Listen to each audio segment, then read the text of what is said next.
Jiangwan felt unhappy after returning home. Besides the zero-point dance hall, she was involved there too. Originally, she wanted to interfere with Xing Zhaoying, but that plan also fell apart. Li Baiyu is someone who only cares about profit and will do anything. He could easily take people's money. However, in her previous life, there was no such thing as the dance hall being closed for rectification.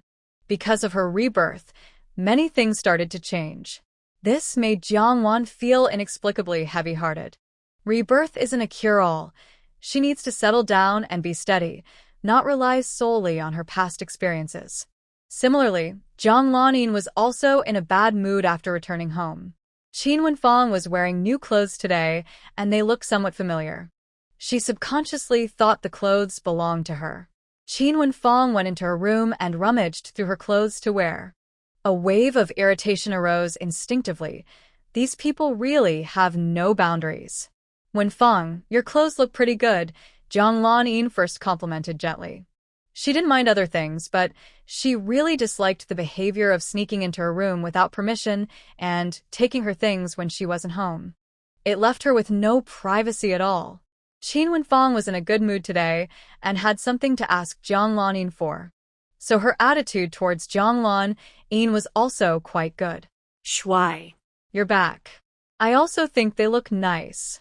Zhang Lanin's eyes grew cold. She took her clothes and held them in front of her, without even greeting her. Did she treat her clothes as her own? If you like it, just keep it and wear it, she said. Qin Wenfang found her words a bit strange. Of course, she would wear the clothes Jiang Wan gave her. Shuai, you must be tired from work today. My mom made some delicious food for you. Jiang Lanin smiled warmly and said softly, Mom's cooking is great. I like everything she makes. Inside, she was mocking. When she didn't give Qin Maowei 10,000 yuan to start a business, Qin Wanfang's words probably made her go straight to the kitchen to cook. Having that money would help her get some respect from the Qin family. Qin Wanfang smiled and asked sister-in-law, guess who came to our house today? Zhang Lanin asked casually, who? Qin Wanfang said meaningfully, my sister Wanfan is here. Zhang Lanin's face froze. She went to the Fu family this morning, and Wanfan came to the Qin house in the afternoon. Did she come for something? Qin Wanfang replied, she brought 2 of Fu's children with her, just to see me and my mom. She is like a daughter to my mom. Even if we aren't related by fate, we can't become a family. My mom treats her like a daughter, and I see her as an older sister. Qin Wanfang intentionally described their relationship as very close. Wanfan is her older brother's ex-fiancé, and she treats their family well. As her sister-in-law, Zhang Lanin should also be kind to their family. Different positions mean different thoughts. Zhang Lanin instinctively thought Wanfan had bad intentions, trying to stir trouble between her and the Qin family. Zhang Lanin sneered. She had already played out this act many times. When Qin Maowei and his brother set up their stall and went home, Zhang Lanin pulled Qin Maowei into a room. Qin's mother saw this and looked unhappy for a moment. Her son just came back, and she hadn't said a word, but Zhang Lanin was eager to pull her son into the room to whisper. Maowei, was today's business good? Zhang Lanin asked gently. Qin Maowei nodded. Business was good. But it still wasn't enough to meet his goals. So, in recent days, Qin Maowei had been trying to find ways at the dock to make quick money. He had to go out on a boat to do it. Zhang Lanin tactfully told Qin Maowei about her sister entering the room without permission today. She looked at him dependently, as if he was her only trusted person. I gave her the clothes. I don't blame her. I just think we're married now, and this is our private space. Her voice was soft but firm. I don't want a third or fourth person coming in and out of our private space often. Qin Maowei frowned. Sorry for making you feel upset. Zhang Lanin shook her head and said seriously, I'm not upset. I understand. The living environment in the city and the countryside are different. They're used to their own habits. It can't be just because of me that they change their habits, can it? Zhang Lanin said reasonably. Qin Maowei frowned. Good habits should be kept, but bad habits need to be changed. I will talk to them properly. If that doesn't work, I will take you to move out. Zhang Lanin felt a strange warmth inside her. She didn't expect Chin Moy to suggest moving out as a solution. For someone like Chin Moy from a single-parent family, especially the eldest son, it's rare to see him and his wife move out of the countryside or even in the city. When they left the room, dinner was already prepared on the table outside. Chin's mother had a sharp feeling about Jiang Lanin. She always found her annoying. Like now, she disliked that Jiang Lanin didn't do anything after coming home from work. She wouldn't even serve herself food or fill her bowl. She had to bring the dishes to her. But today was different. Chin's mother didn't cause trouble. She said, "Lanin, you like fish, right? I made your favorite fish today. Try it and see how it tastes." Chin Wenyang added, "My mom bought fresh fish just for you from the market." Chin's mother nodded and even scooped a big piece of fish onto Jiang Lanin's plate. She waited a long time until the fish in the basin turned over. When the fish flipped, she brought it home. It was still very fresh and even 3 cents cheaper. Jiang Lanin felt a bit disgusted. She had mentioned it once before, but Chin Wenyang dismissed her, calling her proud and aloof. After that, she never brought it up again. In the 1980s and 1990s, few people used shared chopsticks, and she didn't realize that not using them was unhygienic. Chin Moy took out a pair of shared chopsticks and placed them on the table. "Mom, from now on, use these to serve food." Jiang Lanin was surprised and looked at Chin Moy with deep eyes. Chin's mother clenched her teeth, furious. She had kindly bought fish from the market for Jiang Lanin to eat. She didn't even get a thank you, but instead was accused of being unclean. Chin Wenyang was unhappy and said, "We're all family. No need to be so particular." Chin Moy looked serious. "Mom, if you don't know, that's okay. You're a nurse, and you should know that doing this can reduce the spread of disease." Chin Wenyang replied, "Can any of our family get sick?" Chin Moy said, "It's about mutual respect and avoiding sharing germs." Chin Wenyang said, "Even the doctors at our health clinic don't eat like that." Chin Moy responded, "The truth is often known by a few people. Things that are good for health should be followed." Mother Chin suppressed her anger and said with a stern face, "Your older brother is right. Just listen to him. From now on, use shared chopsticks at home." At that moment, Jiang Lanin looked into Chin Moy's eyes with a faint sparkle, her gaze filled with a hint of excitement. Chin Wenfeng noticed her mother giving her a subtle signal, so she stopped arguing. Mother Chin no longer served Jiang Lanin food but said, "Lanin, Wenfeng helping her brother set up a stall isn't a good solution. I think your art troupe is quite good. You dress beautifully every day, work is easy, and it suits Wenfeng well." Jiang Lanin remained calm and softly replied, "Mom, our art troupe requires at least a high school diploma." Mother Chin's expression changed slightly. "What about the military health clinic? Wenfeng is a nurse. She should be able to do it." Jiang Lanin hesitated. "Mom, the health clinic in the army needs specific qualifications. Wenfeng has experience, but she doesn't have a certificate." Suddenly, Mother Chin slammed her chopsticks on the table. "Mom, don't worry. I mean, Wenfeng should first get her certification, and I will try to help her." Jiang Lanin spoke softly. Mother Chin's face eased, but Chin Wenfeng asked in surprise, "What certificate does a nurse need to get?" Jiang Lanin felt uneasy. Does a nurse still need to take a certification exam now? The nursing qualification certificate. Chin Wenfeng had never heard of nurses needing to take this exam, but she wasn't sure if it was because rural areas didn't require it, while cities did. Mother Chin also thought so. Rural areas don't need it, but in the city, especially in big hospitals, you definitely need to have this certificate. Chin Wenfeng asked, "How do I take it? Is it easy? How long does it take? Do I need to go to school?" Jiang Lanin wasn't very sure either. She didn't really want to help Chin Wenfeng, so she hesitated. "I'll find out for you first. If it doesn't work, you can ask my sister for help. The Fu family in the army has more influence than I do." Jiang Lanin also planned to divert the issue. The mother and daughter of the Chin family were suddenly a bit tempted. Maybe asking Jiang Wan would be easier? "Inmove interrupted, no." Chin Mashi looked up with a grim expression, glaring at Jiang Lanin. This woman had no good intentions. "You are Wenfeng's sister-in-law. Don't focus your attention on Jiang Wan."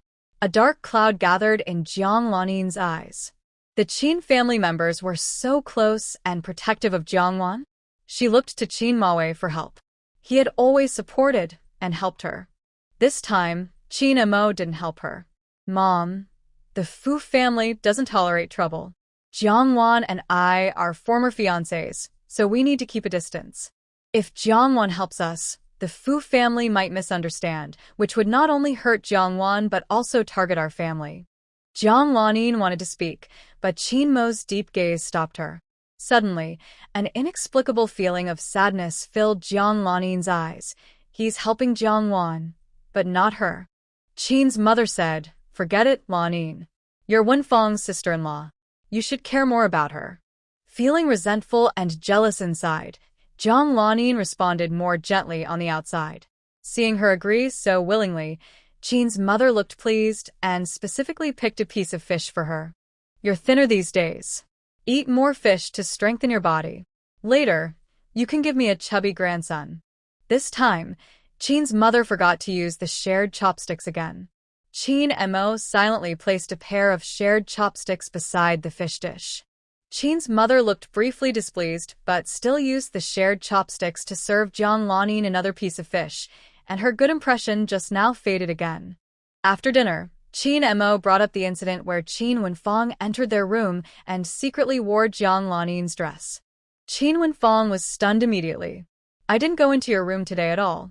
This morning I was organizing things at home, and in the afternoon, Jiangwan came. I didn't have time to go in." Qin Mo looked disappointed and said in a serious tone, "Isn't that dress you're wearing your sister-in-law's?" Qin Wenfang felt very wronged and turned to Jiang Lanin.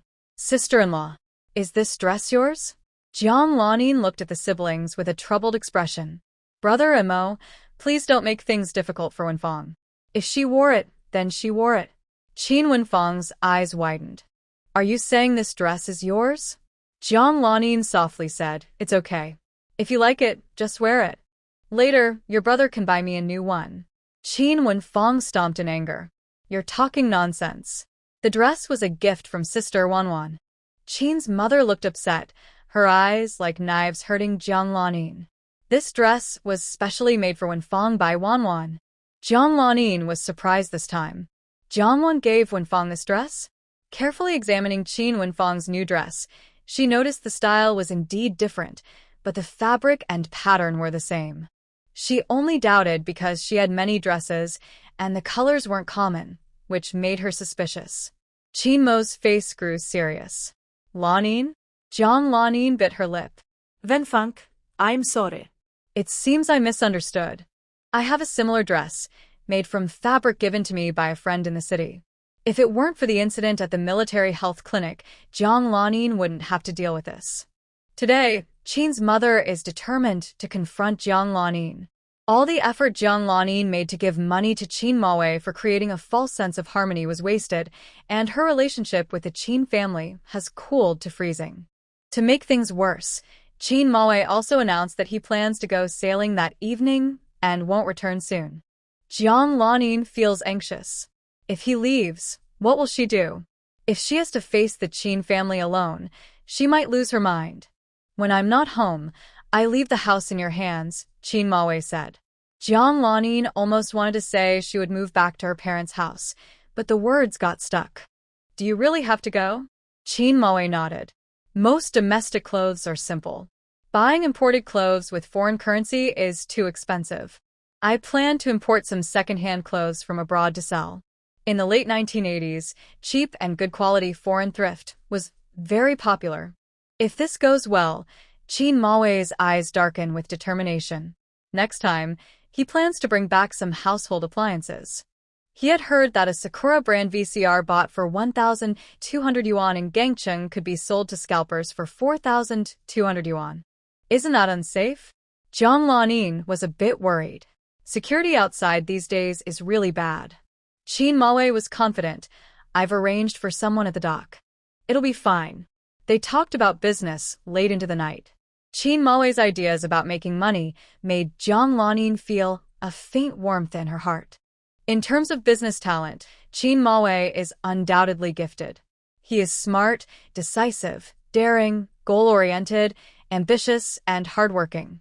Perhaps because it was late at night, emotions could easily sway people. Through the faint moonlight outside the window, Jiang Lanin looked at Qin Maowei with affection. In his heart, is Jiang Wan the only one? A sense of unwillingness and a desire to conquer grew in Jiang Lanin's heart. The next day, before leaving, Qin Maowei prepared a lock for Jiang Lanin. I told Mom, after you go to work, we'll lock the door. Do your best with Wenfeng's matter. If you can't, it's okay. I understand. Qin Maowei's words of understanding and consideration before leaving made Jiang Lanin feel a mix of sweet and sour feelings inside. Until now, she and Qin Maowei have not yet consummated their marriage. She comforted herself that it was better this way. She didn't really want to, and Qin Maowei was respectful of her. In fact, she knew that Qin Maoi's dislike for her was because he still cared about Jiang Wan, so he didn't want to touch her. Qin Maowei was so kind to her, and he would probably be even better to the previous Jiang Wan. Thinking about her ex-boyfriend Fu Qingyang, who seemed to have died after their breakup, Jiang Lanin felt more convinced that Qin Maowei was the better choice. Jiang Lanin and Qin Wenhui saw Qin Maowei off at the dock. Jiang Lanin gently watched him board the ship. Every time Qin Maowei looked back, she saw his face turn towards her with kindness, waving goodbye. Until he was out of sight, her gentle expression gradually faded. Qin Wenhui, still upset with Jiang Lanin, turned around without saying a word and left. Jiang Lanin's eyes were cold, but she chased after him with a warm smile, holding onto Qin Wenhui's arm and softly saying, "Wenhui, I was wrong yesterday. I have a piece of fabric that would suit you. Let me take your measurements and make you a new dress." Seeing her apologize and even give her a new dress, Qin Wenhui's expression darkened. Qin's mother, surprised to see them return happily, asked, "You two are so close again?" Qin Wenhui told her that Jiang Lanin had apologized and even brought her new fabric. Qin's mother said with a bit of annoyance, "You're so easily bought. Just a piece of fabric and you're all smiles?" Qin Wenhui replied, "She's my sister-in-law. I should look at her face, not just the fabric." Qin's mother snorted coldly and tapped her on the forehead. "If she hadn't taken our family's money, your brother wouldn't be so reluctant to make you a new outfit." Qin Wenhui's excitement immediately cooled down. Yes, if the family had money, why would she care about the trivial gifts Jiang Lanin gave? Her older brother wouldn't risk going on a ship and being away so long. It was all because Jiang Lanin was selfish. Qin's mother reminded her, "Since she made you clothes, don't be cold to her. When you go to the military clinic, you'll still need her help." Qin Wenhui responded listlessly. The new clothes no longer seemed appealing. Meanwhile, Jiang Wan went to the 0-point karaoke hall. The place was now mostly empty, as most staff had been laid off after being paid a month's wages by Xian Li Duo. Only a few core staff, like Su Shi, still received their salaries, with plans to discuss future arrangements in 3 months. During the 3-month reorganization period, once everything was fixed, they would be under extra scrutiny. Whether they could pass depended on how Xian Li managed the process. Su Shi and the others were also present. When Jiang Wan arrived, there seemed to be some argument between the parties, and the atmosphere was tense. Su Shi saw Jiang Wan coming over and looked even more unhappy. Xian Li said, "The dance hall is a mess right now. Don't come here for a while." Jiang Wan replied, "I have my part in the dance hall. I can't just ignore everything. What's going on with them?" Jiang Wan glanced at Su Shi and the others. Regarding the band, Jiang Wan had already discussed with Xian Li yesterday. It's easier for regular staff at the dance hall to find other jobs. But for bands like Su Shi's, it's hard to find a suitable place to perform regularly. The band has many members and small venues can't afford to hire them. Big venues have their own bands and don't need theirs. So, after discussing, they decided to pay the base salary for 3 months during the cleanup period. Jiang Wan and Xian Li had already been very open about this. Xian Li even said he would help Su Shi and the others find performance opportunities to earn money. Xian Li looked very unhappy, as if he had eaten a fly. He said, "They want to go to the Imperial nightclub." Jiang Wan's face turned cold. "What did Li Baiyu give you?" Ho Yi's eyes flashed with a strange look. Linglong, don't speak so harshly. People aim high, water flows downward. We're not selling to your midnight dance hall anymore. Jiangwan looked at Su Shi in surprise.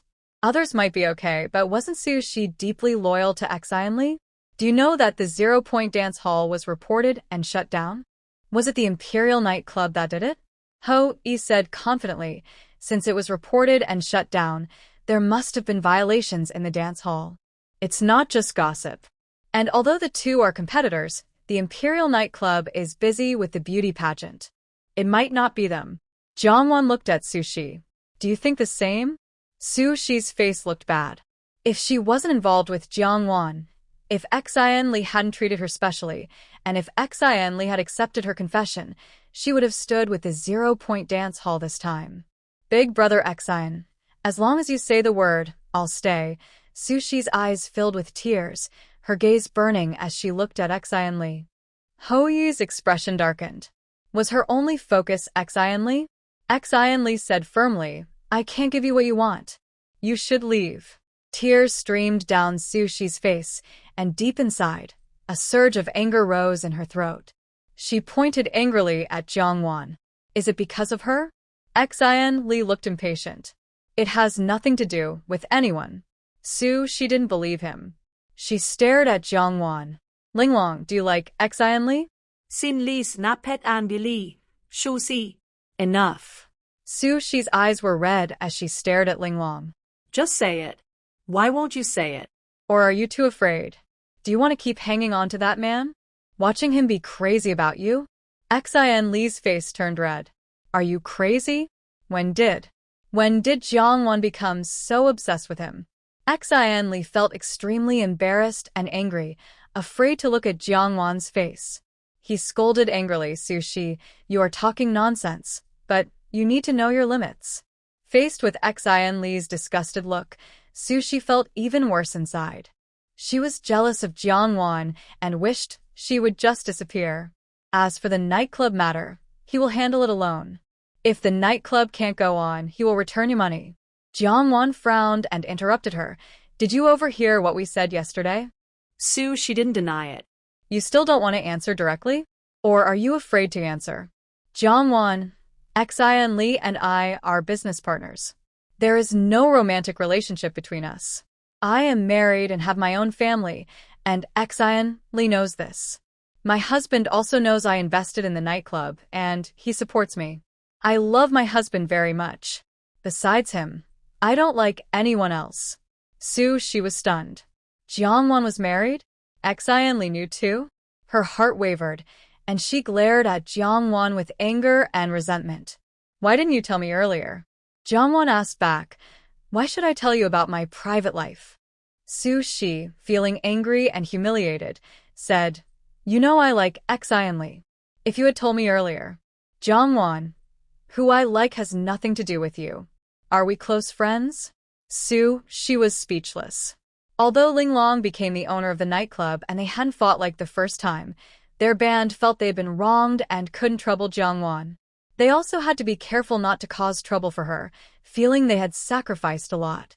So, Su Shi and Jiangwan kept their distance, not interfering with each other. Xianli had never felt so embarrassed before.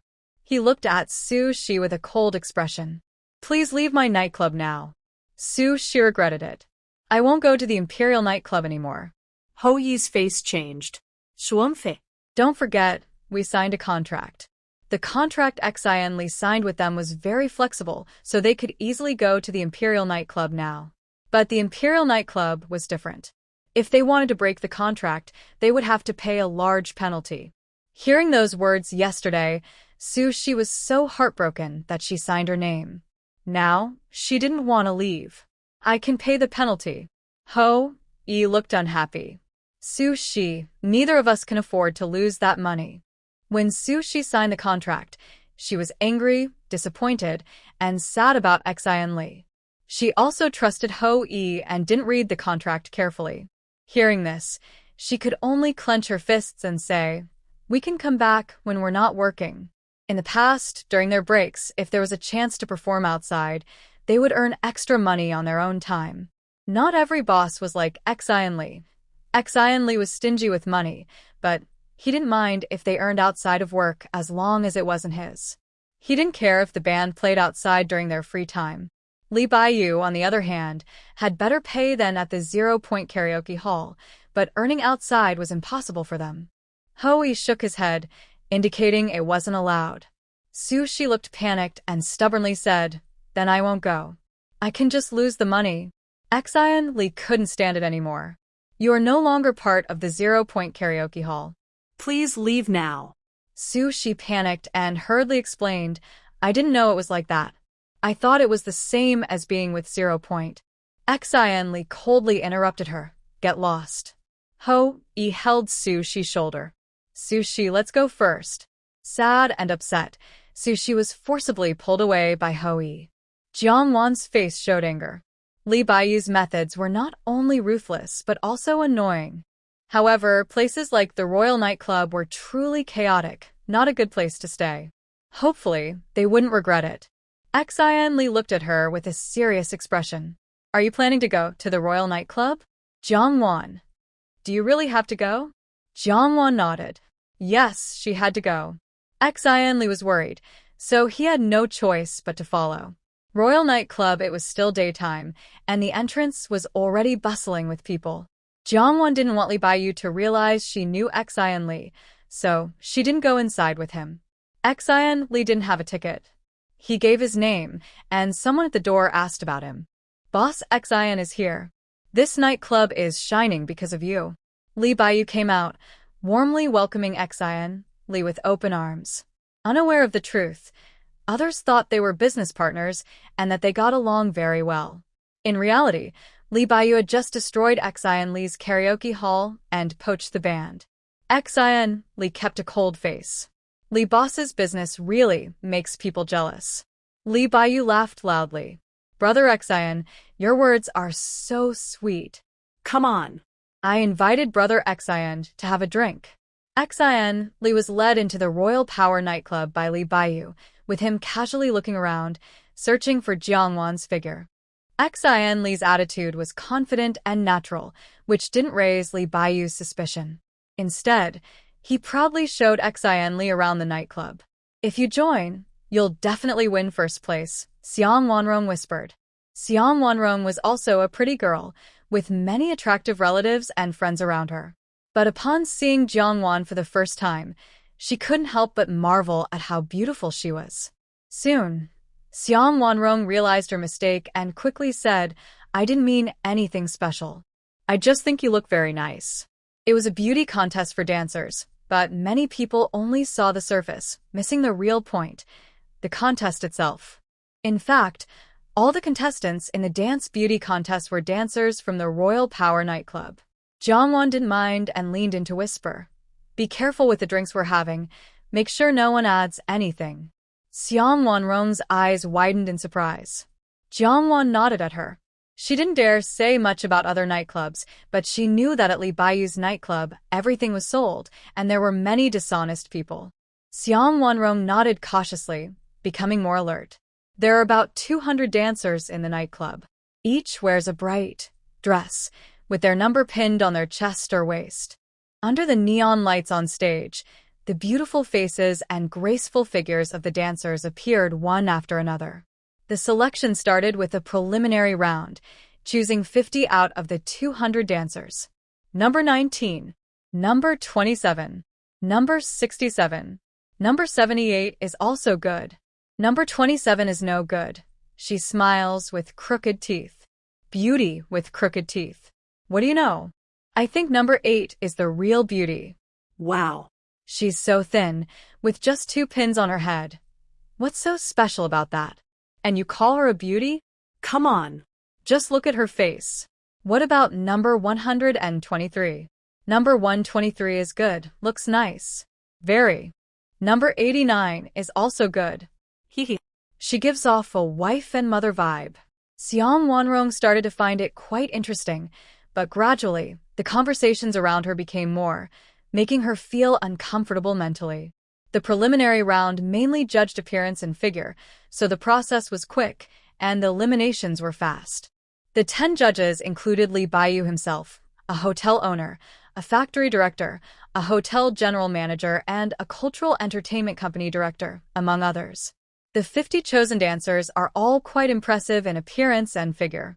The second round of auditions isn't just judged by the panel. Every guest who enters the Royal Power nightclub can vote, but each vote costs 5 yuan. Just paying for tickets has already discouraged many people. Most who get into the nightclub have been carefully selected, and 5 yuan isn't a lot of money. The host speaks confidently, and with 50 beautiful women campaigning for votes, the atmosphere quickly heats up. Xiang Wanrong couldn't resist buying 2 tickets to vote for the dancer she liked. Suddenly, 2 men approached. One man wore a colorful shirt, bell-bottom jeans, shiny pointed shoes, and his hair looked greasy, as if it had been licked by a cow tongue.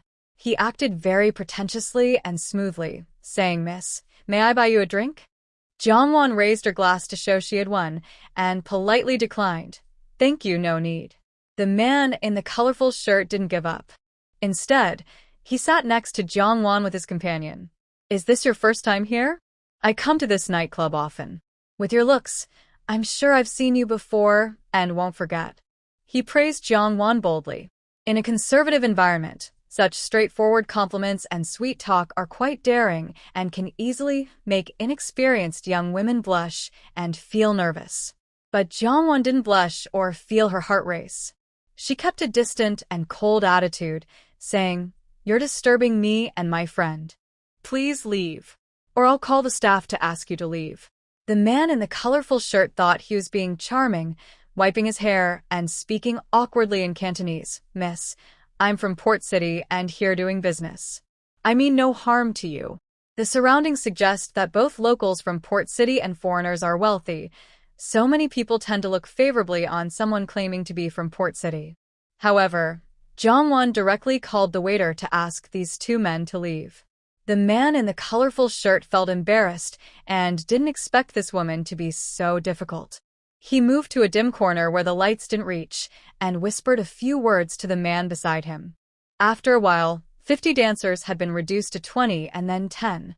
Jiangwan thought it was about time and was about to stand up when she was bumped and spilled wine on herself. "Sorry, I didn't mean to."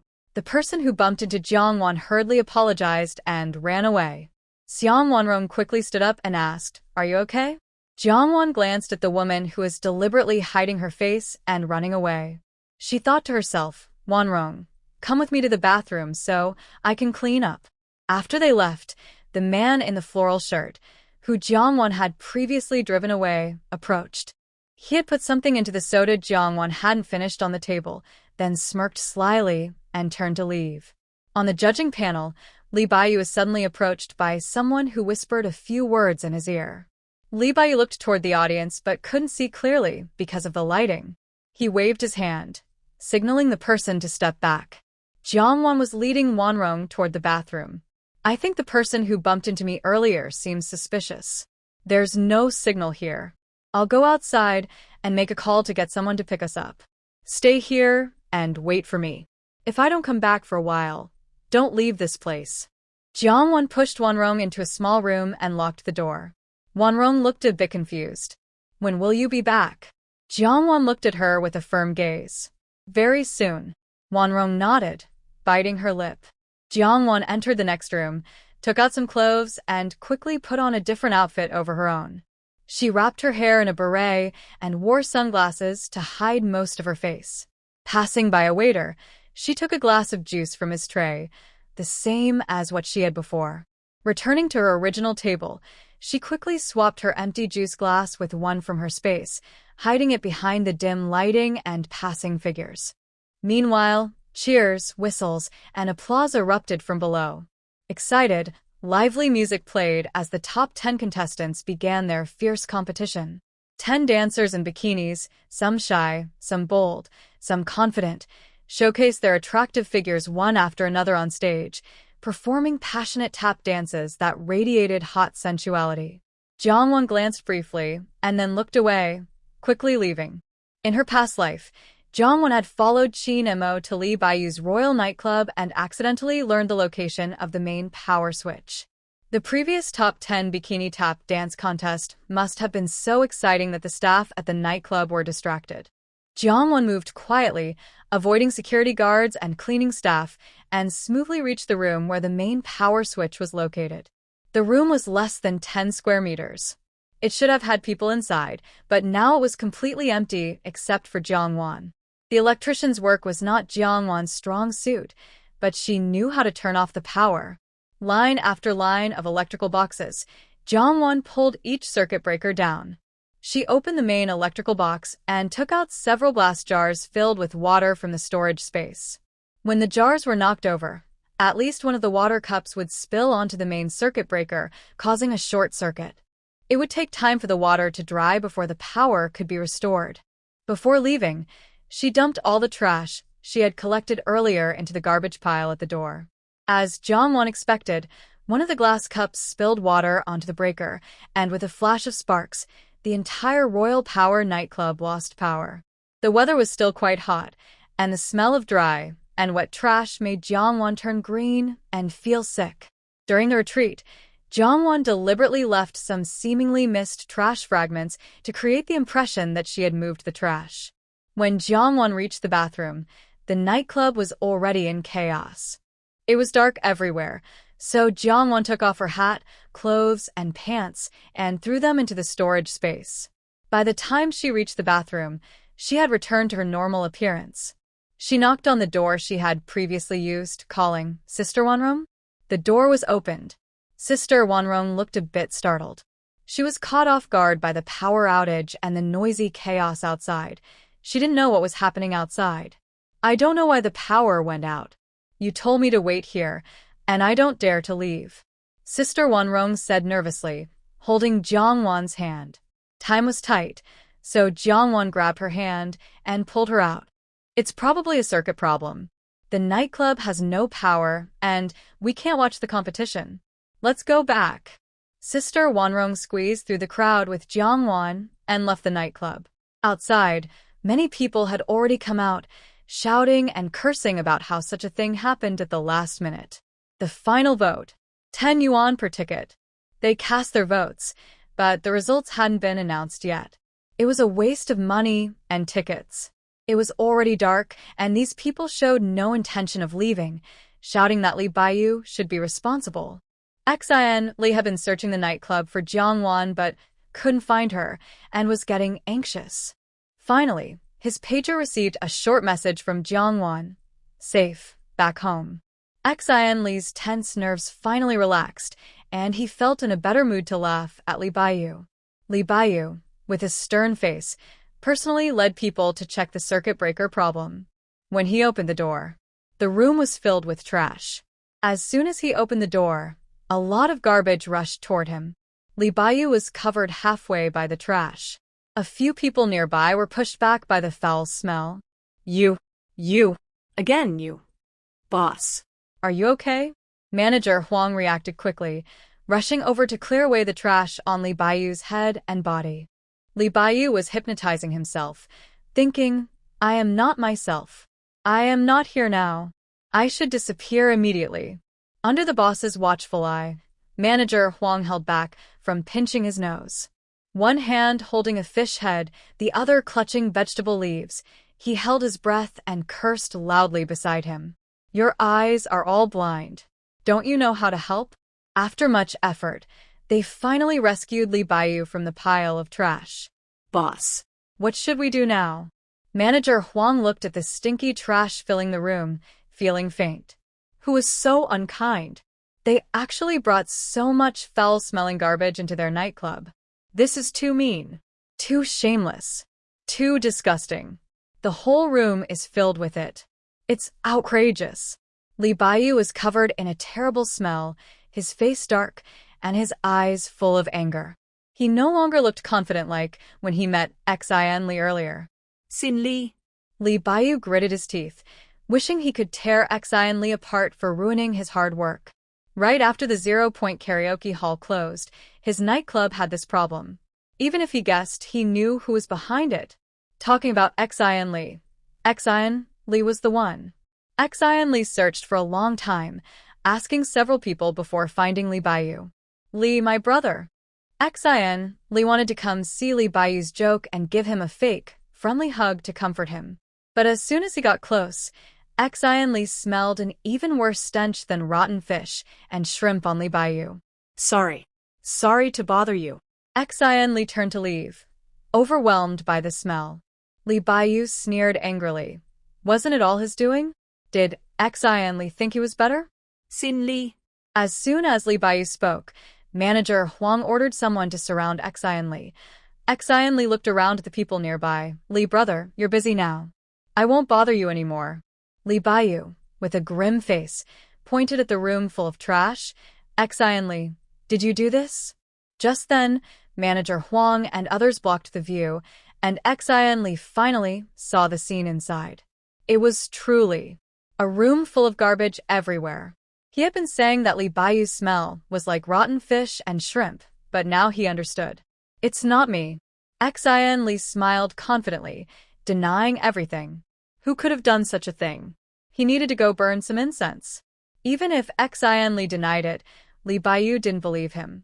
Just like Li Baiyu wouldn't admit that the incident at 0 Point Karaoke Hall was his scheme. During the confrontation, someone nearby came over and asked a few questions. Manager Huang looked worried and said, "Boss, Director Jia is asking if the electricity can be fixed." Li Baiyu looked very unhappy. There was so much trash in the room. Cleaning it up alone would take most of the day. Not to mention, he wasn't sure if the power outage was just because the circuit breaker was turned off or if it had been damaged. "Boss, Director Jia is getting impatient waiting." Manager Huang didn't know what to do. It was easier with others, but offending Director Jia was not an option. Li Baiyu ordered everyone to clear the trash from the room and went to find Director Jia. Huang manager quickly warned him, "Boss, you're covered in dirt." Li Baiyu's face turned green. He couldn't meet Director Jia smelling so bad. Xin Li had seen enough excitement and was about to leave.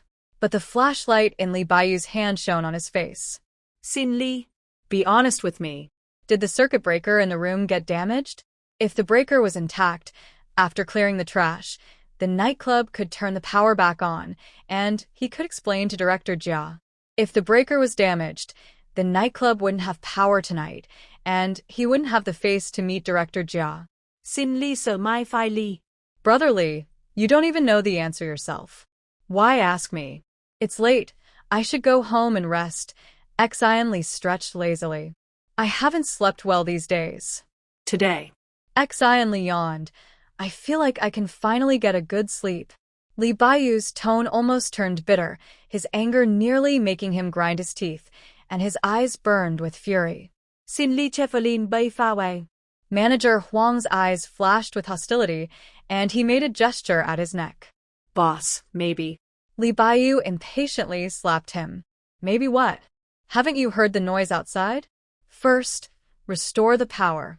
Huang manager immediately nodded and bowed, instructing his subordinates to clear the trash. Li Baiyu needed to meet Director Jia, but first had to take a shower. Wang Xiaomao hurried over and said, "Boss, the shower water is ready for you." Li Baiyu's anger eased a little. Only you were smart, he said. Huang manager gritted his teeth, secretly annoyed that he hadn't thought of this earlier, and shot a glare at the meddlesome Wang Xiaomao. When Li Baiyu finished his shower, Director Jia had already left angrily. Meanwhile, as the nightclub staff moved trash outside, a rumor was spreading wildly outside. The Royal Power nightclub suddenly revealed 16 decayed bodies emitting a foul smell in the middle of the night. 16 corpses? And decayed ones at that? Li Baiyu's face turned pale with a fierce smile. Manager Huang rushed and panicked. "Manager, reporters are here for interviews." Not just one, but several. Li Baiyu didn't have time to see reporters now. His main concern was to explain tonight's events to Director Jia. There were also people outside causing trouble over ticket refunds. Li Baiyu felt angry and almost burst with rage. Xin Li was at a public phone booth, calling several newspapers. He reported that the Royal Power nightclub suddenly lost power at night, and a foul smell like decayed bodies was coming from inside. He suspected that the nightclub staff might be shifting bodies during the blackout. Reporting it as a false alarm would be a lie, but informing the newspapers was a way to share news clues. Whether the story was true or not depended on whether journalists from major newspapers could investigate further. Xian Li spread the rumors and also notified the newspapers. After doing these two great deeds, he felt very happy. He then called Jiangwan. Jiangwan had already taken Xiang Wanrong home and was now back at her own place. When Xian Li called, Jiangwan was in Fu Qingyin's room. If Xian Li hadn't seen the mess in that room with his own eyes, he might have doubted Jiangwan's involvement. But no matter how many Jiangwans there were, they couldn't secretly transport all that garbage into the Royal Power nightclub without anyone noticing. Jiangwan listened in shock. She didn't expect that Xian Li, unaware of the full situation, would seize the opportunity to attack Li Baiyu. Xian Li even mocked, "Li Baiyu suspects I did it to get back at him. He really thinks highly of me." Even if Xian Li wanted revenge, he wouldn't do it during this time. Li Baiyu was working with the authorities and had official backing, so Xian Li couldn't do anything. Maybe Li Baiyu also thought so, which is why he didn't guard against it. Xian Li sighed, "This person really helped me vent my anger. If I knew who did it, I'd owe him a favor." Jiangwan. We're all on the same boat. No need to be so polite. Don't be too happy. Just because Li Baiyu is unlucky doesn't mean our dance hall is safe, Jiangwan warned him. Xian Li. That's different. I've finally vented my frustration. Isn't it the best feeling to see your enemies get their comeuppance? Jiangwan smiled slightly. Li Baiyu is ruthless. If he thinks you did it, be careful, he might come after you. Xian Li chuckled happily. Let's see if he can get up this time. The failure of the dance hall beauty contest caused Li Baiyu to lose credibility and face a harsh rebuke from the authorities. Even if Li Baiyu pays the money now, it will be hard for him to get official cooperation and support in the future. This time, Li Baiyu was blacklisted by the authorities, and his losses will only grow larger. A moment later, Jiangwan hung up her phone. Fu Qingyin felt a bit worried. Did something happen at the dance hall? Why didn't Jiangwan tell him? Fu Qingyin's mood darkened slightly. Jiangwan and Fu Qingyin now share a bond forged through difficult times. Jiangwan feels closer to him than before. Just now, she received a call in her room, and she guessed Fu Qingyin probably heard it too. So she decided to tell him about the closure and restructuring of the 0-point dance hall after Li Baiyu's scheme, which lasted 3 months. She also mentioned the beauty contest at the Imperial nightclub today. Jiangwan's eyes showed a hint of disgust. If everything went smoothly, the top 10 dancers were probably chosen by the 10 judges on stage. Jiangwan chose not to reveal the sordid details that might dirty Fu Qingyin's ears. Back in the countryside, I thought everyone was pretty much the same, poor. Our village only had one family with a TV. After dinner, everyone would go to their house to watch the news and TV dramas together. But after coming to the city, I realized people are different. Some only eat half a bowl of rice, while others indulge in luxury. Jiangwan leaned on the bed frame, resting her chin. Today, tickets for the nightclub sold for 20 yuan, and drinks inside are twice as expensive. These are just the obvious costs. Secretly, some shady money is the real big deal. Jiangwan once wrote an anonymous tip-off about illegal activities at the Imperial nightclub, but it went nowhere. The power switch at the Imperial nightclub was turned off by me. Jiangwan quietly whispered in Fu Qingyin's ear. Warm breath lingered near Fu Qingyin's ear, and his ears slowly turned red. After a while, Fu Qingyin finally realized what she had said. He was shocked. She was the one who turned off the power at the Imperial nightclub?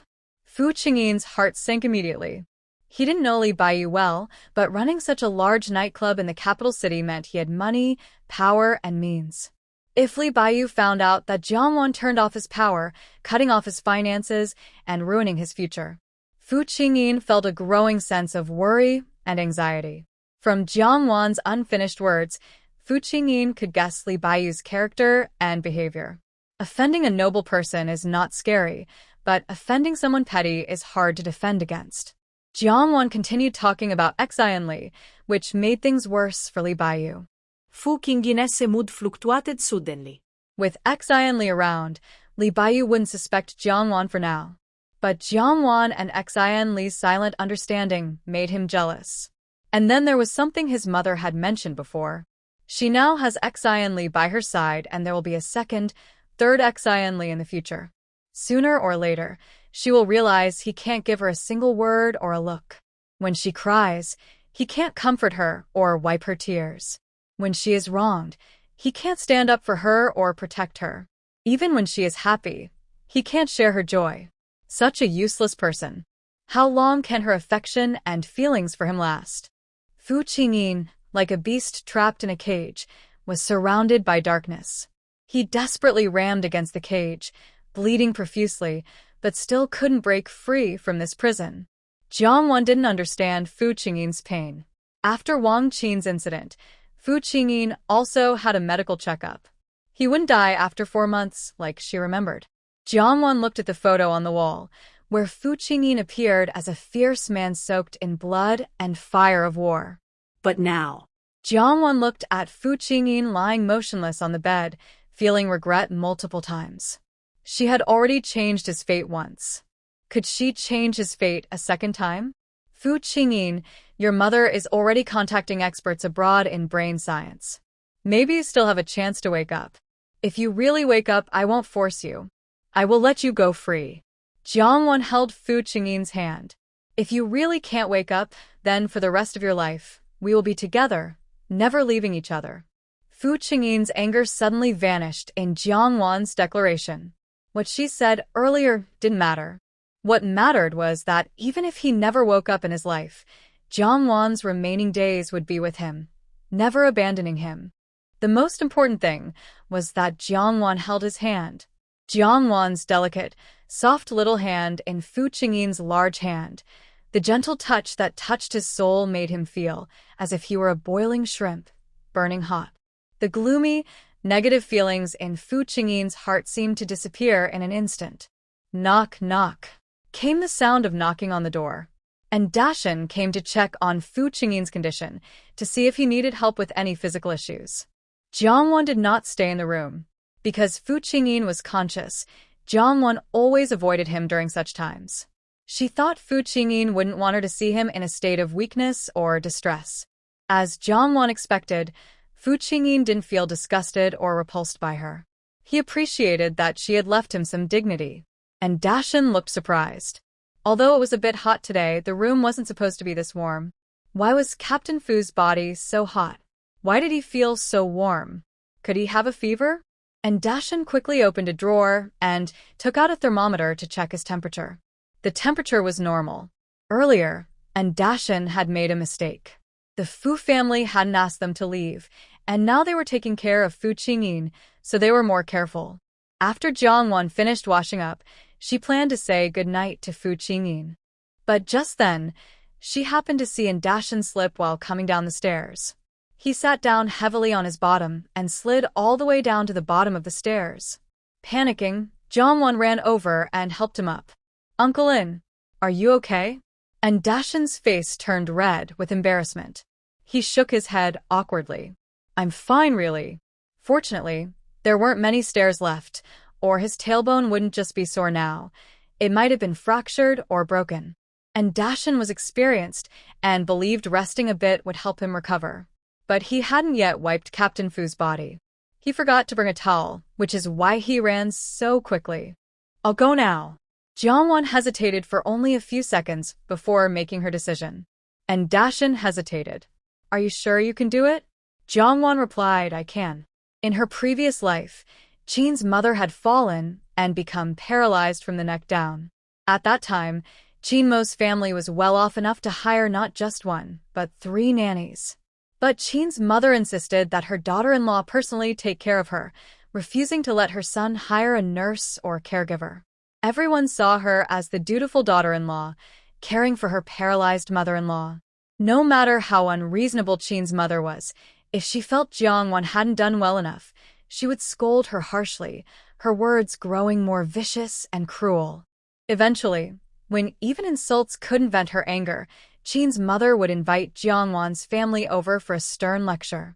Qin's mother reminded her family not to forget that she had fasted for 7 days just to marry Qin Mo, and not to forget that she had sacrificed herself willingly to marry him. Since this marriage was something she begged for on her knees, she decided that from now on, she would walk through everything on her knees and see it through, no divorce allowed.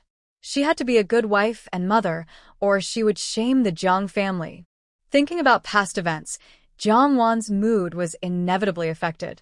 When she saw Fu Qingyin, her husband, her heavy feelings eased a little. Fu Qingyin recognized Jiang Wan from her footsteps, thinking she was here to say goodnight. In the morning, Jiang Wan would greet him, and before bed, she would come to say goodnight. She wanted to see him when she opened and closed her eyes. Jiang Wan placed a glass of water on the table. Uncle and said you're a bit hot, worried you'll sweat and feel uncomfortable, so I plan to help you wash up. Fu Qingyin didn't realize how serious the issue was and thought she would leave after saying that.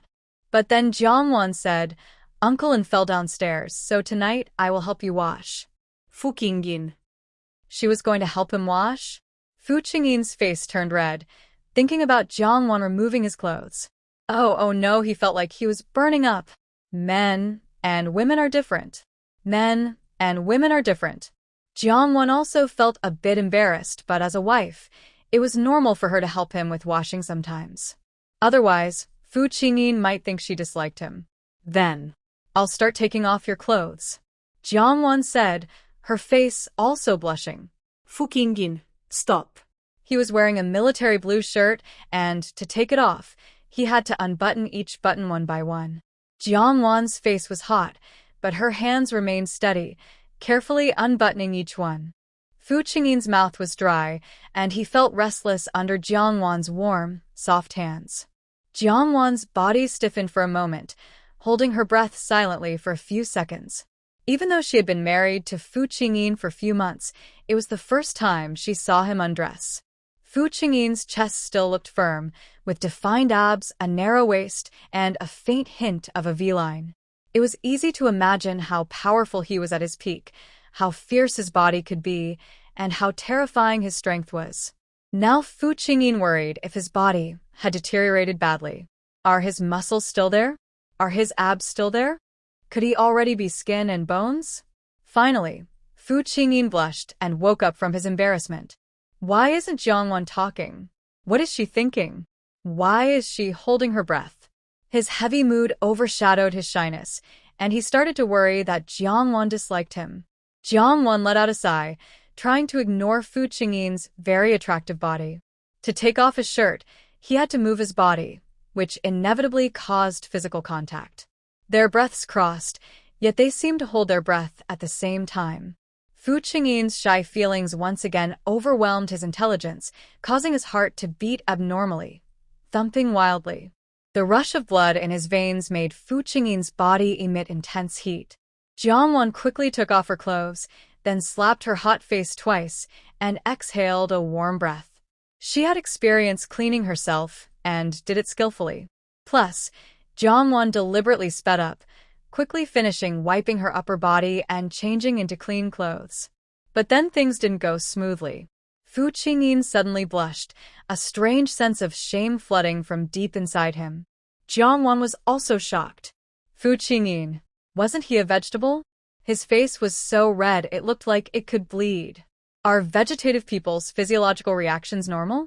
Jiang Wan quickly finished wiping and changing his pants, then grabbed the basin and rushed out of the room. He even forgot to turn off the lights. Fu Qingyin had never felt more humiliated in his life. Forget it. Just destroy myself. The next day, Jiang Wan acted as if nothing had happened, reading the newspaper and novels for Fu Qingyin. After half an hour of struggling, Jiang Wan escaped. She met her mother-in-law downstairs, who was rarely home. Lulan saw her face was flushed.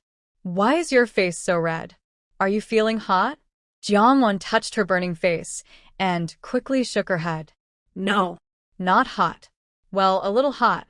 Today, Lulan was wearing 2 layers of clothes. Young people have strong health, lots of energy. Jiang Wan suddenly thought of Fu Qingyin. His energy was quite strong too. Mom, Maybe we should let Qingyin go abroad to see a doctor? Seeing Fu Qingyin's condition, she felt like he was improving. But Fu Qingyin's reaction yesterday made Jiangwan want to tell her mother-in-law, yet she couldn't bring herself to say it. Lulan didn't think much, and just believed Jiangwan was too concerned about Qingyin and hoped he would get better. Qingyin's identity is different. It's not convenient for him to go abroad for treatment. I've already contacted some places. No matter the cost, I will bring him back to the country. Jiangwan, maybe. We should take Fu Qingyin to the hospital for another check. Lulan knew Jiangwan cared about her son, but Qingyin had recently been checked, and her condition wouldn't change so quickly. While they were talking, Guan Xian arrived, bringing medicine. Guan Xian misjudged Fu Qingyin's health and also apologized to the Fu family. Still, she felt quite guilty. So, she specially hired someone to buy a few bottles of medicine for treating nerve issues from abroad at a high price. Try giving these bottles to Qingyin first. I specifically contacted my master's contacts abroad to get these medicines. My master said these are rare. Guan Xian explained that these medicines were well known overseas and hard to find. Jiangwan looked at the medicine bottles. They looked familiar. It was like she had seen them somewhere before. And definitely at the Fu family's place. Seeing Jiangwan staring at the bottles, Guan Xian said, "The bottles are all in English. You might not understand, but your mother-in-law can read them." Lulan indeed understood, and the medicine was for nerve treatment. She just didn't know if it would work. Try taking it first. If it helps, I'll ask someone to buy more, Guan Xian said with concern. Jiangwan felt uncomfortable with this woman and was also resistant to the medicine she brought. She always felt this woman was like a stray cat sneaking into the house, not coming with good intentions. "Dr. Guan, have you visited Jiang Lanin recently?"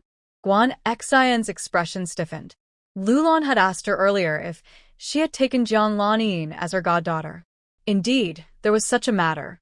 Guan Xian couldn't deny it and simply admitted. Lulan also asked why she had recognized her son's fiancée as her goddaughter and kept it from her. Guan Xian explained she was worried Lulan might overthink. Because when Fu Qingyin was young, Guan Xian had mentioned wanting to adopt him as her godson. Later, as Fu Qingyin grew up, she mentioned it twice more. But Lulan refused each time. Guan Xian thought Fu Qingyin couldn't be her godson, but maybe he could be her son-in-law instead. "I've been busy with work and haven't gone to see her. Do you get along well with her? How has she been lately?" Jiangwan was straightforward. "We don't get along." Guan Xian was surprised. "You don't get along?" Actually, the mix-up about the children was due to oversight by the adults. "No wonder you two are upset." Guan Xian's words implied that Jiangwan was narrow-minded, blaming Jiang Lan for the mistake. "I heard Lan say that you blame her. Blame the Jiang family for forcing you into an arranged marriage and think you're not really part of the Jiang family. Now that Lan is married to your ex, is she also a substitute bride?" Although the mix-up of the children was unfortunate, it was also a kind of fate. Maybe you two should try to get along and be good sisters. Both sets of parents have an extra daughter, so you also gain an additional set of parents. Wouldn't that be a happy outcome for everyone? Jiangwan forced a smile, but didn't really smile. "Dr. Guan, luckily you're not Qingyin's godmother. It's like a toad on someone's back. Doesn't bite but irritates people." Guan Xian's expression softened. "Lulan, do you think I'm right?" Lulan replied, "I don't interfere in her private affairs." Guan Xian looked displeased. A few rural daughters-in-law who don't even recognize a big character. Lulan is really blind to marry her, and it's enough to make people laugh. You are the elder, she is the younger, and she's your daughter-in-law. If you don't manage her, what if she does something wrong? Lulan said, "Even if the younger makes mistakes, I, as the elder, will take responsibility." Guan Xian felt a pang in her heart. Why is Lulan so protective of this rural daughter-in-law? "Lulan, I'm telling you, you still need to manage the children. Always protecting them isn't good for their growth. As the saying goes, spoiling a child is like killing them. Isn't your own child managed quite strictly? Why don't you care about your daughter-in-law?" Guan Xian's words sounded like she was blaming her mother-in-law, thinking she wasn't treating her as family. Lulan didn't think that much. She just believed Jiangwan wasn't the kind of person Guan Xian described. Before marriage, Jiangwan didn't even know her son, but after marriage, she was willing to risk everything to save him. With such character, what is there to doubt? Even if Jiangwan really made a mistake someday, there must be a reason. Who is the parent that doesn't manage their child? Don't interfere in my family affairs. Whether the medicine works or not, I thank you. Guan Xian felt a bit unhappy but said politely, "Why are you still polite to me?" Then she added, "Since I've come, I'll go see Qingyin." Lulan also couldn't stop her. After her son's accident, Guan Xian was busy running around. She couldn't just erase everything because of her own mistake. Jiangwan also followed them upstairs. Guan Xian smiled and said, "It's the weekend. As a young person, you should go out shopping. Your mother-in-law can keep you company." Jiangwan thought to herself, she's not really here to keep her company. "I also want to see Qingyin." Guan Xian said, "You and your husband are quite close." Jiangwan frowned slightly, sensing a hint of sarcasm in her words. In the room, Fu Qingyin heard the door opening and the footsteps of 3 people. Guan Xian checked Fu Qingyin's pulse repeatedly, then looked serious and said, "Usually, when a person is in a coma, their brain nerves, heart, stomach, intestines, and lungs may be damaged. I made a mistake earlier by relying too much on experience. Qingyin's body is damaged, but it's still within a controllable range." Earlier at the hospital, Dr. Zhao also said the same. Lulan knew the facts, but she couldn't help feeling sad and distressed. "Can he really not wake up?" Guan Xian replied, "The shorter the time, the easier it is to wake up. The longer the time, the harder it is. But miracles can happen. Remember to give him the medicine I brought on time. Maybe it will help," Guan Xian reminded her. Lulan nodded in response. When they left, Jiangwan stayed behind. Fu Qingyin also heard Guan Xian's words. She understood the meaning behind her words. Only a miracle could wake him up. It was like telling his family not to hope too much, just try whatever might work. But Fu Qingyin felt that his health was improving. Didn't Guan Xian notice? Jiangwan whispered, "I think you're getting better. She's just an unskilled doctor. You didn't hear what she was saying just now. She even implied that I'm narrow-minded in front of my mom." Fu Qingyin was a bit angry. What did her wife's matter have to do with her? She also wants me and Jiang Lanin to be sisters, recognize 2 parents, and live happily as a family.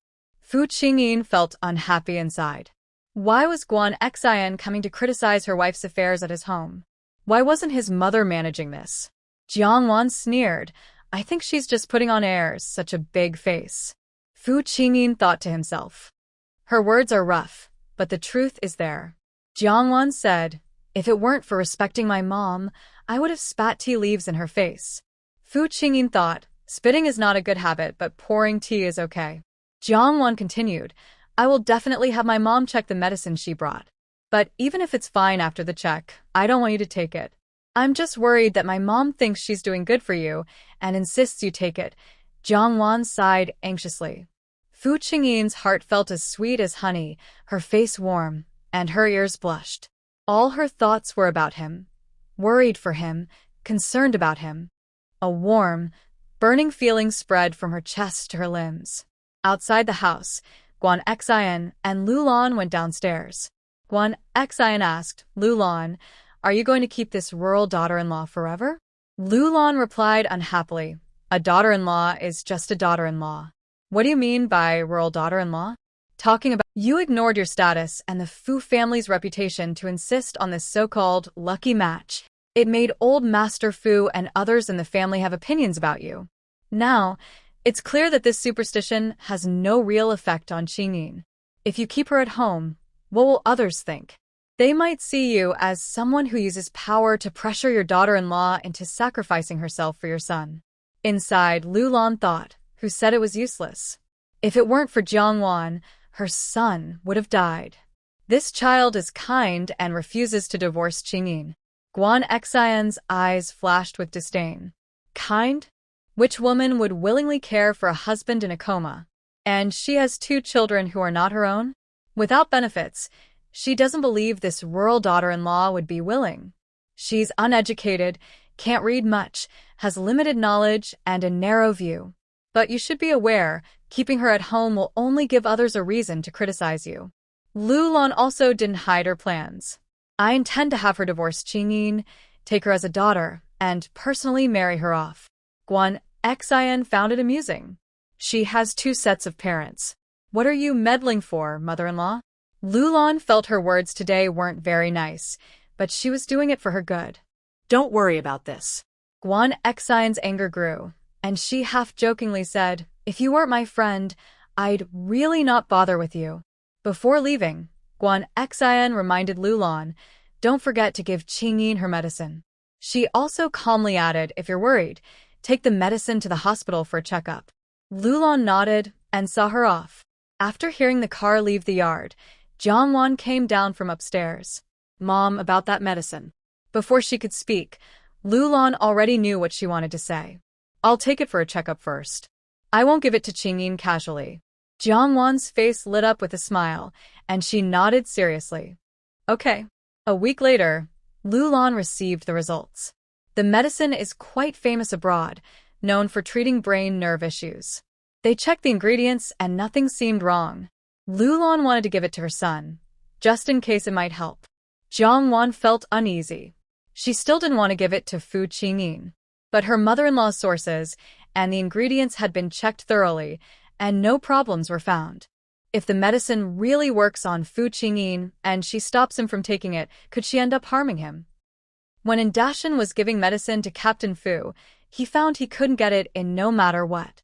No matter how much water he poured, it wouldn't go down. But he could feed him porridge. Lulan personally tried to feed him, but the same thing happened. He ate the food but refused the medicine. Lulan then asked Jiangwan to try, and the result was the same.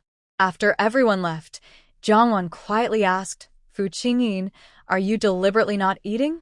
Earlier, Jiangwan had told Fu Qingyin that she didn't trust Guan Xian and didn't want her to give him the medicine. At first, Fu Qingyin thought this way. No matter if Guan Xian's medicine was effective or not, if Jiangwan didn't want him to take it, he wouldn't. But once the medicine was in his mouth, Fu Qingyin felt a shock. He was familiar with the taste. He had been taking this medicine for over half a year. He knew exactly what it looked like and tasted, so he wouldn't mistake it. Why did his mother say this was a new medicine Guan Xian brought from abroad, and that it was very hard to buy? He had already been taking it for over half a year. He even suspected that his recent health improvements were because no one had been giving him this medicine lately. When did no one start giving him the medicine? Fu Qingyin began to review everything, all the way back to when Wang Ma had an accident. After Wang Qin was caught, he stopped taking that medicine altogether. Plus, with the snake incident, Fu Qingyin uncovered a shocking truth. Was Guan Xian behind Wang Qin? But why would she do that? She had always had a good relationship with his mother, and he had always respected her. There had never been any conflict. Fu Qingyin sensed a conspiracy, but there was nothing he could do now. After Guan Xian learned from Lulan that Fu Qingyin didn't like taking the medicine, she took a day off and personally came over. Lulan wasn't home. Recently, a state-owned factory had gone bankrupt, and issues like equipment disposal and layoffs needed to be handled. Ignoring Indashan's objections, Guan Xian went to Fu Qingyin's room.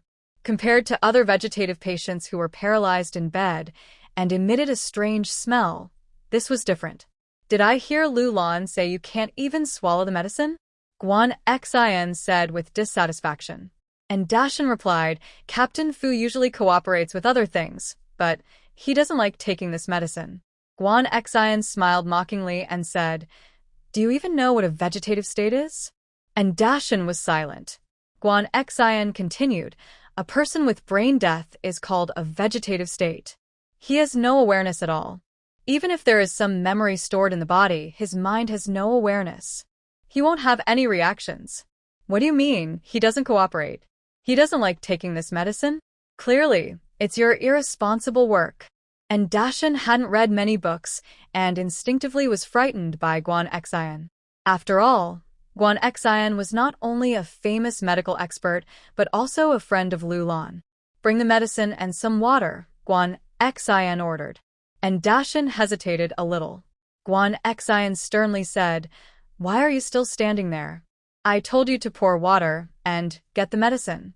And Dashin, holding on to his last bit of resolve, said, "But Director Lu hasn't come back yet." Guan Xian, "Is she planning to give this medicine to Fu Qingyin?" And Dashin nodded.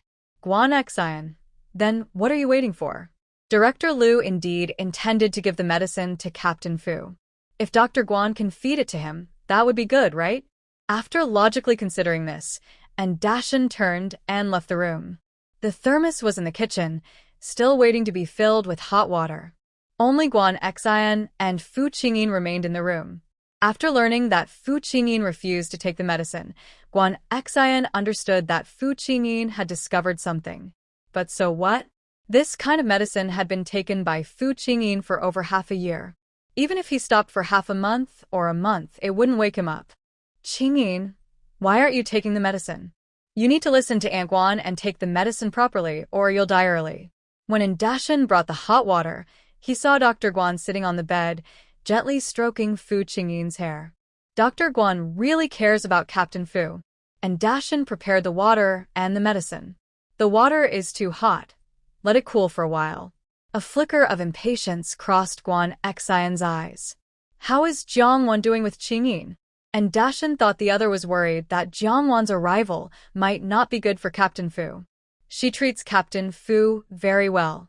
She comes to talk to him every morning and evening." Guan Xian, "She's doing it to impress her mother-in-law. No wonder her mother-in-law still wants to recognize her as a daughter and find her a good family." And Dashin, "That probably isn't it." Previously, when Wang Qin had an issue, Jiangwan even spoke up for them. He thought Jiangwan wasn't the kind of person Guan Xian described.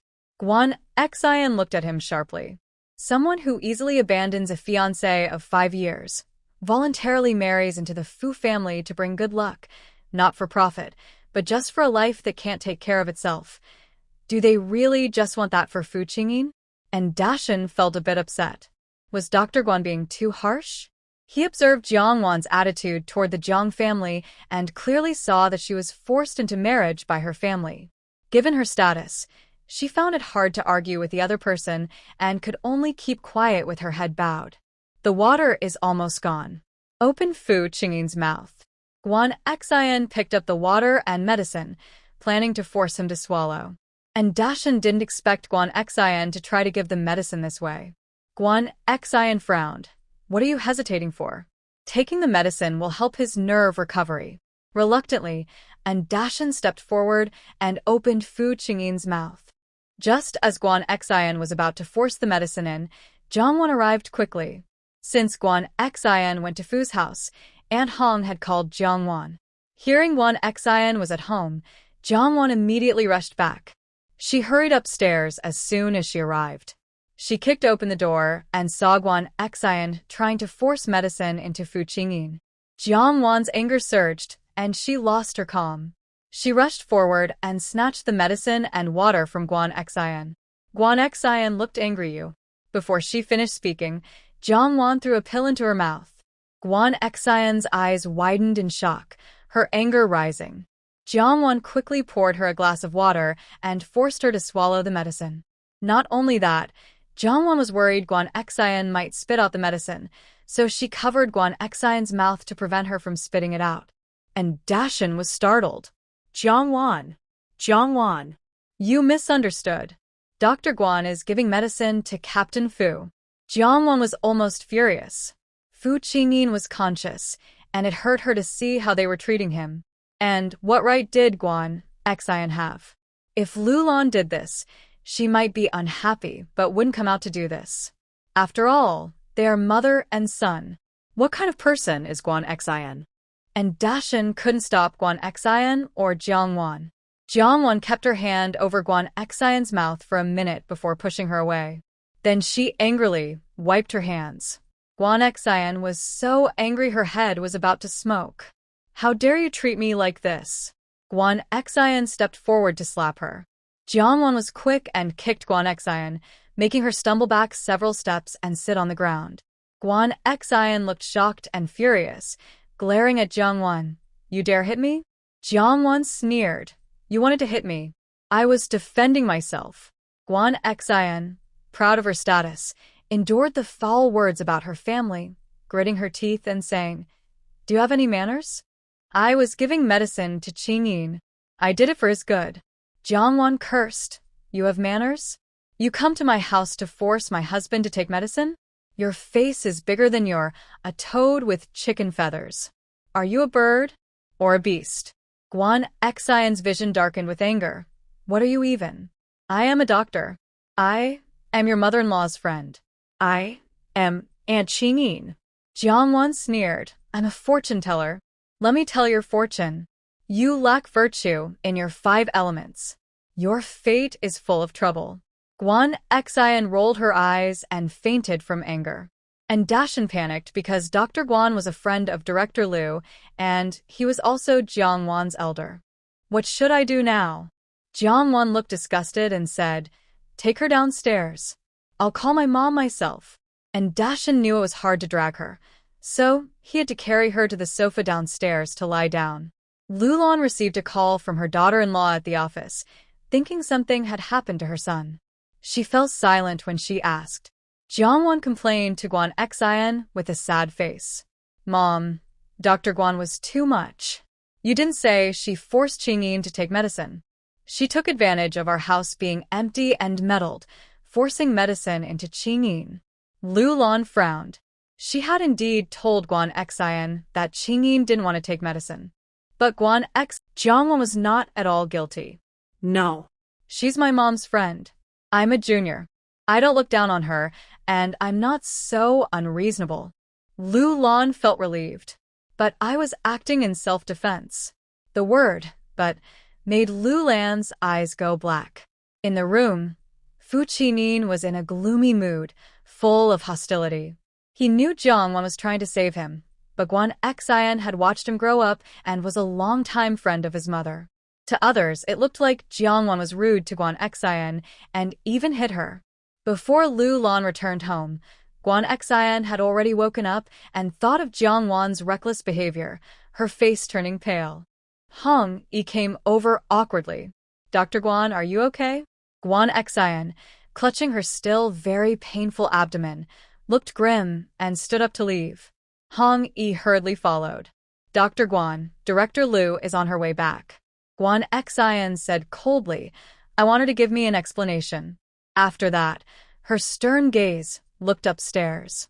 Today was truly a great insult to her. If Lulan doesn't give her an explanation. After Lulan returned, Guan Xian had already left. Jiangwan was in the living room. When she saw her return, she hurried over eagerly to take her bag and hang it up. Mom. Dr. Guan ran away feeling guilty. Aunt Hong quietly lowered her head. He didn't run away out of guilt, but was forcing Lu Ju to give her an explanation.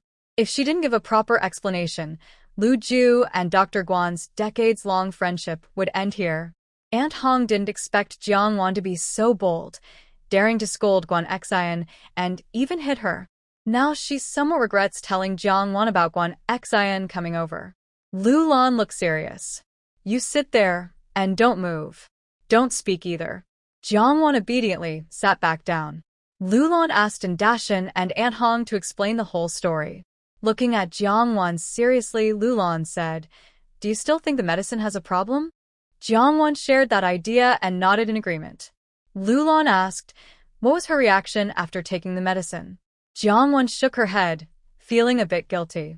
After giving Guan Xian the medicine, she paid close attention to her reaction but didn't see any signs of fear or guilt. Lulan's face grew serious. If you don't want to apologize, you must give me a reasonable excuse that looks acceptable. Jiangwan couldn't think of a reason right away. Just apologize then.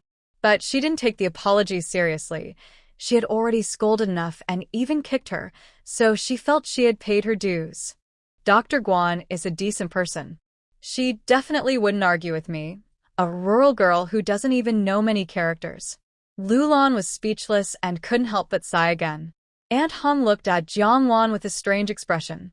She always thought Jiangwan was a bit reckless, but now it seems she might be quite wise and simple at the same time. It's wrong for juniors to offend elders, but juniors are young and inexperienced. Once they've apologized, elders shouldn't insist further, or it would be unseemly. Especially since Guan Xian didn't greet the host and forcibly gave medicine to someone else's house. This behavior was also inappropriate. If the medicine had already been openly passed around the Fu family, Guan Xian's actions could also be seen as scheming. Jiangwan suggested another idea. Mom, let's raise 2 rabbits at home, one fed with medicine and one not. Lulan's face turned serious. She didn't want to blame Jiangwan because her main reason was that Jiangwan was fully thinking of her son. If Jiangwan hadn't been so dedicated to her son, he might have already died by now. Seeing her mother-in-law silent, Jiangwan thought she disagreed and hurriedly begged, Mom, didn't you say I am the lucky star of Qingyin? Can I give it a try? Lulan saw her urgency and felt her heart soften. If you want to try, go ahead. Jiangwan was doing everything for her son. She definitely wouldn't stop her and was grateful from the bottom of her heart. Jiangwan felt happy inside. Thank you, Mom. Lulan looked at her with love in her eyes. It's me who should thank you. Qingyin should thank you too. Jiangwan blushed and felt as happy as flowers blooming inside. The biggest benefit she gained from the Fu family wasn't money or property, nor the family's protection. The greatest gain was feeling accepted, recognized, and encouraged emotionally. In relationships between people, even if one side is very good, it doesn't last long. Only mutual giving keeps the relationship strong. Mom, whenever you're free, just call me. I want to apologize to Dr. Guan, Jiangwan said proactively. Before revealing Guan Xian's true nature, Jiangwan wouldn't let her mother-in-law be uncomfortable. Lulan replied, You don't need to worry about this. Jiangwan looked surprised. Without evidence, she indeed offended Dr. Guan this time. Since the other was her mother-in-law's longtime friend, she was prepared to apologize and make amends. Lulan said, You did it for Qingyin, to protect Qingyin. I won't let you suffer unfairly. Otherwise, why would Jiangwan offend Guan Xian for no reason? When she reached Fu Qingyin's room, Jiangwan still felt happy inside. Fu Qingyin, do you know? Mom won't even let me apologize to Guan Xian. Let me clarify now. In the Fu family, I like Mom the most. Then you. And then the old master, Fu Qingyin. He couldn't believe it. How could Jiangwan possibly rank only second in her heart? Even if the relationship between mother-in-law and daughter-in-law was good, could it be better than the relationship between husband and wife? She must be too embarrassed to say, he was first. My biological mother only sees Jiang Lanin. My adoptive mother only uses me. Jiangwan thought about the day she died in her previous life and overheard her mother and daughter talking. If she hadn't heard it with her own ears, how could she have believed that the little affection her adoptive mother later gave her was just moral coercion, pretending to care for her for the sake of her biological daughter? Fu Qingyin felt a bitter ache in his heart and grew more compassionate toward her. From now on, my mother is your mother. Guan Xian had been waiting for Lulan to give her an explanation. She was insulted by Jiangwan, a junior in the Fu family. If Jiangwan didn't kneel and apologize, she wouldn't let this go. Guan Xian waited at home. The whole day had passed. Lulan also didn't bring Jiangwan to apologize. This made Guan Xian even angrier. When she returned, Lulan was already on her way home. Normally, after Lulan learned the full story, she should have immediately brought Jiangwan to apologize. Guan Xian waited until it was dark, but didn't receive any apology from Lulan, not even a phone call. Initially, Guan Xian didn't want to spread this matter. With her status and age, being beaten by Fu family's rural daughter-in-law was embarrassing, even though she was the victim. Now, since Lulan didn't show any attitude, don't blame her for being harsh. Guan Xian made several calls. Soon, the calls reached Lulan. They had been friends for many years, both in the same circle, so they knew many common people. Lulan received a call from a mutual friend criticizing her. Wang Qiong used to support Lulan in giving her son good luck, believing in science and mysticism. But she was unhappy about the Jiang family marriage arrangement.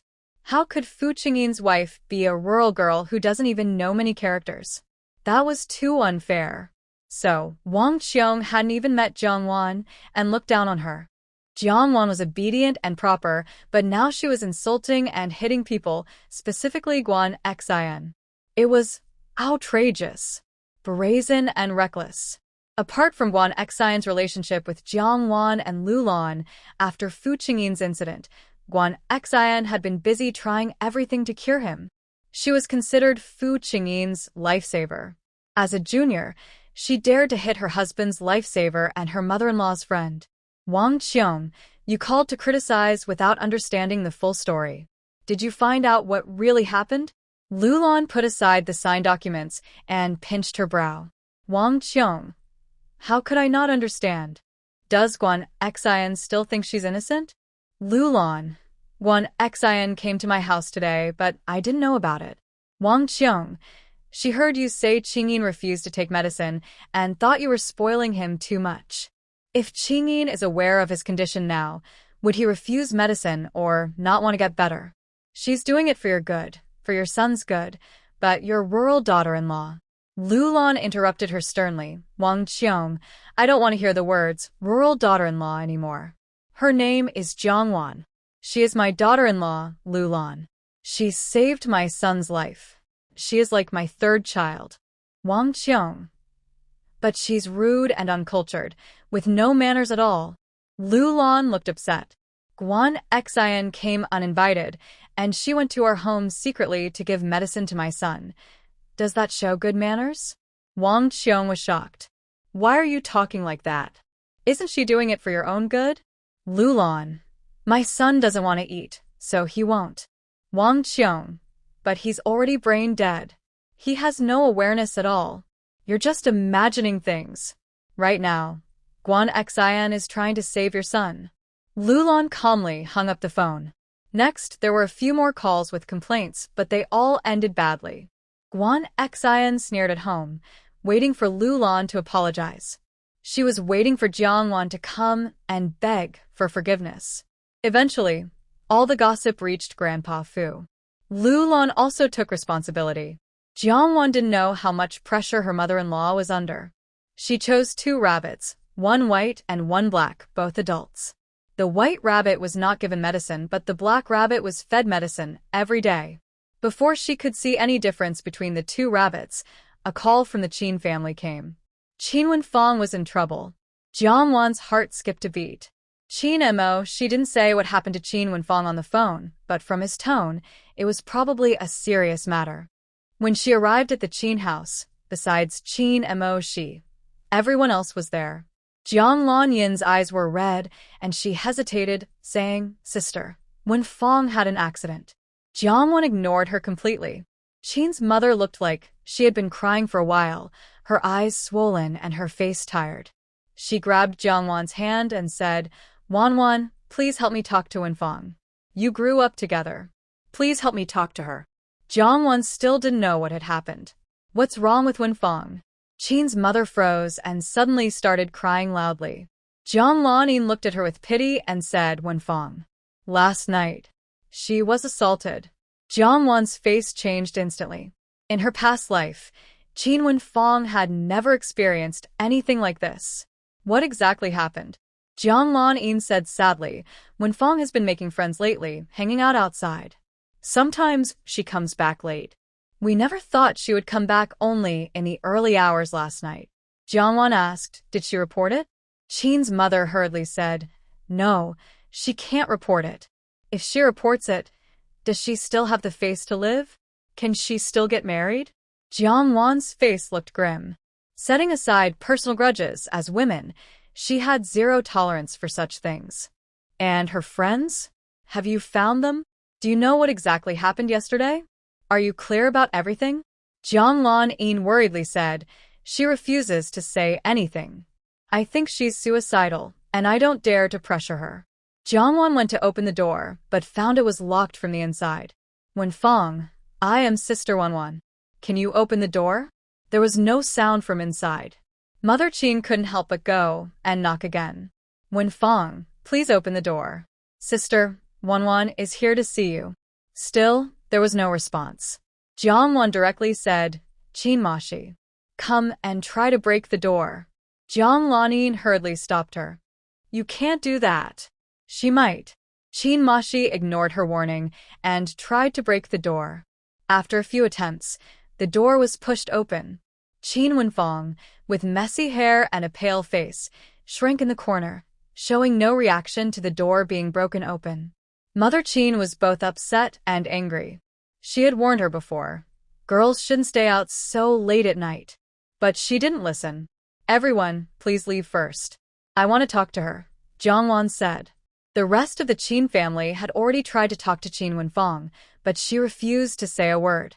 Mother Qin felt both ashamed and worried that her daughter's actions had brought shame to the family, but she was still her daughter.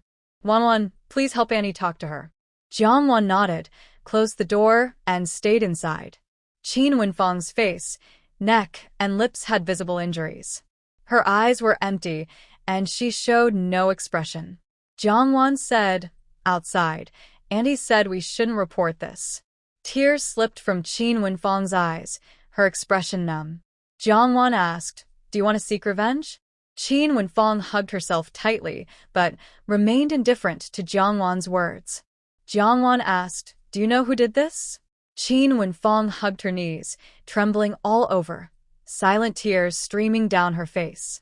Jiangwan said, sometimes tears are a weapon. Sometimes tears are worthless.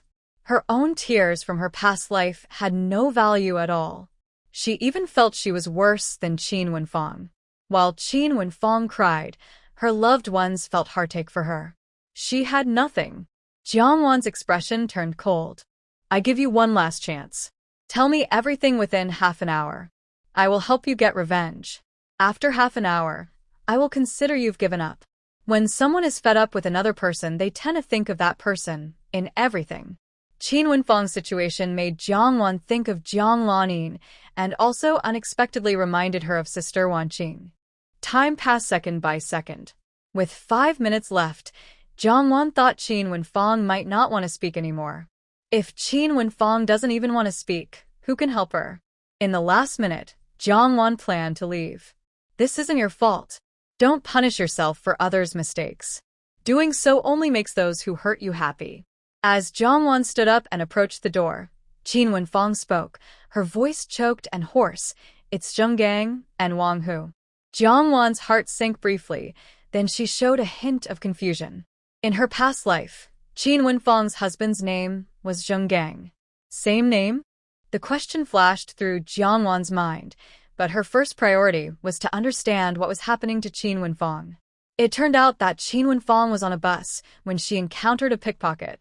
At that time, Zheng Gang and Wang Hu were also on the bus. Together, they caught the thief and helped many people recover their wallets. That was how Qin Wenfang came to know them. Since then, they often went out together, going to movies, dancing at a dance hall, playing billiards. Under their attention, Qin Wenfang's vanity grew, and she started returning home later and later. Last night, after watching a movie, everyone was a bit hungry, but street vendors and small restaurants had already closed. Zheng Gang and Wang Hu said they had some marinated dishes bought earlier that day and suggested they go to their place to eat something and then take Qin Wenfang home. Their rented house was only for the two of them, so they were very free. Qin Wenfang trusted them and went along. But something went wrong during this trip. After the incident, she was afraid to tell her family, worried they would think she deserved it. She was so lowly, so guilty. Because she had gone out late at night to drink with two men she just met.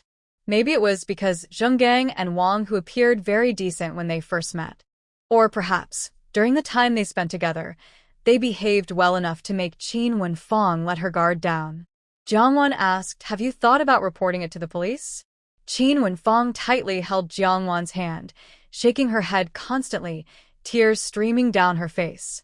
Her lip was torn and bleeding again from her intense movements.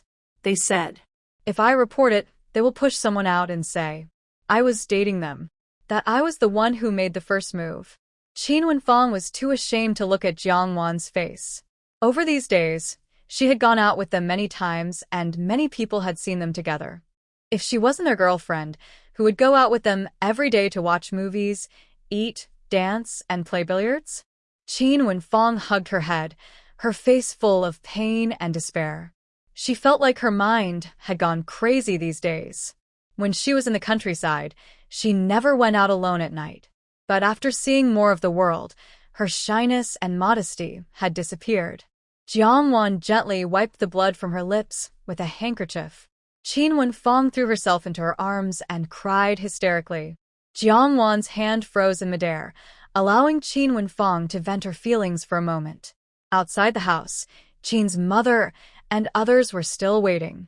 Hearing Qin Wenfang's crying, Qin's mother looked both angry and sad. Oh heavens! What kind of misfortune have I brought upon myself? Qin Mashi looked upset, with anger burning in her eyes.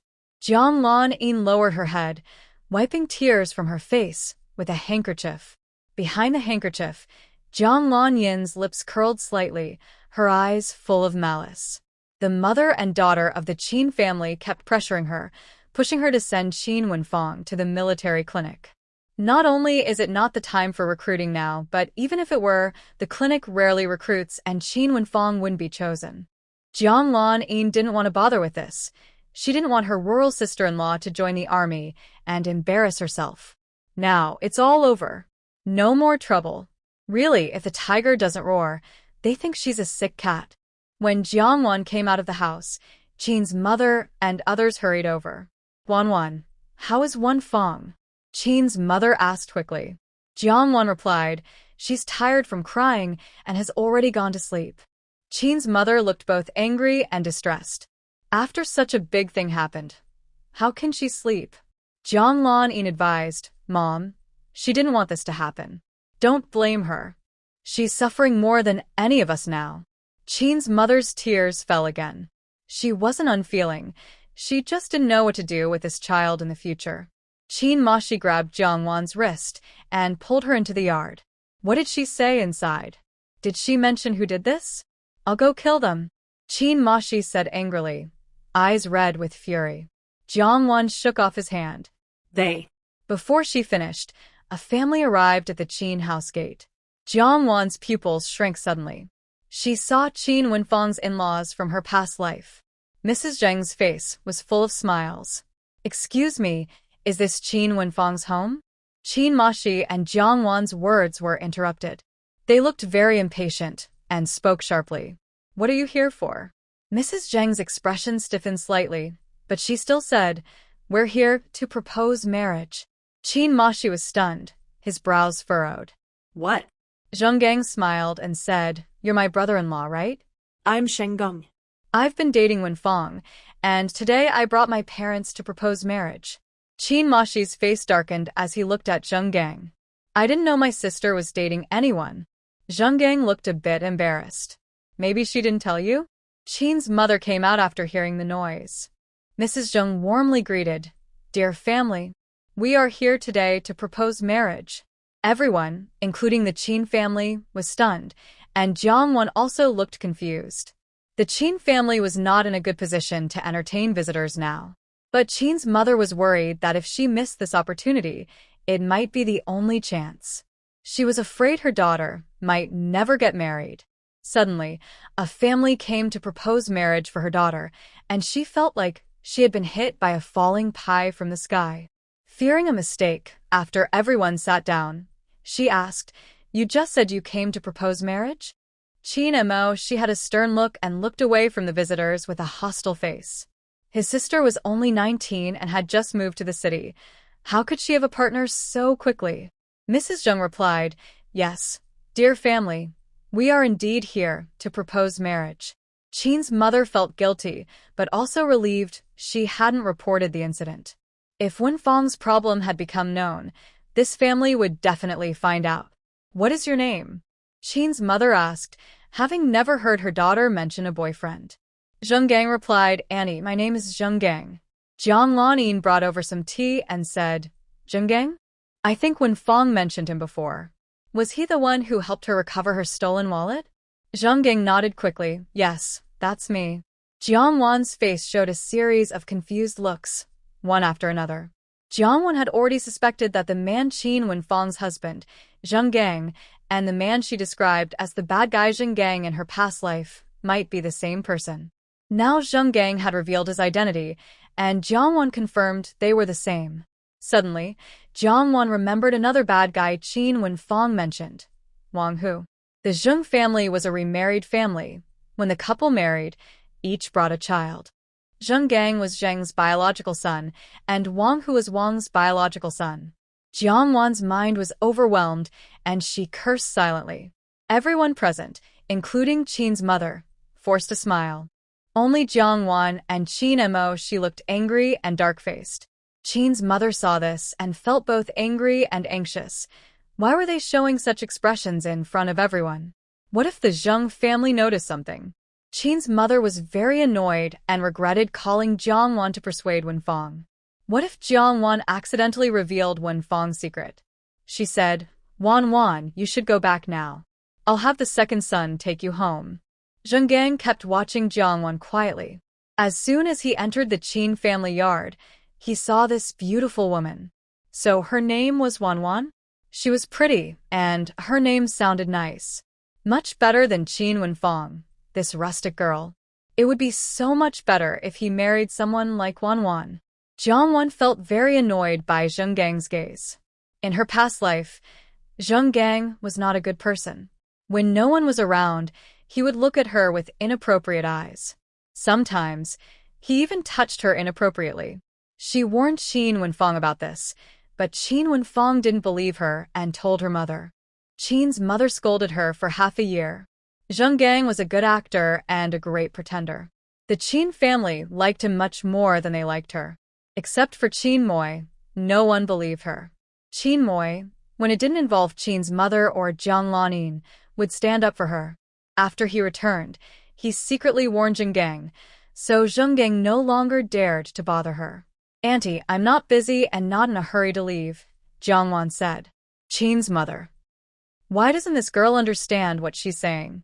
Qin's mother kept signaling to Jiangwan. Right now, there was an important matter at home, so she wanted her to leave first. Jiangwan lowered her head to drink water and avoided Qin's mother's angry look. Qin's mother was about to get very angry. Does this stubborn girl really want to ruin this marriage? Is she going to tell everyone about Wenfang's past?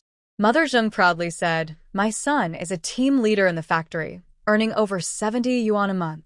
He is honest and hardworking, often praised at work. He's the favorite of the factory director and the factory manager. I don't mind that your daughter is from the countryside and has no job. I only have one requirement. After marriage, she must give me a grandson. Qin's mother immediately agreed. Dear, I have 2 sons myself. My daughter will definitely be able to give you a son. Qin's mother didn't think the other side's request was too high. She herself wanted a daughter-in-law and expected her to give her a grandson.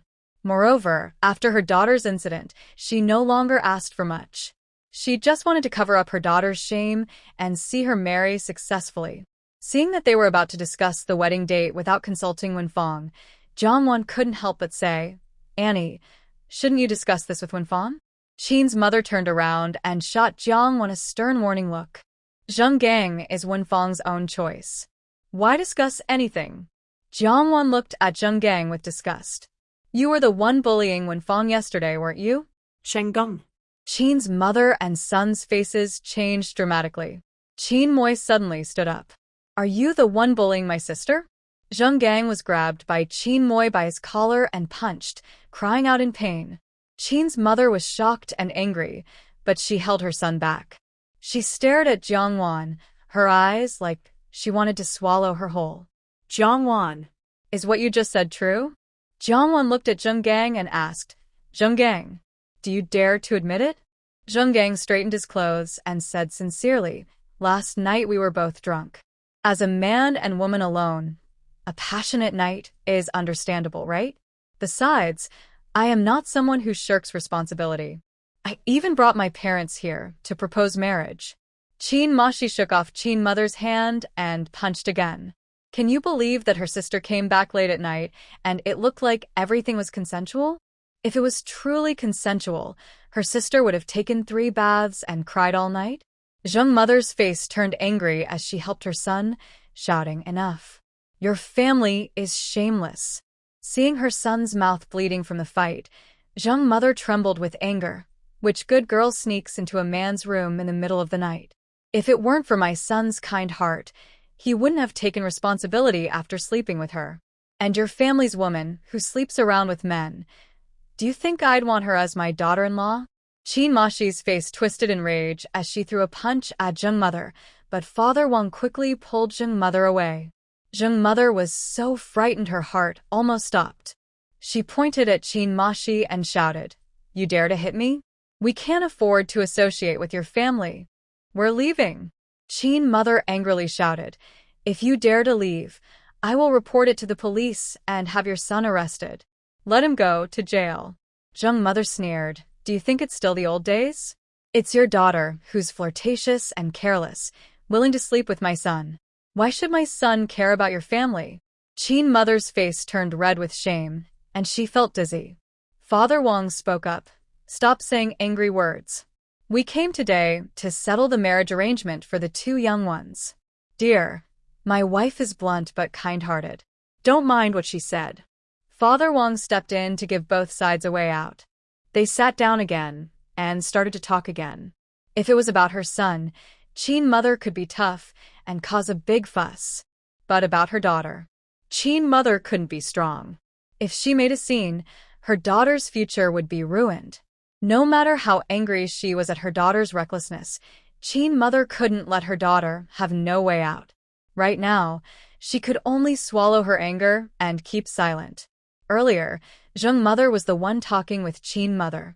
Now Zheng Mother was still upset and couldn't speak, so Father Wang, the stepfather, took the lead.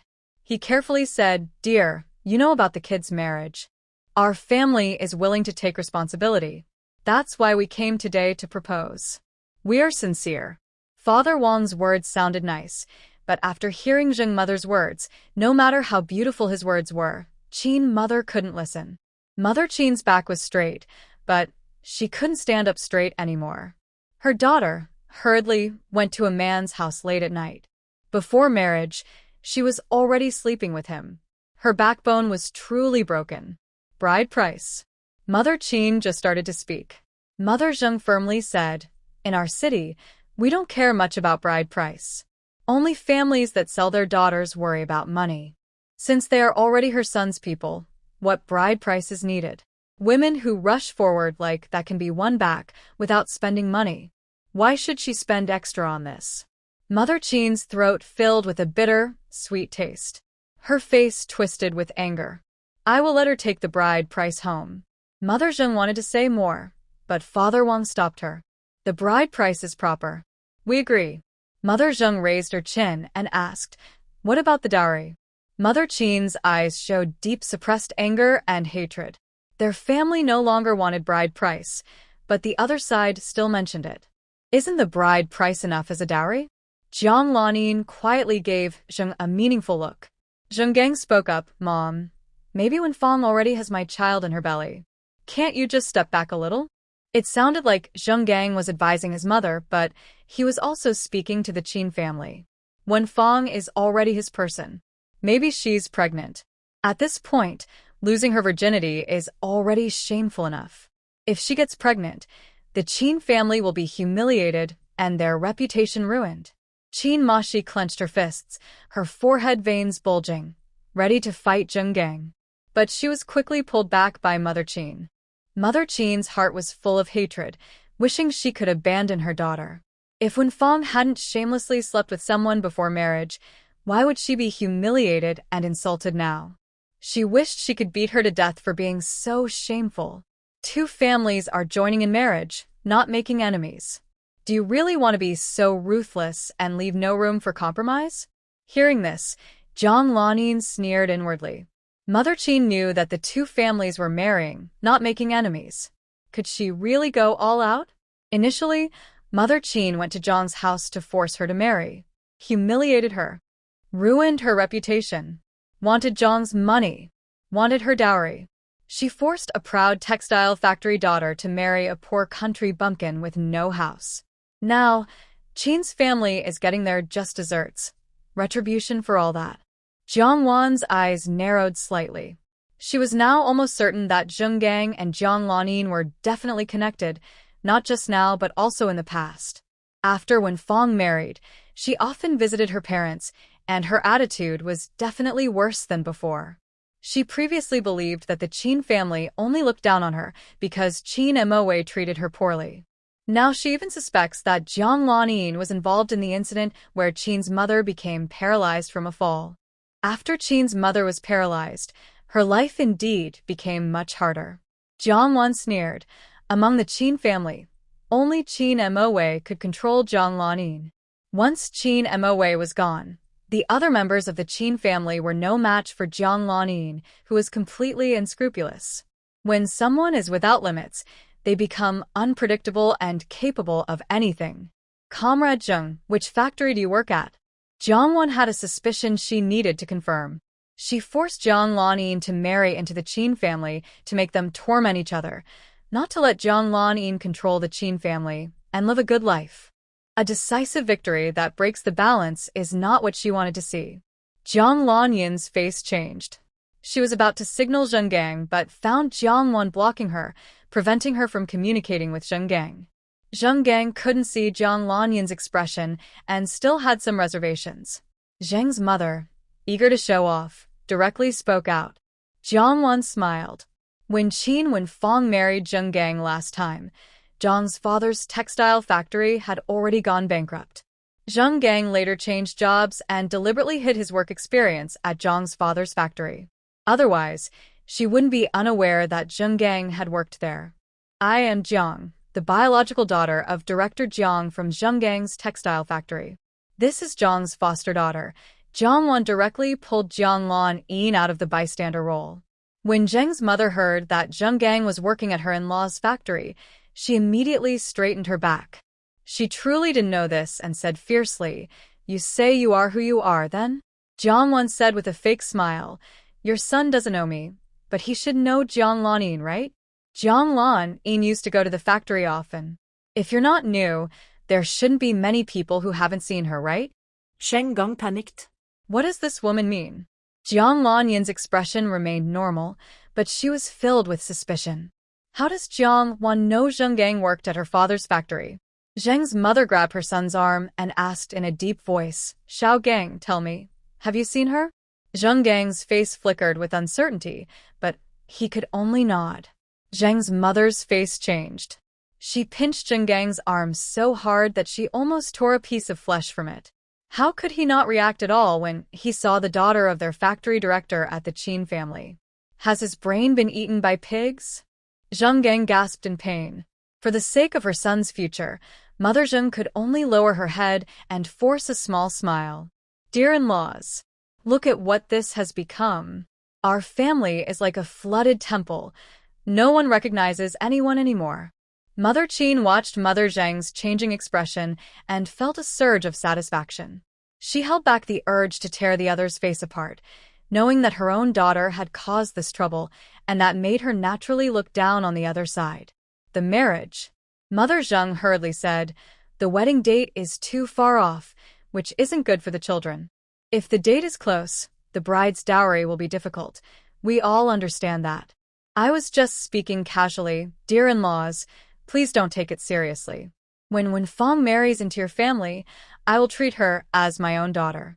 Mother Qin finally felt some relief, but even with Zhang's family as the in-laws, she dared not be overly difficult because of her unloving daughter. "No matter how much the bride price is, I will let Wenfeng take it home." Mother Zheng's attitude changed again. "Dear in-laws, I told you, I was just speaking casually. Don't take it seriously. The bride price is whatever it should be. Whether there is a dowry or not doesn't matter. You've raised your daughter for so long, and now she's marrying into our family. Our family is getting a huge benefit." Mother Zheng pounded Zheng Gang a few times to show her stance, trying to smooth things over. "I don't agree." Qin Wenfeng came out of the room, supported by Jiang Wan. Mother Qin's face darkened. "What right do you have to disagree? If she hadn't been shameless, she would have been tricked into losing her innocence long ago. Why should she suffer the shame of her husband's parents? Qin Wenfang's lips trembled, her teeth clenched with a grinding sound. I won't marry him. I would rather die than marry him. Mother Qin finally lost her composure completely. Then go die. I've been a widow for 18 years. I've kept my purity for most of my life. Now that I'm old, it's all because of you. My old face is trampled underfoot by others. If you want to die, just do it quickly and cleanly. Mother Qin trembled with anger, her mind filled with furious, irrational rage. Qin Wenfang's face turned pale, her eyes dull and lifeless, her body trembling even more. Jiangwen, are you afraid? Qin Wenfang shivered all over. She was not afraid. Even if she had to die, she would drag someone down with her before dying. Suddenly, her eyes flashed with a fierce light. She grabbed scissors and lunged at Zheng Gang. Qin Wenfang moved too quickly, and the others nearby didn't react in time. When Zheng Gang let out a scream, everyone finally realized what was happening, and were all stunned in shock.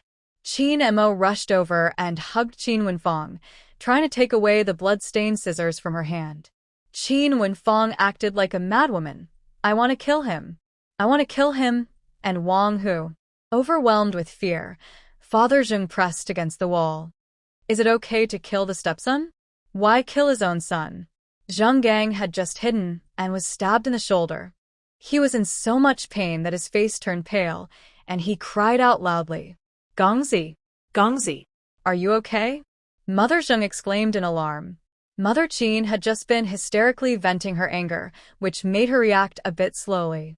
By the time she realized it, Qin Wenfang's scissors had already been bloodied. Qin Wenfang.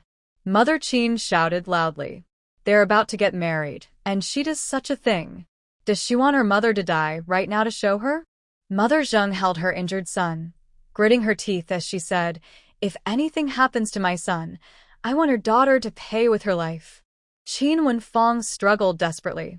When she couldn't break free, she suddenly grabbed the scissors that Qin Mashi had already taken from her and threw them at Mother Zheng. Mother Zheng screamed in fright. Fortunately, she didn't get hit. Qin Wenfang looked disappointed. Zheng Gang is Qin Wenfang's future husband, and Mother Zheng is her future mother-in-law. Now Qin Wenfang has offended both of them. Mother Qin was so angry she almost spat blood. She rushed over and slapped Qin Wenfang hard twice. Are you crazy? Even if I am crazy, you need to wake up. Qin Wenfang's head was buzzing from the slap, and she glared at Mother Qin with hatred. Did you hit me because of them and their mother and son? Mother Qin's heart was wounded by Qin Wenfang's hateful eyes, bleeding profusely. Wasn't she just doing it for her own good? I hit you because you're such a useless thing. The resentment in Qin Wenfang's eyes turned into deep hatred, and she screamed. Her hysterical scream almost tore the roof apart. Mother Zheng was terrified. Is she mentally ill? Does she have a mental disorder? Zheng Gang was also frightened. His shoulder was still bleeding. He should go to the hospital quickly, not stand here trying to figure out if Qin Wenfang is sick. Mom, take me to the hospital quickly. Mother Zheng realized this and decided to settle the score with them later. Old Wang, help me take my son to the hospital.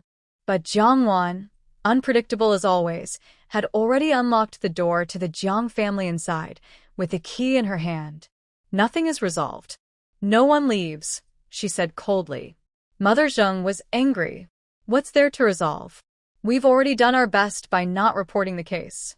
Whenever the Qin family didn't have a relative who was a factory manager, and whenever her son didn't work at the textile factory, she would cause trouble with the Qin family. Mother Qin felt relieved when she heard the other person say they wouldn't report the incident. Jiang Wan, open the door. Second brother, help them take the person to the hospital first. Mother Qin still wanted to arrange the marriage. It's not that she wanted to marry her off. Given Qin Wenfang's situation, she had to marry Zheng Gang. Jiang Wan didn't go to unlock the door but instead approached Qin Wenfang and asked, should I open the door for them? Mother Qin was so angry she almost died and scolded, Jiang Wan, are you not listening to me? Our family's matters don't need you to interfere. If you hadn't called Wenfang out of the room, she wouldn't have caused such a big fuss. I really shouldn't have brought you here. You're good for nothing and only cause trouble. If my daughter's marriage doesn't go through, I'll make sure to cause trouble at the Fu family. Before she finished, Qin Wenfang's cold voice interrupted her. Zheng Qiangqiang assaulted me. Are you still planning to marry me to him? Mother Zheng looked upset and said, Young girl, don't speak so harshly. What you and my son have is a mutual agreement, a relationship based on consent. How can you pretend not to recognize him after spending the night together? Mother Qin gritted her teeth and said, if you weren't dating him, could this happen? Qin Wenfang shouted angrily, I'm not dating him. He's not my boyfriend. Mother Qin cursed, if he's not your boyfriend, what are you doing sneaking into a man's house in the middle of the night? Are you still shameless enough to cry? If you weren't so reckless and unselfish, this shame wouldn't have happened. Qin Wenfang's heart bled as she looked to her second brother for help. Qin Mashi also thought she was at fault.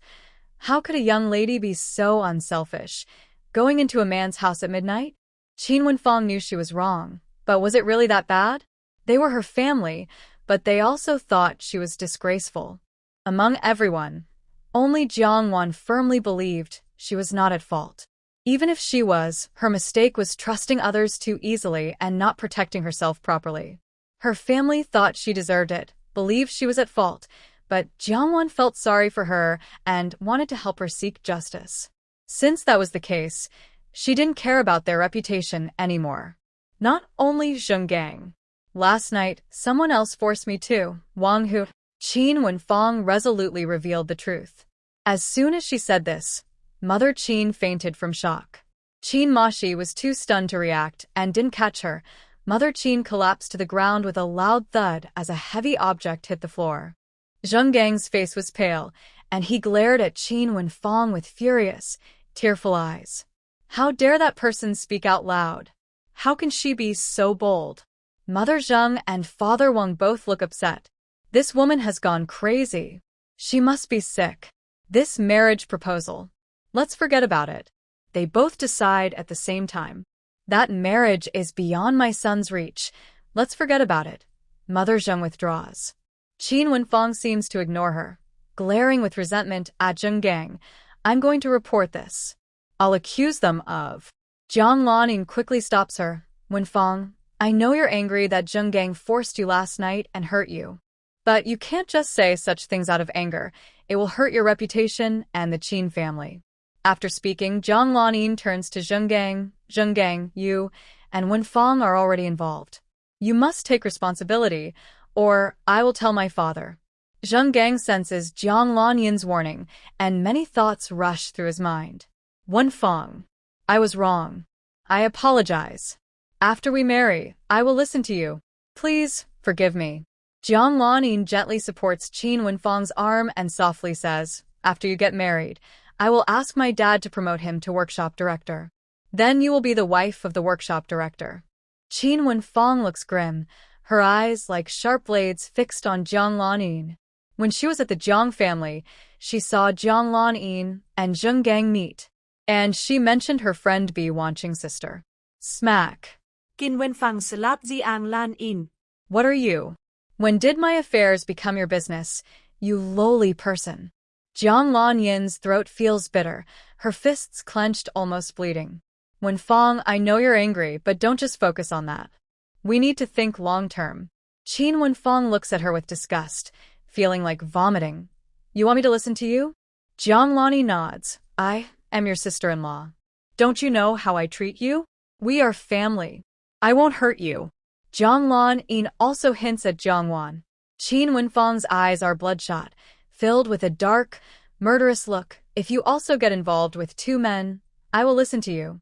Jiang Lanyin's chest rises and falls heavily, but her face shows no anger. Her tone remains gentle and forgiving. Wenfang, don't be stubborn. I do this for your good, for the Qin family. Qin Wenfang bites her gums until they bleed, feeling deeply hurt by Jiang Lanyin's unaffected attitude. Because it was her who had the problem, not Jiang Lanin. That's why Jiang Lanin could calmly and confidently give her advice. Are you going? Qin Wenfeng's eyes were bloodshot, like a monster with red eyes, staring intently at Jiang Lanin. Jiang Lanin looked confused and puzzled. What?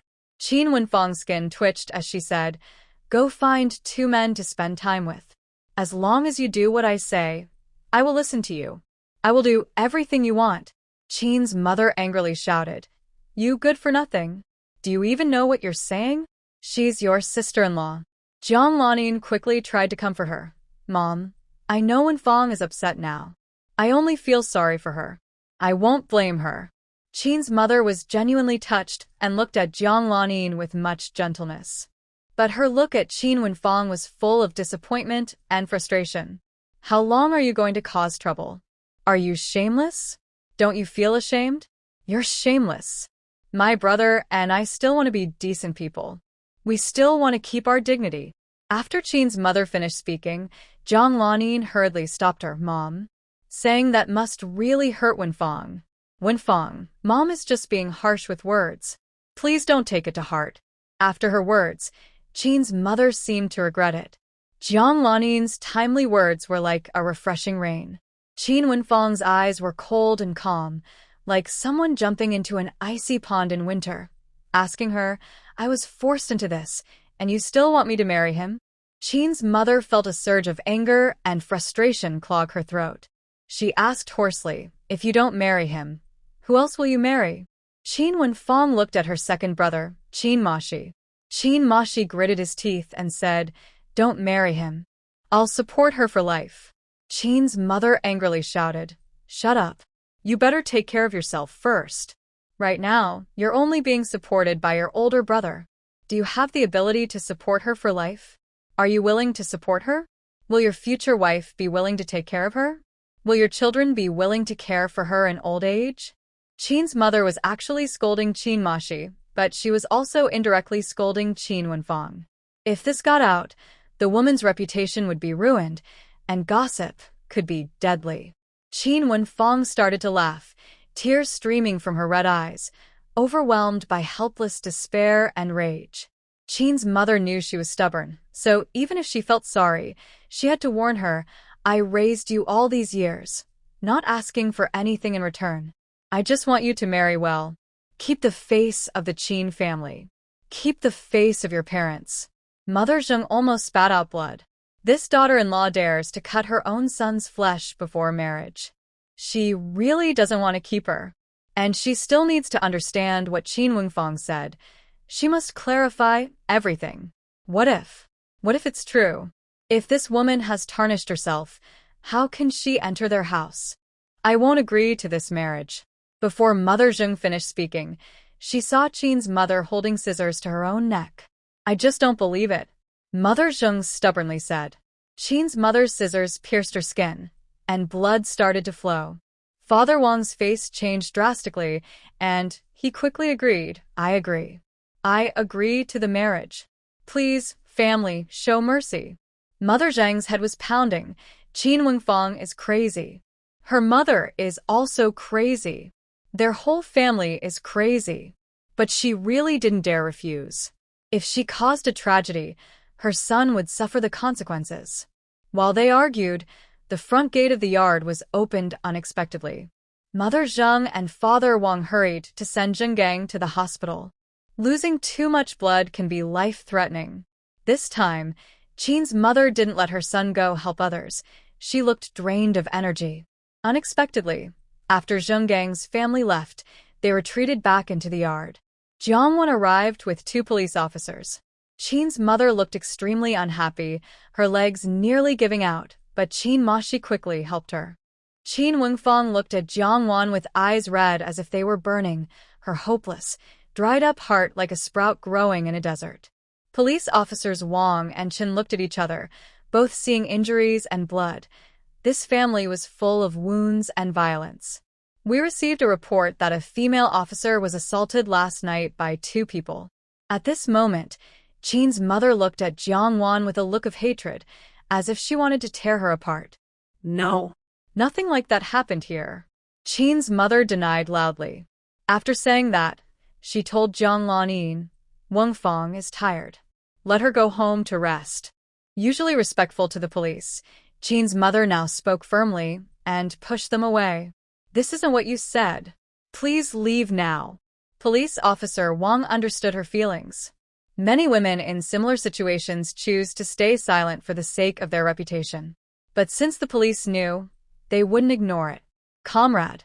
Qin's mother suddenly exploded, pushing the officers forcefully. Nothing is wrong in my family. You all need to leave now. Get out.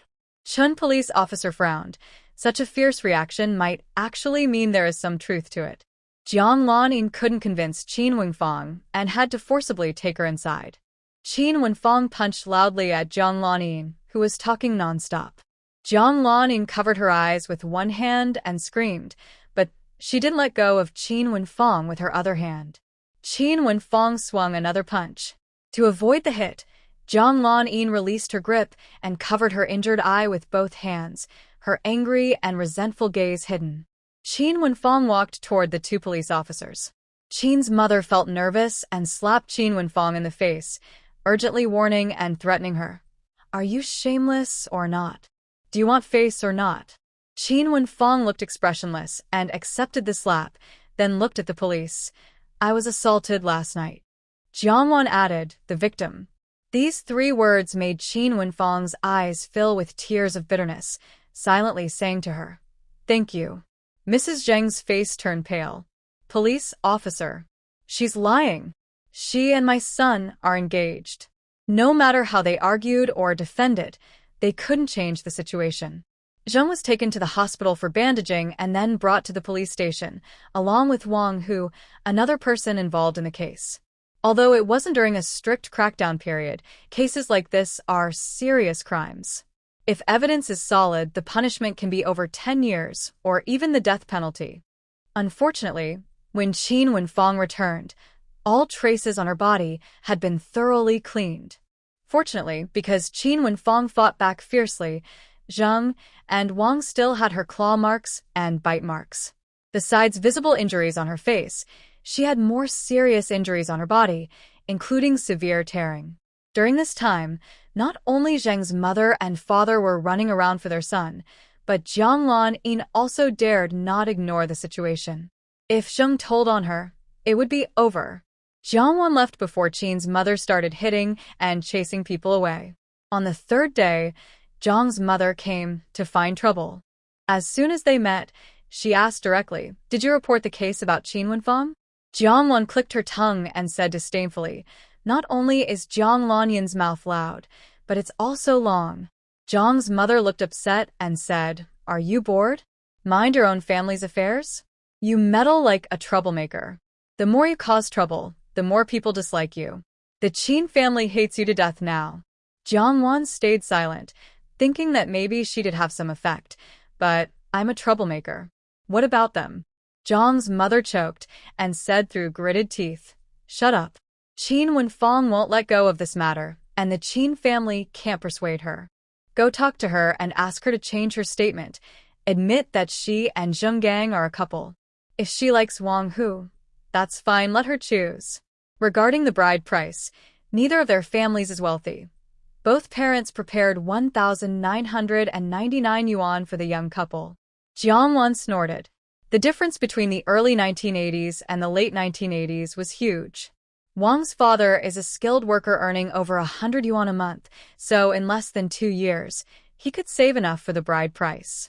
Now, the bride price isn't just a gift, it's also a form of compensation. The other side only added 1,000 yuan, showing they didn't really value Qin Wenfang. Zheng's mother said, their family's money didn't come easily either. A bride price of 1,999 yuan is rare these days. Jiang Wan remained silent as her mother talked. Annoyed, she said, Are you mute now?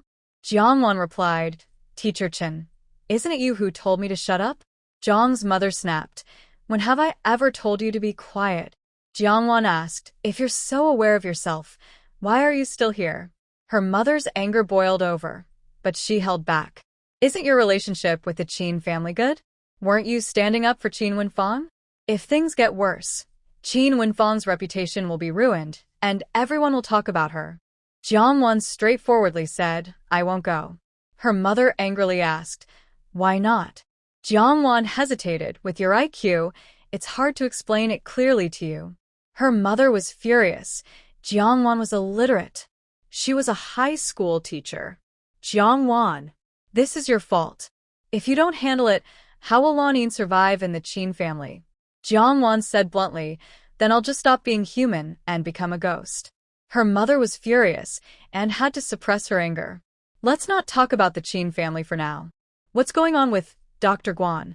Jiangwan said, "That's none of your business." Her mother said, "I am your mother." Jiangwan looked calm and said, "You didn't raise me, so you have no right to control me." Her mother pinched her chin, trying to calm down before she got too angry with her unfilial daughter. "If you don't apologize to Dr. Guan, do you know what others are saying about you? They say you have no manners. They say our Jiang family didn't raise you properly." In her past life, Jiangwan had heard such words so often that her ears were numb, and she instinctively felt rebellious. "I not only have no manners, I also have no morals.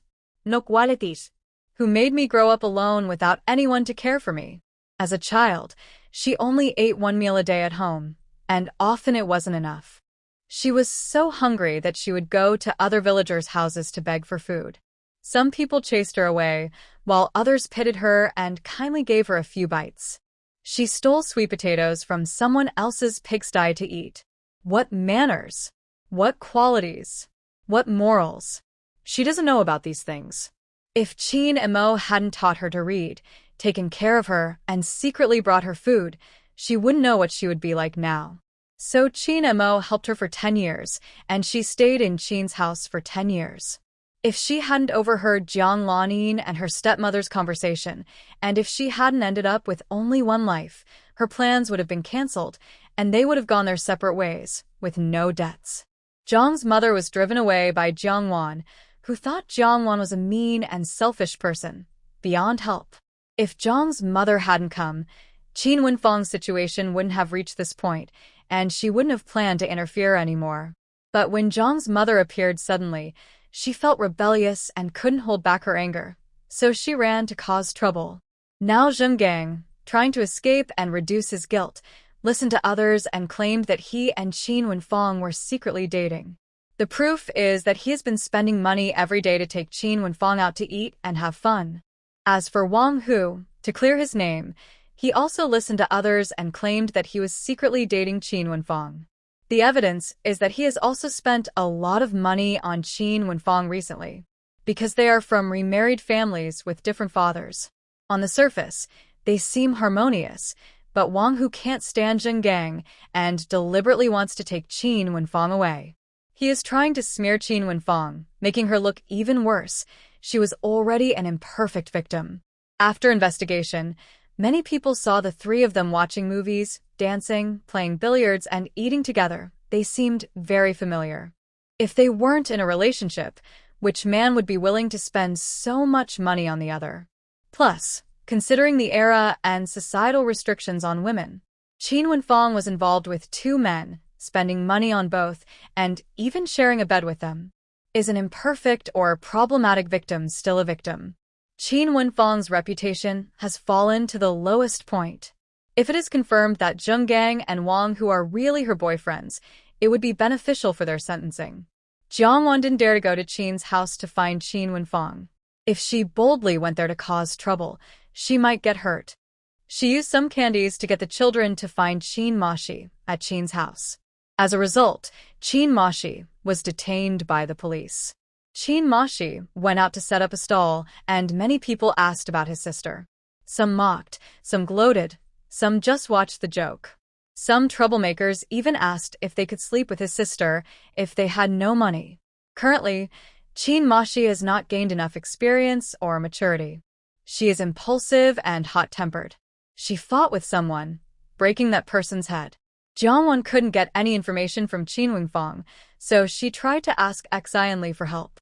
Xian Li owns a dance hall and has many connections in this area.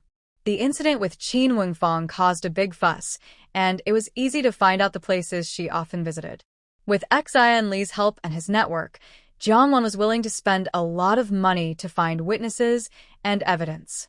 During this time, Xian Li discovered that Li Baiyu was involved, which made him more excited. Although the royal nightclub was also closed, their feud remained. Thanks to Xian Li's active assistance, witnesses and evidence were found. The waiters at the dance hall, the billiard hall owner, some regular billiard players, the cinema ticket seller, and the restaurant owner's wife, all were questioned or teased about Qin Wengfang's relationship with them. She denied being involved with any of them. Qin Wengfang never admitted to any relationship publicly. They never showed any intimate actions like holding hands, which would suggest a romantic connection. With these witnesses' testimonies, Zheng Gang and Wang Hu panicked. They didn't want to face the death penalty. So, they confessed. Qin family. Qin's mother had repeatedly urged Qin Wengfang to go to the police and change her statement.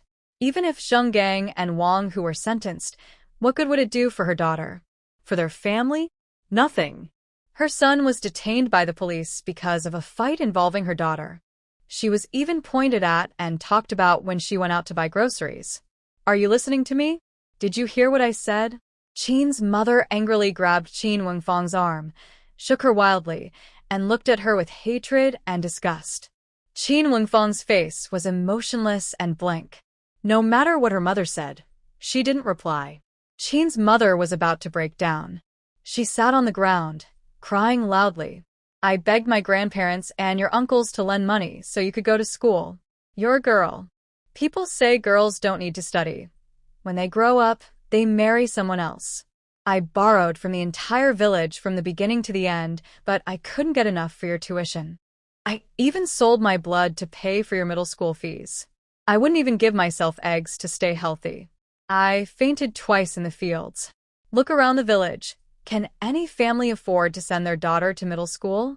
Mother Qin raised 3 children alone. She never dared to look back at the hardships and suffering she endured. Now that her children have grown up, many villagers envy her for raising them well and admire her ability to live a good life through her children. However, just 2 months after her daughter moved to the city, everything changed.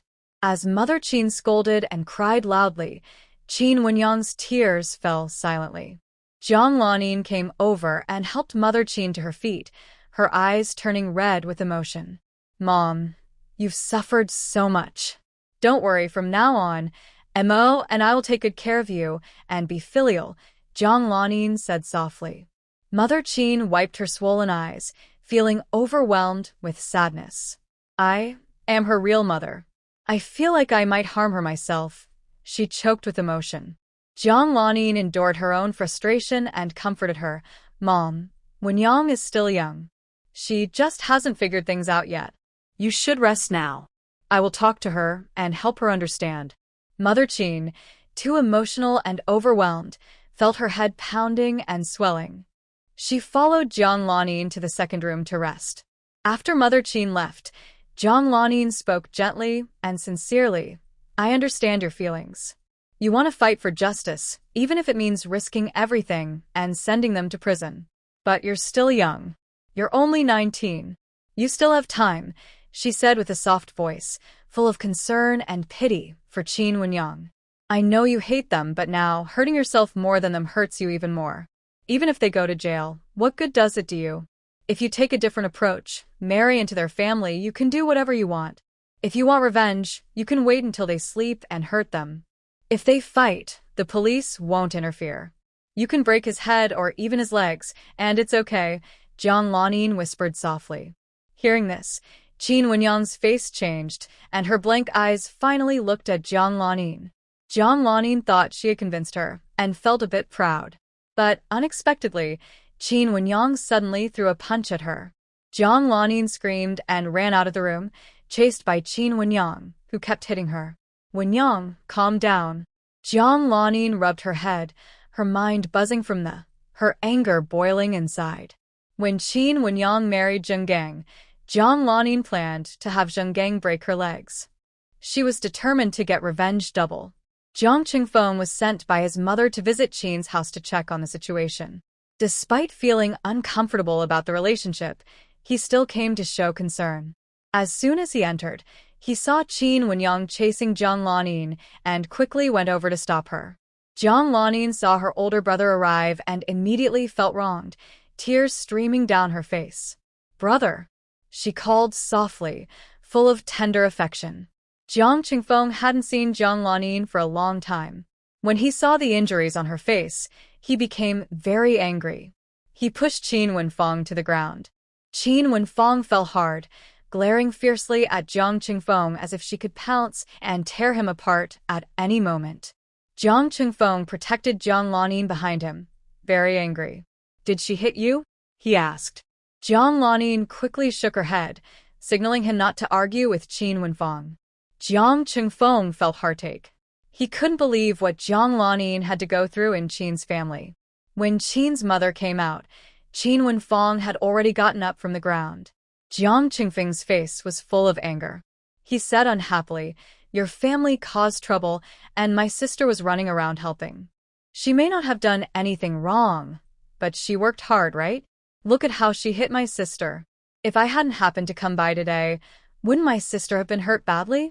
Seeing Qin Wenfang still looked angry, Jiang Qingfeng said, with frustration, "Look at her attitude. It's not my sister's fault if she got into trouble." Qin's mother endured the humiliation of being questioned by the younger generation and scolded Qin Wenfang loudly.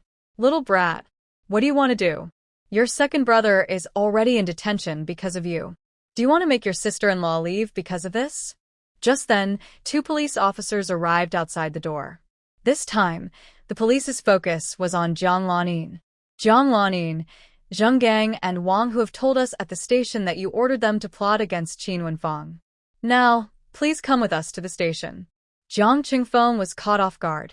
"Police officer, are you mistaken?" Qin's mother also reacted quickly, anxious. "There must be a mistake. She's my daughter-in-law."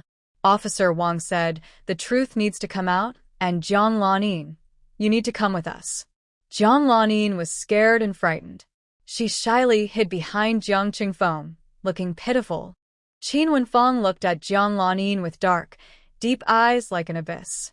While everyone else was still stunned, Qin Wenfang suddenly dropped a pair of scissors from her sleeve and stabbed sharply into Jiang Lanin's lower back. She knew that once others reacted, she wouldn't have a chance. So, Qin Wenfang quickly pulled out the scissors and stabbed again at the same spot. "Brother." Jiang Lanin felt a sharp pain in her waist, so intense she couldn't even scream. She clung tightly to Jiang Qingfeng's clothes. Jiang Qingfeng quickly turned around and helped Jiang Lanin, who looked shocked and incredulous. He touched the sticky blood on her waist, and his face suddenly changed color as he shouted repeatedly, "Lanin! Lanin!" Jiang Lanin opened her mouth but couldn't speak. Her face seemed to lose all color in an instant. She collapsed into Jiang Qingfeng's arms, feeling dizzy. 2 police officers hurriedly restrained Qin Wenfang, holding her arms behind her back. Jiang Qingfeng and Officer Wang took Jiang Lanin to the hospital for emergency treatment. Qin Wenfang was caught by Officer Chen and taken to the police station. Jiang Wan learned the news more than 3 hours later. Her older brother called to tell her that Jiang Lanin had been stabbed by Qin Wenfang with scissors and was still being treated in the hospital. When Jiang Wan hung up, her brow was furrowed. She had taken the initiative to report the case, which caused chaos in the Qin family and ruined Qin Wenfang's reputation. She was the one who told Qin Wenfang not to interfere with Sister Yuanqing's matters. She also told Qin Wenfang that she suspected Zheng Gang and Wang Hu's issues might be related to Jiang Lanin. If Qin Wenfang betrayed her and blamed her, she would become the target of criticism. When the call came, Xian Li and Jiang Wan were discussing the renovation of the 2nd floor of the 0-point karaoke hall. They debated whether it was necessary to turn the 2nd floor into karaoke-style private rooms. According to Jiang Wan, the first karaoke hall in the country opened last year in the eastern suburbs of the capital, and there was no similar type in Kyoto yet. Xian Li was worried that taking a big step might cause trouble. Seeing her look different after hanging up, Xian Li asked, "What's wrong?" Jiang Wan packed her things and put her pager into her bag. "I need to go to the hospital." Xian Li stood up and asked with concern, "Did something happen? Should I take you?" Jiang Wan replied, It's nothing serious. I can go by myself. Xian Li was still worried and held up his pager, which was about the same size as Jiang Wan's, saying, Call me if you need anything. Not sure what she had taken wrong. Xian Li had hesitated to buy a pager before. Recently, he spent over 30,000 yuan to buy one. He bought it but had been eating salted vegetables and steamed buns every meal, feeling heartache. Jiang Wan nodded without saying a word and left directly. When she arrived at Kyoto People's Hospital, she asked around briefly and learned where Jiang Lan Yin was having surgery. Outside the operating room, everyone in Zhang's family was present except for the twin brothers who were in school. Besides Zhang's family, Qin's mother was also there. Zhang's mother had already cried until her eyes were swollen. Zhang's father looked serious, with a heavy expression on his face. Jiang Qingfeng sat on the ground, holding his head in pain and worry, hitting the wall with his hands until his knuckles turned red. As Qin Wenfang's mother, Qin's mother no longer had any pride in front of the Zhang family. She couldn't lift her head. Now, Qin's mother was full of resentment towards Jiang Wan, blaming everything that happened at home on her. You still dare to come here. If you hadn't gone to report the case, things wouldn't have gotten this bad. If it weren't for you, Wenfang wouldn't have hurt Lan Yin. Between her daughter and Jiang Wan, Qin's mother didn't hesitate to push Jiang Wan forward to take the blame. Jiang Wan calmly glanced at the reactions of the Jiang family members. She wondered if Qin Wenfang was blaming her for everything, if she had revealed her as the troublemaker. Jiang's mother had already scolded Jiang Wan once. Now, since the situation involved Jiang Lanyin, her gaze toward Jiang Wan was full of resentment, as if questioning why the person who was hurt almost to death wasn't her. Jiang Qingfeng suddenly rushed over, grabbing Jiang Wan's arm tightly. Jiang Wan. Why did you come back from the countryside? Have you caused enough trouble for her? She already married into the Qin family. In his extreme anger, Jiang Qingfeng wished he could crush Jiang Wan, wishing to break her arms. Jiang Wan grimaced in pain and kicked out at him. Jiang Qingfeng was prepared. He released her arm, dodged her kick, and grabbed both her wrists with one hand, then tightly squeezed her neck with the other. In his furious rage, Jiang Qingfeng was choking her harshly, quickly making Jiang Wan unable to resist.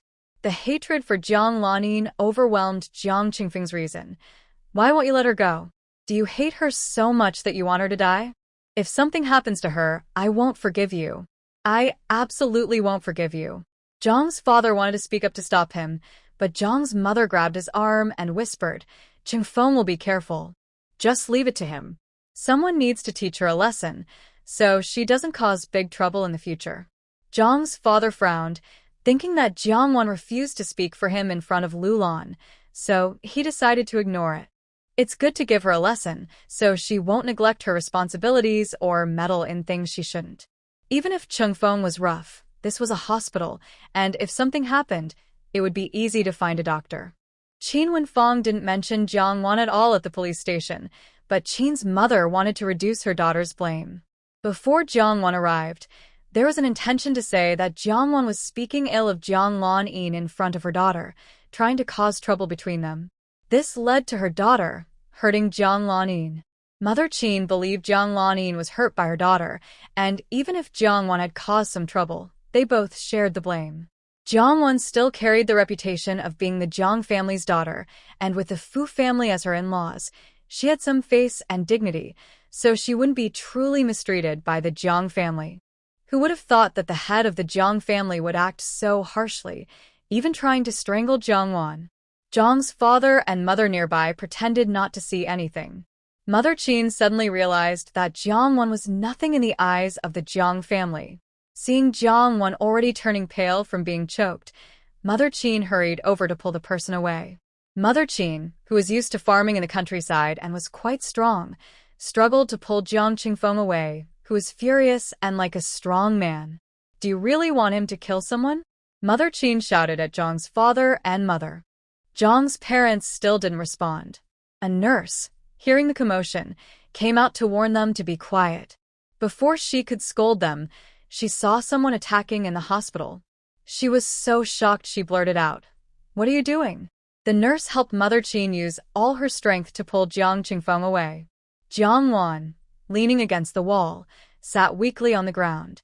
The feeling of suffocation and dizziness made her brain go blank. She instinctively took deep breaths, feeling nauseous and her throat hurting badly. The nurse hurriedly asked, "Are you okay?" Tears filled Jiang Wan's eyes, with red veins visible, her face still showing pain. She shook her head to show she was fine. The nurse then turned and glared at Jiang Qingfeng. "Who are you? Were you trying to kill him?" Jiang's mother quickly explained, "Nurse, they are siblings. They were just joking. It's not serious." The nurse looked at the deep marks on Jiang Wan's neck, which didn't seem fake. "Comrade, don't be afraid. Is what she said true?" Jiang's mother said, "Nurse, they are really siblings and we, as parents, are right here. How could we watch our son try to kill someone?" Jiang Wan ignored her mother's warning gaze. She shook her head at the nurse's caring look and made a gesture to thank her. The nurse, seeing this, helped her to another bench, worriedly asking, "Shall I take you to get some medicine?" Jiang Wan shook her head again, indicating she would go later. The nurse, unable to insist further and busy with other patients, just told her to make sure to get the medicine later. The nurse left, and Jiang's mother, in front of Jiang Wan, lightly scolded Jiang Qingfeng a few words. She didn't mention Jiang Wan at all, as if nothing had happened, giving no instructions. Jiang Wan was caught off guard when Jiang Qingfeng suddenly hit her and then restrained her neck, leaving no room to resist. After the dizzying feeling of suffocation passed, Jiang Wan took out her phone from her bag, looked at Jiang Qingfeng, who was sitting on the ground holding his head in a defeated way, and her eyes turned cold like a fierce beast locking onto its prey. When Jiang Wan approached Jiang Qingfeng, Jiang's mother and father looked at her with disgust. Did she not get enough punishment? Does she still want to provoke Qingfeng? Jiang Qingfeng, annoyed, looked up. "You." Before he finished speaking, Jiang Wan's phone suddenly struck Jiang Qingfeng's head. In just one hit, Jiang Qingfeng was knocked to the ground, bleeding and injured. Jiang Wan showed no emotion as she held her phone and continued to hit Jiang Qingfeng's head fiercely, like cracking a walnut.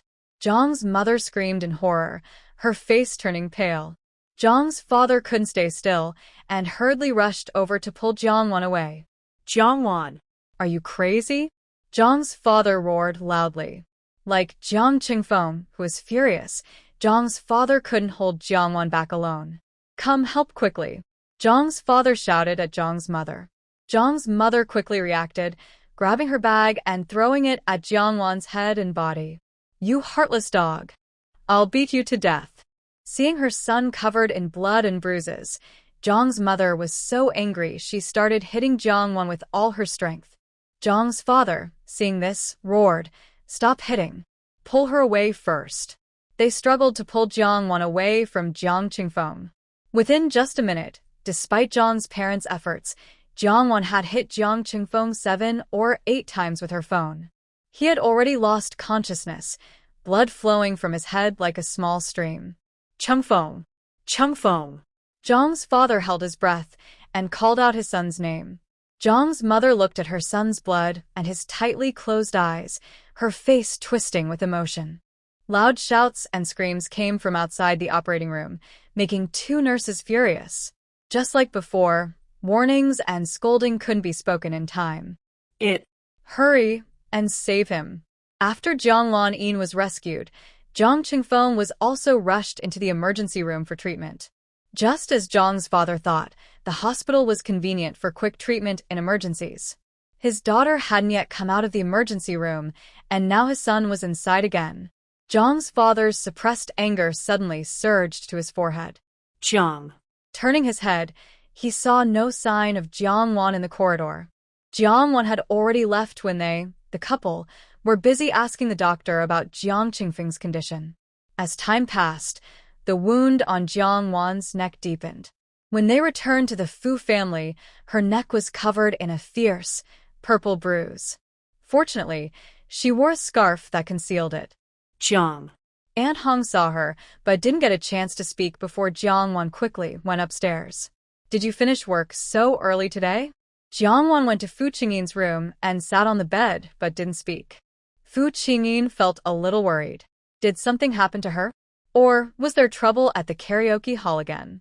Since Jiang Wan didn't speak, Fu Qingyin's concern grew. What exactly had happened? Her throat was injured, probably quite badly, and she couldn't speak at all. She could only write clearly and slowly in Fu Qingyin's palm. I might have hurt someone. Fu Qingyin, sensing her more sharply, understood what she was writing. His heart sank to the bottom. Hurt someone? He was even more eager to find out what had happened to Jiang Wan. Jiang Wan didn't disappoint him. She simply and directly wrote it again. I went to Kyoto Hospital. Jiang Qingfeng tried to strangle me. I hit him with my phone to break his head. He bled a lot. He might die. Fu Qingyin didn't dare to relax. His full attention was on sensing what was written in his hand. Finally, he let out a breath of relief. Kyoto People's Hospital was the best hospital in Kyoto. If something happened there, emergency help was easy to get. She was just a young girl, so slender and soft, with small hands. How much strength could she have? He didn't think she would die. As long as Jiang Qingfeng survived, whether Jiang Wan was their biological daughter or not, as long as this family connection existed, it could be considered a sibling fight, just a fierce one. The Fu family could step in to help compensate Jiang's family. Next, Jiang Wan was worried that Fu Qingyin might not accurately perceive what she had written on his palm. She didn't want to write a letter to explain, to avoid being blamed for her escape being linked to the Fu family. Fu Qingyin. Jiang Wan's face looked pained. Every word she spoke felt like her throat was being cut. Her voice was hoarse and barely recognizable from her original voice. Fu Qingyin was both surprised and angry. He realized that Jiang Qingfeng trying to strangle her was not just a figure of speech, but a real threat. Grandpa's property certificate, bride price, your belongings are all in my room, in the cabinet. When Jiang Wan left the hospital, she gave a nurse 100 yuan. If Jiang Qingfeng dies, she will be notified by phone. She will immediately go to the dock, leave Kyoto secretly, and escape to Port City. Fu Qingyin realized she was saying goodbye. Suddenly, a wave of pain flooded his chest, catching him off guard. His whole body felt as if frozen. Jiang Wan held Fu Qingyin's hand in her palm. After rebirth, she used her status as his wife to gain the protection of the Fu family and enjoy a brief, peaceful time. She gently wrote in his palm 3 times. Thank you for giving me a place to stay. Thank you for listening to my endless chatter every day. Thank you for having such a good mother and such good Nuonuo and Chi-Chi. Tears fell on Fu Qingyin's hand, and a surge of pain overwhelmed him, like a rising tide flooding his heart and burning his soul. Fu Qingyin's soul was trapped in a dark, sunless prison, with no light in sight. He listened to her read novels, shared her daily life and secrets. Her happiness and sadness had become part of him. Even though he was like a living dead, she still paid attention to every detail. She tried to respect him and preserve his dignity as much as possible. This living dead felt the warmth of life again with her company. Her love helped him rise from despair. He wanted to wake up, stand up, and tell her that he loved her deeply, just as she loved him. He had adapted to her gentle, attentive care. If she suddenly withdrew, he would be thrown back into a deep, shattered despair. Don't go. Fu Qingyin begged her silently many times. The ringtone of his big brother's phone sounded. When Jiang Wan left the hospital, she had already cleaned the big brother's phone and tested the hospital's phone. Perhaps Jiang Qingfeng's head wasn't hard enough. The big brother's phone still worked fine, not broken. The ringtone kept ringing. At this moment, the call. Jiang Wan realized it was a call from the hospital nurse. Fu Qingyin also realized it was a call from the hospital. If Jiang Qingfeng hadn't been rescued, a flood of despair and pain filled Fu Qingyin's heart, making his breathing quicken and deepen. In that moment when Fu Qingyin's hand clenched, Jiang Wan raised her hand to answer the call on the big brother's phone. Fu Qingyin's large hand held an empty space. Jiang Wan answered the phone, guessing correctly that it was the nurse calling. The nurse had sneaked out of the hospital to make the call from a public phone booth across the street. Comrade, he's not dead. He was saved. However, you'd better not come. Your Parents are really angry. You should hide for now. Before Jiangwon could reply, the nurse hung up and hurried back to the hospital. Jiangwon heard the beeping sound from her phone and finally came back to herself. Her earlier guess was wrong. Jiang Qingfeng's head was still tough, and his life was quite resilient. As long as he was alive, Jiangwon didn't need to run away. Suddenly, she remembered she had left quite a few parting words for Fu Qingyin. Embarrassment flooded over her, slow to realize what she had done. Jiangwon felt like she had become a clown. Fortunately, she was just a clown in front of Fu Qingyin. Fu Qingyin couldn't mock her. Jiangwon once again held Fu Qingyin's hand, her delicate fingers writing in his palm. His head is very tough. He's not dead. The words I just said, you. She hadn't finished writing when she was interrupted. She stared in shock at the large hand covering hers, her mind going blank. He. Moved. He woke up? Jiangwon realized something, her heart pounding in her throat. She held her breath and slowly lifted her head, meeting a pair of deep, penetrating eyes. Her mind went blank with a buzzing sound, completely empty. Grass, a type of plant. He really woke up.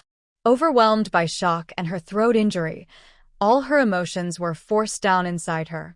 Jiangwon had seen photos of Fu Qingyin. In the pictures, he was the team leader and the commander of the operations department. He had a handsome face, sharp eyes full of determination, and a calm, stern aura. She thought that after marrying into the Fu family for so long, they had been seeing each other daily, talking often, so they should be familiar, right? But at this moment, all her imagined familiarity vanished completely. The man in front of her had eyes like blades, deep and piercing. With just one look, a sense of pressure flooded from all directions. She felt invisible in front of him, as if her secrets were completely uncovered by his gaze. Jiangwon gasped, feeling goosebumps and sweat rising all over her body. What kind of man was this? Just one look made her shiver and her hair stand on end. She instinctively wanted to retreat, to leave, to avoid. Fu Qingyin looked at her with clear, sharp eyes. Finally, he saw her. Her long, black, fluffy hair, her bright and beautiful face, as lovely as spring flowers, lively eyes filled with water and sparkle. This was the person he had been thinking about day and night. Fu Qingyin's intense gaze made Jiangwon tense up, not daring to blink much. Soon she couldn't hold it anymore. Her eyes blinked slightly, tears shimmered in her eyes, leaving 2 streaks of moisture on her face. Fu Qingyin thought she was crying happily and was moved. He tried to lift his hand to wipe her tears. If asked whether Jiangwon was touched, she didn't dare to move at all. Her throat was sore, so she couldn't speak for now, and she dared not hold his hand, continuing to write in his palm. It felt like normal communication before, but now Jiangwon couldn't do it anymore. I will Tell. Mom. Jiangwon pointed at him and said with difficulty. Before he could respond, she quickly got up and left. Jiangwon rushed out of the room, leaning against the door, taking a deep breath. Although Fu Qingyin waking up would bring huge changes to her life at the Fu family, and she might face divorce, but no matter what, she was happy that Fu Qingyin had woken up. His life should be grand and heroic, not living quietly like this, only to quietly die at some year and month. Jiangwon hurried downstairs and pulled Aunt Hong into Fu Qingyin's room. She couldn't speak well, so she directly brought Aunt Hong over. Seeing her, Aunt Hong would understand what happened. At that time, Aunt Hong would contact the mother-in-law to come back quickly. What's wrong? What's wrong? Did Captain Fu have an accident? Aunt Hong saw Jiangwon so anxious and thought something serious had happened. Jiangwon pointed at Fu Qingyin on the bed, urging her to look quickly. Aunt Hong hurried over to check. Besides the blanket being slightly uncovered, there was nothing wrong. She also checked Fu Qingyin's forehead. His temperature was normal. Jiangwon. Didn't he just wake up? Jiangwon went over and pushed Fu Qingyin, urging him to open his eyes quickly. Fu Qingyin showed no response at all. Jiangwon. Was he really unresponsive, or was he pretending? Suddenly, Aunt Hong exclaimed, "What's going on with the wound on your neck?" "Oh my God." Aunt Hong hurriedly examined her injury, her face turning pale. "Who did this?" Jiangwan ignored her own injury and quickly looked for a piece of paper to write for Aunt Hong. "Aunt Hong, Fu Qingyin just woke up." Aunt Hong can read, but her focus isn't on what Jiangwan wrote. "Are you unable to speak?" Aunt Hong asked nervously. Jiangwan quickly drew a circle around the words Fu Qingyin woke up on the note. Feeling it wasn't enough, she drew a few more circles. Then she handed it to Aunt Hong, looking at her expectantly. Aunt Hong said seriously, "Don't interrupt. I'll take you to the hospital quickly." Jiangwan hurriedly pointed at the note. "Fu Qingyin has woken up." Why didn't Aunt Hong react at all? She can read, after all. "Aunt Hong, I'll take you to the hospital first. It's okay to talk in front of me, but not in front of your mother-in-law. She'll be upset." Jiangwan quickly wrote another sentence. "I'm telling the truth. No joke, Fu Qingyin really woke up." She hurriedly pushed on the bed where Fu Qingyin was lying, thinking, "Stop joking, wake up quickly." Fu Qingyin showed no response. His body was completely still. "Jiangwan. Is he playing a trick on her?" Aunt Hong thought Jiangwan was changing the subject, but seeing how serious she was, she could only helplessly go along with her. "Are you saying Captain Fu woke up?" Jiangwan nodded heavily, ignoring her sore throat. "Aunt Hong, then what did he say to you?" "Jiangwan. He didn't speak, but he opened his eyes and wiped away my tears." The last part made Aunt Hong both amused and sad. She thought Jiangwan had been bullied outside, so she fantasized that Captain Fu woke up to comfort and protect her. Feeling pity for Jiangwan, Aunt Hong forcibly took Jiangwan to the hospital for a checkup. Later, Lu Lan found out Jiangwan had gone to the hospital because of a neck injury. She immediately realized the Jiang family hadn't told her the truth over the phone. Aunt Hong returned from the hospital, but Jiangwan hadn't come back. The doctor kept her hospitalized. Her injuries were more serious than expected. Jiangwan didn't want to become mute or have a broken voice, so she had to stay in the hospital. Seeing how serious it was, Lu Lan decided to visit Jiangwan in the hospital. Aunt Hong, with a strange expression, told Lu Lan that Jiang Lanyin and Jiang Qingfeng from the Jiang family were also hospitalized. Because almost everyone in the Jiang family was in the hospital, she felt safe to come back and pack Jiangwan's clothes and things to send to her. Lu Lan rubbed her forehead in frustration. Aunt Hong asked, "What's wrong?" Lu Lan said, "Jiang Qingfeng's head was hit by Jiangwan, and Jiangwan's neck was choked by Jiang Qingfeng." Aunt Hong was shocked, even speaking in her hometown dialect. "Oh my goodness. They didn't tell me anything." As soon as she left, they must have been bullying her. "Lu Lan, you pack your things first. I'm going to the hospital now." After speaking, Lu Lan hurried to the hospital. In the ward Aunt Hong mentioned, there are only 3 beds. The Jiang family 3 people arrived one after another, each occupying a bed. Mother Qin knew Jiang Lanyin wouldn't die, so she went home to cook chicken soup for her. Whether her daughter can come out of the police station in good condition depends on whether Jiang Lanyin is willing to write that kind of letter of understanding.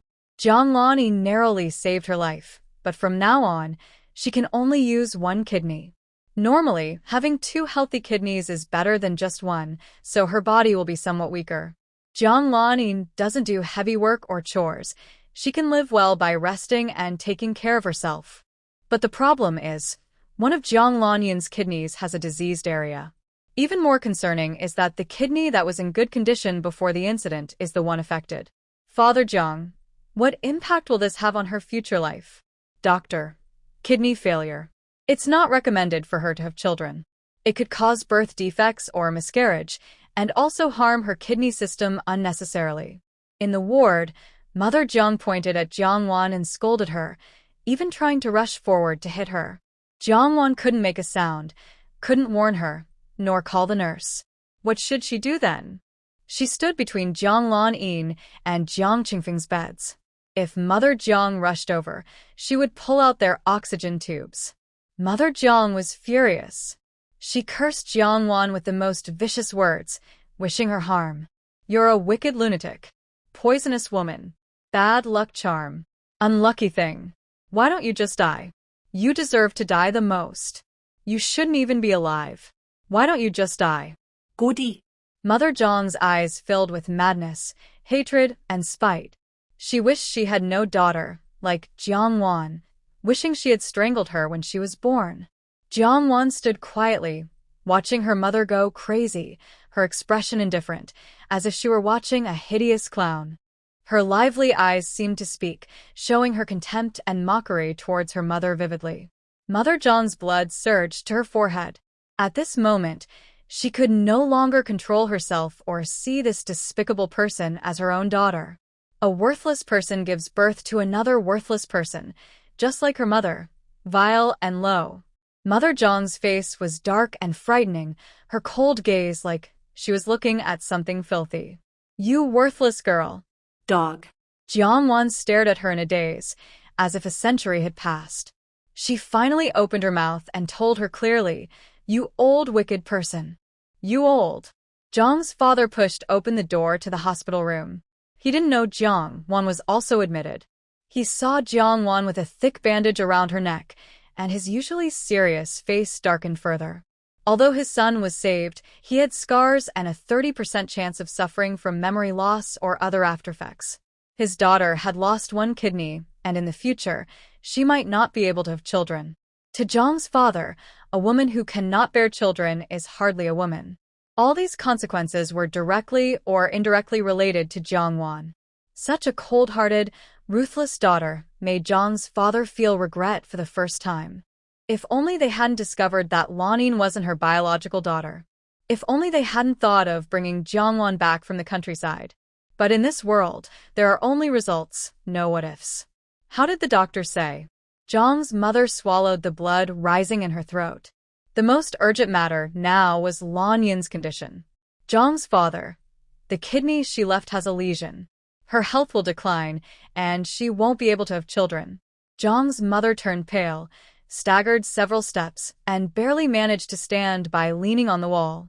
Jiang Wan heard this, and remained unmoved. To others it might be a thunderbolt, but to Lan Yin, she had gone 30 years without having children to maintain her appearance and figure. Whether she had children or not wasn't that important to her. Jiang's father deliberately said this in front of Jiang Wan to see her reaction. He wanted to see if Jiang Wan would regret hearing how seriously Lan Yin was injured and the terrible consequences. Jiang Wan's reaction made Jiang's father feel cold inside. No matter what Lan Yin had done wrong, just because she hadn't selfishly hidden her background or insisted on bringing Jiang Wan back from the countryside, Jiang Wan should have appreciated her kindness. Jiang's mother didn't expect that although Lan Yin's life was saved, she faced such severe consequences. Why isn't it you who had the accident? Jiang's mother turned to Jiang Wan and asked again. Why was her daughter the one who had the accident? Why was her son the one who was involved? Why couldn't it be Yan Furong's daughter? Jiang's mother gritted her teeth, filled with hatred, and cursed, You are the person. Years ago, Yan Furong treacherously bribed a nurse to switch the babies. After discovering the truth, she remained calm and silent, enduring the discomfort from giving birth. She quietly swapped the baby back. Her child was still her child. Yan Furong's child was still her child. However, Yan Furong, the wicked woman, thought her daughter had gone to the city to enjoy a better life. If Lan Yin hadn't spoken out, she might have only revealed the truth just before Yan Furong's death.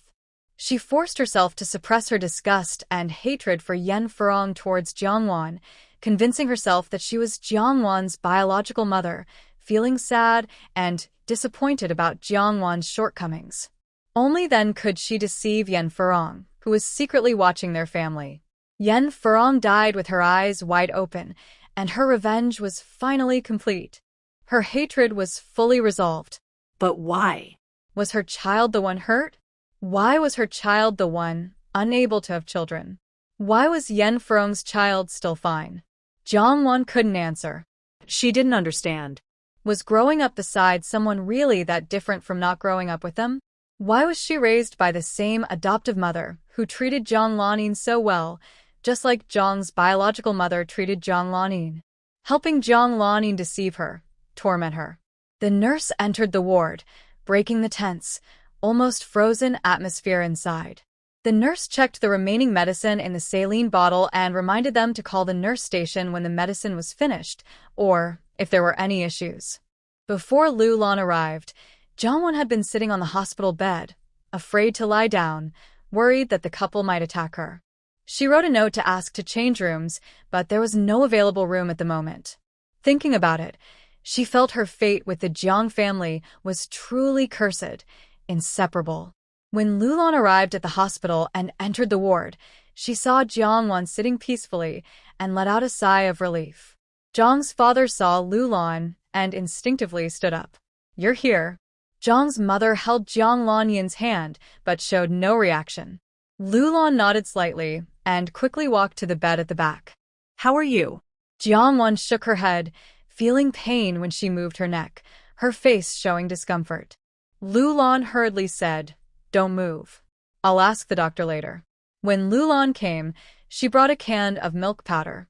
Aunt Hong said Jiangwon needed a light diet during this time, and the milk powder could help supplement her nutrition.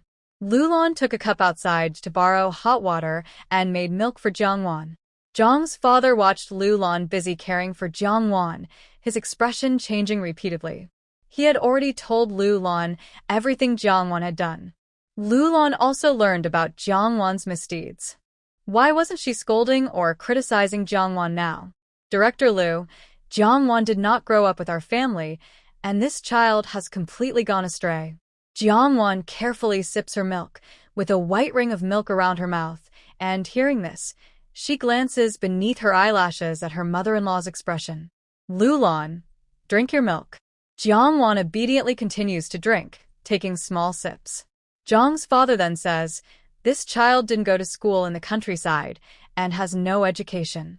Children in rural areas are often left to grow up on their own, with little supervision. Her foster father is a drinker, her foster brother is a troublemaker, and I heard he's still in prison." Growing up in such an environment, she naturally learned bad habits and developed many problems. Jiangwon's head lowers further, tears falling into her milk one by one. Her throat hurts badly, and she can't speak. To heck with it. She's been silent and suffering. But sometimes tears can be a kind of weapon. They don't work on the Jiang family members who don't care about her, but they do work on her mother-in-law. Lu Lan interrupts Jiang father's words, "Jiang Dawei." He calls her by her full name, and Jiang father's expression shows surprise. Lu Lan's eyes are slightly angry as she says, "Jiangwon can read and write. She knows many words. Every day, she patiently reads books and newspapers to my son. Since marrying my son, she has never complained and even risked her life to save my son. I see her as kind and virtuous. After marrying into the Fu family, she respects and cares for me as her mother-in-law, and she loves and looks after my 2 grandchildren. She is a good wife and mother, and I am very satisfied with her. Her foster father and brother have issues, but that doesn't mean she does. If there are problems, they should be with your Jiang family." Jiang father's face is frozen in place, looking strange. "But she caused chaos in the Qin family. My daughter was hurt because of her." Lu Lan's expression is serious, with a deep sense of authority in her brows. If everyone chooses to endure when something goes wrong, what is the police for? Before coming, Lu Lan made a quick phone call to understand the case involving the Qin family. In her opinion, Jiangwon's behavior surprised and impressed her. She is proud of her daughter-in-law. "Jiang Dawei, do you also think it's a good and right thing to marry your daughter to someone who commits?" Jiang father's face turns red and white, unable to speak. Lu Lan asks him solemnly, "If you were Qin Wenfang's father, what would you do?" Jiang father's forehead faintly sweats as he stammers, "My daughter wouldn't have gone through something like that." He believes that women like Qin Wenfang, who are easily fooled by small amounts of money or favors, wouldn't have experienced such things. Zhang's father instinctively thought of his daughter Jiang Lanyin, not Jiangwon, whom he had brought back from the countryside. Lu Lan glanced at Jiang Dawei with a look of disdain. If the person involved, Qin Wenfang, disagreed, Jiangwon's actions could be criticized. But Qin Wenfang clearly did not want to marry a criminal. Despite the threats and pressure from Zhang's and Qin's families, Jiangwan was determined to help Qin Wenfang. Her courage and strength were admirable and impressive. As a woman, Lulan admired Qin Wenfang's bravery in fighting against injustice. She told Jiangwan, "If Qin Wenfang has any difficulties, I can also help." Originally, she was considered a good daughter-in-law for the Qin family. Although she didn't intentionally take her, she gained benefits. Her son survived, and in the future, she would have another good daughter. She was willing to return this kindness to Qin Wenfang. Zhang's father's face turned pale. He was willing to marry his daughter to the Fu family to bring good luck, but all of this was because of Lu Lan's words. However, Lu Lan casually said this to Qin Wenfang. Qin Wenfang was still the person who hurt his daughter. Not only did Zhang's father become furious, but Zhang's mother's eyes showed a cold, fierce look, her face dark with anger. Jiangwan was happy. She was praised by her mother-in-law. Zhang's father looked grim and said, aside from Qin's family matters this time, Chengfeng was seriously injured after being hit by her big brother's phone, almost losing his life. Lulan asked him, "Have you seen Jiangwan's injuries?" When she borrowed water from the nurse's station, she had already asked about Jiangwan's condition. Zhang's father naturally replied, "Chengfeng is cautious. Jiangwan is his biological sister. He wouldn't really hurt her." Lulan's eyes flashed with sarcasm, using his own words against him. "Jiangwan is your son's biological sister. She also knows how to act carefully. Isn't your son fine now?" Zhang's father was speechless, his face extremely grim. Zhang's mother kept a tight, tense expression, suppressing her overwhelming anger. "She is a murderer," Lulan reminded her, but it was Jiang Chengfeng who first tried to kill Jiangwan. Zhang's mother's eyes flickered with resentment. Chengfeng was impulsive because Lan Yin was hurt. She deliberately tried to kill him. She wanted to kill Chengfeng. Zhang's father said sadly, "Chengfeng is fine now, but he might have aftereffects. He's still young, not married yet. His life is just beginning." Lulan said, "If that's the case, then report it to the police and let the authorities decide clearly and fairly." Zhang's father clenched his teeth, full of hatred. Does she not care about Jiangwan? Does she not admire Jiangwan? Is she not very satisfied with Jiangwan? Jiangwan is his daughter. Why can't she help him just this once? Zhang's mother looks furious, with glaring red eyes. Does my son deserve to be hit by her? Lulan's expression is serious, with sharp eyes like a knife. Does your daughter-in-law deserve to be choked by your son? Zhang's mother grits her teeth and says, "What kind of injury is this? My son was almost killed by her." Lulan's expression is complicated. "So, what do you want?" "For your biological daughter to pay for your son?" Zhang's mother is so angry she almost faints. That hateful woman. If Chengfeng really gets into trouble, she can easily blame Jiangwan and ruin her. Now that Chengfeng has been rescued, if she insists that her biological daughter pay the price or go to jail, it will only cause more trouble for the Jiang family. Parents who are too harsh on their children or are unkind are often criticized, especially since Jiangwan's identity is not very clear. Zhang's father takes a deep breath and says, "Director Liu, the marriage has been over a few months now. Your son hasn't improved, so let's end this marriage." Lulan did plan for Jiangwan and her son to divorce, but her goal was to help Jiangwan, not to give her back to the Jiang family. To let them sell Jiangwan again. Who says it was useless? Before Jiangwan married in, my son wouldn't have lasted 3 or 5 years. Now, the doctor says my son's condition has improved. He could live 5, 10, or even more years. All of this is thanks to Jiangwan's good luck charm. She is my son's lifesaver. Zhang's father, but she caused a lot of trouble at the Fu family, damaging their reputation. He refers to the incidents at the kindergarten and with Dr. Guan. Lulan, are you from the Fu family? Zhang's father. Lulan, no need to worry about it. Zhang's father's face turns red with anger. Jiangwan lowers her head, looking sarcastic. Others usually have their family backing them up, but for her, it's the opposite. Her in-laws support her as her shield. After Anhong comes over, Lulan feels relieved and leaves. Otherwise, she worries that when she's not in the hospital room, the Jiang couple might vent their anger on Jiangwan. With the strong backing of Lulan, the incident where Jiang Qingfeng was almost beaten to death can only be publicly acknowledged and then left behind. Mother Qin comes daily with chicken soup to care for Jiang Lanin, hoping Jiang Lanin will write an apology letter for her daughter. Jiang Lanin, having lost a kidney, would never forgive Qin Wenfang just because of some chicken soup. Mother Qin patiently says, Lanin, Wenfang is your own younger sister. You can't just stand by and do nothing to help. Just like your brother almost got beaten to death by Jiangwan, but your brother didn't blame Jiangwan. Your brother and Jiangwan are family, and you and Wenfang are also family. We're all one family. While Mother Qin was pleading quietly in front of the Jiang family to save her daughter, Qin Wenfang was committing suicide in the detention center. Qin Wenfang was rushed to Kyoto People's Hospital for emergency treatment.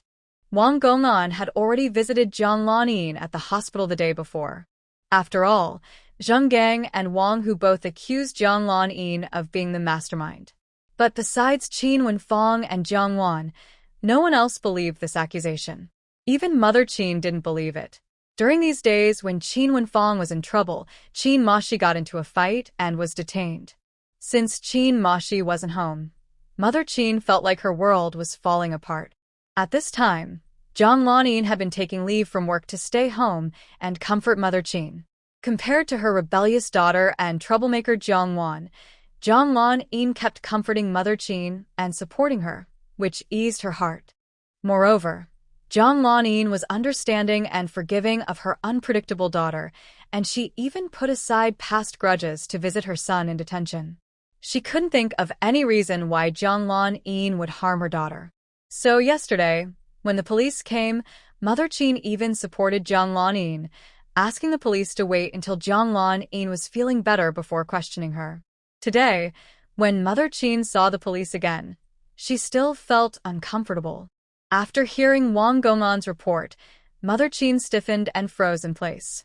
In the past few days, Mother Qin hadn't visited her daughter and had been staying at the hospital to care for Jiang Lanin. Besides wanting to give her rebellious daughter a lesson, she also did it to show the Jiang family. But she didn't expect. She didn't get her daughter to admit her mistake. Instead, she received terrible news. Mother Qin followed Wang Gong'an out of the ward, her legs trembling so badly she almost fell. In the end, Wang Gong'an helped her to the emergency room outside. Mother Jiang also went along. She wasn't worried about Qin Wenfang. She was praying for the murderer to die quickly. Just die already. Outside the operating room, Mother Qin waited with a pale face, her face showing fear and panic. Half an hour later, the door to the operating room opened. Mother Qin stood up, but she felt dizzy and heavy, unable to move a step, her face full of terror. Jiang Lanin and Jiang Qingfeng had been rescuing her daughter for a long time inside. Especially Jiang Lanin, who had been in emergency treatment for 3 or 4 hours. Why was her daughter out so quickly? Could it be that her daughter is gone? Mother Qin opened her mouth to speak, but couldn't make a sound from her nervousness. Mrs. Jiang hurriedly asked the doctor with a worried look, "Doctor, how is she? Is she dead?" The doctor, not knowing the full story, took off his mask and said she was saved. Mrs. Jiang's expression couldn't hold, and her face turned grim as she asked, "Didn't she try to kill herself?" The doctor replied, "Yes, it was a suicide attempt. The wound was very deep." Mrs. Jiang almost blurted out, "Since she tried to kill herself and the wound was so deep, why didn't she die? Why didn't she die?" The nurse said, "Our Dr. Jiang is a famous surgeon nationwide, known as the Golden Hands of Surgery. If it weren't for our hospital director being Dr. Jiang's." Dr. Jiang interrupted the nurse, reminding her, "The patient has been taken out of the room." Mrs. Jiang, upon hearing that her daughter was still alive, suddenly felt alive herself and hurried to the ward. Left alone, Mrs. Jiang was so angry she felt like she was about to explode. If Qin Wenfang truly wanted to die, how could she have been saved? Mrs. Jiang believed that her daughter's suicide was just a cruel trick, a way to force her to forgive her. In the ward, Jiang Lanin said, "Jiang Wan, Do you regret it? If you hadn't reported it, things wouldn't have gotten so bad. Qin Wenfang's reputation wouldn't be ruined, and she wouldn't have tried to kill herself. Jiang Wan couldn't speak, making her at a disadvantage in conversation. The other person talked nonstop, and she had to write everything down word by word. Even if she was quick with her hands, it was still slower than speaking. She refused to be at such a disadvantage, so Jiang Wan often took out homemade cotton balls and stuffed them in her ears to block out the noise. Just like now, Jiang Wan took out a cotton ball and stuffed it into her ear right in front of her siblings. Jiang Lanin's face stiffened for a moment, then showed a strained, injured smile and stopped talking. Jiang Qingfeng's head was wrapped like a ball. He was unhappy with Jiang Wan's attitude, but he didn't speak out as easily as before. In recent nights, he kept having nightmares, dreams where Jiang Wan either looked expressionless or sneered, or laughed wickedly while chasing him with a brick, smashing his head. He woke up from these nightmares in the morning, and the moment he opened his eyes, he saw Jiang Wan standing by his bed with a grim face, scaring him so much he almost fainted. Mrs. Jiang returned to the ward, looking upset. Jiang Lanin felt a little happy. Maybe Qin Wenfang was dead? On her face, Jiang Lanin showed a sad expression, asking Mom, "What happened to Wenfang?" Jiang Wan silently took out the cotton ball from her ear. Mrs. Jiang said sarcastically, "Good people don't live long. Troublemakers last 1,000 years. Jiang Lanin. She's alive?" Jiang's mother didn't feel like talking and simply nodded. Jiang Lanin's mood darkened, but she forced a relieved smile, saying, "That's good to hear." Jiang's mother, frustrated, pressed her forehead hard and said with reddened eyes, "Only you, the fool, still hope she's okay. Don't forget, she sees you as her enemy. She's the one who hurt you like this. She's the one who ruined your life." Jiang Lanin's smile on her face was pale and weak. "If something really happens to her, my mother-in-law will blame me." Jiang's mother's anger suddenly boiled over, and she almost shouted for her to divorce Qin Mo and go home. She'd rather have her 3 brothers support her for life.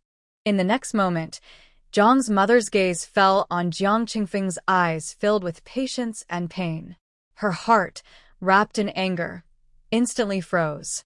Lanin and Qingfeng are full siblings from the same parents. They can never be together. Jiang Lanin thought her mother would support her like before, suggest she divorce, leave the Qin family, and come home. But she didn't. Because she lost a kidney? Because she can't have children? So, even if she divorces, she can't find a good man to marry? Can't bring benefits to the Jiang family? Jiang Lanin's face grew softer, her eyes flashing with fierce anger before returning to calm. Jiang's mother's intense emotions settled, and she felt a bitter ache inside. When Qingfeng gets married, she plans to make Lanin divorce and come home. No matter what Qin Wenfang did, no matter how much your mother-in-law begs you, you can't sign that forgiveness letter. Jiang's father entered the ward and heard her words, saying, "Just sign the forgiveness letter." What? Sign the forgiveness letter? Jiang's mother snapped angrily. Jiang's father saw her so upset and frowned slightly. Qin Wenfang a tenté de suicide. Jiang's mother angrily said, "She tried to kill herself, so what? She's not dead." My daughter's life has been ruined by her. She's fine after a little trick? Only if she's dead will my daughter forgive her." Jiang's father frowned and said, "If she really tries to die, how can Lanin live on in the Qin family?" Jiang's mother, "Then it's over." Jiang's father, "Lanin's health isn't good enough for more children. The Qin family must take responsibility. Doesn't the Qin family have another son? I'll persuade them to adopt one for Lanin." Jiang Lanin lowered her gaze, her expression calm, to the point of coldness. "So, she's also been abandoned by her father?" Jiang Wan looked at her selfish and fake father, then at her angry mother, then at Jiang Qingfeng with a face full of concern, and finally at Jiang Lanin, who looked pitiful. She secretly hated herself for eating another unfair loss. Between silence and acting out, she definitely chose to act out. Mother Jiang was heartbroken. "Do you still want Lanin to stay in the Qin family, facing that murderer Wenfang every day?" Father Jiang said in a deep voice, "Lanin understands Wenfang. She is her benefactor and the benefactor of the Qin family. Given Lan Yin's current situation, this is the best outcome. Good families, Lan Yin's health isn't suitable. Poor families, Lan Yin can't do heavy work and needs medicine to maintain her health all year round. Marrying into such a family would be suffering. It's better to keep things as they are. At least Qin Mo, despite his background, is decent in other ways and not unworthy. Lan Yin secretly hated this, but weakly said, "Mom, Dad is right. I have no better options now." Mother Zhang's heart ached terribly, and she cried loudly, "My poor daughter." Jiang Qingfeng wiped his tears, feeling extremely upset, and couldn't help but say, "Dad, can't Lan Yin come home? I'm willing to support her for life." Mother Zhang's crying turned into a harsh, unpleasant sound. Father Jiang looked unhappy. "You support her for life? Can you support yourself?" Jiang Qingfeng looked unconvinced. He earned over 100 yuan a month. How could he support himself? Father Jiang felt ashamed. "President Xia from the newspaper called me, asking if our family has any difficulties, saying you owe a huge debt at the newspaper." Jiang Qingfeng. He had been working tirelessly outside, running around for news, earning pages and bonuses, just to pay back his colleagues. But, despite his efforts, he still owed over 1,000 yuan. Jiang Qingfeng stopped talking. The money he owed Jiang Wan was still paid by his father. It made him so angry. He was so broke. Jiang Lanyin looked surprised, but didn't ask immediately. Jiang Qingfeng felt too ashamed to lift his head. Aunt Hong hurried over with food from home. As soon as she entered the ward, she sensed something was wrong. "Did they bully you?" Aunt Hong's face changed slightly as she lowered her voice. Jiang Wan shook her head. Right now, they had no time to care about her. Soon, the smell of the food Aunt Hong brought filled the entire ward. The Jiang family was tired from arguing and also hungry. Jiang's mother angrily scolded Jiang's father. "When you came, why didn't you bring some food from the restaurant?" Jiang's father, not wanting to argue in front of others, said, "Go to the restaurant and buy some food to bring back." Jiang's mother left to buy food, and Qin's mother arrived at the hospital room shortly after. Jiang's father took the initiative to speak. "Dear, I already know about Wenfeng. I will go see her later. How is she doing now?" Qin's mother had red, swollen eyes and forced out a few words. "She's fine now, but she hasn't spoken to me." "She blames me," Jiang's father said. "She can't understand your difficulties now, but she will understand later." Qin's mother was surprised. Why was he speaking kindly today? Just a few days ago, he was still cold and distant. "Jiang's father, Lan Yin, and I have discussed it. We can write a letter of understanding for your daughter." Qin's mother looked at Lan Yin happily. "Really?" Lan Yin gently said, "Mom, Wenfeng was also tricked. The blame goes to Zheng Gang and Wang Hu for lying." Qin's mother cried happily, "You're such a good girl." "Thank you, dear. Thank you on Wenfeng's behalf." Qin's mother kept praising happily, "You've suffered, dear. Later, Wenfeng will serve you. She'll be your little maid. I'll have her do everything for you." Jiang Wan listened and started feeling sick and couldn't eat anymore. She quietly put a cotton ball in her ear. "Ontong." Jiang's father said, "Dear, since your daughter married your son, we're family. Lan Yin has been kind since she was young. She has said more than once that she treats your daughter like her own sister." Qin's mother was touched. "Isn't that a coincidence? I also treat Lan Yin as my own daughter, so she won't have to do any chores at home." Jiang's father kindly said, "A family is one." After sharing their feelings, Qin's mother and Jiang's father went to tell their daughter this good news. Jiang Qingfeng's face turned purple with anger. "Dad, "Is it really okay to just forget about Lan Yin?" Jiang Qingfeng couldn't take it anymore. Jiang Wan was his own sister. What about Wenfeng? And the people of the Qin family? Jiang's father went to the innermost hospital bed and pulled the curtain between Jiang Wan and Jiang Qingfeng's beds. Jiang Wan thought, Is this a little secret? Silently, she took out the cotton ball from her ear and listened carefully. Jiang's father sat beside Lan Yin's bed, looking at her with a cold and serious expression. Jiang Lanyin asked, "Dad, what's wrong?" Mr. Jiang lowered his voice. I visited the Zheng and Wang families these past few days, and I also met Zheng Gang and Wang Hu. Jiang Lanin looked at him with confusion and innocence, as if she didn't understand why he said that. Even if they pointed fingers, so what? She had no evidence to prove anything. Mr. Jiang couldn't help but admire her mental strength, which was stronger than all his sons combined. He took out a tape recorder and placed it on the bedside table next to her hospital bed. Jiang Lanin asked curiously, Dad, what is this? Mr. Jiang lowered his voice even more. If you can do some things, why can't you keep a secret? Although Zheng Gang had accused Jiang Lanin, he still held on to a last hope. What if the other side could persuade Qin Wenfang to marry him? Zheng Gang had been hiding the evidence, not telling everything. Until Mr. Jiang visited him, and through their conversation, he noticed Zheng Gang's subtle confidence in front of him. Mr. Jiang suspected that their accusations were not baseless. He also thought the other side might have proof that Jiang Lanin was the mastermind behind everything. Knowing Jiang Lanin's cleverness, she probably wouldn't give Zheng Gang any letters or tokens that could be used as evidence. So, what kind of evidence did Zheng Gang have? How did he get it? Mr. Jiang asked some people he knew at the factory about Zheng Gang and heard quite a few things, including an important piece of information. Zheng Gang owned a radio that could record sounds.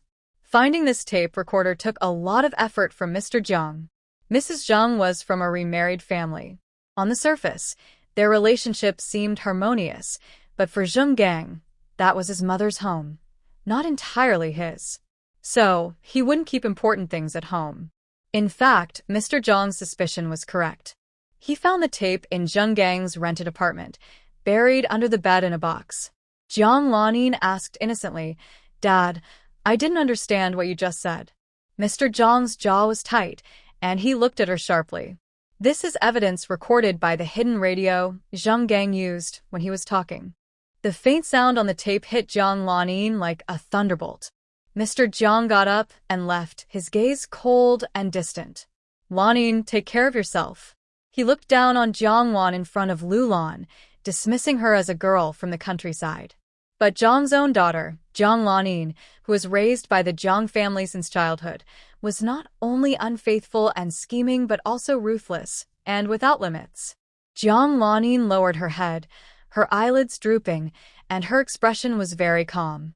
She knew Mr. Jiang was angry because she had done things that shouldn't leave any evidence, not because she shouldn't do those things. Otherwise, he would make her clarify why she used those two people to hurt Qin Wenfang so badly. Father Jiang didn't care about the reasons, only about the outcome. Dad, I know I was wrong. I will be more careful in the future. Jiang Lanin softly promised him, ensuring no more clues would be left behind. Father Jiang looked at her deeply. He had underestimated her before. Unfortunately, thinking about Jiang Lanin's health, his face slightly darkened.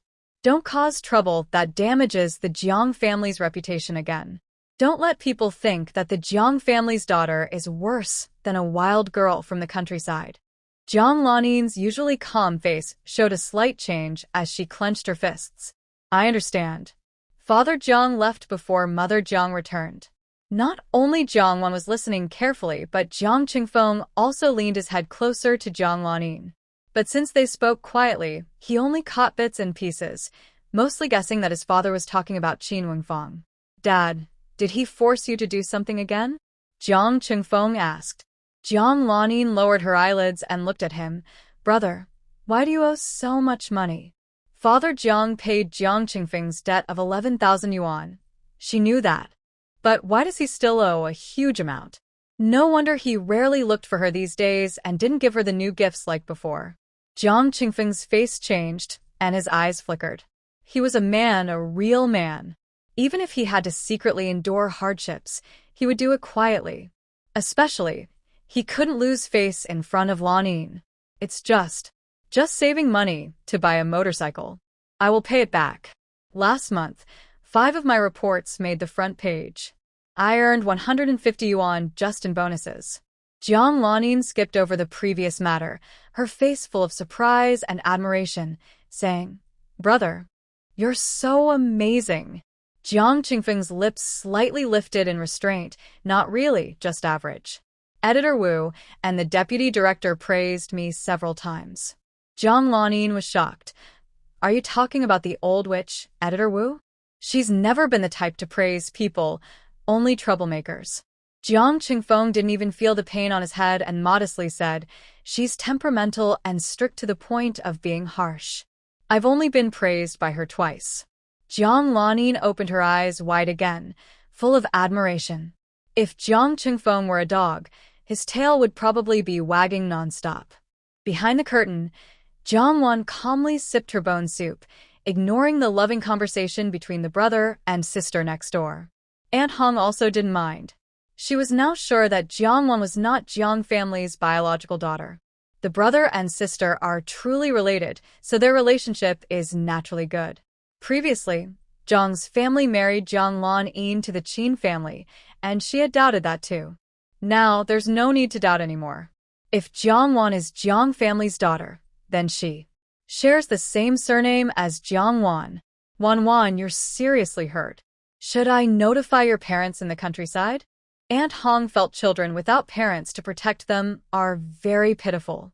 Just now, Jiang's father's behavior was no longer pretending.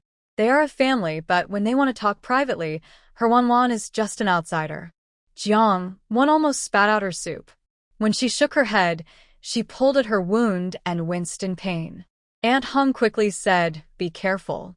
Jiang Wan gently shook her head, indicating she didn't need to notify anyone. Aunt Hong thought being able to sell her own daughter to Jiang's family as a foster child isn't a good thing either. Suddenly, her gaze on Jiang Wan grew more tender. She decided to tell Lu Lan to take better care of Jiang Wan in the future. After finishing her meal, Jiang Wan took out a small notebook and wrote, asking, Aunt Hong, have you seen Fu Qingyin awake? Aunt Hong looked helpless. Originally, Jiang Wan was hospitalized alone, and her roommate was a fierce person. She didn't need to go home for meals. Her family could just send food over. But Jiang Wan was still worried about Captain Fu waking up. Besides breakfast and dinner, she insisted on going back to see if Captain Fu had woken up. Aunt Hong went back as she planned, checked, asked around. But no one had seen any sign of Captain Fu waking up. So, when Jiang Wan looked at her with hopeful eyes, Aunt Hong, though reluctant, shook her head. I know you want him to wake up, but such a thing. Only a miracle can happen, Aunt Hong whispered. Jiang Wan blinked, her bright eyes seeming to say, but a miracle has already happened. Aunt Hong's heart softened deeply.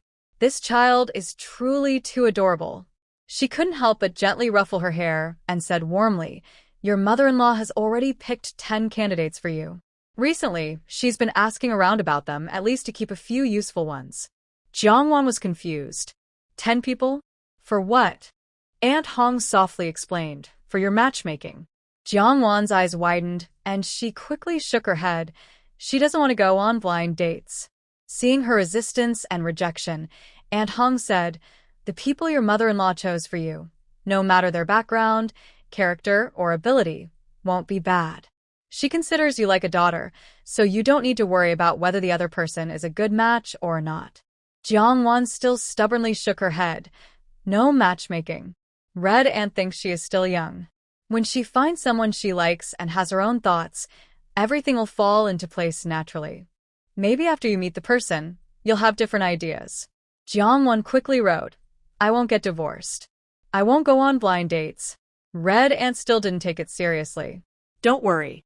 If you really don't like him, your mother-in-law won't force you, right?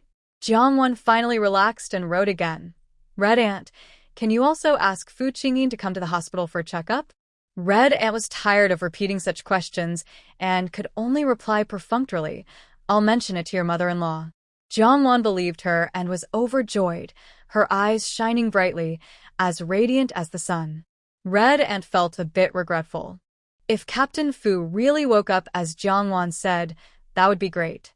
It's better to be with the original spouse, especially since Jiang Wan is Captain Fu's lifesaver and their mother-in-law and daughter-in-law relationship is harmonious. After a while, Jiang Wan went to the bathroom.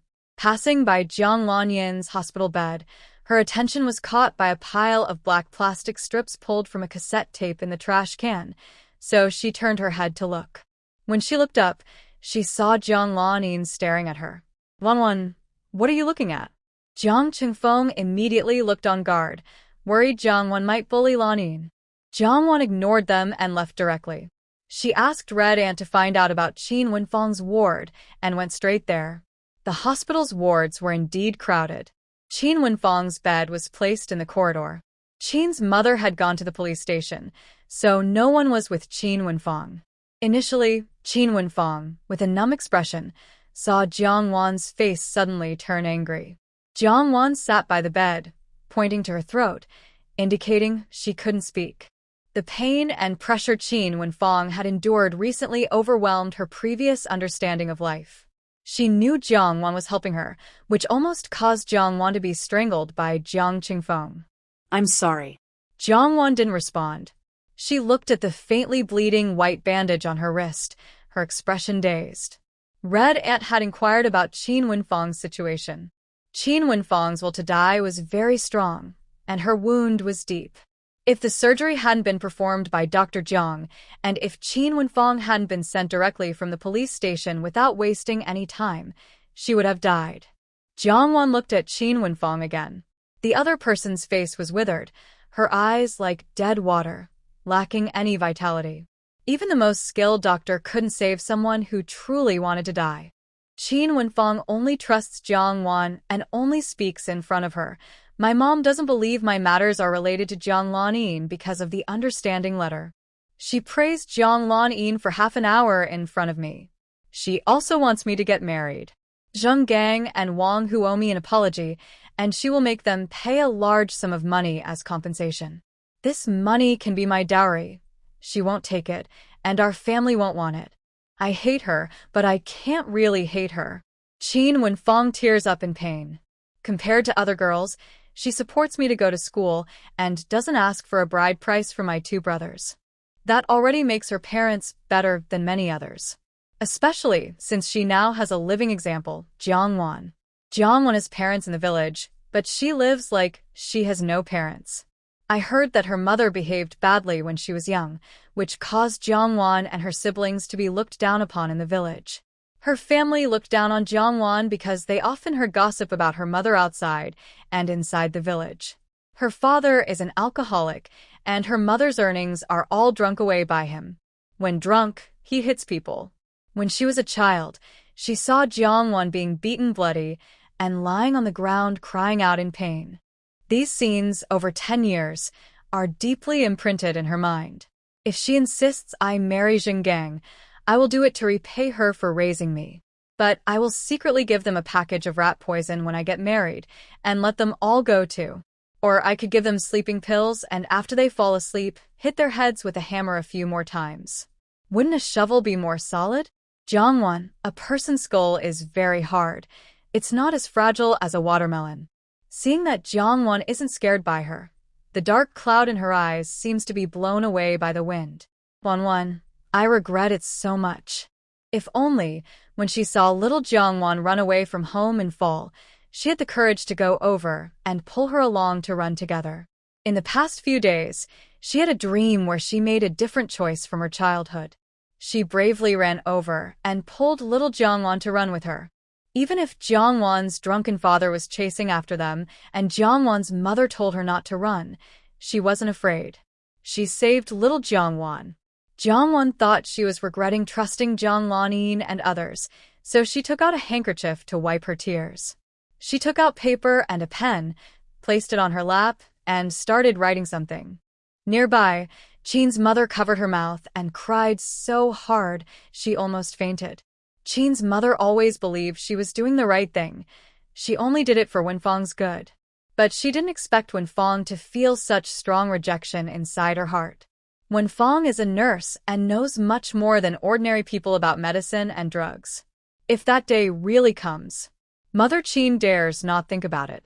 She desperately wants her daughter to survive, even if it means losing her reputation. She is willing to never return to their hometown. All she wants is for her daughter to live well.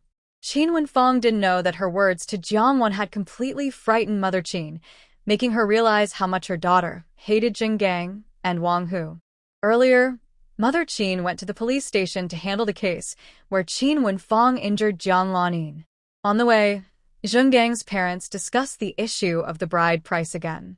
Compared to the previous 1,999 yuan, they now asked for 9,999 yuan and even offered a house for them to move out, which would be transferred to Qin Wenfang's name. Zheng's mother and Wang's father couldn't find the tape Zheng Gang mentioned. They had to beg for mercy. Mother Qin was tempted, but didn't agree at that moment.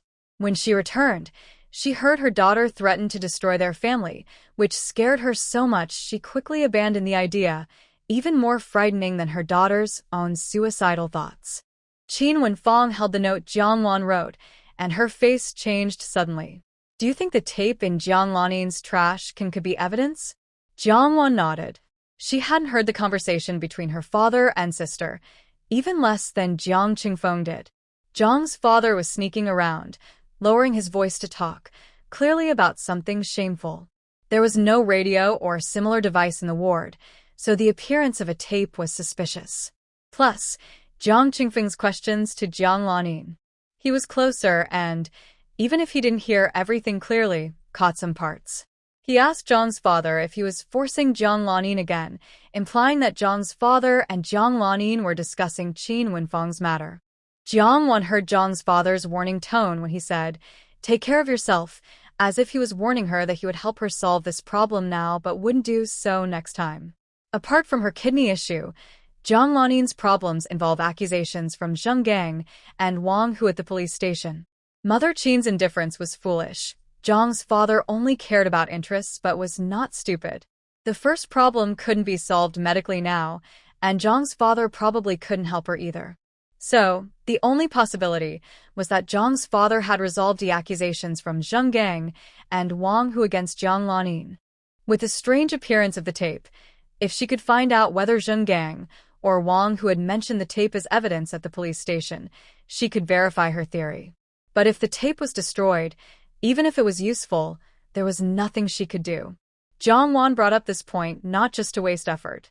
It all depends on whether Qin Wenfang can be motivated or not. If she still harbors a desire to give up, Jiang Wan would only say a few more words. Qin Wenfang's face twisted into a fierce smile. Jiang Lanin. Even her mother doesn't believe her, only trusting Jiang Lanin. Her mother was almost convinced to change her mind, but Jiang Lanin persuaded her again. Now that Jiang Lanin has written a letter of understanding, her mother probably trusts her even more. Listening to this, Qin's mother felt something was wrong. Jiang Lanin finally wrote the letter of understanding, but if her daughter keeps causing trouble and angers the Jiang family, she couldn't bear to think further. Qin's mother quickly came over to scold. "Good job, Jiang Wan. Even if you become mute, you still come here to cause trouble. Are you again instigating my daughter against her sister-in-law?" At the moment Qin's mother tried to grab the note, Jiang Wan took it back first. It looked like she put it in her pocket, but actually, she threw it into her space. Qin's mother was furious. "Isn't this just being guilty? Take out the note." Jiang Wan shook her head, refusing. Qin's mother tried to it, but Qin Wenfang, with a wounded wrist, stood up and hugged her waist. "Dead girl. I am your mother. How could I harm you?" Qin's mother gritted her teeth and cursed her. Qin Wenfang's wound was starting to bleed, but she still held tightly to Qin's mother, not letting her cause trouble for Jiang Wan. However, Jiang Wan didn't leave either. She was stopped by Jiang's mother, whose expression was icy. Qin's mother looked pleased and immediately shouted relatives. "Jiang Wan has a note in her pocket. She's still trying to stir trouble between my daughter and her sister-in-law." When Qin's mother arrived, she didn't hear what was said earlier. She still suspected her daughter had such terrible thoughts. Perhaps Jiang Wan was instigating her, so she wanted to see what Jiang Wan had written on the paper. In any case, her own child was good. If she did something bad, it was definitely because others led her astray. Jiang's mother stared at Jiang Wan with an unhidden look of hatred, as if she were looking at an enemy. She ordered Jiang Wan in a commanding tone, "Take it out." Jiangwan ignored her and tried to avoid her to return to the hospital room. Mother Jiang grabbed her clothes, insisting on searching her pockets. Jiangwan once again felt frustrated about not being able to speak. She suddenly pushed Mother Jiang away and ran back to the room. Mother Jiang quickly followed and blocked the door. Aunt Hong immediately stepped in front of Jiangwan. "Why are you chasing after Wanwan?" Jiang Lanin asked with concern. "Mom, what's wrong?" Mother Jiang looked at Jiangwan with disgust. She just went to provoke Qin Wenhui again. Jiang Lanin looked at Jiangwan with surprise and sadness. "Sister, is what Mom said true?" For a while, Jiang Qingfeng thought Jiangwan, even if not as kind and sensible as Lanin, still had some good qualities. He looked at her with disgust and deep disappointment. Jiangwan, "Are you sick? Why do you always want to go against Lanin? The more you do this, the less Mom and Dad will like you, and I won't either. My sister wouldn't be so malicious like you." Aunt Hong saw that they were all bullying Jiangwan because she couldn't speak and looked unhappy. "She can't speak now. How could she be provoking?" Mother Jiang said, "She can write. The note she wrote to Qin Wenhui is still in her pocket. That's proof." Aunt Hong turned to look at Jiangwan. Jiangwan shook her head. Aunt Hong believed her. She said she didn't do it.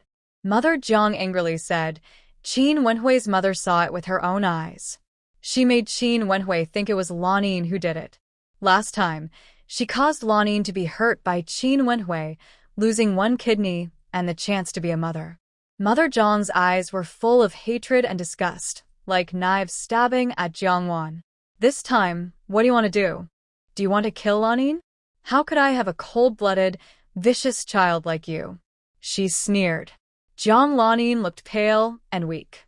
"Mom, is there some misunderstanding?" Mother Jiang asked Jiangwan. "Do you dare to take out the note from your pocket and show everyone? Wasn't Lu Lan fond of Jiangwan? Didn't she admire her?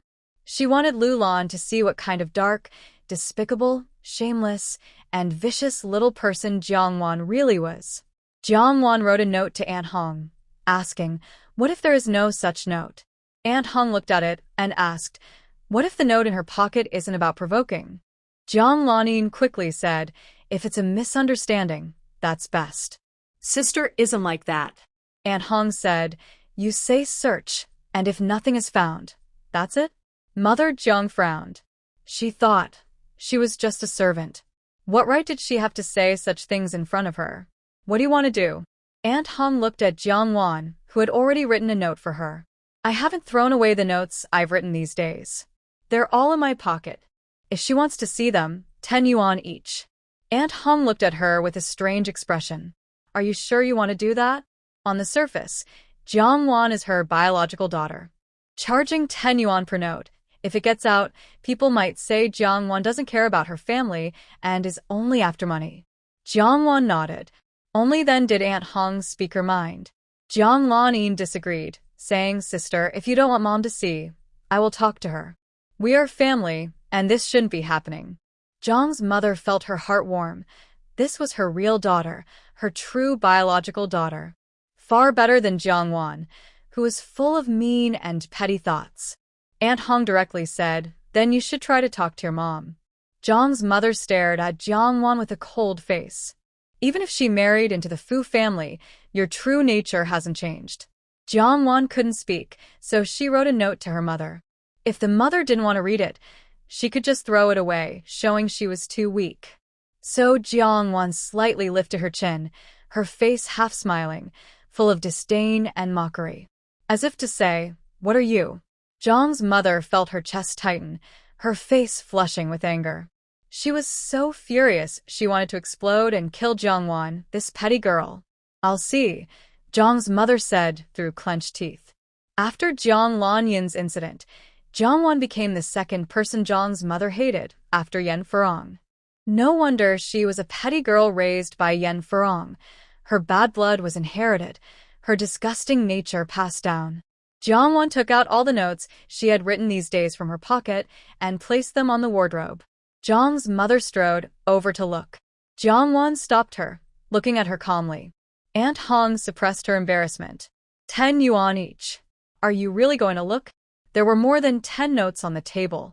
Jiang Lanyin bit her lip and said, Aunt Hong, isn't there too many notes? Aunt Hong had been at the Fu family before. Jiang Lanyin and Aunt Hong were once familiar. But after Jiang Lanyin started to get close to Fu Qingyang, Aunt Hong's impression of her fell sharply. Recently, Jiang Lanyin had tried to reconnect with Aunt Hong many times, but she ignored her. You can try to talk to your mom. Trust your daughter more. Don't always think your daughter is harmful. Jiang Lanyin said, Mom, maybe we should forget it. I have no ill intentions and feel innocent. Jiang's mother looked grim and frightening. Are you doing this on purpose? Jiang Wan looked innocent. Jiang's mother sneered, You're just crazy from living in the countryside. Now all you care about is money. Jiang Wan smiled calmly, showing a detached expression. Jiang's mother swallowed the bittersweet taste rising in her throat from her anger and took out 5 10-yuan bills from her pocket. Teacher Chen was smart. There was no need to look at all the notes. She simply picked 5 from the many on the table, with at least a 1 in 3 chance of winning. Can we change the traditional medicine to Western medicine? Traditional medicine is too bitter. Can I eat spicy chicken? Just a little chili. I'm so bored with bland food. Red ant, please. Among the 5 notes Jiang's mother picked, many were just everyday chatter. Seeing her mother's expression, Jiang Lanyin knew she wasn't lucky and didn't draw anything. Mom, forget it. Jiang's mother took out 5 more 10-yuan bills and placed them heavily on the wardrobe. These 5 notes were also just everyday talk. She had spent her entire month's salary. Now only 6 notes remained on the wardrobe. Jiang's mother's eyes turned red. Chengfeng, do you still have money? Jiang Chengfeng struggled to take out 100 yuan from his own drawer. Jiang's mother looked at Jiang Wan with disdain. After you finish the notes, I need to search you.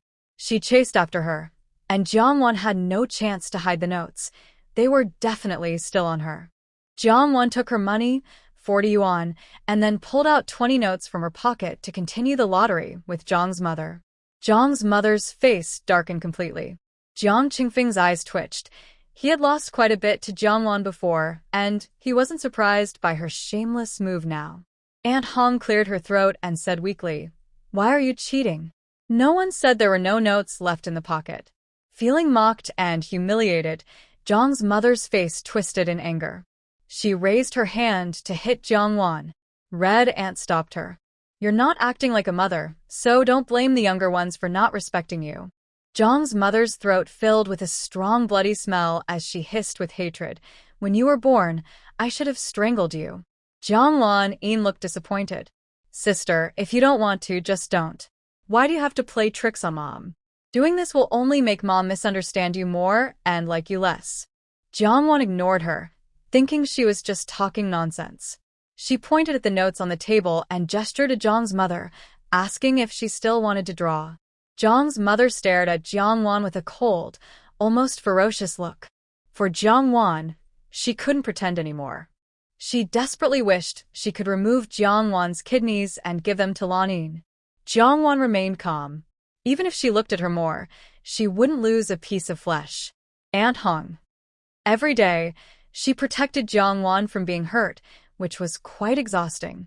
A few days later, on the day Jiang Wan was discharged from the hospital, Lanyin looked at Jiang Wan with dark, deep eyes, like thick poison, and she really wanted to soak Jiang Wan in it, to poison her. Jiang Wan packed her things and turned to face Lanyin's resentful gaze, calmly and coldly looking at her. Lanyin felt humiliated, thinking Jiang Wan was showing off and provoking her. You think that because I'm hurt you've won?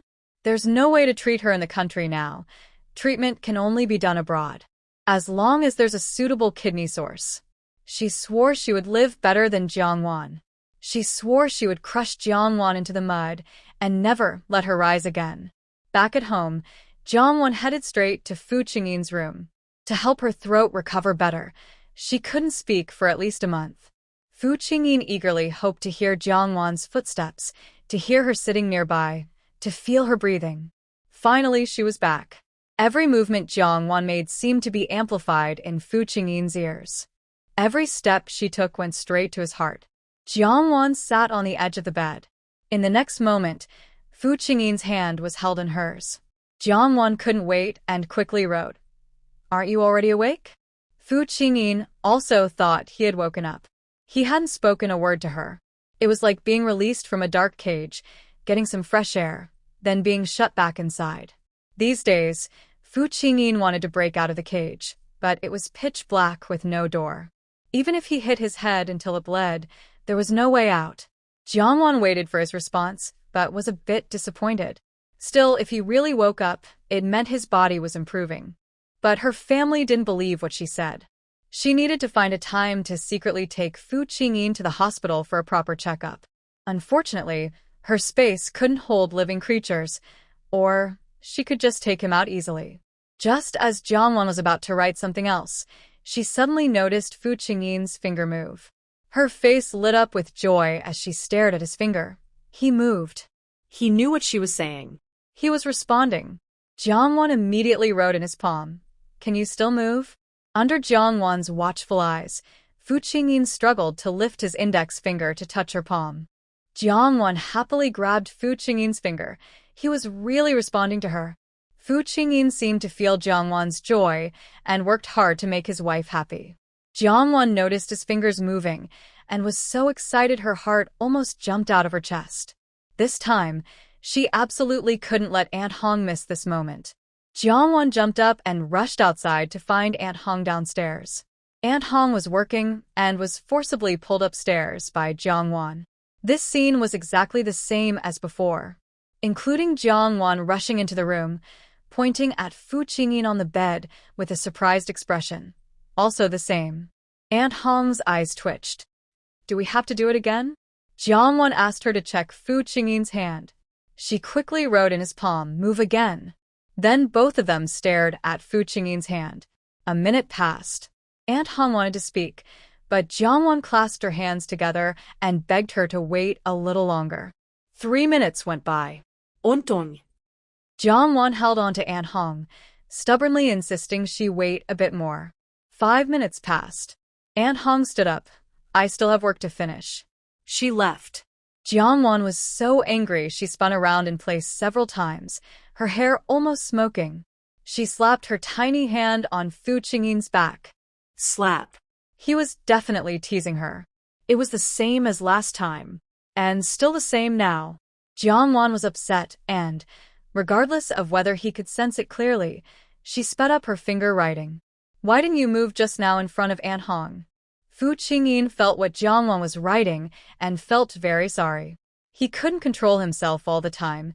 If he could, he might have already woken up. Jiangwan continued writing. "Heard the story of the boy who cried wolf? Next time, Aunt Hong definitely won't believe me. Why can't you be more reliable?" Jiangwan was furious, feeling like she was wasting her effort. If the Fu family had gone to several big hospitals and found top doctors, it would be more effective and accurate than her sneaking him out for a checkup. A month passed in the blink of an eye. Neither Zheng Gang's family nor the police found the tape. Zheng Gang and Wang Hu couldn't incriminate Jiang Lanyin, so to reduce their own sentences, they only accused each other and shifted blame. Neither of them was good.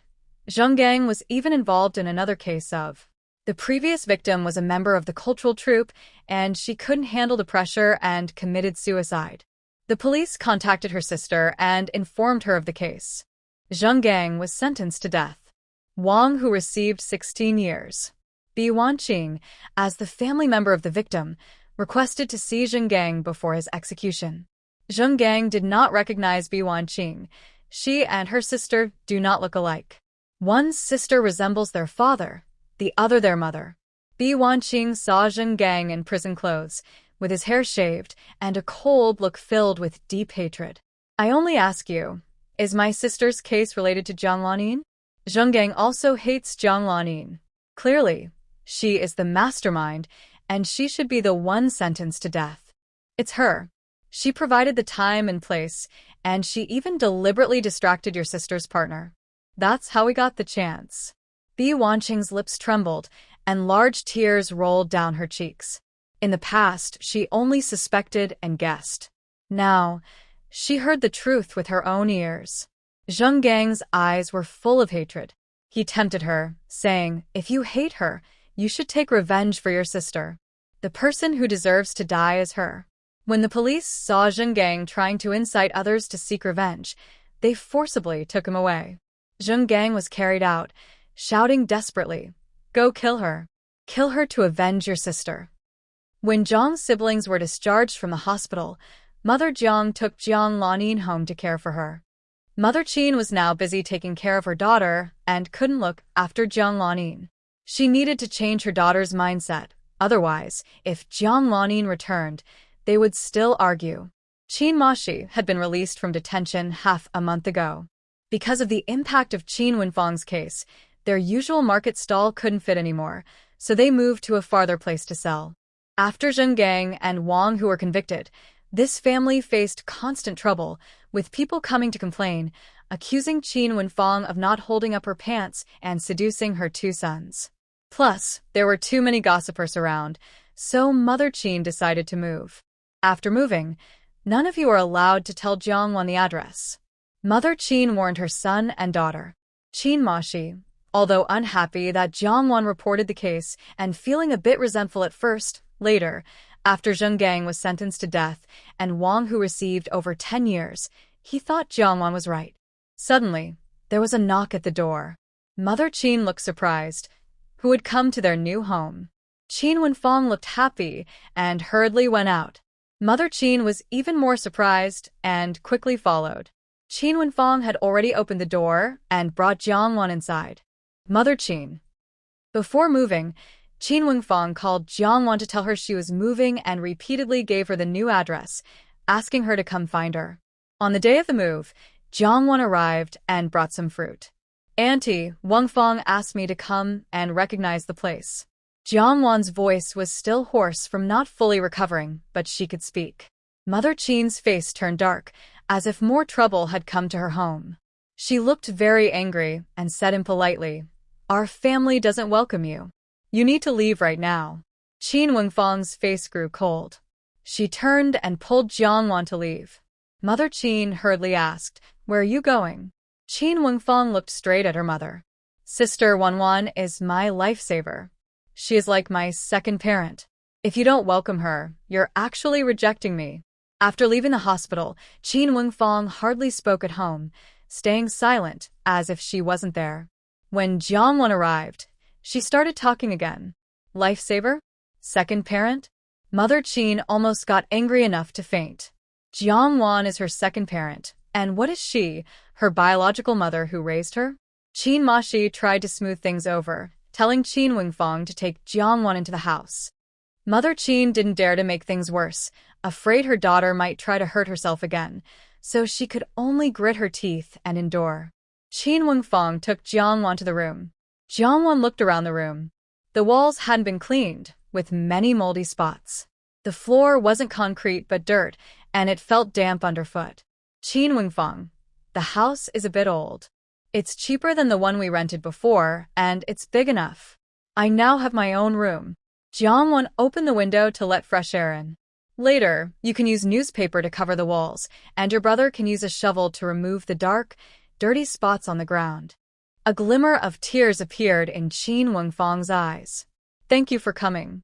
For the past half-month, she hadn't contacted Jiangwan, thinking she might be upset with her mother's attitude and unwilling to talk to her. Jiangwan sighed. "I thought you would regret it. Think I meddled too much." Qin Wenfang's personality was unpredictable. At first, she might have thought Jiangwan was helping her and felt grateful. But reality was cruel. In an environment full of gossip and pointing fingers, she would regret it.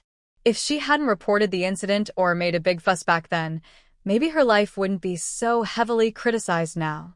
Then, the gratitude Qin Wenfang once felt would turn into resentment, even blaming Jiangwan for everything she suffered. Qin Wenfang shook her head excitedly. "No, I know you mean well." "You're helping me." Jiangwan felt a bit surprised. She knew Qin Wenfang was quick to blame others and often took out her frustrations on people. She was prepared for Qin Wenfang to turn against her. Qin Wenfang, with red eyes, said, "Before I left the hospital, Director Liu, your mother-in-law came to see me. She told me I did nothing wrong and that I should use the law to protect myself." Qin Wenfeng's eyes sparkled with a faint light. Despite her high official status, Director Liu was very approachable and kind to her. She told me that reading can make you wise, but enlightenment comes from experience. She encouraged me that if this experience helps me grow, then it's enlightenment, the start of a new life. Jiang Wan's expression softened slightly. My mother-in-law is a good person. Qin Wenfeng held her hand, her eyes shining brightly. I was right. They should be sentenced to death or go to jail. They are the ones at fault. Those gossiping people. Jiang Wan patted her hand gently. Her words, spoken by her and her mother-in-law, had different effects. The commanding presence of someone in a high position, combined with her mother-in-law's authority and warmth, was enough to make Qin Wenfeng convinced. Understanding this is enlightenment. Qin Wenfeng hadn't fully understood yet. She was still afraid to go outside, feeling that others were watching her and judging her. Her mother was worried that Jiang Wan might cause trouble again. She quietly stood at the door, listening secretly to the conversation inside. Qin Wenfeng didn't dare admit she wasn't brave enough or strong enough. Instead, she changed the subject, making a shushing gesture toward Jiang Wan. She tiptoed over and suddenly pulled open the door. Qin's mother lost her balance and fell inside, stumbling a few steps before steadying herself. She wasn't embarrassed. Instead, she glared at Jiang Wan. Why aren't you leaving yet? What else do you want to do? Jiang Wan stopped Qin Wenfeng from getting angry. If I come and you start arguing with Auntie, I won't come anymore.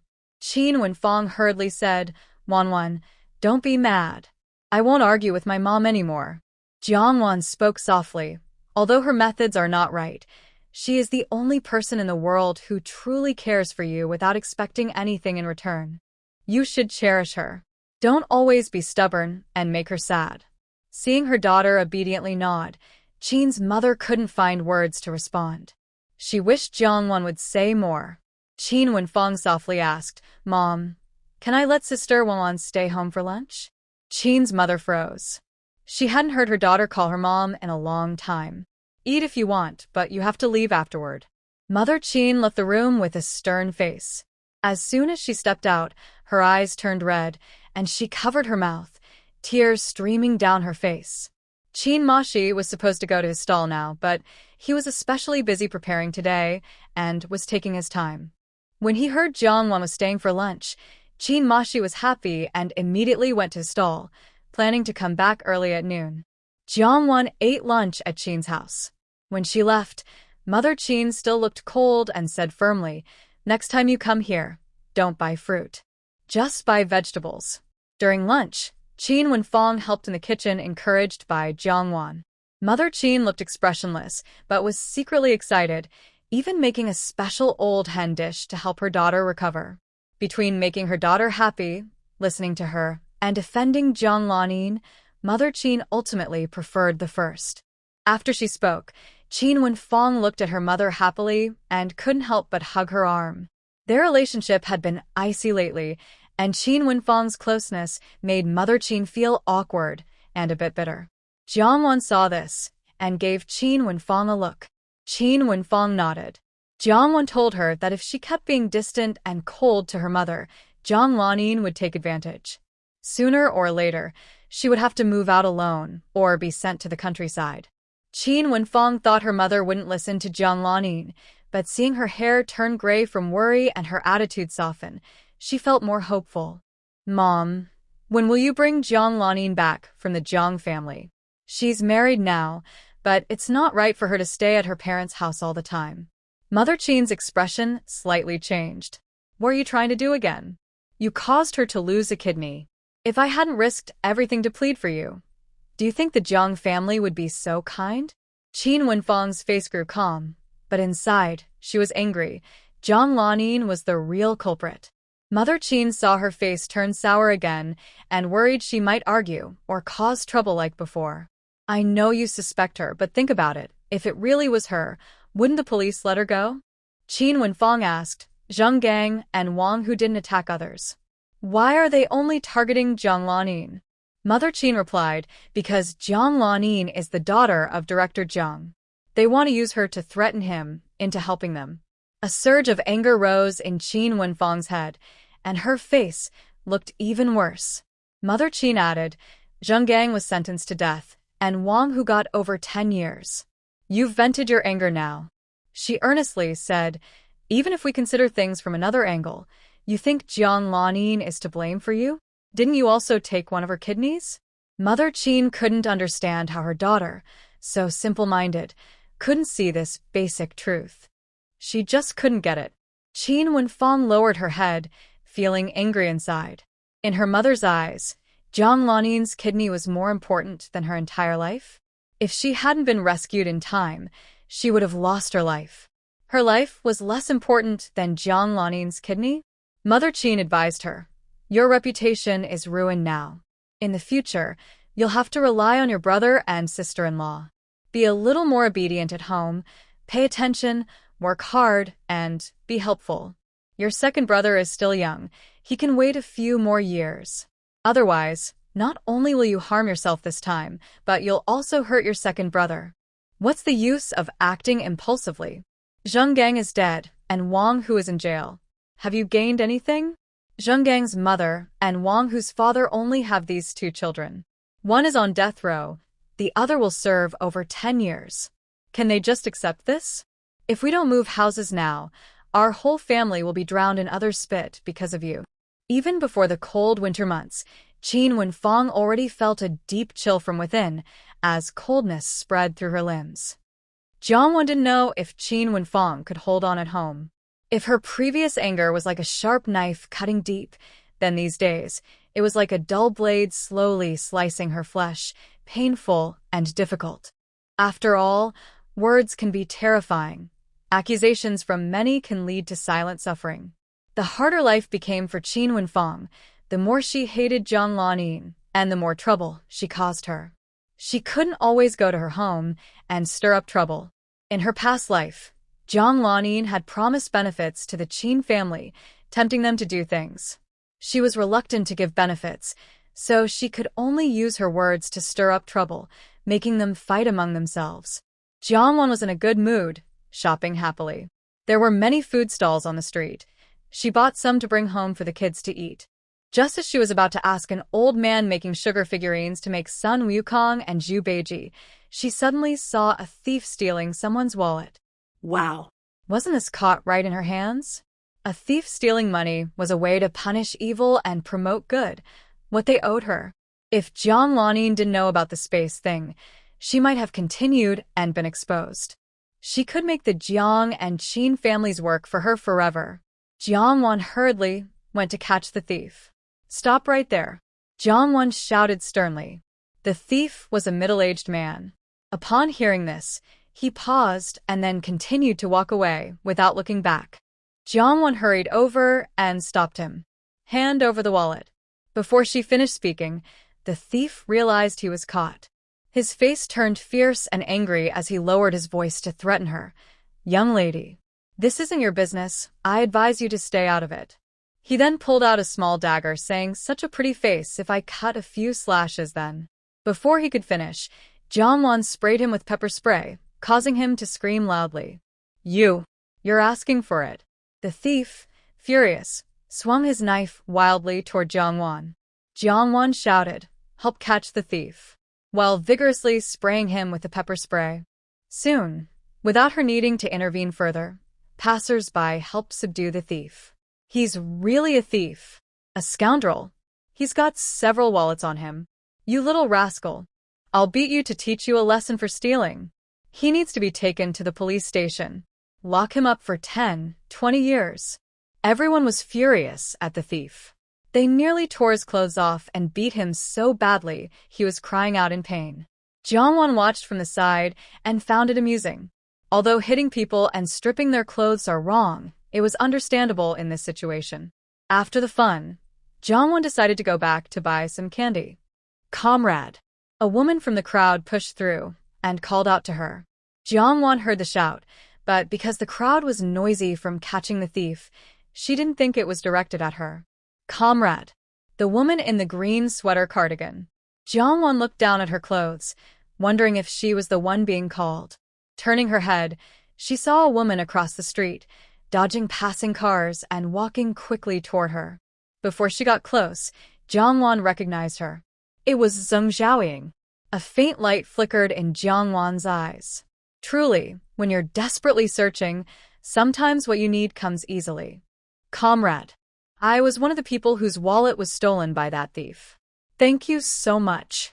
If it weren't for you, I wouldn't have gotten my wallet back. Zheng Xiaoying held up a large red leather wallet she had just retrieved from the thief. Jiangwan was a bit surprised. She had noticed Zheng Xiaoying was nearby. A shy smile appeared on her face. Comrade, no need to thank me. It wasn't just me who caught the thief. Everyone, including my uncle, aunt, older brother, and sister, helped out just now. Don't be fooled by this small smile. Jiangwan had practiced it in front of the mirror for a long time. Everyone's own expression and the one they show on their face can be quite different. Jiangwan practiced for a long time to gradually close the gap. The sunlight, like shattered gold, fell on Jiangwan's face. Her fluffy bun, fair skin, perfect oval face, expressive eyes, and high, defined nose all looked stunning. Zheng Xiaoying's eyes showed a moment of amazement. What a beautiful girl! She works in the singing and dancing service group and has seen many handsome men and beautiful women. But this girl is not only pretty, but also has a special aura, like being surrounded by stars.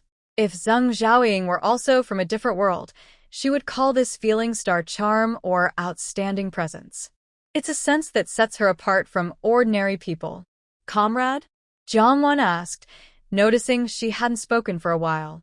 Zheng Xiaoying was studying her head-to-body ratio and head-to-shoulder ratio. She rarely saw someone with such outstanding looks and such well-balanced proportions. She looks like she was born for the camera. Comrade, I work for the singing and dancing group service company. My name is Zheng Xiaoying. I mainly handle performance bookings for actors and singers. Jiangwan showed a bit of surprise. My name is Jiangwan. I work at a bookstore. Zheng Xiaoying continued smoothly. No wonder I felt a scholarly vibe from you. Your temperament is very good. Jiangwan felt a little shy from the compliment, her face turning red. She played the shy girl perfectly. Zheng Xiaoying thought to herself that the other person seemed inexperienced and easy to persuade. She definitely wanted to sign her to her company. She had previously helped a summer girl become famous, and she could do the same for another summer girl. She would make Summer regret it and beat that scoundrel Dongshan badly. Zheng Xiaoying looked at Jiangwan with increasing enthusiasm and a determined look. Comrade Jiang, since you helped me find my wallet, why not let me treat you to a coffee? By this time, the other person had probably finished lunch. Bars aren't lively in the daytime, but a quiet cafe is perfect for chatting or persuading. No, for talking business. Jiangwan politely declined. You're too kind. It's just a small favor. High-end hunters often appear in the form of prey. Zheng Xiaoying quickly said, just consider it giving me some face. If I don't invite you for coffee, I won't be able to let this go. Unable to let go of this matter, she kept thinking about it. The more she thought, the harder it was to focus on work, and that would cause problems for her job. In Jiangwan's memory, Zheng Xiaoying was a strong woman, decisive and highly capable. No matter how much trouble Jiang Lanin caused her, she always managed to turn danger into safety and clean up after Jiang Lanin. Most importantly, Zheng Xiaoying had a good character. She never let her artists do anything inappropriate. But in this industry, there are many hidden rules. If you don't follow them, someone else will, and the opportunity will go to others. Zheng Xiaoying was able to carve out her own path in this chaotic industry, and besides her background, her ability was undeniable. Otherwise, how could Jiangwan be so eager to be like her? With Zheng Xiaoying's support, she wouldn't have to worry anymore. Under Zheng Xiaoying's insistence, Jiangwan hesitantly agreed to go with her to a coffee shop. Zheng Xiaoying noticed that Jiangwan had a car and wasn't surprised or envious. She was very skilled when getting into the car, which made her feel a little down. Jiangwan's family must be well off. On the way, Zheng Xiaoying's humorous and lively talk made Jiangwan laugh repeatedly. Even when she was laughing so hard her body leaned forward and back, she looked stunning. Every move like a slow-motion shot, beautiful beyond words. making Zheng Xiaoying's eyes stay fixed on her. The reason Zheng Xiaoying started her dance troupe service company was initially because she loved beautiful people. She's been like that since she was young. At the coffee shop, Zheng Xiaoying quickly got out of the car to open the door for Jiangwan, covering the roof with her hand. Be careful. Don't hit anything. Jiangwan, thank you. In her past life, Zheng Xiaoying had always been kind to her. When her voice was damaged, Zheng Xiaoying visited her alone and brought her a big bouquet of sunflowers to comfort her. After her miscarriage, Zheng Xiaoying also visited her alone. They both kept these things a secret from Jiang Lanyin, never mentioning them in front of her. Zheng Xiaoying's heart felt like flowers blooming. She thought, wow, she looks even better up close. The coffee shop wasn't crowded, and the environment was nice and quiet. They each ordered a cup of coffee. Zheng Xiaoying's face was slightly tipsy, and she enthusiastically called her by her name, Wanwan. I'm the fourth child at home, so you can call me fourth sister from now on. Jiangwan. Okay. She felt a little overwhelmed by her enthusiasm. Compared to the calm and composed Zheng Xiaoying she knew in her past life, there was quite a difference. Wanwan, do you want to be an actress? Zheng Xiaoying felt she had laid the groundwork well. Jiangwan hesitated for a moment and then shook her head. Zheng Xiaoying can actually understand this. Some old-fashioned families think that singing and acting outside the home are low-class jobs. Come on. What era are we in now? Is it that you don't like it yourself? Or is your family against it? Jiangwan, I don't understand anything. I can't do anything, and my family wouldn't agree. Zheng Xiaoying understood that Jiangwan was willing, but because she didn't know anything, was a bit timid, and her family disapproved, she refused. Zheng Xiaoying first explained that her singing and dancing troupe company was a legitimate business with a license, and there was nothing shady about it. Xia Lifang, you know her, right? Jiangwan nodded slightly. She had seen Xia Lifang's movies. She is currently the first actress in China to film a kissing scene. Although she faced a lot of criticism, she was very popular. She became a dream girl for many young people.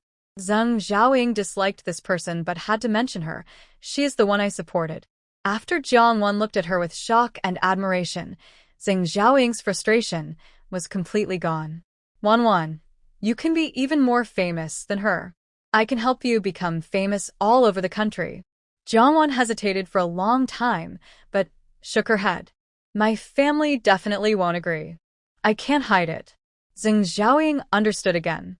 Jiangwan's family disapproved, but she agreed. She couldn't hide it, but she could help her hide it.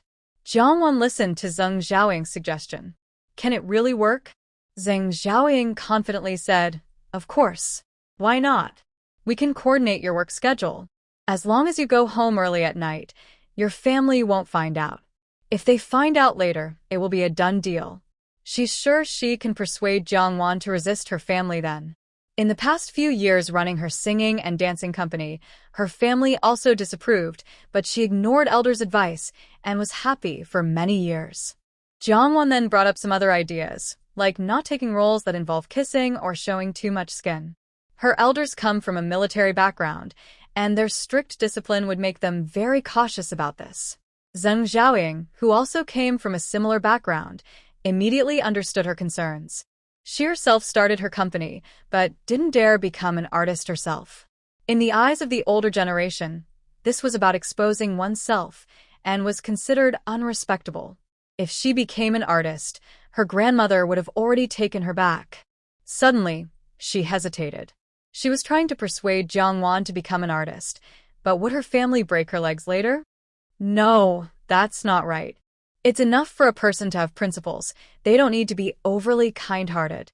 She finally convinced Jiangwan. So, how could she let it all fall apart? Don't worry, I will include these points when drafting the contract. If such an issue arises, you have the right to refuse. Zheng Xiaoying had already agreed to Jiangwan's requests and goals, so she had no reason to refuse. Worried that Jiangwan might change her mind, Zheng Xiaoying quickly drove her back to the company to sign the contract.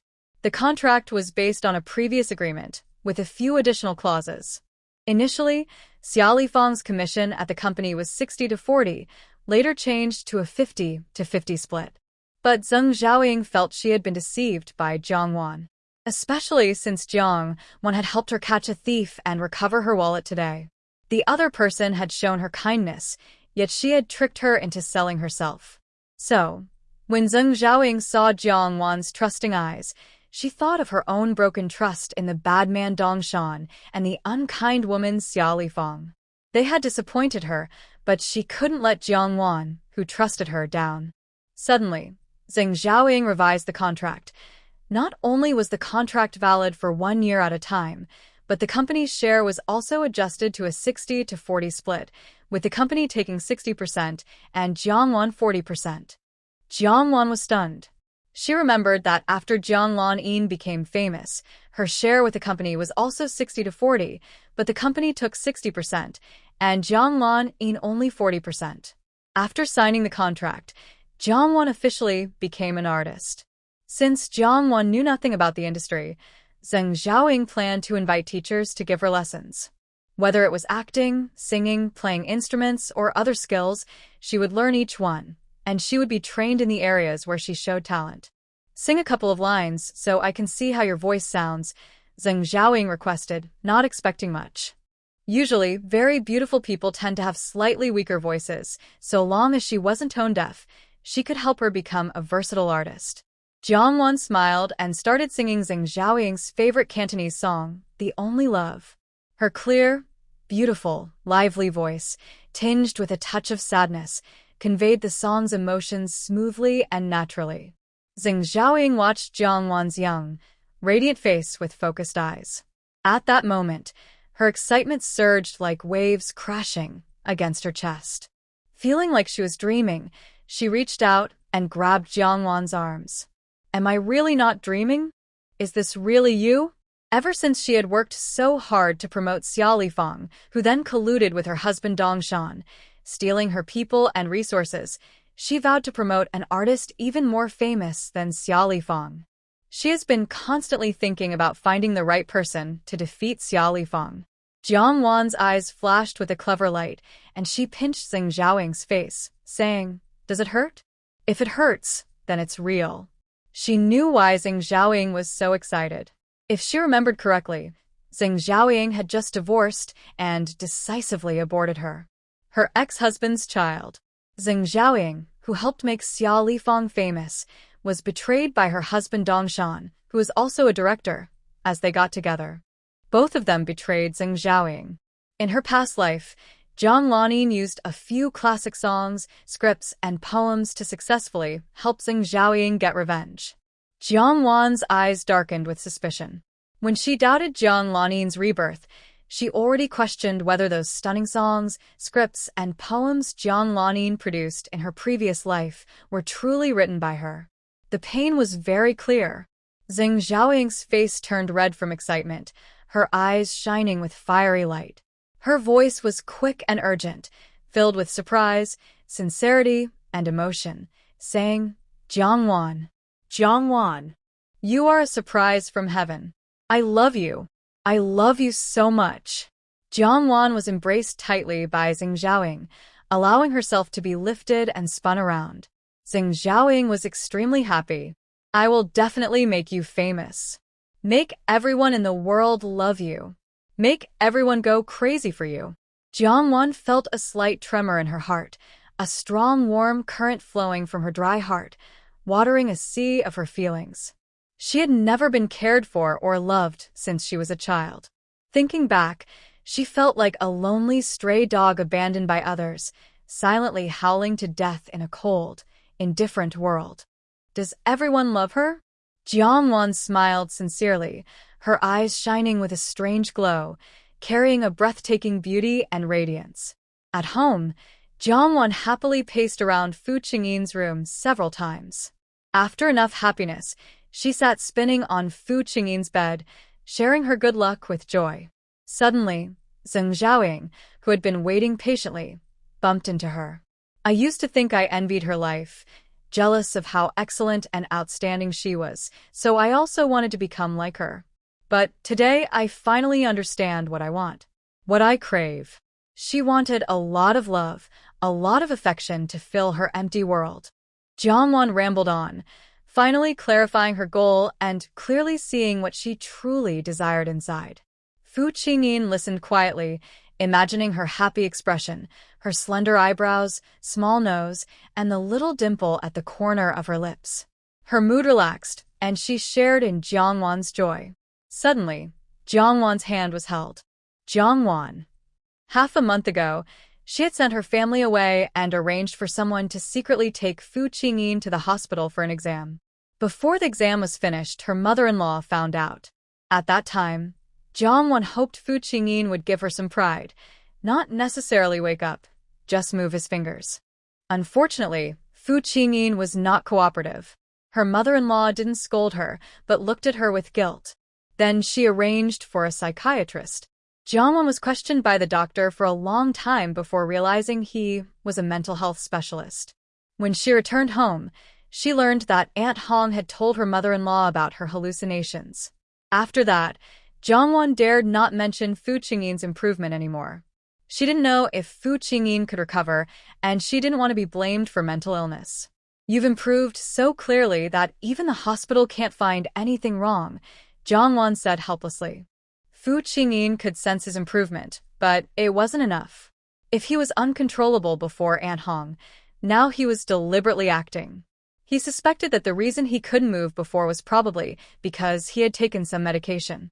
Unless he fully woke up, he was afraid that if others found out he was recovering quickly, his enemies might panic and act rashly. So, he only interacted with Jongwon when she was around. Once she called others over, he would stay still and silent.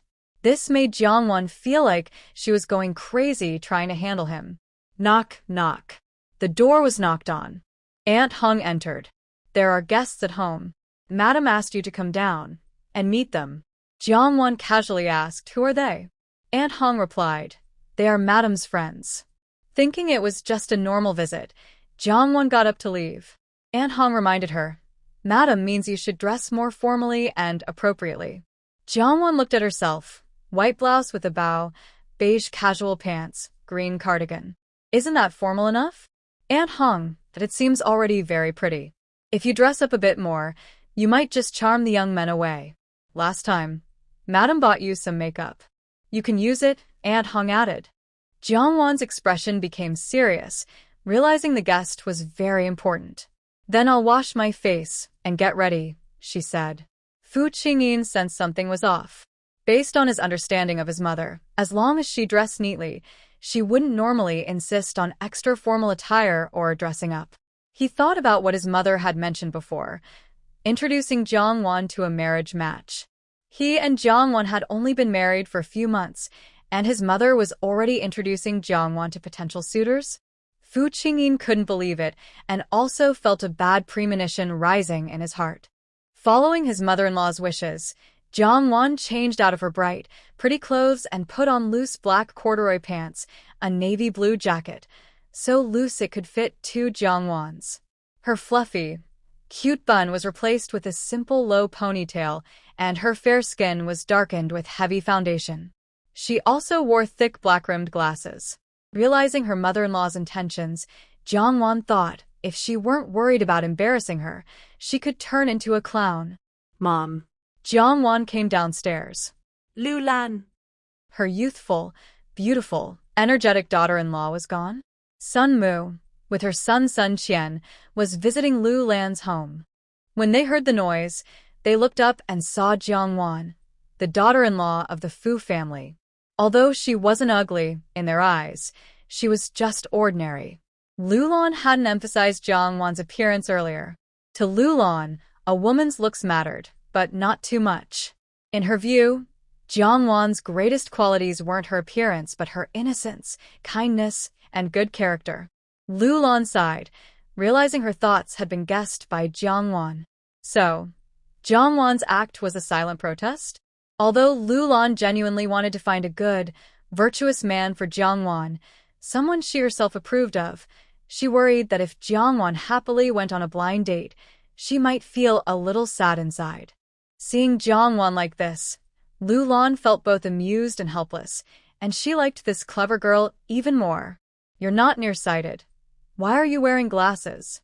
looking at the glasses that seemed familiar, similar to Jiangfu's. Jiangwan explained that these glasses belonged to Jiangfu. They were backup glasses from when they moved out of the Jiang family. She wasn't nearsighted, so wearing them now made her feel a bit dizzy. Her mother-in-law took off her glasses, and Jiangwan could see clearly. But she had drawn eyeliner on her eyes, lining both upper and lower lids, making her eyes look smaller by one size. Liu Lan. Jiangwan gave a sweet smile and softly called Mom.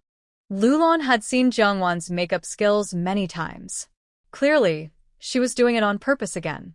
Sun Qian asked proactively, I heard you work at a bookstore? I drive a train. Can you read books during your shift? Jiangwan's smile faded slightly, maintaining a polite yet distant look, and replied, If I have free time, I can read. Sun Qian seemed quite interested in Jiangwan. Do you like reading books? Jiangwan replied, yes. Sun Qian was a bit surprised. What kind of books do you like? Jiangwan said, picture books. Sun's mother looked a little displeased, but she had heard before that Fu's daughter-in-law was from the countryside and didn't read much, even that she couldn't read at all. Sun Qian smiled and said, I also like picture books. I've read some famous classics. Do you like Dream of the Red Chamber? Jiangwan said, I like Sun Wukong. Sun Qian was pleasantly surprised. I like Sun Wukong too. Sun's mother was talking with Lu Lan and smiled when she heard this. They seemed to share the same taste. They liked the same things. Jiangwan looked at Sun Qian with a kind and loving expression, as if she was looking at her son through him. I like Sun Wukong because my son likes him. When she saw Sun Qian earlier, she already understood what was going on. Sun Qian was like a little dog around Jiang Lanin. Now he had come over to her. Sun's mother kept her usual calm, but inside she was cursing this rural girl. Does she even know how to speak properly? Sun Qian smiled and said, The Monkey King, Sun Wukong, can change his shape 72 times. Who wouldn't like that? Jiangwan deliberately disagreed. My daughter doesn't like him. She prefers those pretty young ladies. Sun Qian's eyes slightly deepened. The other person wasn't interested in him, which made him a bit more curious. Otherwise, women who are too easy to get are just boring. So, what do you like? Sun Qian looked at her intently, as if only she mattered in his eyes. Most young girls inexperienced with men would blush and get nervous in front of him. Jiangwan remained calm and quiet. I like watching horror movies. Recently, I especially enjoyed the show Liaozhai. Despite Sun Qian's thick eyebrows, big eyes, and height of about 1.78 meters, he was most afraid of ghosts. His face stiffened slightly. When he was a child, he was teased by some people and left in a cemetery, where he saw ghostly fires. He fell seriously ill afterward and has been afraid of the dark and ghosts ever since. Few girls are not afraid of ghosts. You seem very brave, he said. Jiangwan said, Ghosts are the spirits of the dead. People are the ghosts of the dead. The scariest thing is still people. No matter what Sun Qian said, Jiangwan either opposed him or brought up her son and daughter, making her refusal very clear. Lu Lan also saw this and let Jiangwan focus on her own matters. Sun's mother and her husband were railway officials, and her younger son was a train driver. For Sun's mother, coming to Fu's house today was entirely because of Lu Lan's face. The absurd and funny thing is that the girl, a rural newcomer, didn't think much of her young son. She also didn't bother to see what kind of person she was. Director Lu, your daughter-in-law has quite high standards. She doesn't even like my son's looks. Mother-son felt very embarrassed and spoke with some resentment. Lu Lan looked calm. Aren't you here today to ask about your eldest son's business license? Please get the documents sorted out later. Mother-son understood what the other meant. Since her daughter-in-law didn't like him, she would pretend nothing happened today. Sun Quan, however, said, Director Lu, I still want to try. I really like her. Mother-son kicked him the table. How cheap can he be? A rural girl with no education and average looks, and he still liked her. Is his self-esteem so low? Shonwan Chakel Hapili, Director Liu.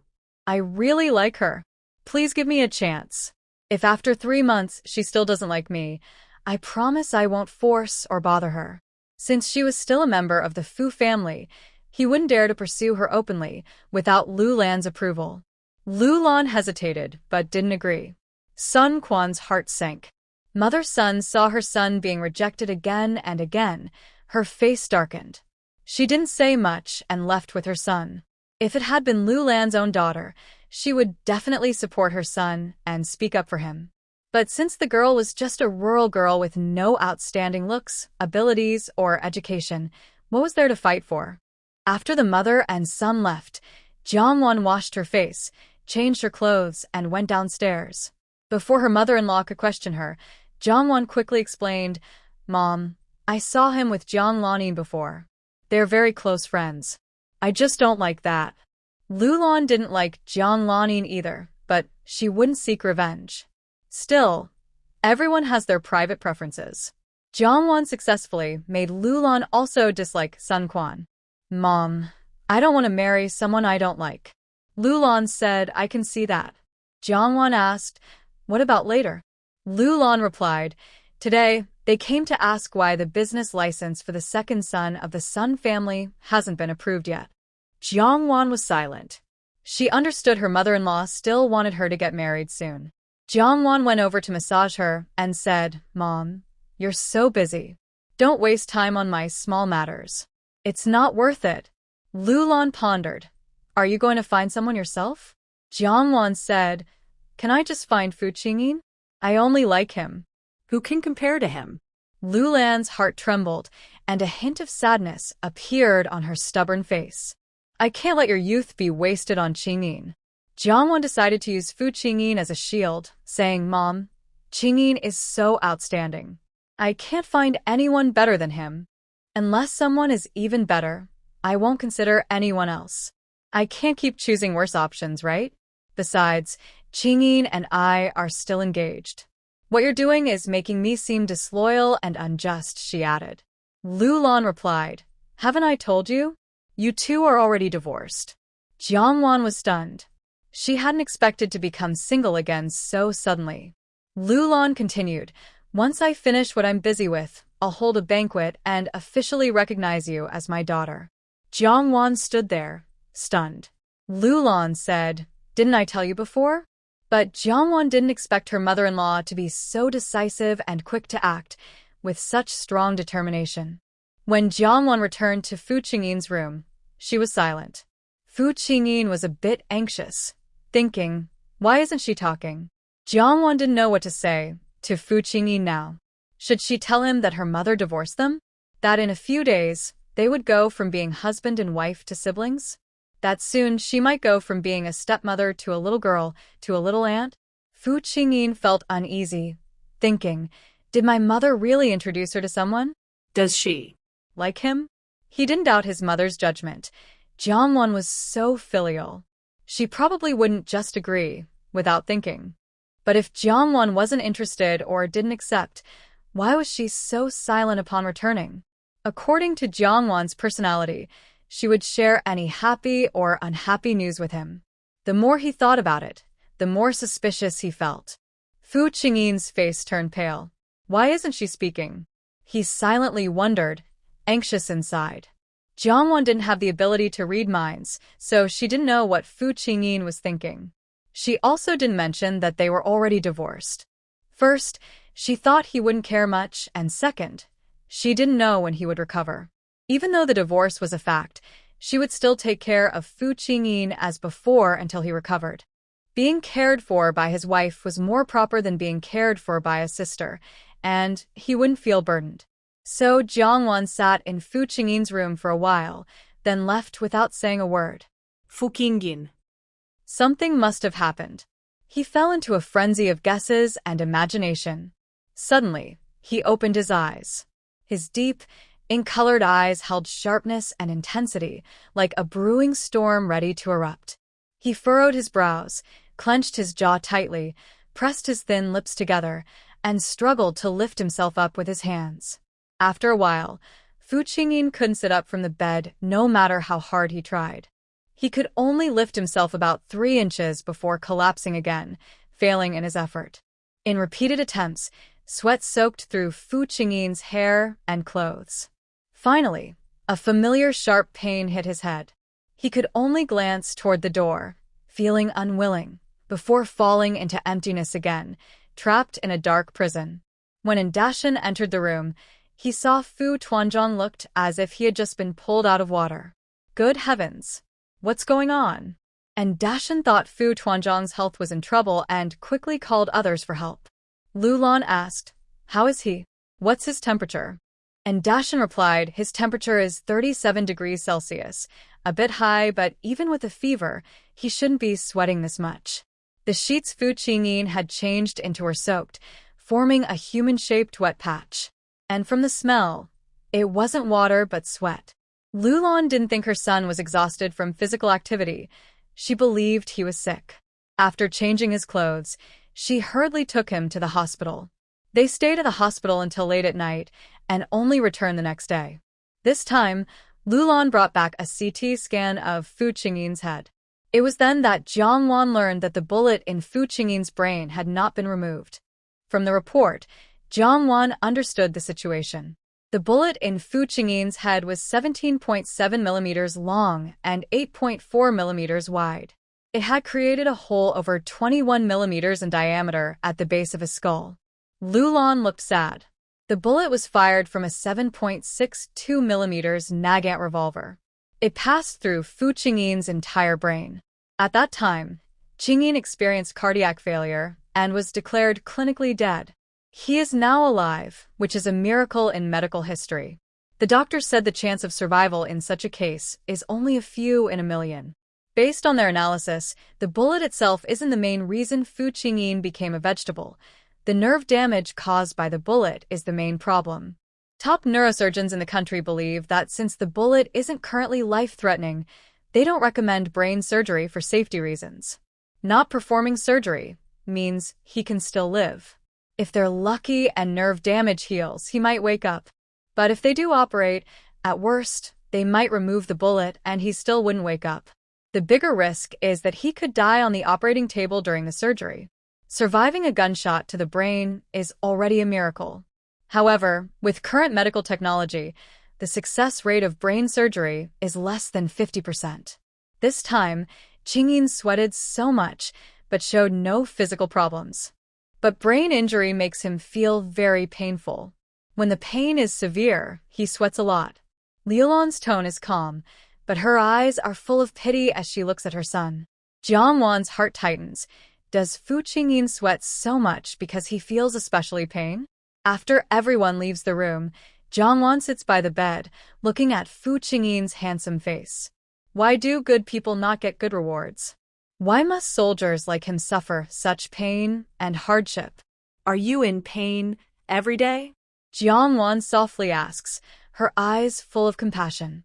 Fu Qingyin doesn't have a headache every day, but when he desperately tries to wake up, his head hurts very badly. The harder he tries, the more it hurts. But Jiang Wan's care and concern make him very happy. Around his dark prison, it's as if spring flowers are blooming one after another. He can almost smell their fragrance. He wants to tell her that no matter how painful it is, he will try hard to wake up. Jiang Wan, wait for me. Jiang Wan feels sorry for Fu Qingyin. She usually is more tolerant, patient, and gentle with him. Fu Qingyin notices that Jiang Wan talks to him more often. He feels a bit happy inside. Finally, when Jiang Wan is singing to him, Fu Qingyin once again holds her hand. Jiang Wan instinctively looks at him and tries to pull her hand away. But she can't let go. Her hand is tightly held in his palm. Can you move again? Jiang Wan no longer plans to tell Aunt Hong or her mother-in-law. She asks, are you in pain now? Fu Qingyin feels warm inside. A soldier's endurance and patience are much greater than ordinary people, and he is no exception. Since he became a vegetable, he occasionally feels this pain. He's used to it now. It's just a little more frequent, but he can handle it. Jiang Wan's concern and care are like painkillers, easing his pain and making him focus only on her. Jiang Wan sighs helplessly. Can you let go now? If he doesn't, her palms will sweat. Fu Qingyin can't speak, but his actions tell her he won't let go. Jiang Wan thinks he can't control himself. She grabs whatever she can hold until she's exhausted and naturally loosens her grip. Both of them are quite good at imagining things and can logically come up with reasons and excuses for each other. Suddenly, there was a shout from downstairs. Jiangwan was about to go down when she easily pulled her hand away from Fu Qingyin. As expected, her palms were sweaty. She took out a handkerchief to wipe her palms before going downstairs. Red Ant. What's the matter? Red Ant called Jiangwan to the backyard. In the cage where Little Black and Little White were kept, Little Black was lying stiffly with limbs straight, as if dead. Jiangwan looked surprised. Is Little Black dead? Red Ant hurriedly said, It doesn't seem dead, but it just won't move. Jiangwan quickly went over, picked up Little Black. Although its body was stiff, it still felt warm, so it was alive.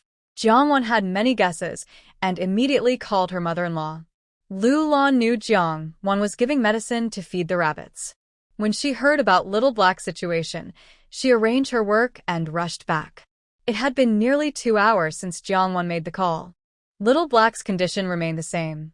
It couldn't move, but it was not dead yet, it was still alive. Lu Lan put Little Black in a bag and took it out for testing. As Lu Lan left, Red Ant came back from outside, bringing in another black rabbit similar to Little Black and placing it in the cage. When Nuo and Chi-Chi finished school and came back, they brought cabbage to feed the rabbits. Chi-Chi circled the cage several times, feeling that Little Black looked fatter than in the morning, with longer ears and a bigger head. Originally, the two rabbits looked about the same size, but now Little Black was a whole size bigger than Little White. Red Grandma, Little Black. Red Ant looked a bit nervous. It's growing so fast, Chi-Chi said, scratching his head. Red Ant relaxed a little and quickly agreed. Little Black is not picky about food, so it naturally grows faster and bigger than Little White. Chi-Chi smiled happily, hands on his hips, showing off. I'm taller than my sister. I grow faster. Nuo pouted, trying to feed the cabbage leaves to Little White. Little White is a girl, and girls don't want to grow into big, silly rabbits. She also thought that the Little Black from this morning and the current Little Black were not the same rabbit. Her brother was silly. He couldn't tell the difference. So, what if she was shorter than her brother? Nuo looked at her small hands, thinking her mom said concentrated essence is the best. Jiangwan bought her 2 favorite sugar figurines from outside, just in case. In case Chi-Chi found out that the rabbit had been swapped, she could take them out to come for him.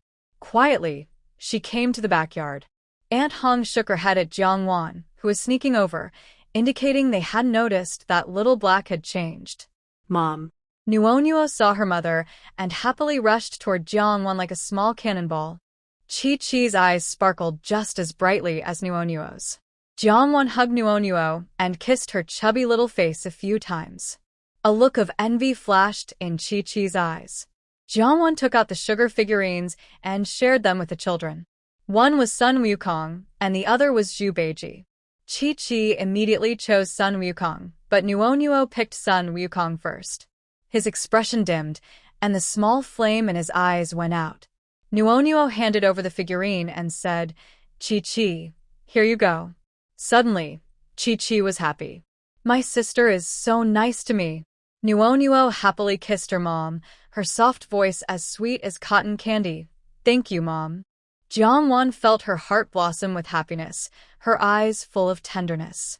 Chi-Chi also said thank you, quieter than Nuo. Jiangwan gently patted his head, holding Nuo with one arm and holding Chi-Chi's hand as they went to the kitchen to wash their hands, then to Fu Qingyin's room. Under Jiangwan's guidance, Nuo and Chi-Chi, as usual, shared stories about kindergarten with their dad. Nuo also gave her mom a small red flower as a reward from her kindergarten teacher. Chi-Chi wanted to give his small red flower to Jiangwan too. But Jiangwan already had one, and their dad didn't have any. After hesitating, Chi-Chi decided to give his small red flower to their dad. Next time, he promised he would give his small red flower to Jiangwan. 3 days later, the results of the Black Rabbit's test came back. The Black Rabbit's brain nerve cells were damaged. Due to prolonged lack of blood supply, the brain nerves had shrunk and softened. Current medical technology cannot repair this. Before the results were known, News spread in the prison that Wang Qin had committed suicide. Lulan chose to report the incident after silent reflection and informed Grandpa Fu from the military retirement home. After returning home, Grandpa Fu asked about the situation, his face turning pale. How did Wang Qin die in prison? Lulan said, It said she hit the wall. Grandpa Fu asked, And her daughter? Lulan had suspected that someone was behind Wang Qin, so she kept an eye on Gao Yao, watching for anyone secretly helping her. So far, Gao Yao's situation was normal. Before Wang Qin died, no one except her daughter had visited her in prison. Grandpa Fu looked at Jiang Wan, who was unusually silent, and called out Wan Wan.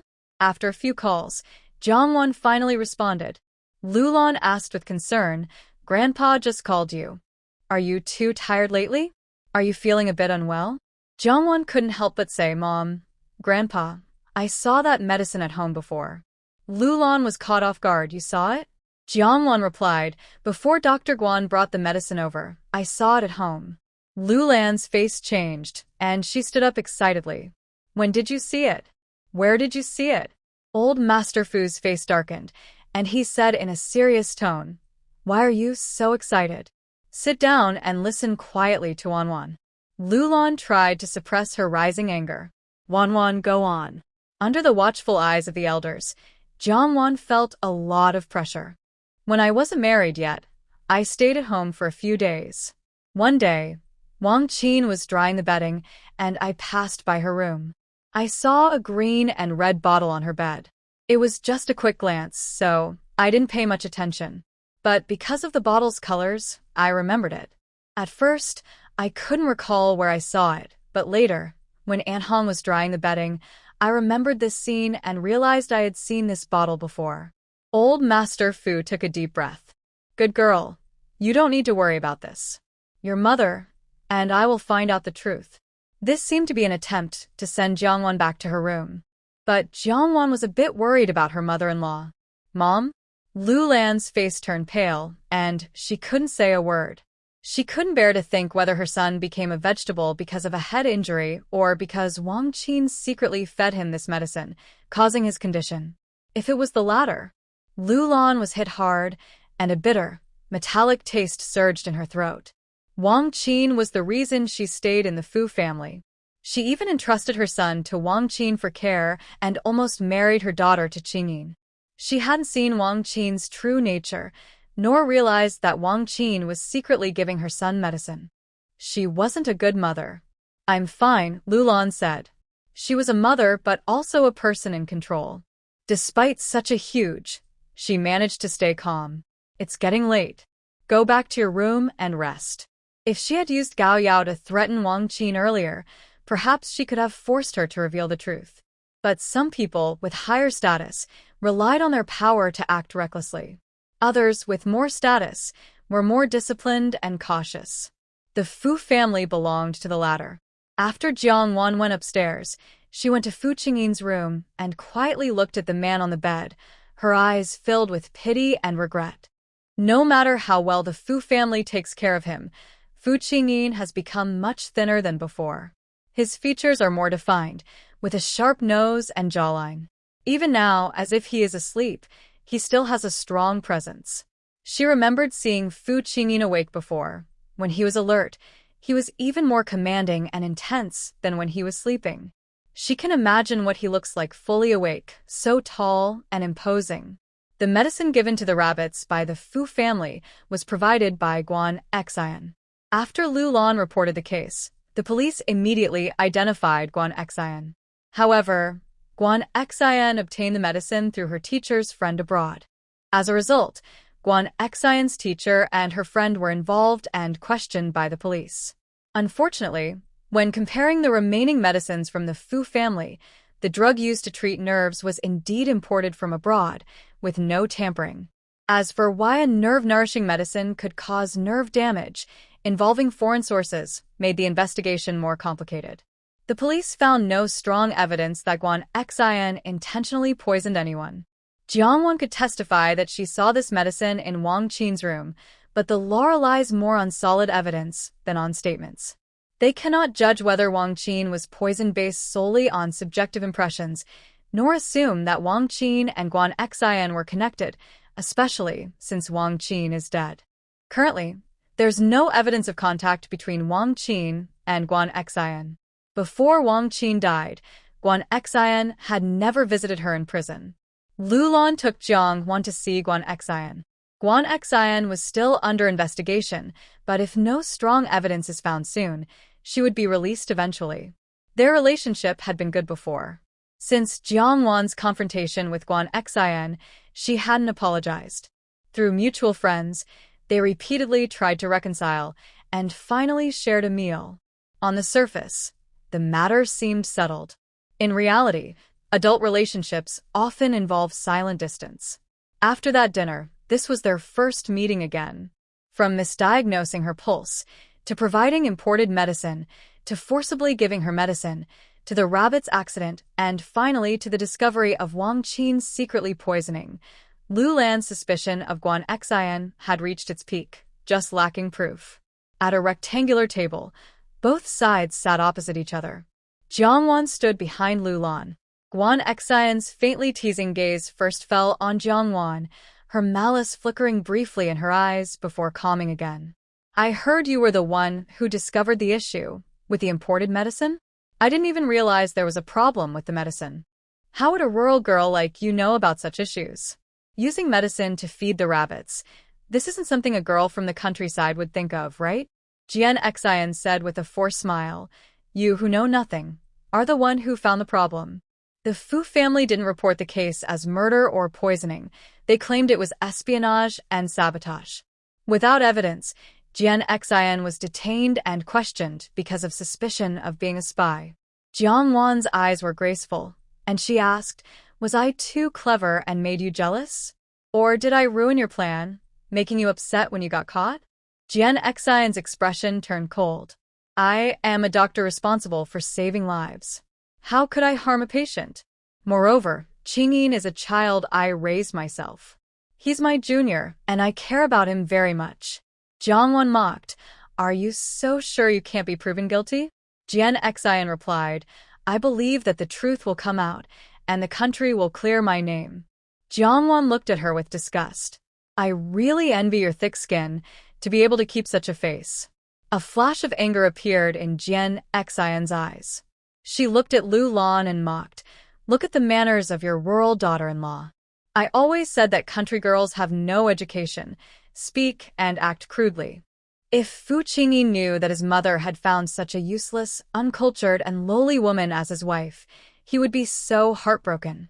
Suddenly, Jiang Wan slapped her unexpectedly. Then, she quickly grabbed Jian Xian's hair and pressed her head onto the table. You really are like a dog in a cesspit, always talking nonsense. Spouting filth. Being hit by someone as uncultured as me. How does that feel, you lowly thing? I feel so great. Jiang Wan insultingly patted her face, looking very happy. Jian Xian's face was distorted from the pressure. She struggled desperately, mumbling curses incoherently. Let me go. Jiang Wan pulled her head tightly, causing Jian Xian to gasp in pain. She stared at Jiang Wan with rage, eyes nearly popping out, and shouted, Help. She was about to scream for help, to call others to see how the wife and mother-in-law of the Fu family were forcing her into confession, how they were harming her life. Jiang Wan stuffed a rag into her mouth. Jian Xian felt a strange taste in her mouth, her eyes nearly bulging out from the shock. The nauseating feeling swept over her like waves, overwhelming her completely. Jiang Wan knew where this place was. She wouldn't do anything too extreme or leave scars on Guan Xian that could be used against her later. So, she took out some stinky tofu from her bag, which had been transferred from a different space. Lu Lan was shocked. When did you buy this stinky tofu? Guan Xian's cloth was removed from her mouth. Before she could speak, Jiang Wan fed her a piece of the tofu.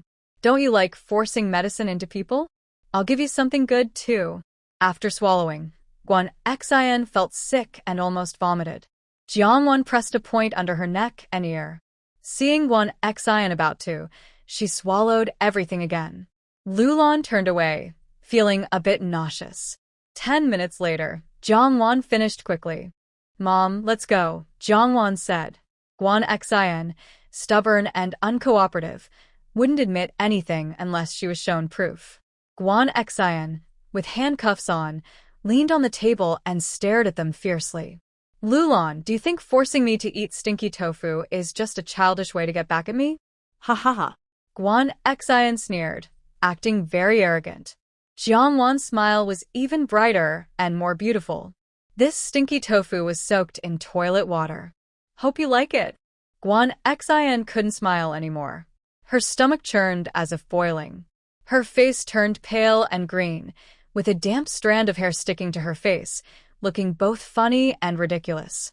As the mother-in-law and daughter-in-law left, Jongwon took the initiative to apologize. She admitted she had made the decision to teach Kwon Xian a lesson and force her to eat this stinky tofu without consulting her mother-in-law. Lulon looked hesitant. That stinky tofu.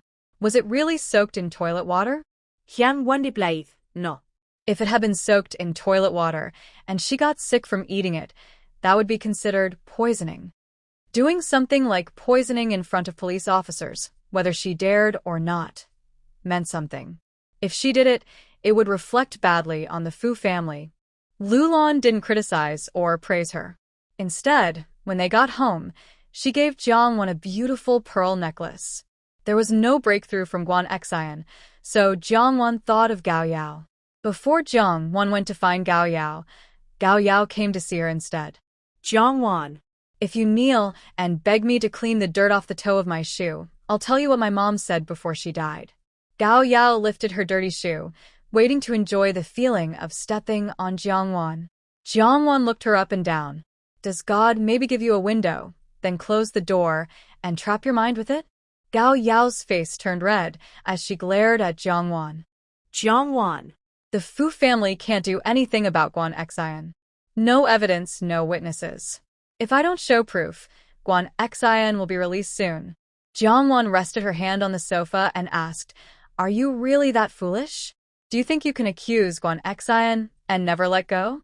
Gao Yao sneered angrily, as if she saw through Jongwon's hypocrisy and selfishness.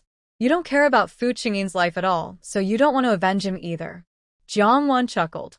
There's no proof that Kwon Xian harmed Fu Qingyin. Maybe it wasn't her after all. And if it was her, what does it matter if there's no proof to keep her locked up? Does the Fu family lack the ability to deal with her? Want to trouble her and make her suffer? Is that so hard? Gao Yao's face blinked for a moment in shock. She had thought about this for days but never considered it like this. Finally, she shook her head and firmly said, The old master and Aunt Lu are law-abiding people. They wouldn't do such things. They couldn't do such things. If the Fu family were that kind of people, her mother would have been severely punished and retaliated against when she was in jail. But they didn't do anything. Jongwon looked surprised. Do you need to act yourself? Just a look or a move, and many people would be willing to help the Fu family vent their anger.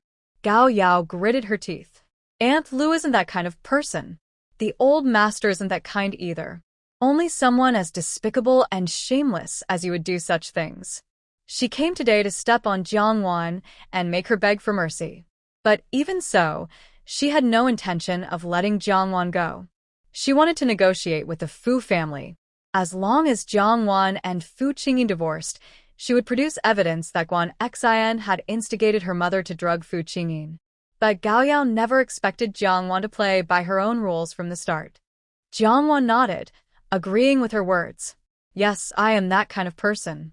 You're very perceptive. Because in her past life, she had been morally pressured by those families too many times, Jongwon developed a reaction. She liked others to say she lacked morals and was a villain. That way, others wouldn't always expect her to do good deeds. Gao Yao was anxious. If Jongwon didn't care about the evidence in her hands, how could she threaten her?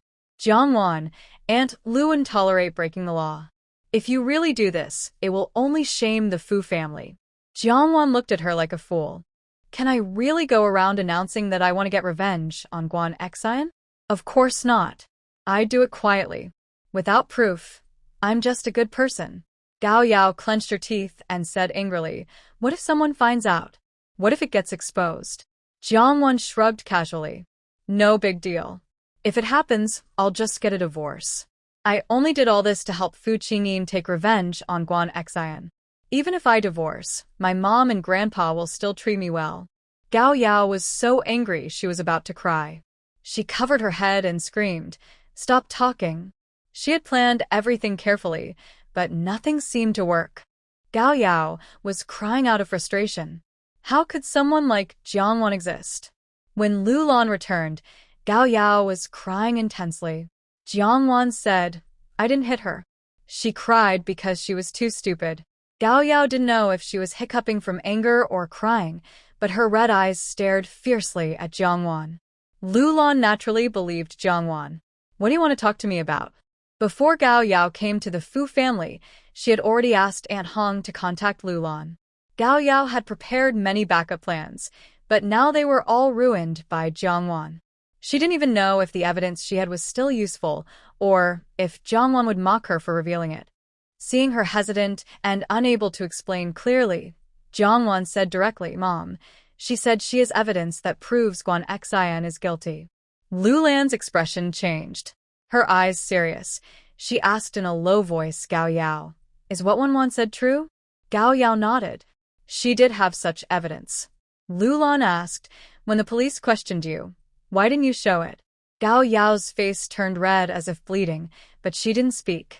Jiang Wan said, "She just wanted to exchange the evidence her mother risked her life to get for some real benefits." Gao Yao's face flushed with anger, and she glared fiercely at Jiang Wan. Lu Lan frowned and asked directly, "What do you want?" Gao Yao instinctively looked at Jiang Wan, wanting her to kneel and kowtow to her. She wanted. Jiang Wan's beautiful eyes looked at Gao Yao with a half-smile. Gao Yao felt like she was pricked by a needle and quickly withdrew her gaze. I want to go abroad. I also want 100,000 yuan. Before coming here, she was confident. But after arriving, reality was too cruel. It was so harsh that Gao Yao no longer believed the Fu family would agree, so she changed her plan from 20,000 to 10,000 yuan. Lu Lan asked, "What evidence do you have?" "Hi Yao, it's about the time when Guan Xian accidentally injured my mother while giving her medicine. Her blood spilled onto the medicine bottle, and my mother kept that bottle. The blood is still on it. It's unclear whether Guan Xian was careless, or if Wang Qin intentionally caused this. Now, with DNA testing, it's possible to find out if the blood belongs to the same person." Jiang Wan reminded her, "The other side could also say that your mother stole her blood and added it later." Hai Yao was anxious. She initially wanted to use this to get a second payment, but now she couldn't care less and spoke openly. "My mother also gave me an address, saying it's where she secretly met Guan Xian." Jiang Wan immediately took out a pen and paper. "Write it down." Hai Yao hesitated. She wondered if they would keep their word and send her abroad after paying her. Jiang Wan slammed her hand on the table. "Write it." Startled, Hai Yao nervously looked at Lu Lan. "Aunt Lu, what about the thing I asked for?"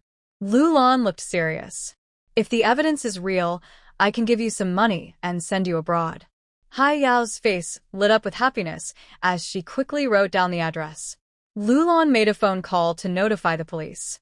Hai Yao also took out the medicine bottle her mother had hidden and handed it over to the police. The address she provided was the old property registered under Guan Xian's mother's name. The police found many imported neurological supplements inside, the kind given to Fu Qingyin.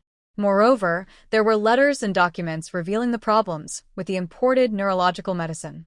This type of medicine was not officially sold abroad and was still in the trial phase.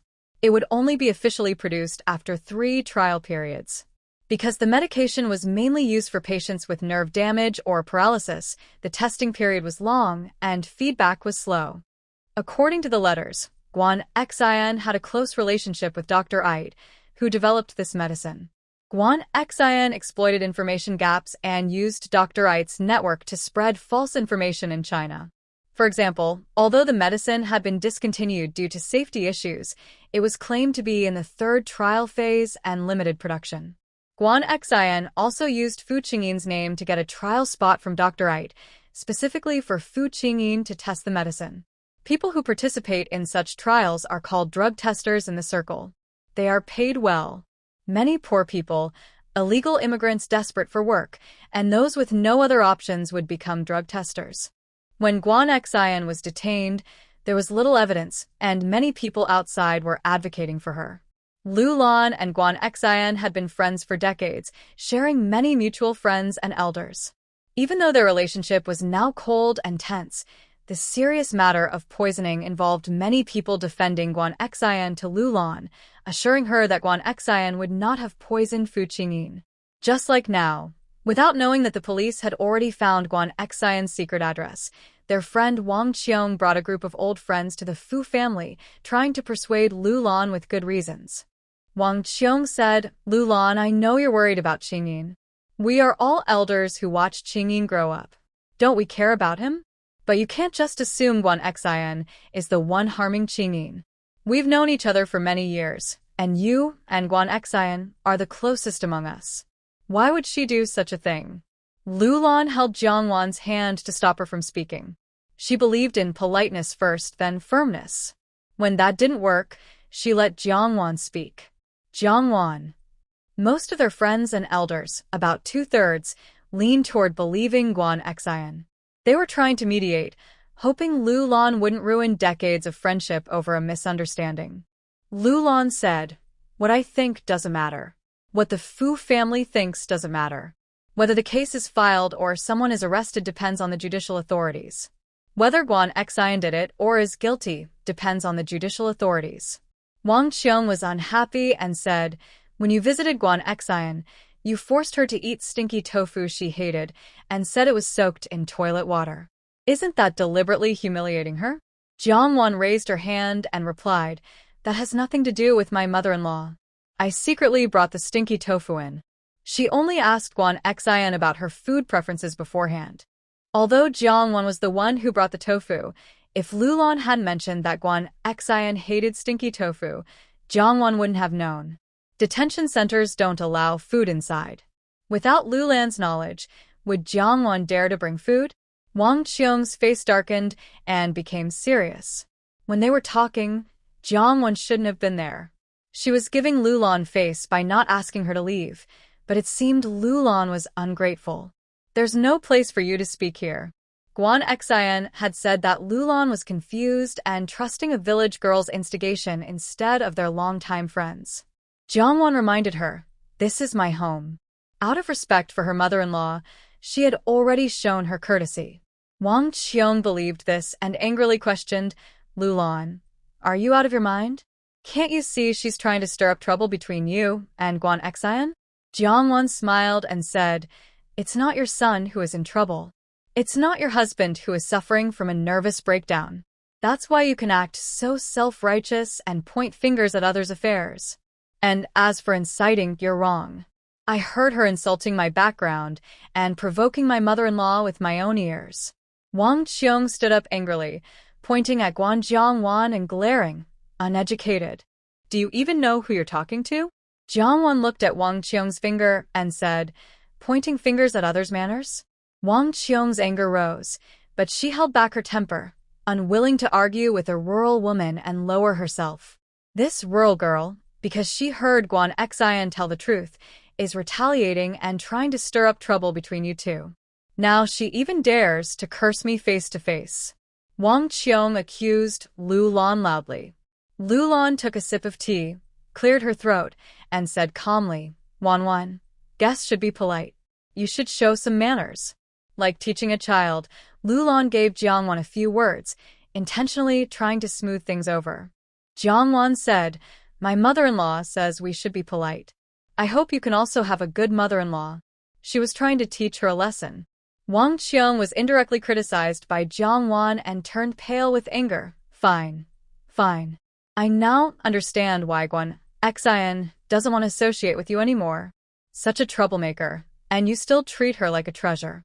You're probably senile. So blind that you can't tell right from wrong. Why are you still working? Retire early." Wang Han quickly tried to mediate. Everyone stop arguing. Let's step back. We didn't come here to fight. Lu Tong said, regarding Guan Xian, we can vouch for her. She would never do anything to hurt your son. Wang Qiong, emotionally agitated, said, your son's life is already a miracle. Don't forget, Guan Xian tried to help your son in many ways. Her teacher and her older brother abroad tried to find people for her. Now you're still doubting her malicious intent? That's too much. I've made my point. If you insist, we won't contact you anymore. Wang Han frowned slightly, feeling that maybe this was too harsh. After all, this matter wasn't directly related to them. They were friends with Guan Xian, but weren't they also friends with Lulan? Wang Qiong, you're upset right now. Everyone, stay calm. Please, Wang Han interrupted their argument. Lulan looked around and glanced at Jiang Wan. Jiang Wan nodded slightly, very emotional and acting strangely. Lulan took note of this. Then Lulan said, do you know why Wu Fanghua and Qi Wei didn't come with you? Wang Qiong mocked her. What do you want to say? That they support you? Lulan replied, no, they know what they can interfere with and what they cannot. Before others could react, Wang Han realized something and felt a shock in his heart. Qi Wei and Wu Fanghua are either part of the judicial system or have family members in it. Wang Qiong thought of old Fu's influence and looked upset. Are you threatening us? Before she finished speaking, the phone rang. Lulan answered the call, her expression becoming more serious and deep. After hanging up, Wang Qiong continued, because of what you said, the police arrested Guan Xian. Not only Guan Xian, but her teacher, classmates, and friends are being questioned and investigated because of you. Their reputation has been greatly damaged because of you. Their good names have been tarnished with accusations because of you. Even if she is released later, these losses and accusations won't be cleaned away quickly. She helped you kindly, and you turned around and betrayed her, biting the hand that fed you. Don't you think that's too mean? Lulan already seemed to know the outcome of the situation. She looked at her friends with a serious, deep, tired, and sad gaze. She didn't know how much her past friends would be involved because of Guan Xian, but she wouldn't regret it. Breaking the law has consequences. Wang Qiong asked, what kind of attitude is that? Soon, they understood Lu Lan's stance. The police arrived at their door. Based on evidence found during a search of Guan Xian's home, it was confirmed that Guan Xian was a foreign agent. She provided blood samples, body data, and other information for special domestic identities. She also transported cheap, yellow people for drug experiments, acting as test subjects, and formed an industry and profit chain with her accomplices. The known accomplices so far include Wang Qiong, Chen Shan, Lu Tong, and Tian Mei. The leader, Inspector Su, dressed in black, wearing a beret, with genuine weapons at his waist, showed his credentials and explained the reason for the raid. Wang Qiong was stunned when handcuffed. Hearing the law enforcer's reasons, she felt like she had fallen into an icy pit. I am just providing opportunities for those people to go abroad. How could I be involved with spies? Is it the Fu family? Wang Qiong suddenly looked fiercely at Lulan. It's you. Isn't it enough that you hurt Guan Xian? Do you want to drag us all down with you, sacrificing your cursed son? Jiang Wan's face darkened. Talking so nastily, did you forget to wipe your mouth after going to the bathroom? Or are you so stupid that your intestines connect directly to your brain and you just spew garbage? Mom, ignore her. She and Guan Xian are both trash. One is a turtle in the pond, the other a turtle in the well. They're both the same kind of.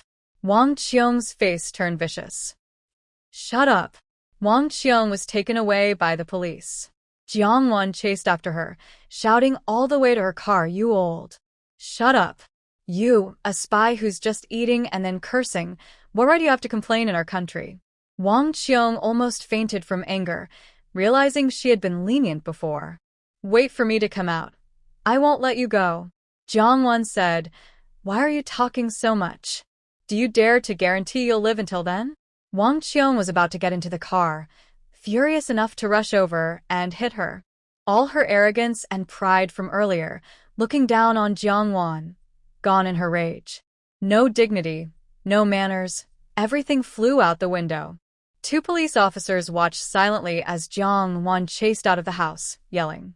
She was a pretty girl, but she just had a sharp tongue. Jiang Wan, with a furious yet mocking smile, said cheerfully, "Spying is a death penalty unless what you admit is useful and you turn yourself in as a witness. But with so many people caught, if anyone else confesses first and makes a meritorious act, you'll be the one to die." Chun Shan, already in the car, slightly changed her expression, her hand in handcuffs tightening a little. Wang Qiong was so angry, she almost laughed. "Don't try to fool me with your tricks. I won't say a word." Before she finished, Jiang Wan interrupted her, "Police officer. She's unrepentant. Sentence her harshly. Give her the death penalty."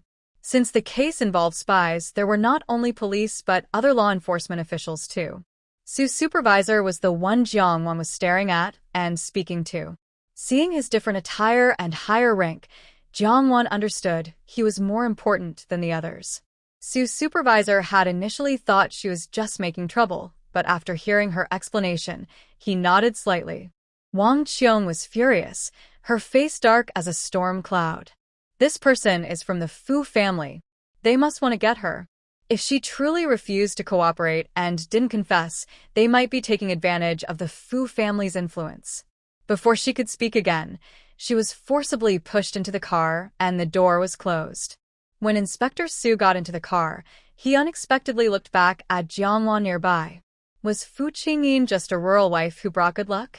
Was she the match that his mother introduced to him? He heard it was through Director Liu. Inspector Su slightly curled his lips.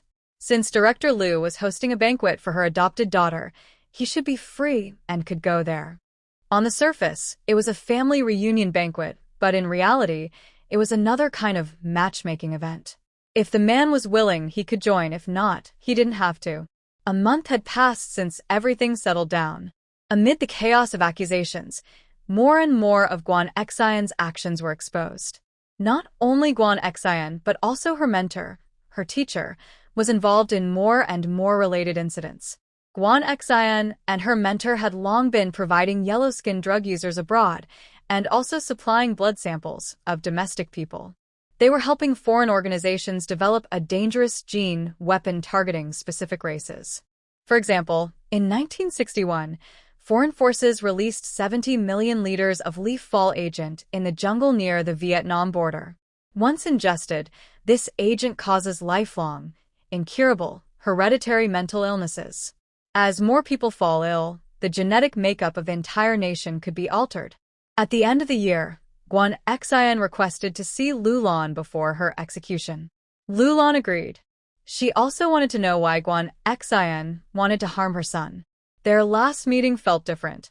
This time, Guan Xian was dressed in prison clothes, her black hair now streaked with white. But she still kept her hair neatly combed, and her clothes were tidy. Even her glasses were cleaned thoroughly. This time, Jiang Wan was not with Lu Lan. Guan Xian felt relieved. She had to admit she disliked Jiang Wan's crude ignorance, but she also feared this rough, shallow rural woman. Lu Lan spoke first. "Should I ask, or will you tell me yourself?"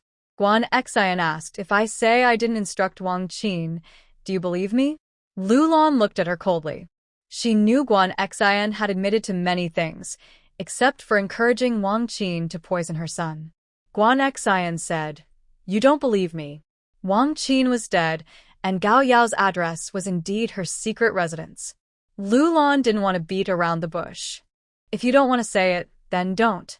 Guan Xian's face grew pale, and her eyes looked deeply at her.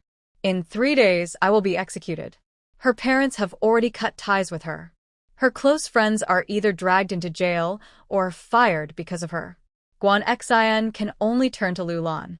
For the sake of our many years of friendship, I ask you one last favor. Please help me with the funeral."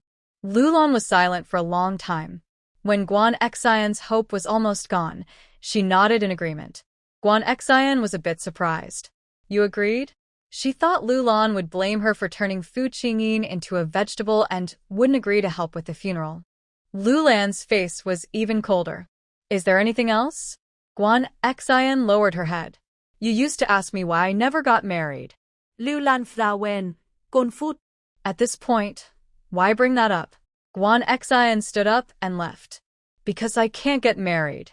The man I love is married, but I had a son with him. Lulan was shocked and stood up quickly. Before leaving the room, Guan Xian looked back deeply at her. I'm sorry. Let everything end here for me. Before Guan Xian was executed, Lulan wanted to see her, but Guan Xian refused. After Guan Xian was shot, Lulan went to collect her body, but was told it had already been taken away. Guan Xian's words, spoken before her death, became a thorn in Lulan's heart. Jiangwan had been following Zheng Xiaoying's instructions, attending classes with the teachers she introduced. Whether acting or singing, Jiangwan studied very seriously. The news reached Zheng Xiaoying, making her smile happily. She truly felt she had found a treasure. At the beginning of the year, Zheng Xiaoying arranged Jiangwan's first job, taking calendar photos. Now, almost every household has a calendar on the wall. Some feature mountains and rivers, some luxury cars, and some popular celebrities. The most popular ones are undoubtedly the calendars with beautiful celebrities. Only well-known stars are qualified to appear on these celebrity calendars. Can I do it? Jiangwan was surprised. She didn't think her looks alone would qualify her for a calendar. Zheng Xiaoying said, Jia Ping agreed to take a set of photos for you. With his skill, as long as he agrees, you'll have a chance to be a calendar beauty. Originally, this opportunity was for Xia Lifang. Now, Zheng Xiaoying has taken it away and won't give it to Xia Lifang or anyone else. Moreover, she has convinced Jia Ping to take photos of Jiangwan. As long as he agrees, Jiangwan will be the calendar beauty. Jiangwan knows Jia Ping well. He graduated from a prestigious university and loves photography. It is said that over 20 magazines publish his photos each month. Because of his fame and skill, many current celebrities ask him to take their pictures. There is also a saying, if a beautiful woman wants to become famous, she should find Jia Ping. Jiangwan is very curious. How do you persuade him? She asks. The female stars Jia Ping has photographed are either famous on screen or beautiful female students from film schools. To convince Jia Ping to take pictures of her, Zheng Xiaoying must have offered something irresistible. Zheng Xiaoying says, how the resources come about. You don't need to worry. I'll handle that. You just need to look beautiful. Since Zheng Xiaoying said this, Jiangwan stops her curiosity. She was mainly interested because Zheng Xiaoying is responsible and reliable. Zheng Xiaoying takes Jiangwan to Jia Ping's studio. Jia Ping is still working, and the flash of his camera keeps flashing. Assistant Zhou arranges them to wait aside. Zheng Xiaoying lowers her voice and whispers, watch carefully. You can learn a little. Jia Ping looks annoyed. Turn your face to 45 degrees to the sky. Don't you know 45 degrees? Have you not read books? Just turn 180 degrees. Turn your face to the back of your head. Are you made of wood? You're stiff as a corpse. Are you alive? Are you a living person? Your limbs are so stiff, people might think you're some ancient zombie. Lift your feet. I've had enough bad deeds in my past life. Meeting you this time is a fair exchange. If you can't smile, don't bother. Even the best features can't hide your clueless look. In the studio, besides the sound of flashes, Jia Ping's curses can be heard. Zheng Xiaoying is seeing Jia Ping work for the first time. She has heard that Jia Ping is blunt, difficult, and has a bad temper during work. Jiangwan has no experience in taking professional photos. Zheng Xiaoying fears that during the shoot, Jiangwan might stiffen up and get scolded harshly by Jia Ping. She softly and vaguely advises Jiangwan, no matter what he scolds you, just pretend he's talking nonsense. You lack experience, so it's normal. If he scolds you, it's because he's in a bad mood and lacks manners. Jiangwan feels a little nervous. After hearing Zheng Xiaoying's encouragement, she can't help but smile and nod to show she understands.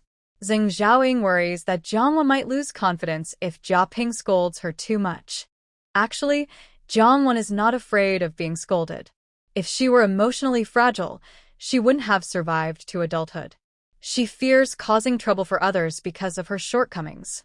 Her deep-seated habits and problems won't change just because she is reborn. Finally, during Jia Ping's angry shout of "Get out!" She was scolded so badly that she covered her face and ran out crying like a child.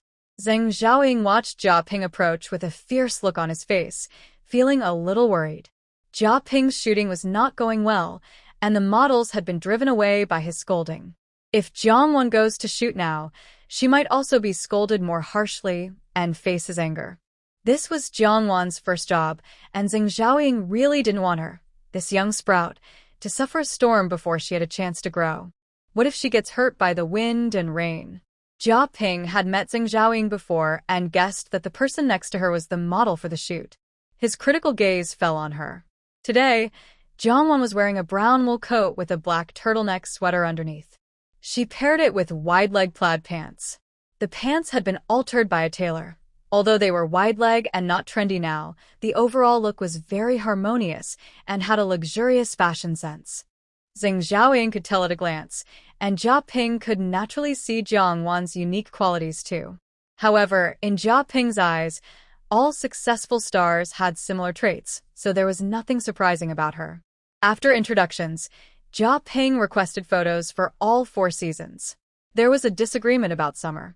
Jia Ping wanted Jiang Wan to wear a one-piece bikini for the photos, but she refused. Jia Ping was unhappy and looked at her with a serious expression. She was an unknown, nameless person with only her appearance, and she dared to refuse him? Zheng Xiaoying quickly said, "Teacher Jia, our Jiang Wan is still young.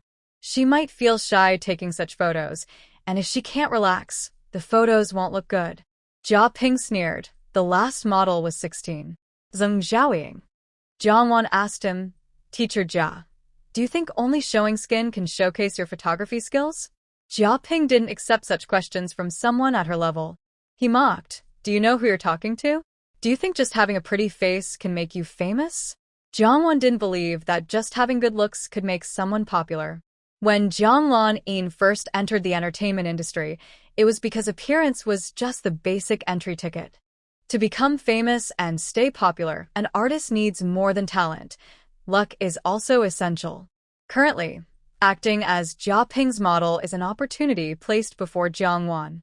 Jiang Wan looks sincere, and her eyes are full of confidence and certainty in the other's talent. "I know who I am talking to. Whether I show skin or not, it won't change your unique and innovative taste, your excellent photography skills, or your outstanding artistic sense and expression."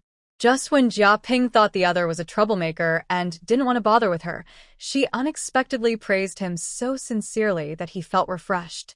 Innovative and unique taste, superb photography skills, outstanding artistic sense and expression. She was describing him. He is such an excellent person. Jia Ping doesn't like flattery, but appreciates honest opinions from people with good judgment. In the end, Jia Ping took a step back and changed out of the bikini. Zheng Xiaoying quietly relaxed her tense heart and finally let go of her worries. While applying makeup, Jiang Wan felt a headache coming on. Her eye sockets were painted so dark and gray, it looked like she had been punched twice in the eyes.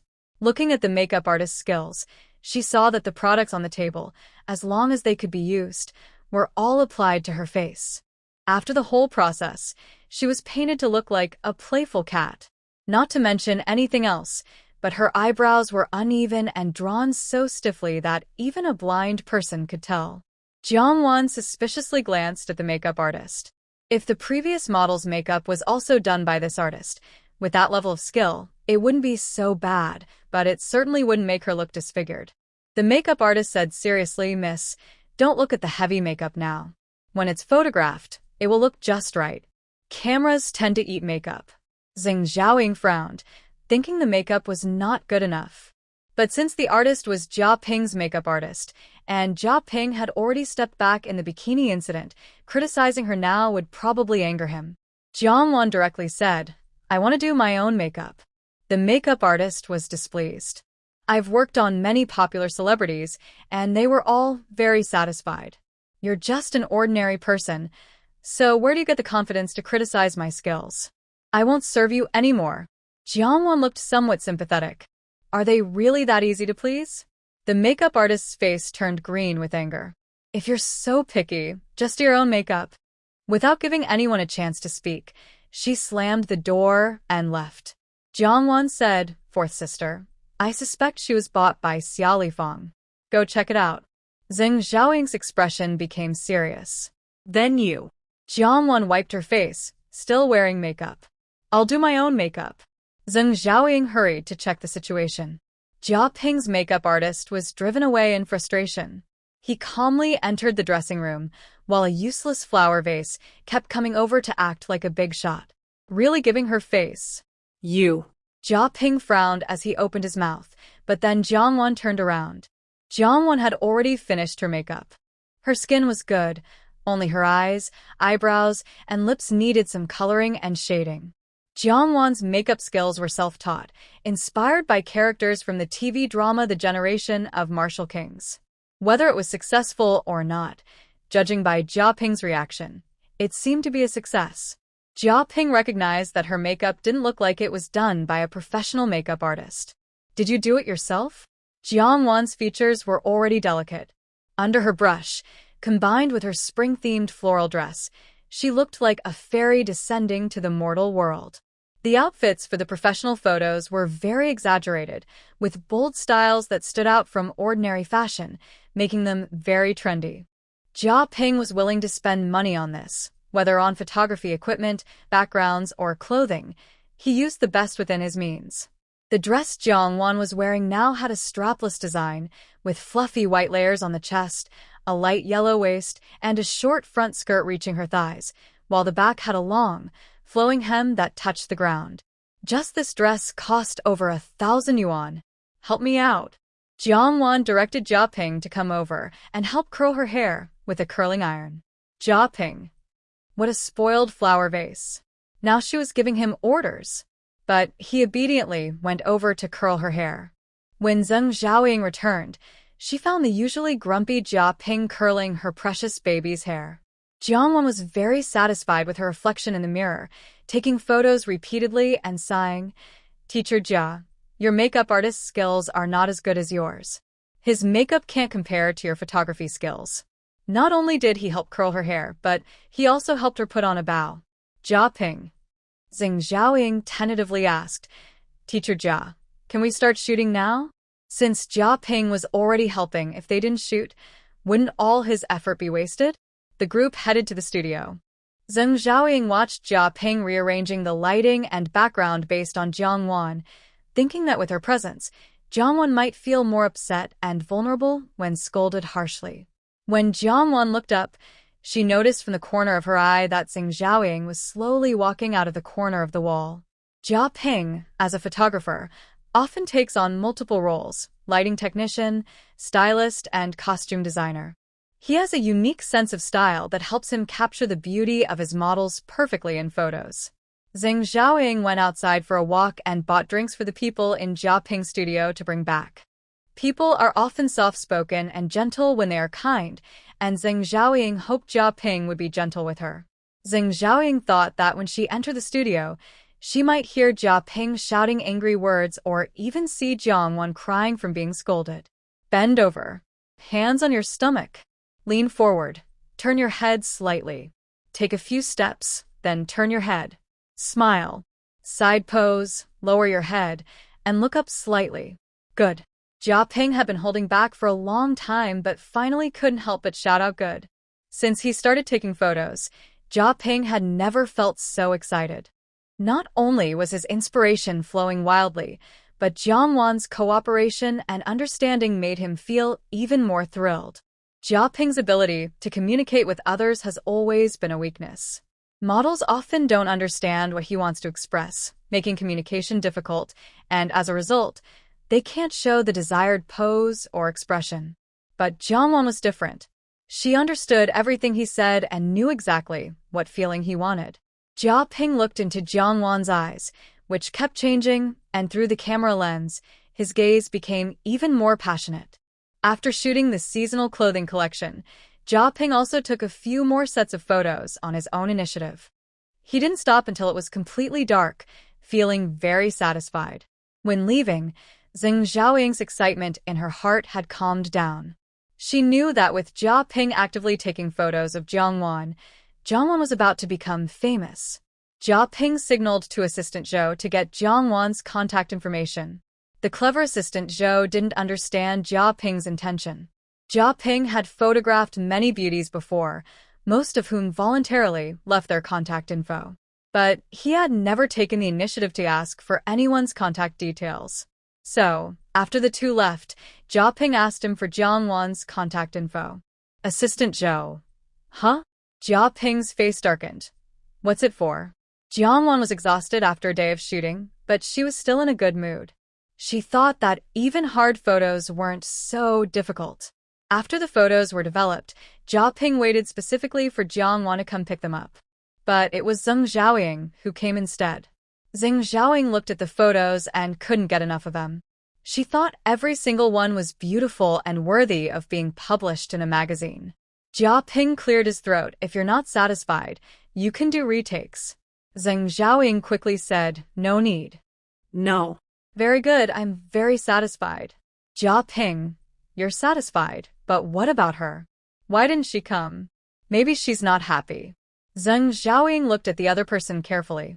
As one of the top photographers in the country, and among the first to become wealthy, Jia Ping has both the pride and arrogance of a scholar, as well as the difficult and hard-to-get-along-with personality of a literary person. When did he become so easy to talk to? She trusts your photography skills very much. She will definitely be happy. Jia Ping slightly smiled and said proudly, you can show her my work. If she's not satisfied, I can do a reshoot. If she wants to take photos again in the future, just come to me. No appointment needed, Jia Ping modestly added. Zheng Xiaoying. She originally scheduled to take photos with Jia Ping in April after the New Year. She spent 10,000 yuan to jump the queue and booked an appointment to take photos with Jia Ping before the year ended. Jia Ping cleared his throat. You can give her my contact info. If she has any complaints, she can call me. Zheng Xiaoying responded with a fake smile, just brushing it off. As soon as she left, she ignored Jia Ping's words completely. By the time Jiang Wan's calendar was published, Jia Ping still hadn't heard from her. Jia Ping thought maybe she was too satisfied with the photos. But how could he contact her?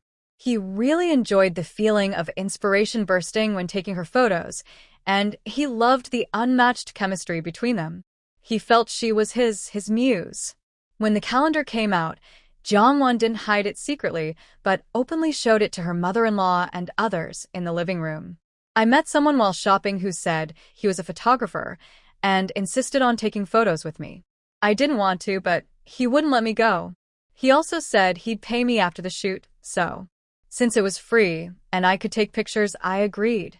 Later, he said my photos caught the eye of advertisers and would be used in the calendar. At first, I didn't agree, but they said it was a rare opportunity and missing it would be a mistake. They kept asking me to agree, so I finally said yes. In Jiang Wan's exaggerated, half-joking story, there was a cautious hint of testing. Aunt Hong was very fond of her and kept expressing amazement. Wanwan looks better than the girls on other calendars. This floral dress is pretty. Wanwan's eyes are so bright and shiny, like grapes. Compared to Aunt Hong's happiness, Lulan's attitude was much calmer. Jiang Wan's heart gradually sank. If taking the calendar photos was impossible, then what?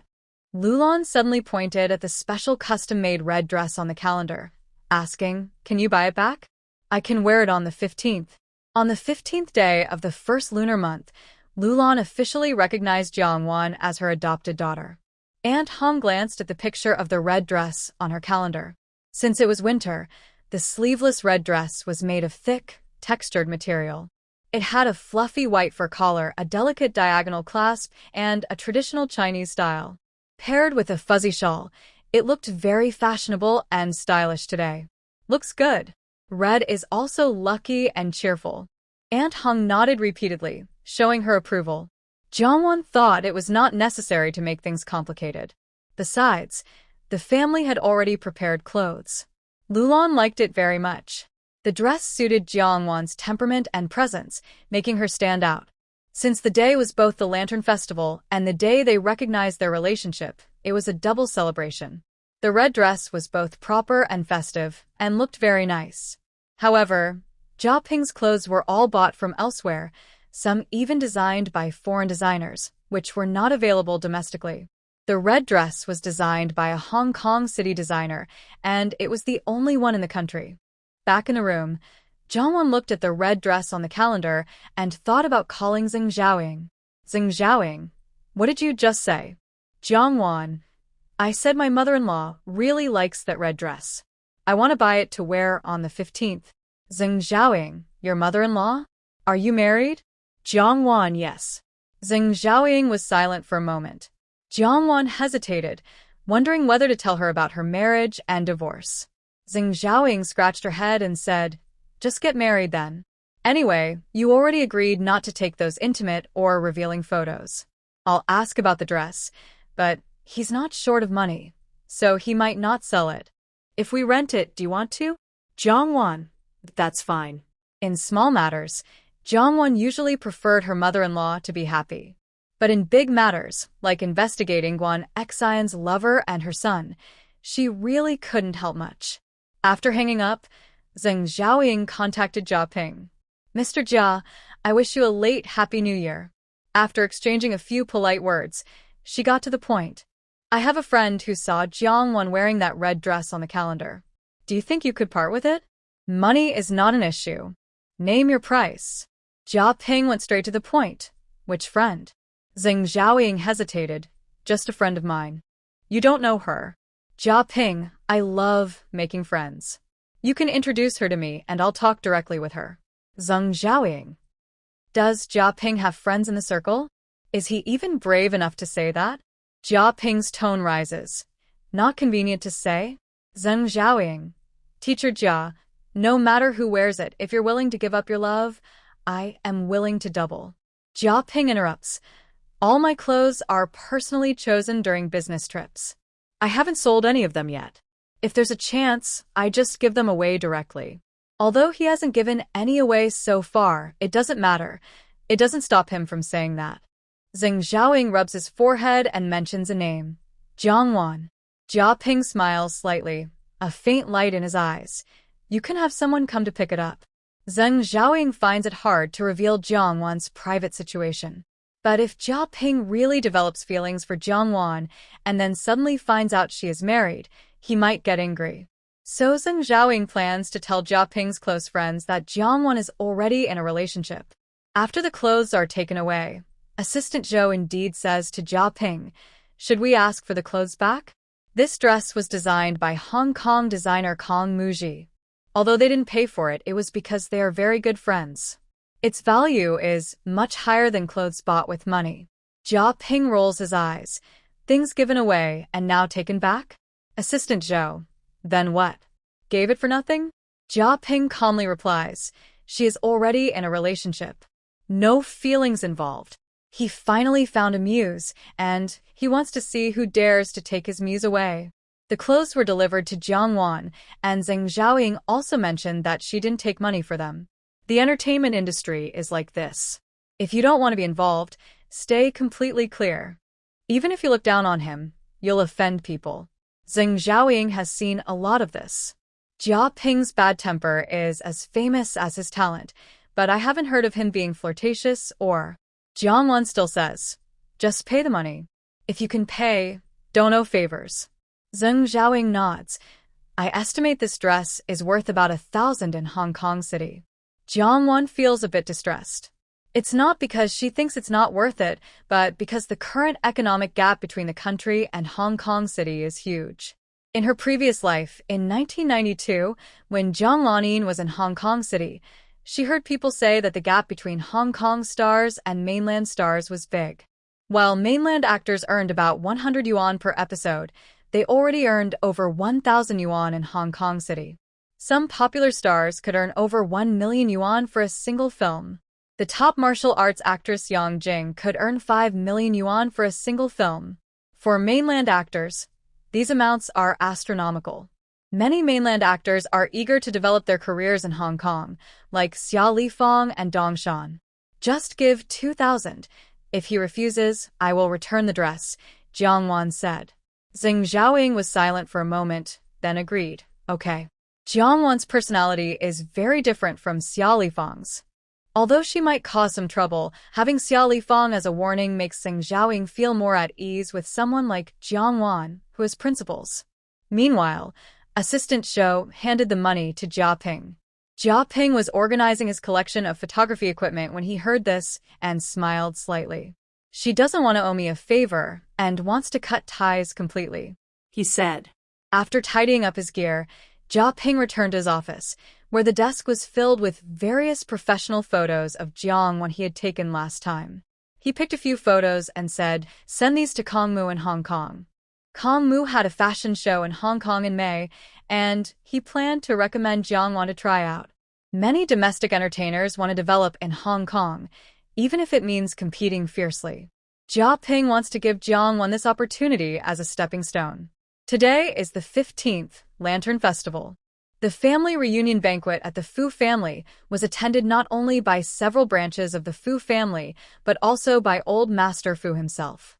On the day Fu Qingyin was trying to bring good luck, Old Master Fu did not appear. Today, when Lulan officially recognizes Jiang Wan as her adopted daughter, Old Master Fu showed up. This indicates that Old Master Fu approves of Lulan's decision, indirectly showing his support for Jiang Wan. There was also a special member of the Fu family today, Fu Lingyi.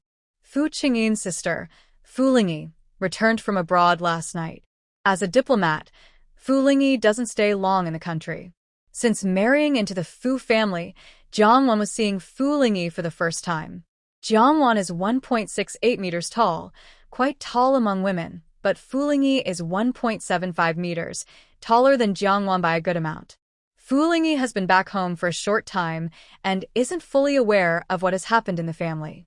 She is cautious about Lulan's decision to recognize Jiang Wan as her adopted daughter. But at this point, she can't stop it. Her eyes on Jiang Wan are full of curiosity and scrutiny. As Jiang Wan's family, the Jiang family also appeared. Everyone from the Jiang family was there, no one was missing. Not only Jiang Qingfeng and the twin brothers but also Jiang Lanyin. Jiang Lanyin's presence drew a lot of attention. After all, Jiang Lanyin was once engaged to Fu Qingyin. Jiang Lanyin and Fu Qingyang secretly had an affair, but to protect the Fu family's reputation, it was not known publicly. Fu Jian wanted to cut off his son's thoughts and also to impress the old master. When Jiang Lanyin fulfilled her marriage promise and married into the Qin family, he decisively sent Fu Qingyang to the army. Until today, Fu Qingyang has not left the army and did not return home for the new year. Jiang Lanyin looked around but did not see Fu Qingyang, feeling a bit disappointed. Later, she heard that Fu Qingyang was sent to the army by his father, and he didn't come back for the new year. She wondered if his father was too harsh. Jiang Qingfeng came over to Jiang Lanyin. "I heard that today is not only a family reunion, but also a matchmaking event." Jiang Lanyin lowered her eyes, her expression dark and heavy. She is very loved by Aunt Lu and is treated like her own daughter. Unlike me, no matter what I do, I can't seem to please my mother-in-law. Jiang Qingfeng said, "You are better than her, more outstanding, much better. If your mother-in-law doesn't like you, it's not your fault. She just has poor judgment." And Jiang Wan, the Fu family treats her so well, she should be grateful, not here for a matchmaking event, especially since her husband is still alive. Moreover, her husband is Fu Qingyin. Fu Qingyin Was once someone Jiang Qingfeng admired deeply. Jiang Qingfeng was very unhappy about Jiang Wan wanting to remarry while Fu Qingyin was still alive. He believed that, as a woman, she should remain faithful while her husband was alive. Jiang Lanyin advised, "Brother, she has the right to seek happiness."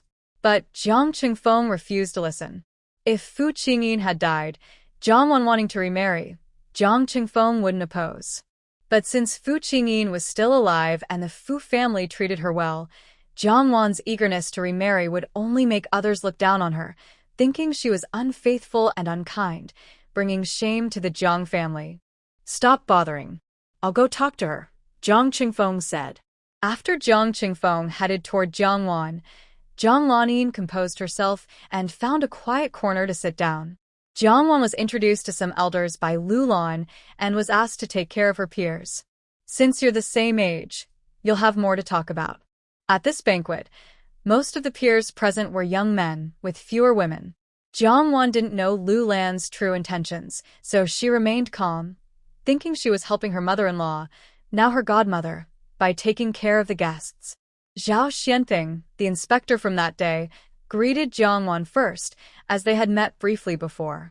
Next, there was lawyer Qiao Fengshan, who opened his own law firm, first-class senior prosecutor and Heping from the Procuratorate, Associate Professor Zhou Jin from Kyoto University, Captain Ma Tiancheng of the Criminal Investigation Team, pianist Anna, and cellist Song Xiaowei. One by one, they introduced themselves. Jiang Wan gradually felt her scalp tingle. These people are more than just talented young individuals. They are truly outstanding among the talented. Are the younger generation of my godmother's friends all so successful? Some of these people were pressured by their families to come, while others came to see Fu Qingyin's wife. After all, Fu Qingyin is very famous in their circle. Although they now have some status, they still pale in comparison to Fu Qingyin. If Fu Qingyin were doing well now with his achievements, he would probably be a senior officer. Before coming, the rural daughter-in-law of the Fu family was well known in the circle. Fu Qingyin himself is a legendary figure. Though he's not always present, stories about him are everywhere. After the good luck marriage, news that he married a rural wife was shocking and caused much discussion and regret for a long time. Such an outstanding man marrying someone who couldn't even read the big characters? Everyone who knew Fu Qingyin felt a mix of envy and sorrow. Later, rumors spread that Fu Qingyin's rural wife had hit a kindergarten child and kicked a parent. Good news doesn't travel far, but bad news spreads quickly, and over time, right and wrong got mixed up. The main reason they came was curiosity. They wanted to see what kind of rural wife Fu Qingyin, who was rumored to hit children and kick parents, was really like. But no one told them that Fu Qingyin's rural wife was actually very beautiful. Perhaps their initial impression was too low, so when they first saw Jiang Wan, they were all stunned. Afraid of making a mistake, several people confirmed with those around them, "Is she really that rural wife?" They didn't even remember her name, only the title rural wife. Although inner qualities are more important than appearance, without a good look, who would bother to get to know your inner self? Before talking, everyone except Zhao Xian thought Jiang Wan was just a pretty face, since they knew she was illiterate. But after talking, they realized Jiang Wan was not only knowledgeable but also fluent in Cantonese and English. What the heck? Is this what you call a few illiterate big characters? Her outstanding looks combined with proper manners left a fantastic first impression on these people. Jiang Qingfeng had already arrived and was watching from a distance as they interacted. These people, Jiang Qingfeng didn't say he knew them all, only more than half. He thought they would soon see Jiang Wan's roughness and ignorance clearly. He expected their mood to turn cold or even awkward quickly. But he didn't wait for that to happen. Jiang Wan was having a good chat with these people. Qiao Fengshan even praised her clothes as beautiful and fitting her temperament. Jiang Wan, come here for a moment. Jiang Qingfeng couldn't help but come over. In front of so many people, Jiang Wan didn't lose her temper. She stood up and followed him outside. The backyard was much quieter. Jiang Qingfeng looked serious and lowered his voice, saying, "Don't you have any shame? Fu Qingyin is still alive, and you're rushing to find a new partner dressed so beautifully?" Jiang Wan pushed Jiang Qingfeng away slightly, keeping her distance. "Stay away from me. I'm allergic to trash." Jiang Qingfeng chuckled. "Are you angry because I said that? People outside will only say worse things.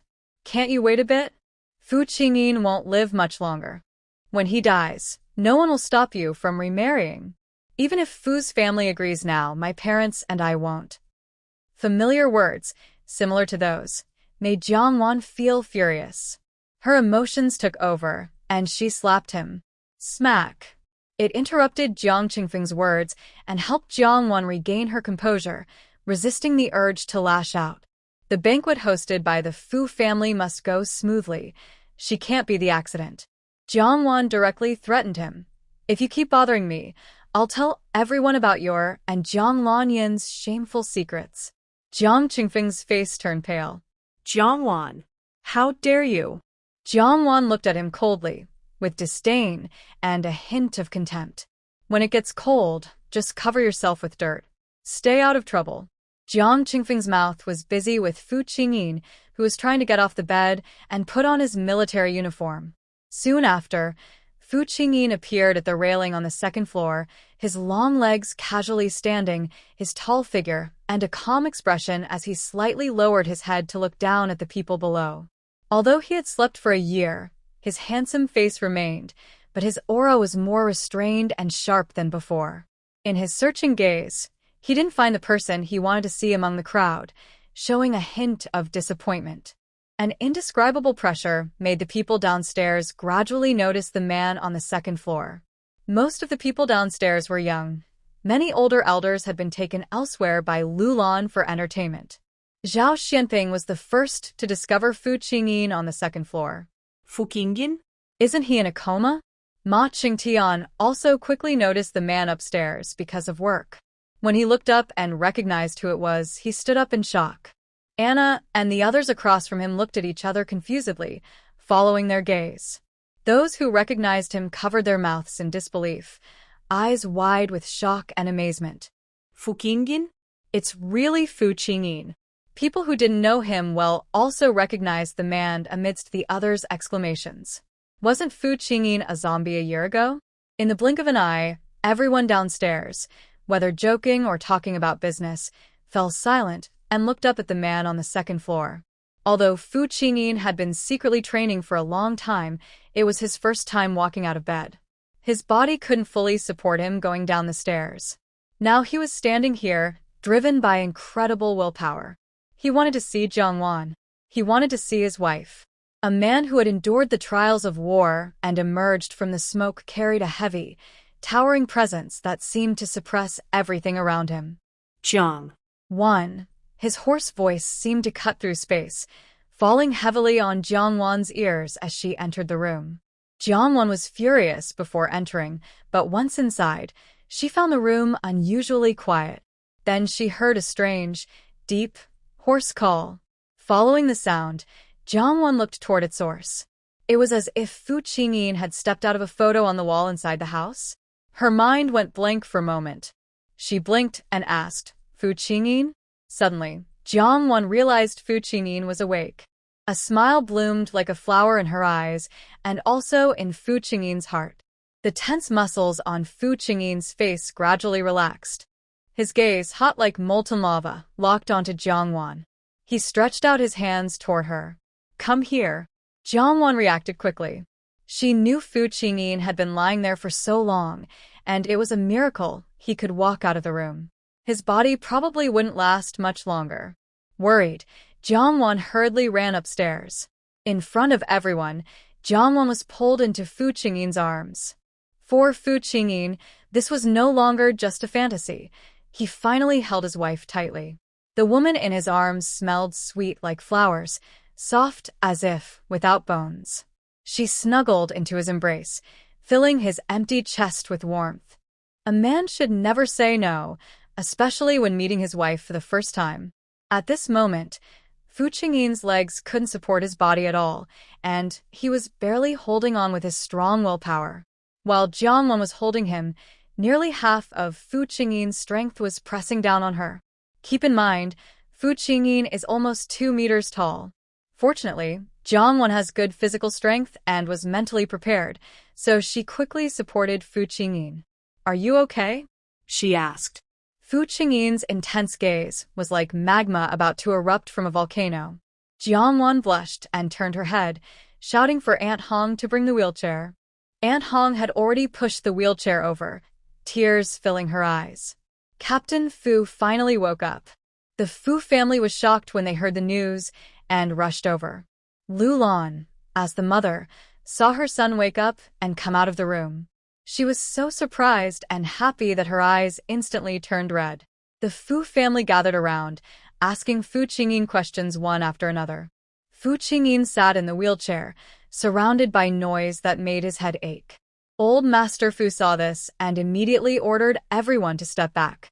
Jiangwan wanted to leave, but Fu Qingyin tightly held her hand. She quickly signaled for him to let go. Fu Qingyin refused, his dark eyes showing undeniable strength. Old Master Fu laughed loudly. Wanwan, Qingyin just woke up, and his body isn't fully recovered. You should take him back to rest. I've already called the doctor. Today is a huge happy event for the Fu family, but for the Jiang family it's not. If they had known Fu Qingyin would wake up, would they still have arranged the marriage?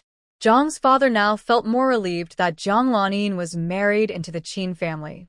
Otherwise, if Fu Qingyin woke up, the Jiang family would suffer great losses and become a joke. Jiang's mother glared fiercely at the Fu family upstairs, her face twisted with resentment. Why did Fu Qingyin wake up? He was a vegetable. Why didn't he just die? If he was going to wake up, why not do it sooner? Her daughter is Fu Qingyin's wife and the daughter-in-law of the Fu family. And now all the benefits belong to Yan Furong's daughter. Why should that be? Jiang Qingfeng felt even more complicated. Fu Qingyin was supposed to be Lan Yin's husband.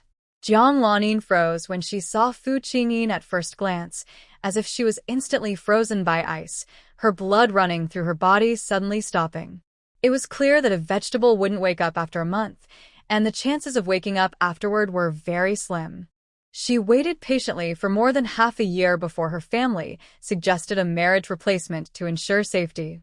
Plus, after all the things Guan Xian did, why is Fu Qingyin still able to wake up?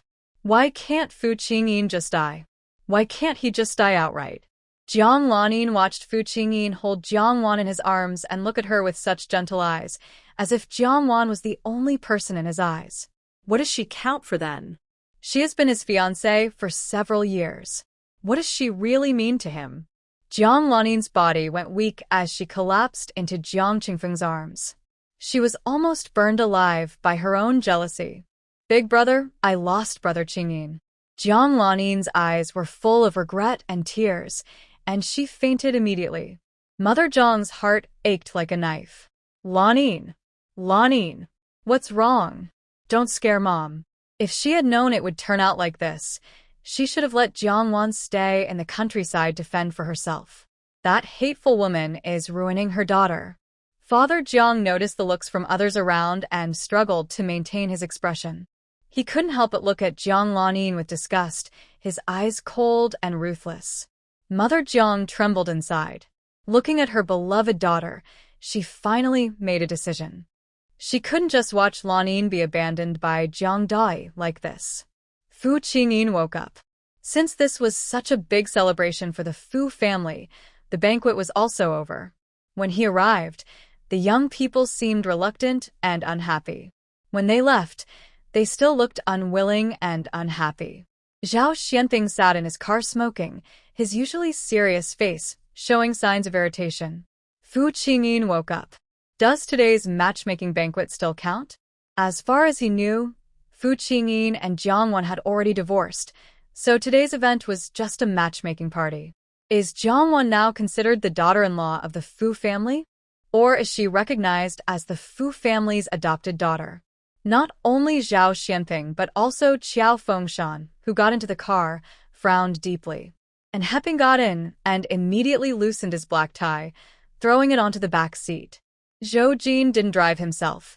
He sat in the car of the minister secretary. Zhou Jin? Zhou Jin. Zhou Fu said a few words, but his son didn't respond, and his brow furrowed. Zhou Jin came back to himself, his ears slightly red. He adjusted his black glasses and said, Dad, Brother Fu has woken up, so today. Zhou Fu's expression was subtle. Unlike other young people who go along passively, he is the son who actively wants to visit the Fu family. His home has a calendar filled with pictures of his daughter-in-law from the Fu family. Let's see how it goes later. Zhou Jin looks a bit shy but still asks, Dad, if there's a chance, please help me mention it. Zhou's father is the head of the education department and was asked by Lulan to help Jiang Wan get her graduation certificate. He knows Jiang Wan started taking exams from elementary school, which means she didn't even graduate from elementary school. She's essentially illiterate. His son, however, is not only an international student but also an associate professor at a university. Do you know she hasn't gone to school? Zhou Jin's eyes sparkle. Today I talked with her, and I found her English is very good. She has read many books I've read, and she's read books I haven't. I don't speak Cantonese, but she speaks it very well. Dad, I want to marry her. In the future, if she marries into our family, I want her to continue studying. If she wants to study abroad, I will go with her. Zhou's father, looking at his son, who is a bit of a bookworm, fears he's even considered how many children they might have. He slightly leans back and rubs his forehead. Shut up. Zhou Jin. Dad, if you help me once, they will definitely compete with me. Zhou's father immediately becomes serious. Tell me more. The elders of these young people all know each other. When Zhou Jin was in the house, besides talking about literature with Jiang Wan, he hardly spoke, but he remembered all their words and actions. Zhao Xianping also came on his own today. Qiao Fengshan flattered Jiang Wan with sweet talk, and Ma Tiancheng asked for her contact info under the pretext of discussing Brother Fu. Zhou's father falls silent. He suspects his son might be fooling him just to marry Jiang Wan, a rural girl who hasn't gone to school, communicating with his son, who studied abroad, in English, and talking about literature. He recognizes all the young people his son mentioned. They are all proud and high-minded. Zhou Jin is smart and decisive, offering a condition. If Dad can help me, I am willing to try a career in government. Zhou's father turns around. Are you serious? Zhou Jin nods seriously. His father suddenly raises his hand to hit him. You brat. I've been advising you for years. But you refuse. You insist on teaching. Now, for a woman. You say you're quitting teaching. You want to go into politics. After a beating, Zhou Jin asks his father again when he gets home. His father, angry, kicks him. His room is decorated with pictures from Jiang Wan's calendar. All of these were cut from the calendar by him using scissors. Even so, a few calendars still hang on the wall, all featuring Jiang Wan. Before meeting Jiang Wan, Zhou Jin only liked her appearance. After talking with her, Zhou Jin liked not just her looks but also her soul. He feels they share a special connection and fate. If Jiang Wan knew his thoughts, she probably wouldn't deny them. Because in his past life, Zhou Jin was the teacher Qin Mo paid a high price to bring home to tutor Jiang Wan. Fu family. After an examination, Fu Qingyin's body was found to be weak, and he was very tired, so he fell into a deep sleep. Currently, there are some aftereffects on his body, including sensory issues and partial paralysis in his lower leg. But Fu Tuan can walk out of the room with willpower, and these paralysis symptoms will gradually recover. With Fu Tuan's current health, it will take at least 2 months and up to 4 months to return to normal. Old Master Fu kept saying this happily. He never thought he would see his grandson wake up in his lifetime, let alone stand up. Yang Qion curled her lips, feeling very bitter inside. The old man is clearly biased. Fu Qingyin just woke up, so what's so impressive about that? Her son has been in the army for half a year, and the old master doesn't care. Dad. Qingyin is awake, so shouldn't Qingyang come back too? He must miss Qingyin a lot. Lulan, now that her son was awake and her daughter-in-law was doing better, no longer cared about what Fu Qingyang did, so she didn't speak. Old Master Fu eased his happiness and acted as if he hadn't heard Yang Qiong's words. Yang Qiong wanted to take the opportunity of the old man's happiness to ask for something, but was pulled aside by Fu Jian. Lulan was worried that the old man hadn't rested well and that too much excitement might harm his health, so she advised him to rest early. Tomorrow morning, I'll have Qingyin come to see you. Old Master Fu laughed heartily, feeling very happy. When he left, his gaze at Jiang Wan was especially kind and gentle. After the old man left, the other members of the Fu family also departed. In the end, only the main family of the Fu house remained. Lulan held Jiang Wan's hand, her eyes full of endless gratitude and thanks. Wan, thank you. Without Jiang Wan, she wouldn't have known Wang Qin was poisoning her. She wouldn't have known Guan Xian's true nature. And she wouldn't have waited for her son to wake up. Fu Lingyi frowned slightly, holding back his dissatisfaction. He wouldn't say that his mother was confused and doing something superstitious to bring good luck. But he didn't believe that his older brother woke up because Jiang Wan's good luck charm worked. Jiang Wan gave her family the space and went to the rooms of the 2 children. The next day, Fu Qingyin woke up and instinctively waited for Jiang Wan to come read the newspaper or a novel to him. But Jiang Wan did not come. Instead, his mother arrived. Fu Qingyin felt a faint disappointment in his heart. After washing up, he was pushed in a wheelchair by his mother to see old Master Fu. That morning, Jiang Wan did not go to read a novel to Fu Qingyin again. After breakfast, Jiang Wan took the two children to register at the kindergarten. Fu Qingyin came out of old Master Fu's room and went to find Jiang Wan, only to find she had already left with the children. When Jiang Wan returned home with the registered children, the Fu family was all there. Even Fu Lingyi's husband had come, and the whole family was lively in the living room. Fu Qingyin sat in a wheelchair, his features striking and handsome, with a cold and calm expression. Just sitting there, he gave off a strong presence.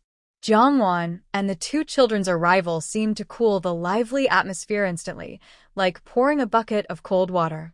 The mood turned cold.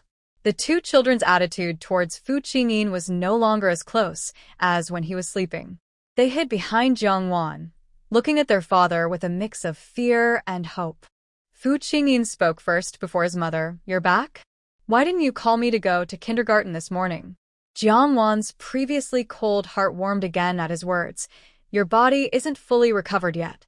We'll call you to go next time." Fu Qingyin's disappointed mood finally brightened. "Okay." Jiang Wan signaled the two children behind her to go to their father. Chi-Chi and Nuo looked at Jiang Wan, who encouraged them with a nod. No one knew how the two children would be in the future after Fu Qingyin woke up. If Fu Qingyin remarried, the suitable young lady might not accept these two children. If the children became a problem, she would adopt them. Fu Qingyin hugged the two children, but his eyes kept flickering toward Jiang Wan, completely unaware that his wife was imagining him abandoning his family. It also mentioned the widespread presence of subways and elevators, highlighting the technological advancements in foreign homes. There are automatic dishwashers, vacuum cleaners, personal computers, and other tech products that are not common in China. As for refrigerators, color TVs, radios, there's no need to mention. They are household items everywhere abroad. "Do you want to go abroad?" Fu Lingyi asked Jiang Wan, seeming very friendly. But because of Fu Qingyin's status, if Jiang Wan is his wife, going abroad would be difficult unless they divorce.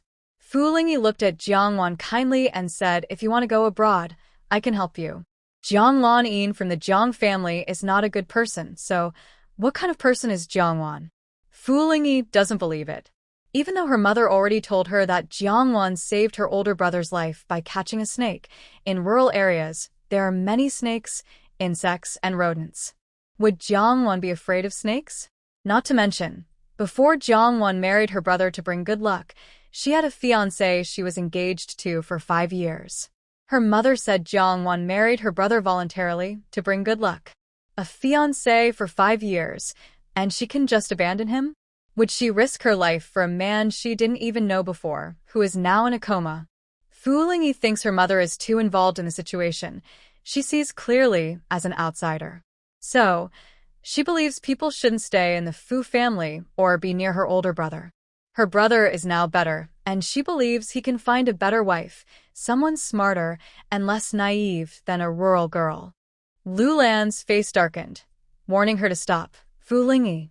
Fu Lingyi smiled and said, "Mom, I mean well. Do you know how many people want to go abroad but can't?"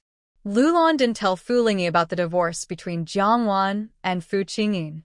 She couldn't let Fu Qingyin, who was involved, be unaware while others already knew. "Comrade Jiang, do you want to settle abroad? I can help you." Fu Lingyi hadn't finished speaking when Fu Qingyin interrupted her. "Fu Lingyi, what are you calling her?" Fu Qingyin looked at her coldly. Fu Lingyi was speechless and felt frustrated inside. She is a true sibling control. She didn't like Jiang Lanyin at all, let alone Jiang Wan, whom she thought was scheming. Fu Qingyin's expression darkened. "Going abroad, and your manners are so poor?" Fu Lingyi looked to her mother for help. Lu Lan was also angry and ignored her. She thought her older brother should teach her a lesson. Normally, Jiang Wan, as the involved person, should come out and smooth things over. But Jiang Wan didn't want to, pretending to be naive and calling the two children over to her side. She happily played with them. Fu Qingyin's gaze grew serious. Fulinji. Fu Lingyi immediately responded, "Big sister-in-law." Although Jiang Wan is no longer her official sister-in-law now, at this moment, she nodded. Fu Qingyin's words carried a hint of warning and advice. She is my wife. Wherever I am, she is there too. Fu Qingyin fully understood her meaning and saw that her eyes on Jiang Wan lacked respect. This is none of your business. If you disrespect her again, don't come back. Fu Lingyi has admired her older brother since childhood. To her, he is the best, most outstanding, and most excellent person. Mom. Grandpa, look at Big Brother. He won't let me go home. Does that mean once I get married, this place isn't my home anymore? Fu Lingyi's eyes filled with tears from hurt. She never expected to hear such words from her beloved older brother. Fu Lingyi was shocked and embarrassed. What did she say? She just wanted to give Jiang Wan a chance to go abroad, right? If Jiang Wan didn't want to go, could she force her? Before her grandfather and mother could speak, Fu Qingyin frowned. I told you to respect your sister-in-law. Fu Lingyi pouted and argued. What did I do to disrespect her? I want her to go abroad. Isn't that respecting her? If that's the case, then people outside lining up to ask me to disrespect others would stretch all the way to the docks. Fu Qingyin's dark eyes fixed on her. Think carefully about what you should say, what you shouldn't say, what you should do, and what you shouldn't do. I'm giving you face, but you also need to be a bit smarter.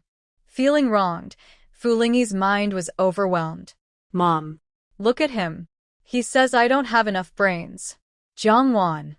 She wasn't very familiar with Fu Lingyi.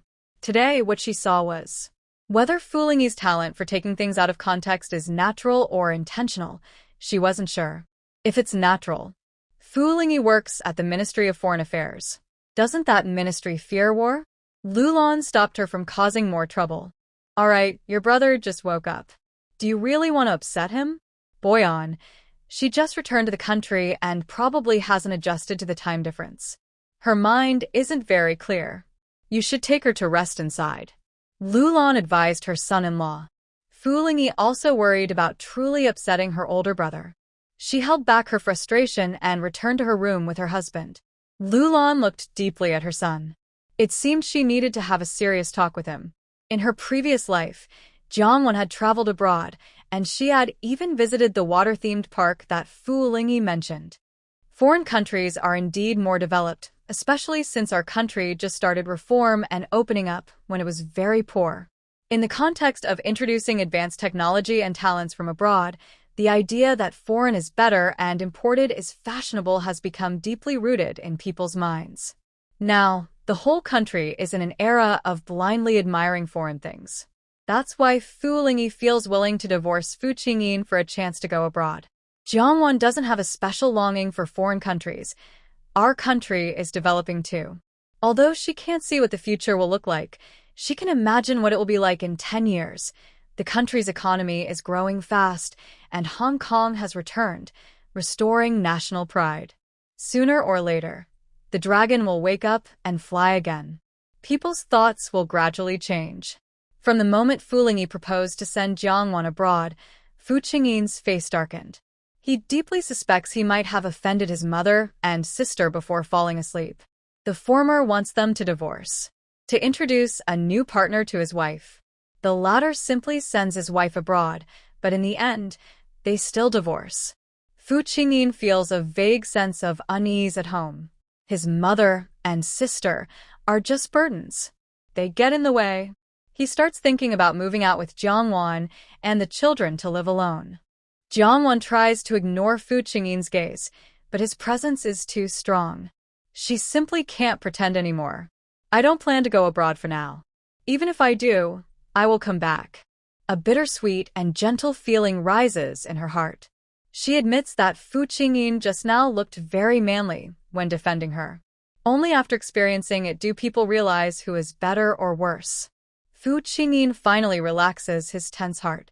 With his current status, he will never settle abroad. It's almost impossible for him to go overseas.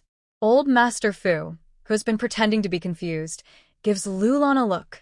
Does the eldest grandson not know about their divorce? Lulan shakes her head. She wants her son to rest a few more days to recover, so she hasn't told him much. She plans to explain everything once her son is almost fully recovered.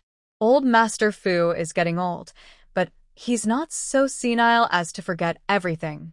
After Fu Qingyin wakes up, the first person he wants to see isn't his grandfather or his mother, but Jiang Wan.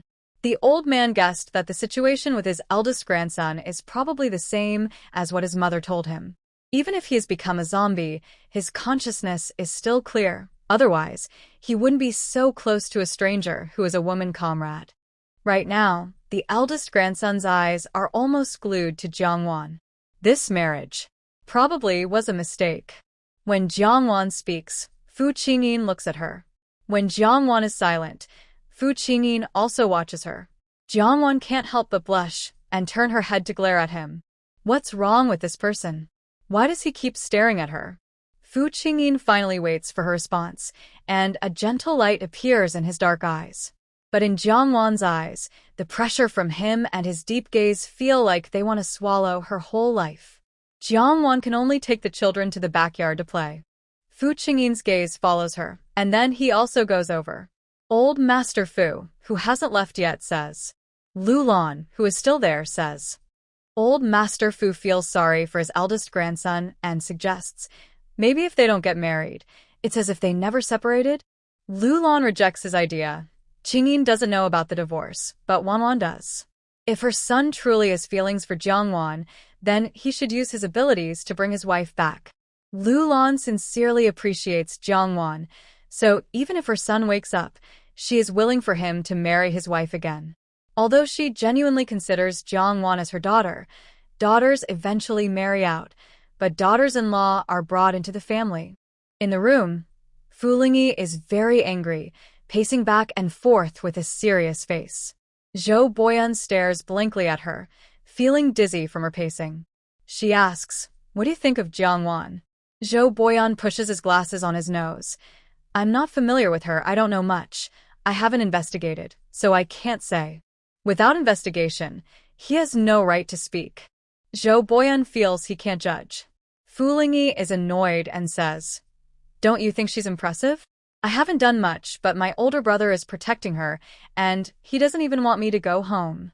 He even scolded me for being brainless." Fu Lingyi feels overwhelmed with grievance. Her beloved older brother said such things about her. Tears she had been holding back outside finally fall. Zhou Boyan honestly says, "I think my older brother isn't stopping you from going home. He's just asking you to respect your sister-in-law more." Fu Lingyi, "Do you also think I went too far?" Zhou Boyan, "No, I think you misunderstood what my older brother meant." Fu Lingyi, "Are you saying I'm being unreasonable?" Zhou Boyan, "Maybe we should stop working at the Ministry of Foreign Affairs?" Fu Lingyi is furious. Zhou Boyan, "Before we got married, we agreed. I wouldn't interfere with your work, and you wouldn't interfere with mine." Zhou Boyan. He skillfully changed the subject. "I don't interfere with your work. I just want to ask if you still want sister-in-law to go abroad?" Fu Lingyi paused. "Let's try again." She doesn't believe Jiang Wan can resist the temptation of going abroad. Zhou Boyan. "They say it's better to tear down a temple than to break up a marriage. If you do this, the older brother will be sad. I think he cares a lot about sister-in-law." Fu Lingyi, "My older brother is responsible. They weren't even acquainted before marriage. Plus, he just woke up. How could he care?" Zhou Boyan's gaze drifted outside the window. Fu Qingyin's family went to the backyard. Whether talking to the children or staying silent, Fu Qingyin's eyes always lingered on her. The blood inside Jiang Wan's body heated up under his gaze. She couldn't take it anymore. She left the two kids with Fu Qingyin and ran upstairs. In the room, Jiang Wan leaned against the door and sat directly on the floor. Her relationship with Fu Qingyin isn't the most important thing. The most important thing is, because of her past life memories, she thought Fu Qingyin would definitely die in half a year. So, she wasn't prepared for Fu Qingyin at all. She said a lot of things she shouldn't have, and didn't say what she should. Her sad stories, her embarrassing moments, her bad deeds. Really? Social death. Jiang Wan covered her head, grabbed her hair, and rubbed her head. Right now, she's grateful she didn't mention the space and rebirth to Fu Qingyin back then, or he would have packed up and left the day he woke up. And she's also glad she knows Fu Qingyin is conscious. She's not a pervert, and she still cares about her enough not to tell him all her bad secrets. Knock, knock. Fu Qingyin knocked on the door outside. His condition still requires bed rest to recover. Before going upstairs to rest, he wanted to talk to Jiangwan. After hearing so many of her thoughts and secrets, he understood her current awkwardness. But he really misses her. Jiangwan, who is it? Fu Qingyin's deep voice came from outside the door. It's me. He noticed her voice was right behind the door and guessed her situation immediately. You're cold on the floor. Don't sit there. Isn't your condition special these days? He asked worriedly. Jiangwan's face turned bright red. Her past memories attacked her again. She had told Fu Qingyin before that when her period came, she felt very uncomfortable. Although I didn't mention it on purpose, I just mentioned it casually at the time because those few mornings she read novels to him, she would be late due to feeling unwell. She herself doesn't remember this small matter, but he, with a mind full of thoughts, remembered it clearly. Does he have nothing else to remember? Jiangwan clenched her teeth, quietly stood up, and spoke through clenched teeth. I didn't sit on the ground. And there was nothing special happening. Fu Qingyin smiled slightly. His dark eyes like ink seemed to fall into the stars. Okay, you didn't, I was wrong. Jiangwan. She angrily asked, is there anything else? Fu Qingyin's deep gaze seemed to pierce through the door and land on her face. Wanwan, can you let me in first? Can we talk face to face? Not convenient. Jiangwan refused stiffly. She was in a bad mood now, and she hadn't figured out how to explain some things she had said before. Fu Qingyin was silent for a moment. Then I'll just talk outside. Jiangwan leaned against the door, listening carefully. Fu Qingyin's hearing was excellent. He didn't miss a single sound. His wife. So adorable. Fu Qingyin sincerely and earnestly spoke to the woman behind the door. Jiangwan, thank you. Thank you for your long-term companionship. Thank you for discovering Wang Qin and Guan Xian's schemes. Thank you for risking her fear of snakes to save his life. Thank you for agreeing to marry him. Thank you for loving him so much. Thank you for appearing in his life. Fu Qingyin's heart was overwhelmed with deep emotion, filling his chest, but he didn't know how to express it to her. Jiangwan sighed in relief, realizing it was gratitude. She accepted his thanks. Fu Qingyin, you don't need to worry about what Fu Lingyi said. Jiangwan, I didn't take it to heart. Compared to the Jiang family and Qin family, Fu Lingyi's actions were quite adorable. She didn't care at all. Fu Qingyin and Jiangwan were in a stage that was both unfamiliar and familiar. Unfamiliar because they only met as strangers after Fu Qingyin woke up. Familiar because of the half year of daily companionship, Jiangwan's daily presence. Perhaps, for the current Jiangwan, there is no one in the world who understands her better than Fu Qingyin. Because no one in this world has listened to Jiangwan's unguarded feelings as much as she has. Joy, sadness, confusion, and pain. Even if I wake up now, you don't need to be afraid or change yourself. I will slowly get used to you. Fu Qingyin knows she is hiding everything from the Fu family and her mother. He understands that his few words may not fully ease her worries. There is a long future ahead, and he will use time and actions to prove his sincerity. I will always be loyal to you and to myself. Jiangwan hears the sound of the wheelchair leaving and, from Fu Qingyin's words, she realizes he still doesn't know they are divorced. He still thinks of her as his wife. After returning to his room, Fu Qingyin finds his mother waiting inside. After a long while, Lulan comes out of Fu Qingyin's room and then goes to Jiangwan's room. Before Fu Qingyin woke up, even the Fu family thought Jiangwan was trying to climb higher and that marrying into the family was a good match. Now that Fu Qingyin has woken up, Jiangwan, rural bride, has become the subject of gossip and mockery. Some secretly suspect that Fu Qingyin had already woken up but didn't tell anyone. That's why Lulan leaked the news of their divorce, to prevent people from thinking the Fu family was ungrateful or unkind to Jiangwan. After all, when Fu Qingyin was near death, Jiangwan married into the family to bring good luck. Now that Fu Qingyin is awake, the Fu family is eager to get them divorced. As for Lulan adopting Jiangwan as her daughter, it's just a cover-up, making things look better on the surface and giving Jiangwan some compensation. Lulan uses this as a reason to ask Jiangwan to stay at the Fu family before remarriage and to keep the divorce secret for now, avoiding the spotlight during Fu Qingyin's recovery. This is Lulan's way of secretly helping her son get close to Jiangwan once she confirmed her son's feelings for her. Jiangwan feels conflicted. If she weren't involved herself, she might even suspect that the Fu family decided to abandon Jiangwan once Fu Qingyin woke up. They haven't realized that they all overlooked one thing. Lulan knows about the divorce, Jiangwan knows, old Master Fu knows, but Fu Qingyin does not.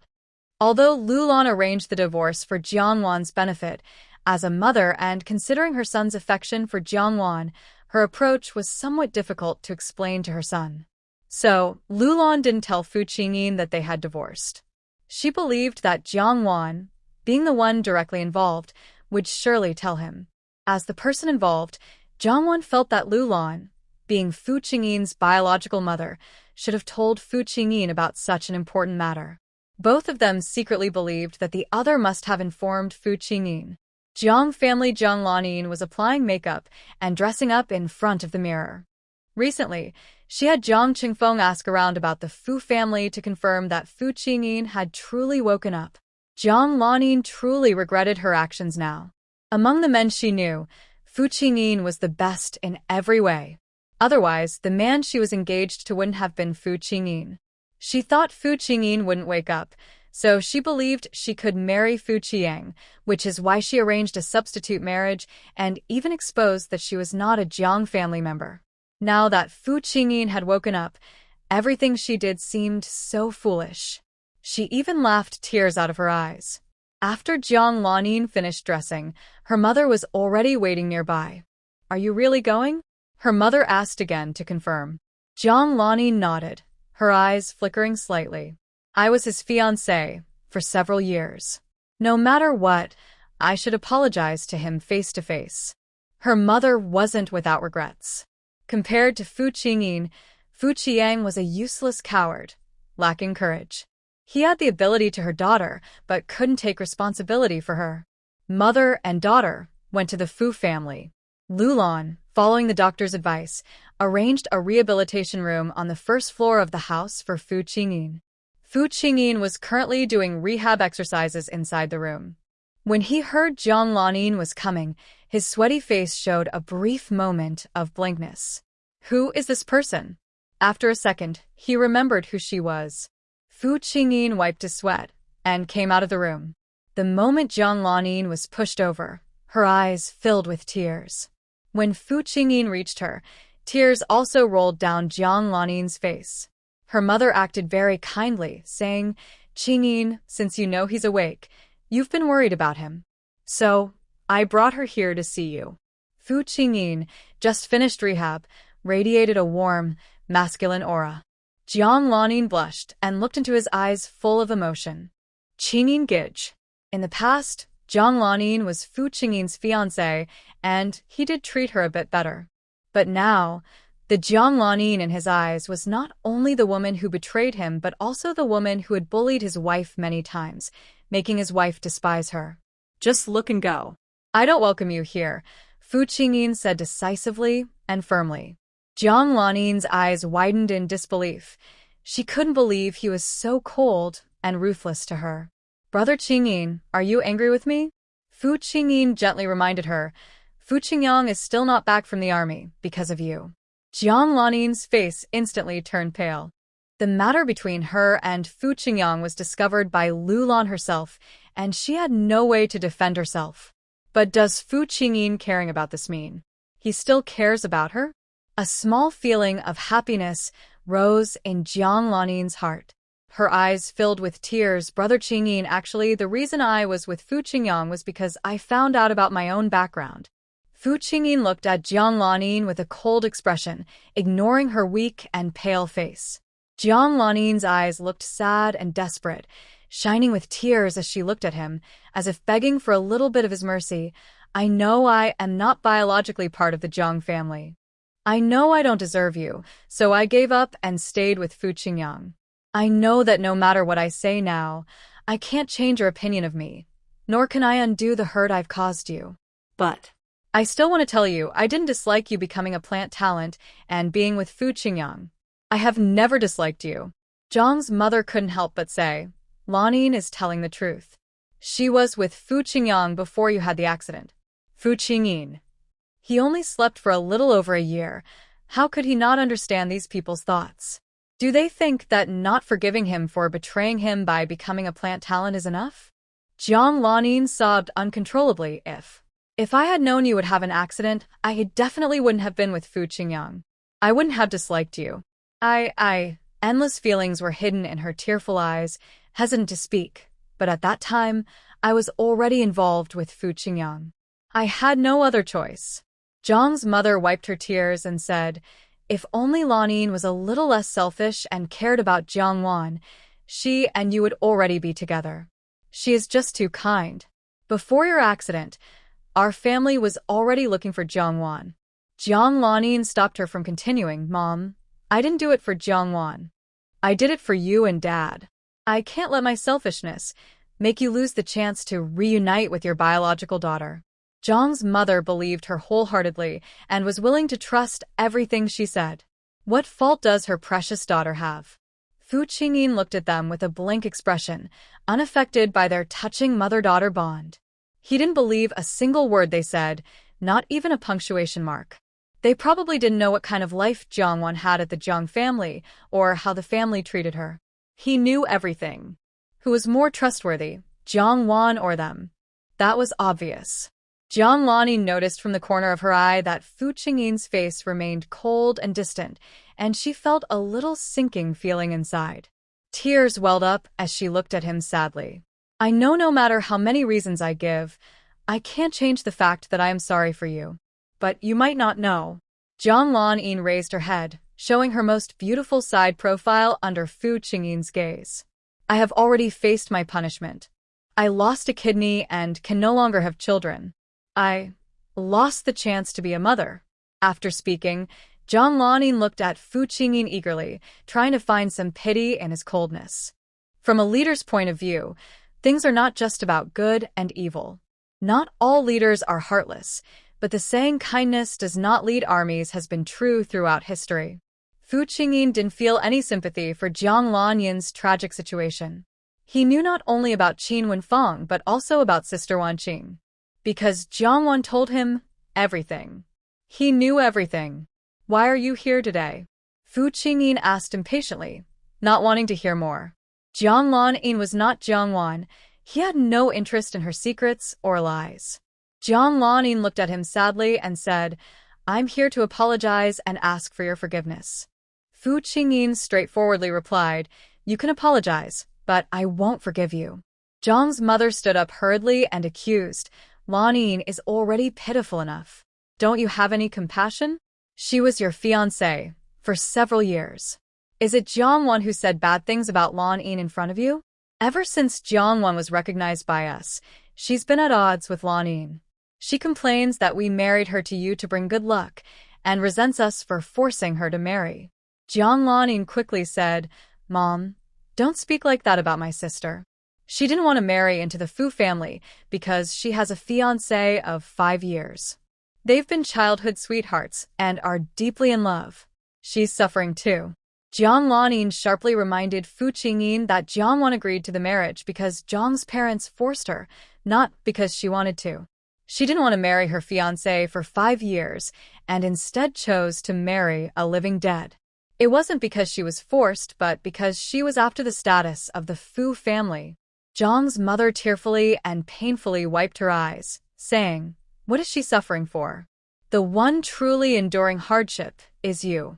Look at what you've gone through since marrying into the Qin family. She enjoys the blessings you should have had. You suffer for her. Yet she still resents and hates you every day. I'm really sorry for you, Mom, to have given birth to such a heartless person. Fu Qingyin's expression darkened, his eyes deep and cold. No one dared to treat him like a fool in front of him. Zhang's mother's words stopped abruptly when she saw Fu Qingyin's deep, cold gaze. His stern look alone made the atmosphere tense and heavy. Jiang Wan is my wife, the mother of my child and the daughter-in-law of the Fu family. Are you upset with her? Are you unhappy with the Fu family? Or do you want to cut ties with Jiang Wan? Fu Qingyin asked calmly. Zhang's mother's face changed drastically. Before Fu Qingyin woke up, the Jiang family dared not offend the Fu family. Now that he was awake, with his ability and future prospects, they definitely couldn't afford to offend him. If they severed ties now, Zhang's father's anger would be too much for Zhang's mother to handle. No, I didn't mean that. Zhang's mother said anxiously, looking distressed. Fu Qingyin's powerful presence made Zhang's mother dare not lift her head. Talking badly about my wife in front of me? Do you think I'm dead? They dared to bully Jiang Wan right in front of him, even when he wasn't awake. How much humiliation did Jiang Wan suffer from them then? Jiang Lanin trembled, not out of fear but out of jealousy. She bit her tongue, tasting her own blood, forcing herself to stay calm. Brother Qingying, you misunderstood. My mom is my sister's biological mother. How could she say anything bad about her? Jiang Lanin forced herself to explain through clenched teeth. Zhang's mother is Jiang Wan's real mother. Could what she said be false? Someone who doesn't even like her own biological mother can't be a good person. Send them away, Fu Qingyin said coldly. The wicked words and actions of Zhang's mother and daughter only confirmed to Fu Qingyin that Jiang Wan was not his biological daughter. Aunt Hong, hearing the commotion, came over and asked Zhang's mother and daughter to leave immediately. Zhang's mother was very dissatisfied. By noon, the Fu family didn't even serve a meal. Such poor manners. In name, she was supposed to be Fu Qingyin's mother-in-law. Jiang Lanyan's back was covered in cold sweat, but inside, she felt more resentment and jealousy. She knew this time she wouldn't easily gain Fu Qingyin's forgiveness. But for a former fiancé who had humbly begged for mercy, showing her grievance and helplessness, she believed Fu Qingyin might not forgive her, but he wouldn't easily retaliate. But she didn't expect that Jiang Wan, who married into the family to bring good luck, would actually receive Fu Qingyin's protection. Fu Qingyin's protection should have belonged to her, Jiang Lanin. Brother Qingyin, I heard you and my sister are already divorced? Fu Qingyin's deep, calm gaze fell on Jiang Lanin. His expression was steady like still water, but the more peaceful he seemed, the more terrifying it was, making Jiang Lanin feel breathless. Back home, Jiang Lanin grew angrier the more she thought about it. Her jealousy burned inside her, making her feel terrible and painful. She made a phone call and left a message for the other person. Soon, rumors about Qin Wenfang being assaulted started spreading around the Qin family's new home. This was already the third time the Qin family had moved. But every time, the incident involving Qin Wenfang would become known around the neighborhood. Jiang Lanin's eyes were filled with malice. She couldn't do anything to Jiang Wan for now, but she vented all her hatred on Qin Wenfang. She wanted Qin Wenfang to die. After hanging up the phone, Jiang Lanin still felt her anger couldn't be fully released. She believed she was a favored daughter of heaven. She thought she was destined for greatness. Why had she fallen to this point? Jiang Lanin bit her finger until it bled, the blood vividly shining on her lips. The sharp pain didn't wake her from her jealousy. If she had never obtained what she wanted, Jiang Lanin wouldn't feel so miserable. But Fu Qingyin had always been her fiancé from the beginning. What she discarded as worthless had become valuable in someone else's hands. Jiang Lanin's soul twisted painfully with envy. Outside, Zhang's mother's worried voice didn't reach Jiang Lanin's ears. Instead, it only made her more irritated, so she covered her ears in frustration. Jiang Wan. Jiang Wan. Jiang Lanin muttered to herself, wondering how she could possibly kill her. Zhang's mother called her son back from the newspaper office. She told him about their apology at Fu's house and how Fu Qingyin had driven them out. Jiang Qingfeng frowned, still respecting Fu Qingyin in his heart. Jiang Lanin had indeed made a mistake at the time, but she didn't avoid her errors or shirk her responsibilities. She went to apologize at Fu's house willingly. Moreover, there was his mother. She was at least Fu Qingyin's mother-in-law. Fu Qingyin couldn't even show respect to elders. His heart was too narrow. "I'll go see." Zhang Qingfeng knocked on the door, but there was no response inside. He tried to push the door, which wasn't locked. He pushed the door open directly. The room was dim. The incandescent light was off, but the desk lamp was on. Zhang Lanyin was hurriedly writing something at that moment. Zhang Qingfeng asked in surprise, "Lanyin, what are you doing?" Zhang Lanyin has now found her own path. Due to health reasons, she has shifted from being a star performer in the art troupe to working behind the scenes in logistics. The work is easy, but it has no future, no applause, and no chance to appear on stage, which completely fails to satisfy Zhang Lanyin's vanity. Seeing that she said nothing, Zhang Qingfeng picked up a piece of paper and asked surprised, "Are you writing songs?" Only then did Zhang Lanyin lift her head, her eyes shining with passion. "Brother, do you think I'm doing well?" She wants to write down all the classic songs from before her time. She wants to become famous.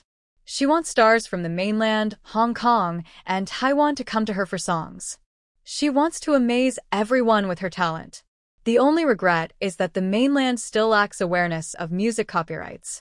If she wants to make money, she can only go to Hong Kong.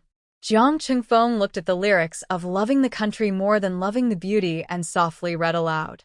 "Loving the country more than loving the beauty, which hero would choose to be lonely? Life is short, no drunkenness, no quitting." His admiration and amazement finally pleased Zhang Lanyin, who had been feeling down. She deliberately asked, "Brother, take a look at this one." Zhang Lanyin then handed him the lyrics of Dream Chaser. "Don't let beauty keep you waiting alone. Youth without regrets, lovers who never die, let youth your long hair." Zhang Qingfeng's eyes shone with intense emotion as he looked deeply at Zhang Lanyin. "Very good. Extremely good." Zhang Lanyin modestly asked, "Really that good?" "I was just writing casually. Don't just praise me because I'm your sister." Zhang Qingfeng held her hand, his eyes full of fiery emotion, almost melting Zhang Lanyin entirely. He said excitedly, "Lanyin, you're very smart. You're very talented. You're the talented girl of our family." Zhang's mother came in from outside and saw their hands held together and Zhang Lanyin's shy face. Her mind nearly exploded. "Let go.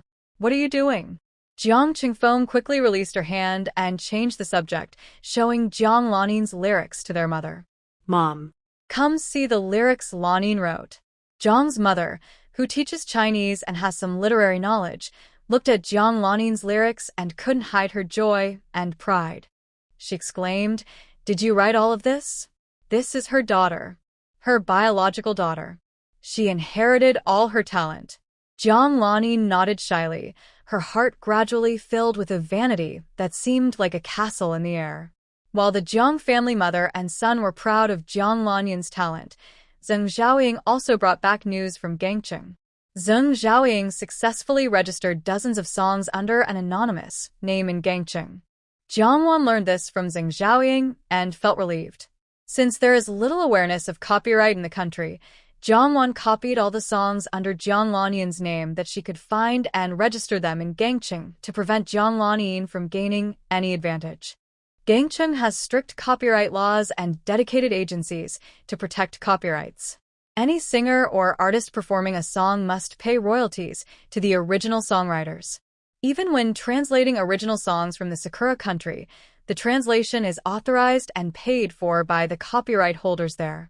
Jiang Wan doesn't know who originally wrote or composed these songs that Zhang Lanyin copied. She doesn't want to go back or let Zhang Lanyin realize she's behind this, so she donated the copyrights under the name anonymous to the country. The only condition is that any current or future income from these copyrights will be used for charity. At this moment, Jiang Wan doesn't realize her actions have helped speed up the creation of a collective management organization for music copyrights by the National Copyright Bureau. The only non-profit music association in the country was established in 1992, but now it was formed 2 years earlier to protect the rights of songwriters and other music copyright holders. Jiang Wan thought she was anonymous, but if the government wanted to investigate, it would be easy. Her information was soon handed over. Old Mr. Fu's daughter-in-law? Although old Mr. Fu didn't know where Jiangwan songs came from, her actions were harmless to the country and beneficial to the people. Could a rural girl who never went to school, guided only by her fiancé, really write so many excellent and impressive lyrics and melodies? The organization was suspicious, worried these songs might have improper origins. Old Mr. Fu guaranteed Jiangwan to the organization. When Fu Qingyin heard about this from his grandfather, he said, "I don't know where the lyrics and melodies come from, but I can guarantee her." After reviewing the documents, Fu Qingyin remembered some of what Jiangwan had said when she was asleep. Soon, a pattern emerged in his mind. Jiangwan had secrets. He vaguely understood why Jiangwan had started to distance herself from him after he woke up. It is not easy for an ordinary person without special training to hide something in front of him. Moreover, at the beginning, Jiangwan had never hidden anything from him. Fu Qingyin's pupils gradually tightened, his handsome face tense to the extreme, with sharp features like a knife. Jiangwan had quit her job at the bookstore, but Xiangwan Rong had always been covering for her. Publicly, Jiangwan still said she worked at the bookstore. In fact, Jiangwan's time had been tightly scheduled by Zheng Xiaoying recently. Zheng Xiaoying personally arranged connections and resources for Jiangwan to learn traditional opera. It wasn't about learning singing, since traditional opera was declining. Instead, traditional opera performers rely on their art, and even in daily life, the artistic temperament and elegance of opera teachers are deeply ingrained. Zheng Xiaoying asked Jiangwan to learn from the performers' graceful movements and eye expressions to understand their delicate sense of beauty. After practicing all day, Jiangwan was exhausted as she entered her home. In the living room, Fu Qingyin was waiting for her, as if every day he was waiting for her when he was in a daze. He waited for her to say good morning in the morning and good night in the evening. "Why haven't you rested yet?" Zhang van Sao Fu Qingyin. "Fu Qingyin, I'm waiting for you to come back." Today was special for Jiangwan. She practiced much later than usual and returned home after 11 o'clock. "If you have something to say, tell me tomorrow. The doctor said you need enough sleep and rest, right?" Fu Qingyin's rehabilitation training required exercising to restore muscle function, which was very tough. But for Fu Qingyin, this hardship was nothing. Every day when he left the rehab room, he looked like he had just been pulled out of sweat. Overtraining was also not good for recovery. The doctor had already warned him once. Moreover, Fu Qingyin still had a bullet in his head, and excessive movement could cause severe headaches. Seeing Jiangwan's concern, Fu Qingyin's eyes softened. "I'll sleep in a bit more tomorrow morning." He listened to her. Today, Jiangwan cried from the pain while stretching her legs in the training room. Now her legs and waist were sore, almost like they were going to break.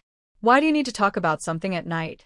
Jiangwan asked curiously, even though she just wanted to lie in bed and rest. Fu Qingyin's gaze fell on her legs, thinking about her current condition and her walking posture when she entered the house. He drew a conclusion. "Leg pain? Did you stretch too much?" Jiangwan didn't expect Fu Qingyin's eyes to be so sharp, guessing so accurately. Fu Qingyin directly said, "Lie on the sofa, and I will give you a massage." Jiangwan asked. Fu Qingyin replied, "In your condition, if I don't massage you, you might not be able to get out of bed tomorrow." Under his assertive attitude, Jiangwan unconsciously lay down on the sofa. When Fu Qingyin's large hands pressed on her legs, she suddenly realized why she was listening to him. He reminded her, "Relax, don't tense up your body." In just a few moments, her sore legs felt much better. This pleasant feeling made Jiangwan reluctant to stop. After thinking for a moment, she decided to hold back. When he was sleeping earlier, she had also given him a massage. It wasn't really taking advantage of him. Fu Qingyin's massage skills might not be the best, but he had plenty of experience and knew how to relieve body soreness. Soon, Jiangwan fell asleep on the sofa. Fu Qingyin didn't stop. After finishing, he looked at her half-profile face and stared for a long, long time. The next morning, Jiangwan woke up, stretched her arms and legs, and thought she might be half-disabled today, but to her surprise, she suddenly remembered Fu Qingyin. Her expression became a little more serious. She didn't expect herself to think she was quite skilled at massages. And she also didn't expect Fu Qingyin to be quite capable. But what did he want to tell her last night? After washing up, it was already 10 a.m. Learning that Fu Qingyin was in the health room, she went to find him. After knocking on the door, Jiangwan didn't wait for a response but heard sounds from inside. She opened the door and saw Fu Qingyin doing one-arm push-ups, shirtless. His back muscles bulged, his long legs, strong waist, and muscular arms looked sharp. His skin was shiny with sweat, flowing over each powerful muscle, showing strength and beauty. In an instant, Jiangwan swallowed hard, forgot to speak, and froze in place. At this moment, Fu Qingyin's mind was in intense pain. He resisted the pain forcefully until he noticed Jiangwan's arrival and stopped. He stood up, his messy black hair soaked with sweat sliding down his face, passing over his Adam's apple, a strangely alluring and handsome sight. Jiangwan suddenly turned around. You should exercise first. She hurriedly left. Fu Qingyin's head throbbed with pain, his reaction slowed. His deep, dark eyes watched her leaving figure, his eyelids drooping, hiding the dark, gloomy look in his eyes. Jiangwan hurried back to her room, her racing heartbeat gradually calming down. She slapped herself. Of course, it was a gentle slap. She never thought she could be so lustful. Desire is natural, it's normal. After a moment, she calmed herself down again.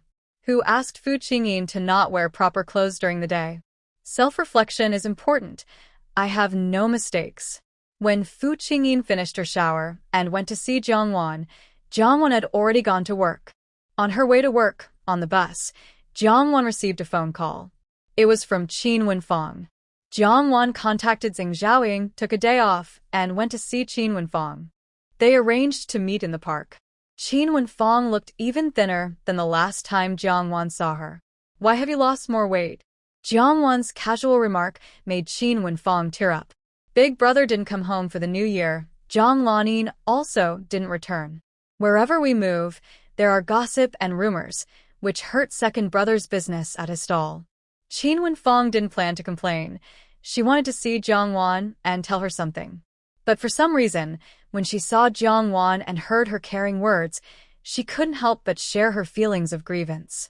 Maybe it's better when Big Brother comes back, Qin Wenfang said. Jiangwan frowned and asked, Wherever you move, there are rumors? Is it the Wang couple causing trouble? Qin Wenfang also thought it was them causing trouble, gnashing her teeth in anger. They can't bother Zhang Lanin directly, so they come after me. Jiangwan asked, Has Zhang Lanin been staying at her parents' house? She had overestimated Qin Wenfang. A flash of hostility crossed Qin Wenfang's eyes, and as Jiangwan guessed, the Jiang family wants me to go back to the countryside. If I go back, Zhang Lanin will return. Although Qin Wenfang was not useless, she hated Zhang Lanin to the bone.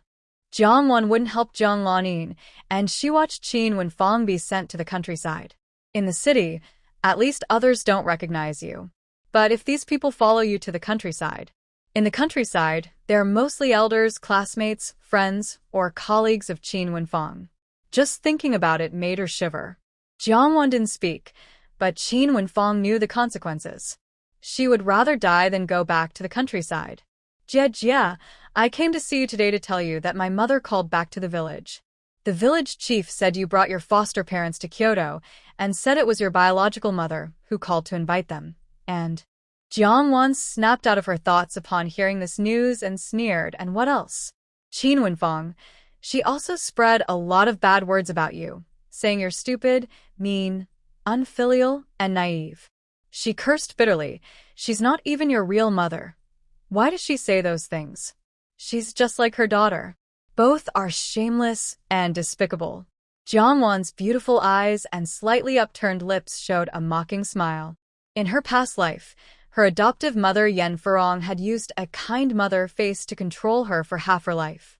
Thank you for telling me this. Jiangwan's gaze on Qin Wenfang grew warmer. This news was quite important to Jiangwan. In her previous life, these people didn't come to the capital so quickly.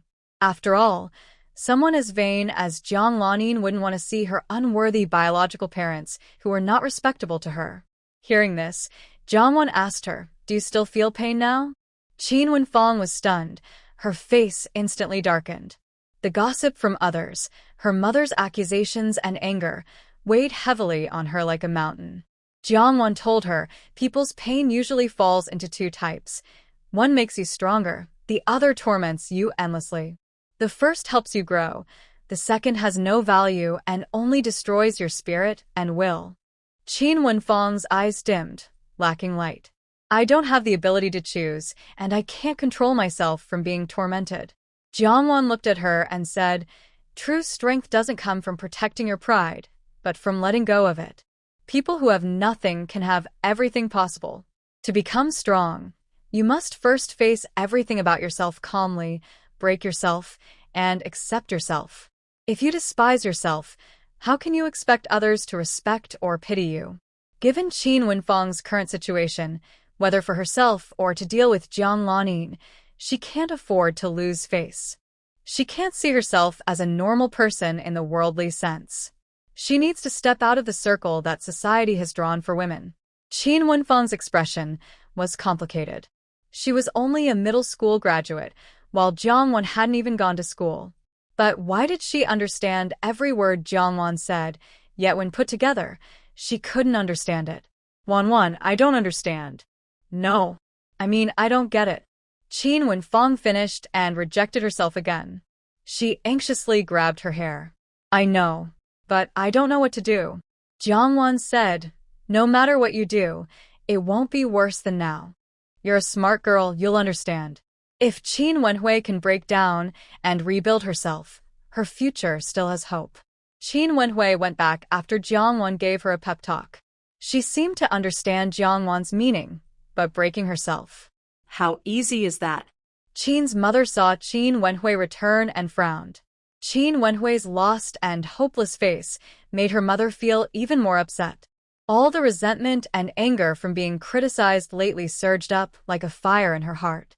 I told you not to go out recently, but you insist on going. Do you get itchy all over if you stay inside? Aren't you afraid of losing face? Can't you think about me and your second brother? Do you know what others are saying about me? That my daughter was assaulted. They blame me for not raising you properly. That's why you're so shameless, using others' money and wanting their things. Every word from her mother felt like a knife stabbing in Qin Wenhui's mind. She felt as if her brain was being mashed like tofu. Because I was assaulted, I can't go out? Going out means losing face? If you think I'm shameful, why didn't you just let me die back then? Qin Wenhui's mind was completely blank now. Her thoughts were all scrambled. Under her mother's watch, Qin Wenhui went to the kitchen, grabbed a kitchen knife, and stormed out. Her mother was so scared her soul almost left her body. Where are you going? What are you doing? Qin Wenhui went next door, kicked the door open, and swung the knife at it. Come out. Don't you like gossiping? Don't you like pointing fingers at me? Come face me. Come on. The Zhu family was nearly terrified to death. Qin family, quickly take your daughter away. Is she crazy? Her mother wanted to pull her back, but Qin Wenhui looked at her with red eyes for a long time. Mom, when we were in the countryside, when others bullied me and my brother, you would grab a shovel and fight back. When they bullied us, you said even if you couldn't win, you had to fight. If you killed someone, you'd go to jail for us. Qin's mother trembled all over and turned pale. Without her mother stopping her, Qin Wenhui held the knife and confronted everyone who talked behind her back. If anyone tried to hurt her, she wasn't afraid. If they didn't leave her alone, her life was already ruined. What was there to fear? Killing one to earn one, killing two to earn a pair. Without these bad people in the world, things would be quieter and cleaner. Even the tough ones are afraid of losing their lives. Qin Wenfang held a kitchen knife and greeted from the alley entrance to the end. She has cut through every family's door. When she loses her mind once, Qin Wenfang feels refreshed and clear-headed. Jiang Wan's words once again appeared in her mind. If Jiang Wan's words before were still covered with a veil, making Qin Wenfang confused, partly understanding but still needing a chance to clarify. Now she has realized. Face yourself, break yourself. Qin Wenfang smiled. Qin's mother chased after her. Where are you going? Qin Wenfang paused but didn't speak or stop walking. Qin Wenfang went to the places where Mother Zheng and Father Wang worked to cause trouble. She caused trouble at their workplaces.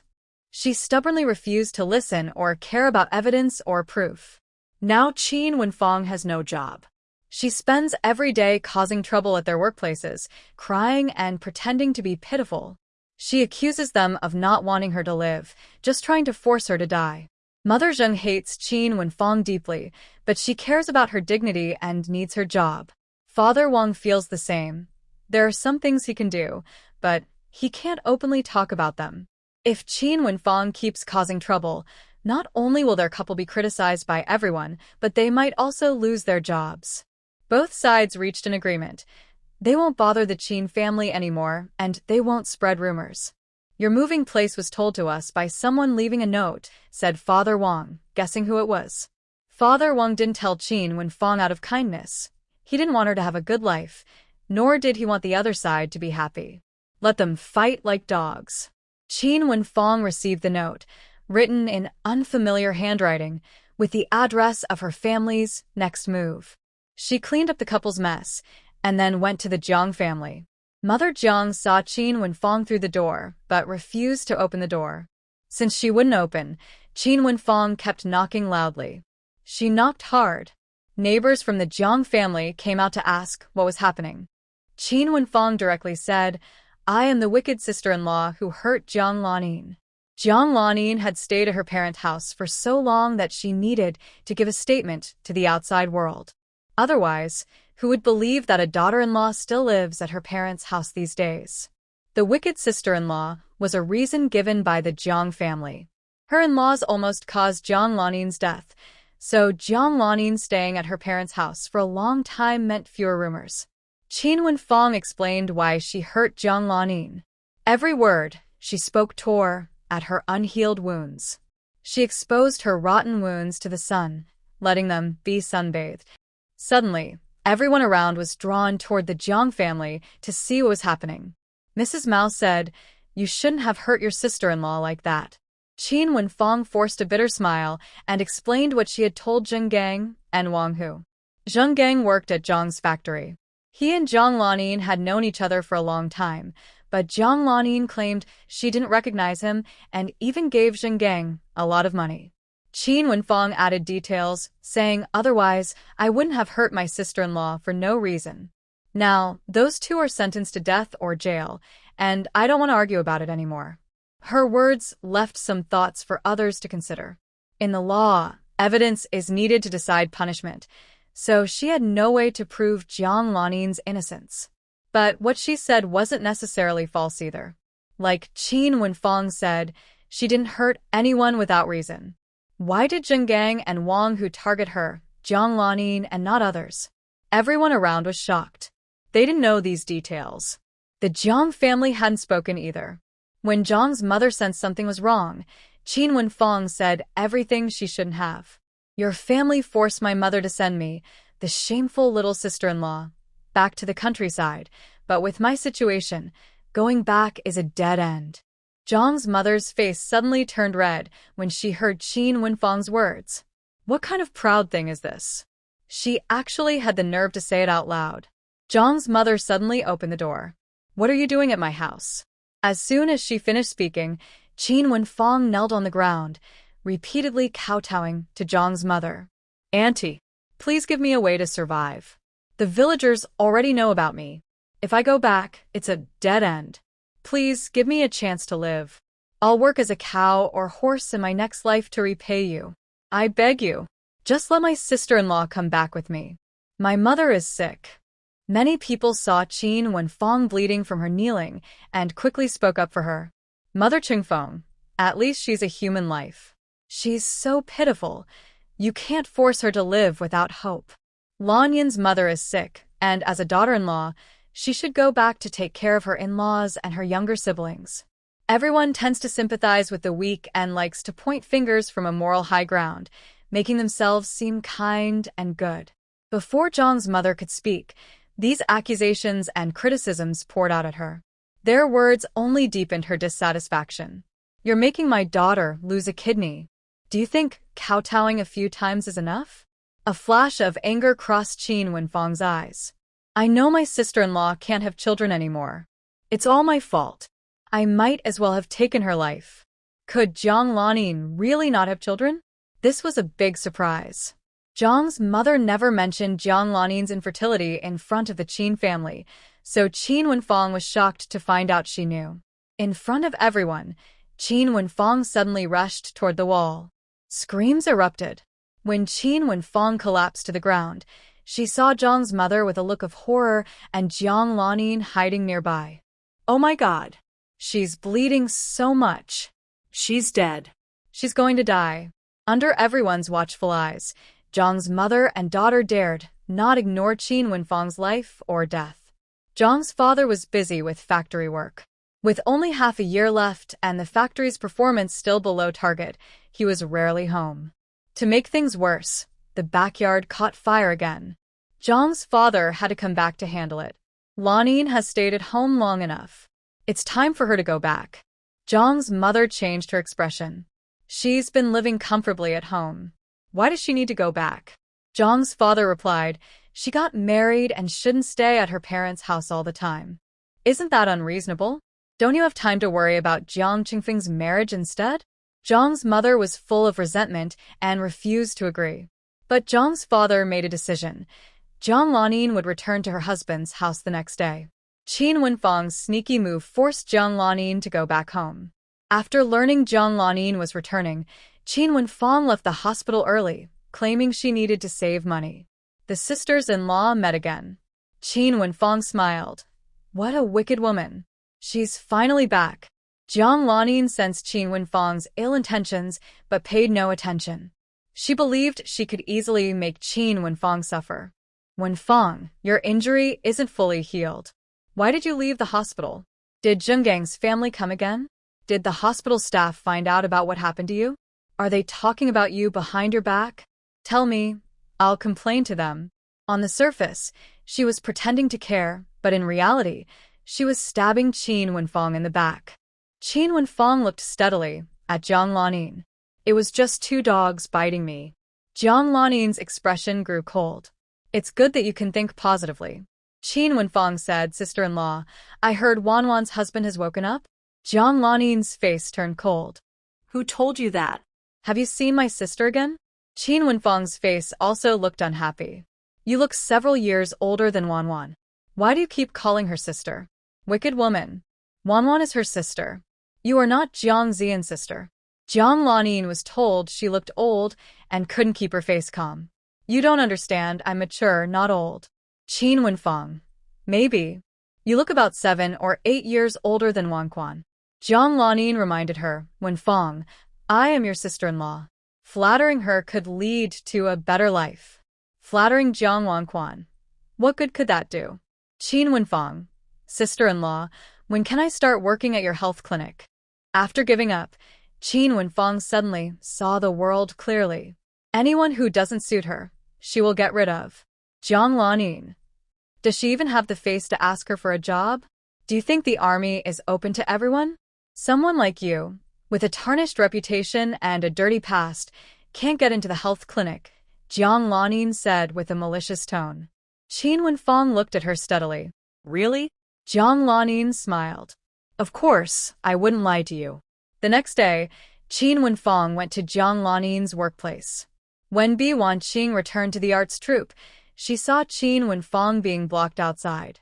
She had seen Qin Wenfang at Jiang Lanin's wedding. She approached her voluntarily. Are you here to see Jiang Lanin?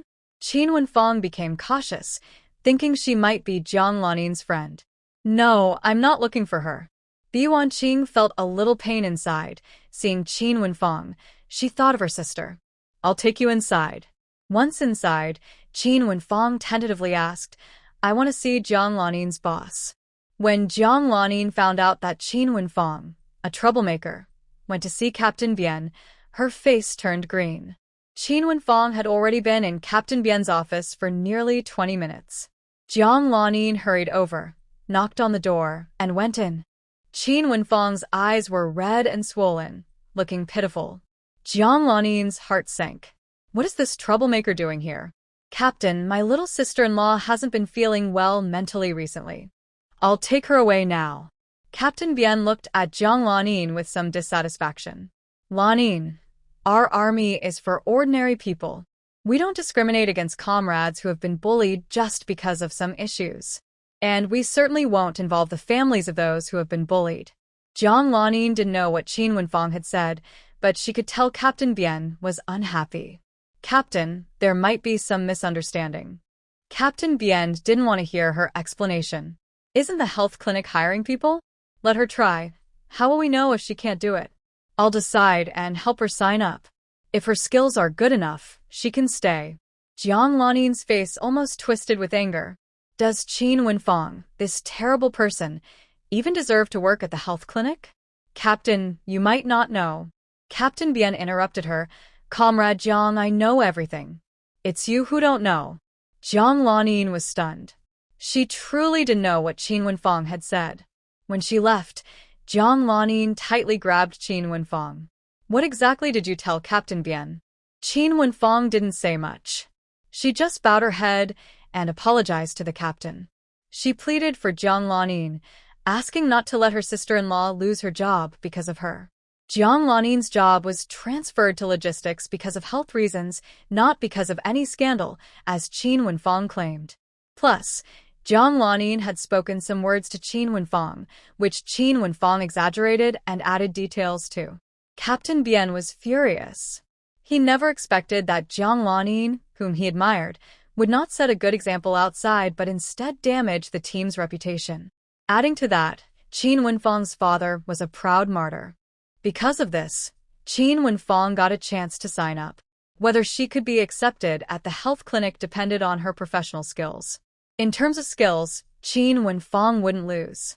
During the skills test, some noisy voices started to spread. I heard she was betrayed by 2 men because she was playing both sides. I also heard that 1 man was executed and the other is still in prison. If I were her, I wouldn't have the face to live and embarrass my family. She dares to come here to sign up? This isn't a place for hiding dirt. While people around pointed and whispered, Jiang Lanin watched coldly from the corner, slowly curling her lips in a sinister smile. Make way. Captain is here. Biwonking had called Captain Bien. Everyone saw Captain Bien and dared not gossip anymore. The scene instantly quieted down. Qin Wenfeng also felt at ease, and her hands became steadier. Whether it was drawing blood or cleaning wounds, her movements were quick and precise. Captain Bien nodded slightly, feeling that giving her a chance was right. Nurse Zhou at the health clinic frowned slightly. According to her thoughts, she didn't want to accept someone controversial like her into the clinic. However, the other person's business skills are excellent, and they were recommended by the team leader, so I can't refuse. Nurse Zhou looked at Jiang Lanin in the distance and showed a troubled expression. Qin Wenfeng followed Nurse Zhou's gaze and saw Jiang Lanin, who gave her a provocative smile. Jiang Lanin smiled faintly, with a coldness in her eyes. After receiving a definite answer, Qin Wenfeng appeared calm on the outside. But when she called Jiang Wan, tears streamed down her face, and she couldn't say a word. Every time she was hurt, at her lowest point, or in pain, the only person who encouraged and helped her was Jiang Wan. Without Jiang Wan, she really couldn't go on. After a long while, the restrained sobbing on the other end of the phone finally subsided. Jiang Wan listened silently, neither urging nor hanging up. Wan, I succeeded, Qin Wenfeng said hoarsely.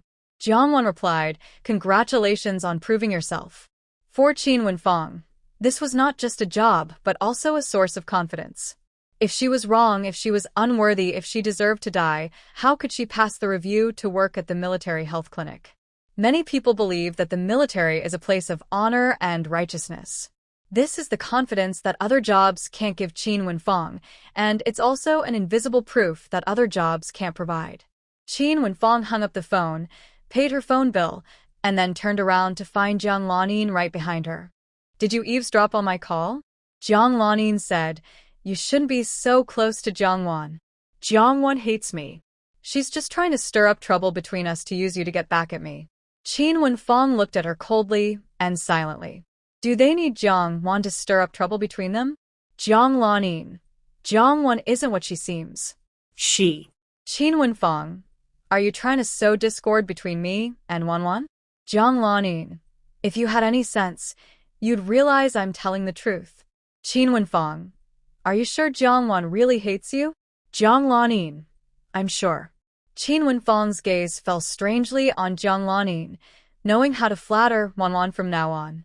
Before Jiang Lanin could say anything more, Qin Wenfeng spat saliva right in her face. Slapping Jiang Lanin's face, it was obvious from the scars, and this woman also pretended to be pitiful to complain. It might even affect her hard-earned job. But spitting in her face, with Jiang Lanin's personality, she definitely wouldn't dare to tell anyone. Spit. Spit. Spit. After quickly spitting a few times on Jiang Lanin, Qin Wenfeng ran away quickly. Jiang Lanin seemed frozen in place, her face twisted in horror, her screams inside her mind becoming frantic. When Jiang Lanin took off her coat and wiped the spit from her face and left, Biwanking finally came out from around the corner. Jiang Lanin's little sister-in-law is quite cute. The enemy's enemy is a friend. Soon after, Biwanking eagerly shared the scene with Jiangwan. Jiang Lanin said you're using Qin Wenfeng. Biwanking said. Jiangwan looked calm and said, if I can be used, it means I have something that can be used. Some people aren't even worth being used. Biwanking. Strange words, but they actually make some sense. Recently, Jiang Lanin has caused some trouble again, she said. Jiangwan. Is it about Fu Qingyin? Biwanking was surprised. You know about that too? Jiangwan smiled faintly. Although some things haven't happened yet, she has already experienced them in her mind. A person can change her husband, her family, her friends. But the one thing she can't change is her nature. Biwanking mocked. Now many people feel sorry for her, but it's a pity she changed her marriage. A wealthy son-in-law was rejected by her. But she told others that you and Fu Qingyin are already divorced? Are the Fu family really so untrustworthy? Jiangwan asked with a complex expression. If I say I initiated the divorce, do you believe it? Biwanking paused, nodded, then shook her head. I believe it, but others definitely won't. Did you really get divorced? Biwanking's expression turned serious. Has the Fu family really betrayed her? Jiangwan. No, but I married him to bring good luck. We had no emotional foundation, and we didn't understand each other. If life isn't happy, divorce is normal. She gave a warning. The Fu family has been kind to her, and she doesn't want their reputation to be ruined. While they were talking, Jiangwan's foster parents and family got off the train at the train station. Having traveled for several days, Jiang Fugui was impatient, looking around. Why hasn't that girl come to pick us up? He stretched his neck and pushed through the crowd, trying to find Jiangwan. After a while, he came back, angry, and said, Dad, I couldn't find her. I think that girl probably didn't come. Yan Furong looked at her stepson's angry face and softly said, maybe Xiao Huo is busy with something. If she had time, she would have come to pick us up earlier. Jiang Fugui, tired of talking to her, took out the address from his pocket and asked his father for advice. Dad, should we just go there directly? Jiang Hai's dark face showed displeasure, and his stern eyes looked very fierce. Wait a little longer. He wanted to see if Jiang Xiaohua, Jiangwan, the adopted daughter, was brave enough to play tricks on him. Wang Fugui. Someone nearby shouted. Jiang Fugui instinctively responded, I'm here. Yan Furong looked a little surprised and said, maybe Xiaohua brought someone to find us. Hearing this, Jiang Fugui also thought so, and decided to go see for himself. After a short while, Jiang Fugui came back looking very annoyed. They're not looking for me. They're calling for someone else. The man who had just spoken to Jiang Fugui and sent him away was pushed out of the way. Xian Li was eating noodles at a small restaurant in the train station. The man whispered, Boss, we found the person. A few days ago, Jiangwan asked Xian Li for help to pick up some people at the train station. Xian Li put down the soon-to-open nightclub and personally waited at the train station. A faint light flickered in Xian Li's eyes. Keep a close watch. Once they leave the station, teach them a lesson. The man nodded and left. Before finishing his noodles, Xian Li called Jiang Wan's pager to leave a message. Sometimes, text messaging was more convenient, so Jiang Wan also used a pager. While listening to Bi Wanqing talk about Jiang Lanyin writing a song for the art troupe, Jiang Wan heard the incoming message. She opened it, arrived. Jiang Wan's expression changed subtly, and her face relaxed a lot. Bi Wanqing asked, "What good news?" Jiang Wan smiled without answering and instead asked her, "If you had a chance now to avenge your sister, how would you do it?" This question made Bi Wanqing fall silent. After a long while, Bi Wanqing said, "I want to expose all her bad deeds. Let everyone see her true face. Before that, I will keep an eye on her and keep bothering her. I can't stand her." Jiang Wan felt a bit confused. Why would Bi Wanqing, who hated Jiang Lanyin so much, marry Jiang Qingfeng in her past life, risking her life for it? "What do you think of Jiang Qingfeng?" she asked cautiously. Bi Wanqing's face suddenly showed disgust. "What do I think? What kind of good person could Jiang Lanyin's eldest brother be?" What Bi Wanqing didn't mention is that Jiang Lanyin often boasted about how much her family loved and pampered her at the cultural troupe. She is the only daughter of the Jiang family and calls herself the pearl of the family. Jiang Wan. Meanwhile, at the train station, Jiang Hai also lost patience. He frowned and carried their luggage as they left the station. Outside, Jiang Fugue went to ask for directions to the Fu family. When he returned, he brought 2 rickshaws. The 2 rickshaws cost 3 yuan each, but Jiang Hai thought it was too expensive. He believed one was enough and said, "That's enough to buy a bottle of liquor." Jiang Fugue was tired and hungry, so he said directly, "Dad, with 3 of us and the luggage, they don't want to take us. Now you have 2 wealthy daughters, and I have 2 rich sisters. Are you worried about not having enough money?" Jiang Hai didn't reply. Although the adopted daughter wasn't his biological child, he loved her more than his own children. If his adopted daughter dared to be unfilial or refused to give him money, he would punish her severely. As for his biological daughter, he was her real father, so she would naturally be obedient. Thinking that money wouldn't be a problem in the future, Jiang Hai stopped worrying. Jiang Hai and Yan Furong sat in one car, while Jiang Fugue took the luggage in another. Since they were new here, they didn't know the way. The 2 rickshaws twisted and turned, and fewer people were on the street. Yan Furong looked suspicious and deliberately asked, "Big brother, are we going the wrong way? I don't think this is the right road." Jiang Hai quickly saw through her and said, "What do you remember? You've never been here before." Yan Furong felt a bit embarrassed, but grew uneasy as the road looked more and more remote. The 2 rickshaws stopped by a quiet alley. Suddenly, a few people rushed out from the alley, covering the mouths of the 3 in the rickshaws and dragging them inside. The alley was deep and dead-ended, filled with trash and old filth and feces. They were dragged in one after another, and the air was thick with a disgusting stench. Half an hour later, the family was beaten almost to death, and their belongings and luggage had been stolen. Yan Furong's injuries weren't serious, but her face was swollen and bruised. After crawling out of the alley, passers-by wanted to call the police, but Jiang Hai and his son cursed at them and drove them away. Jiang Fugue, who had a criminal record and had served time, was most afraid of seeing the police. Jiang Hai, though slightly better, was also scared of the police because he wasn't a good person himself. So, they were robbed, and the father and son didn't dare to report it. They thought it would be enough for their 2 daughters to compensate them for the stolen items and money. Yan Furong looked at the father and son's faces. There were no visible injuries, only hers. She touched the wound on her face and gasped in pain. Her eyes looked deep, and her lowered eyelids revealed a look of resentment. She had a strange feeling that these people weren't really there to rob them. They were sent by Qinhuan to give her a warning. Qinhuan. Yan Furong clenched her fists tightly. She hated her. The address on Jiang Fugue's body had been taken, and they didn't remember it. Zhang's mother also didn't leave them a phone number, so they had no idea how to find Jiang Wan. Xin Li threw the stolen items to the beggars under Nanchao Bridge. As for the less than 100 yuan, Xin Li added 300 yuan as a thank you gift for their hard work. After finishing, Xin Li called and sent a short message to Jiang Wan.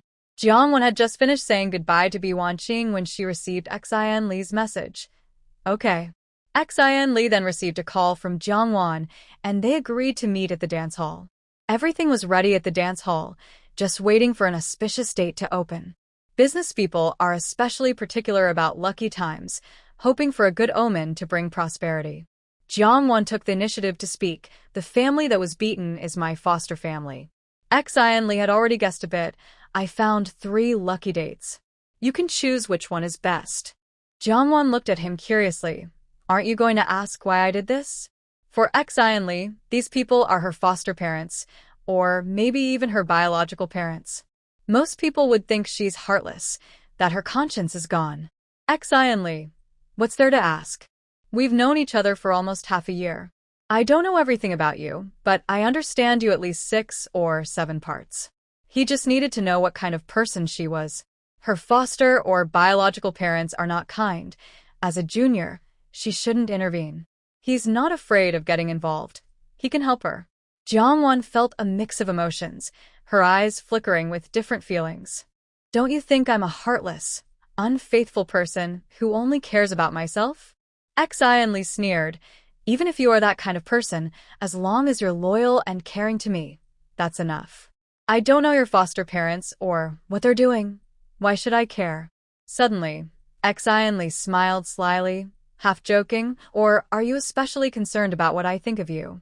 Jiang Wan looked at him carefully and said, I really care about what you think of me.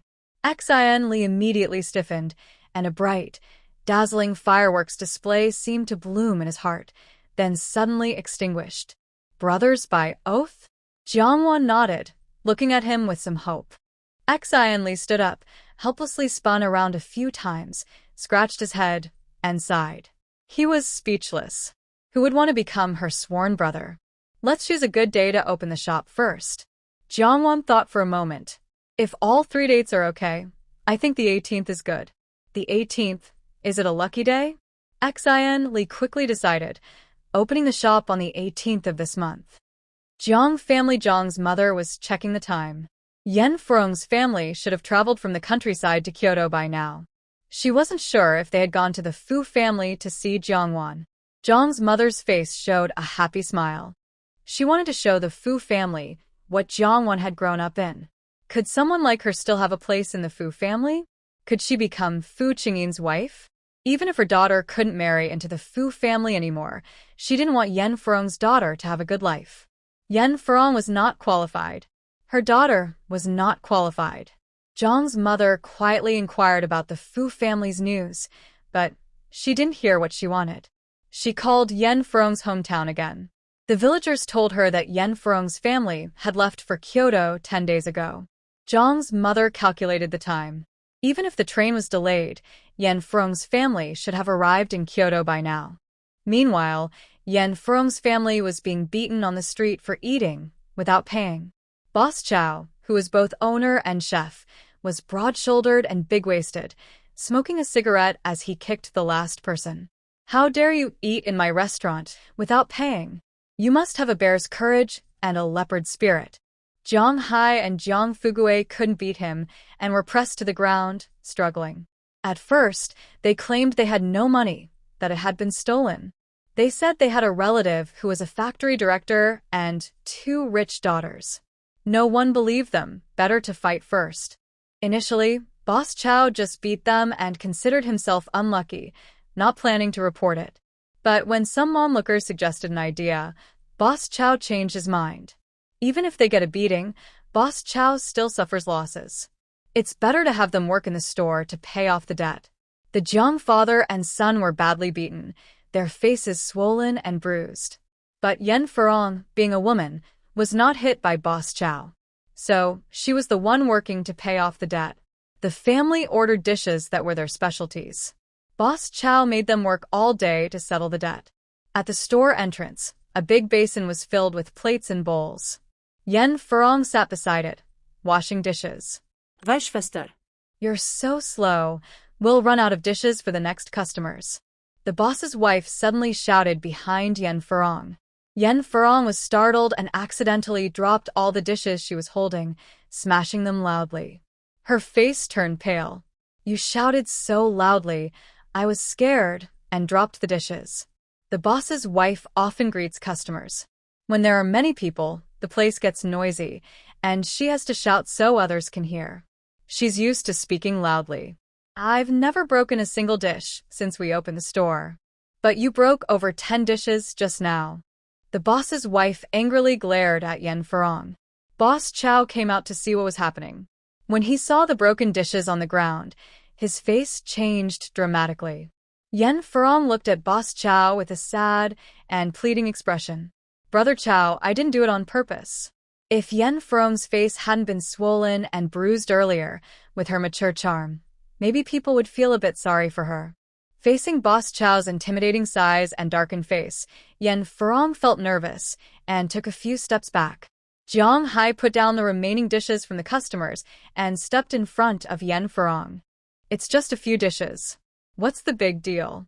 When I find my daughter, I'll pay you double.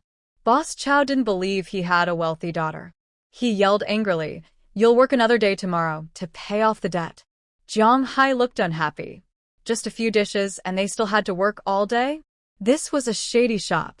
Jiang Fugue had been in Kyoto for 2 days, getting beaten every day.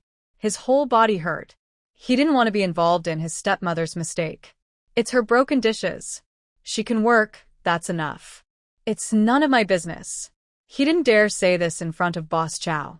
Only after they left the kitchen did he dare speak. Yen Furong looked at Jiang Hai with regret, her eyes red and tears almost falling. Jiang Hai's irritable mood eased a little. Once we find those 2 girls, it'll be fine. Jiang Fugue thought about the 2 girls. One was his stepmother's biological daughter, and the other was close to her. Suddenly, he stopped saying harsh words. Father, Xiaohua's real mother said that the family she will marry into is very rich, a big household. I wonder how much money they have. Jiang Hai's eyes showed greed. From her tone, they must be richer than her family. Jiang Fugue was shocked. Xiaohua's real father is the director of a state-owned factory. Jiang Hai chewed his gum, feeling a bit drunk. Once I find them, I'll have them buy a house in the city for you. I want to drink good wine every day. Jiang Fugue's face, swollen from a recent fight, was full of hope and dreams. As soon as they found a sister, he and his father could live a good life. While the father and son were lost in their dreams, Yen Furong accidentally broke a bowl. The shop owner shouted and scolded. Did you do that on purpose? Are you deliberately doing this? You're just an old woman from the countryside. Can you wash dishes? Yen Furong hurriedly explained. It wasn't on purpose. There was too much water on the ground, and it was too slippery, so I slipped. The shop owner, angry and impatient, cursed, You're useless. A bad omen. Why didn't you just fall to death? Jiang Hai ran over and said, If you fall, you pay. Why are you scolding her? Jiang Wan stood across the street, watching the scene outside the restaurant. She saw Yen Furong clumsily working. She saw Jiang Hai roughly pulling Yen Furong aside, but actually protecting her from the shop owner's beating. She saw Jiang Hai squatting down to help Yen Furong wash the dishes. 2 lines of tears fell from behind his sunglasses. Jiang Wan's heart filled with deep resentment. It turned out Yen Furong had the power to change Jiang Hai, but she chose to stay silent every time she was hungry and watched quietly when Jiang Hai beat her. Yen Furong was among the first group of educated youths sent to the countryside. She heard from others in the village that she didn't marry Jiang Hai willingly. Years ago, Yen Furong fell into a river, and Jiang Hai, a widower, saved her. At that time, she could only marry him. Since Jiang Wan could remember, Jiang Hai's temper was very bad and frightening. The first time she saw Yen Furong being beaten, little Jiang Wan tremblingly stepped in front of her to protect her. She is Mom. She must protect Mom.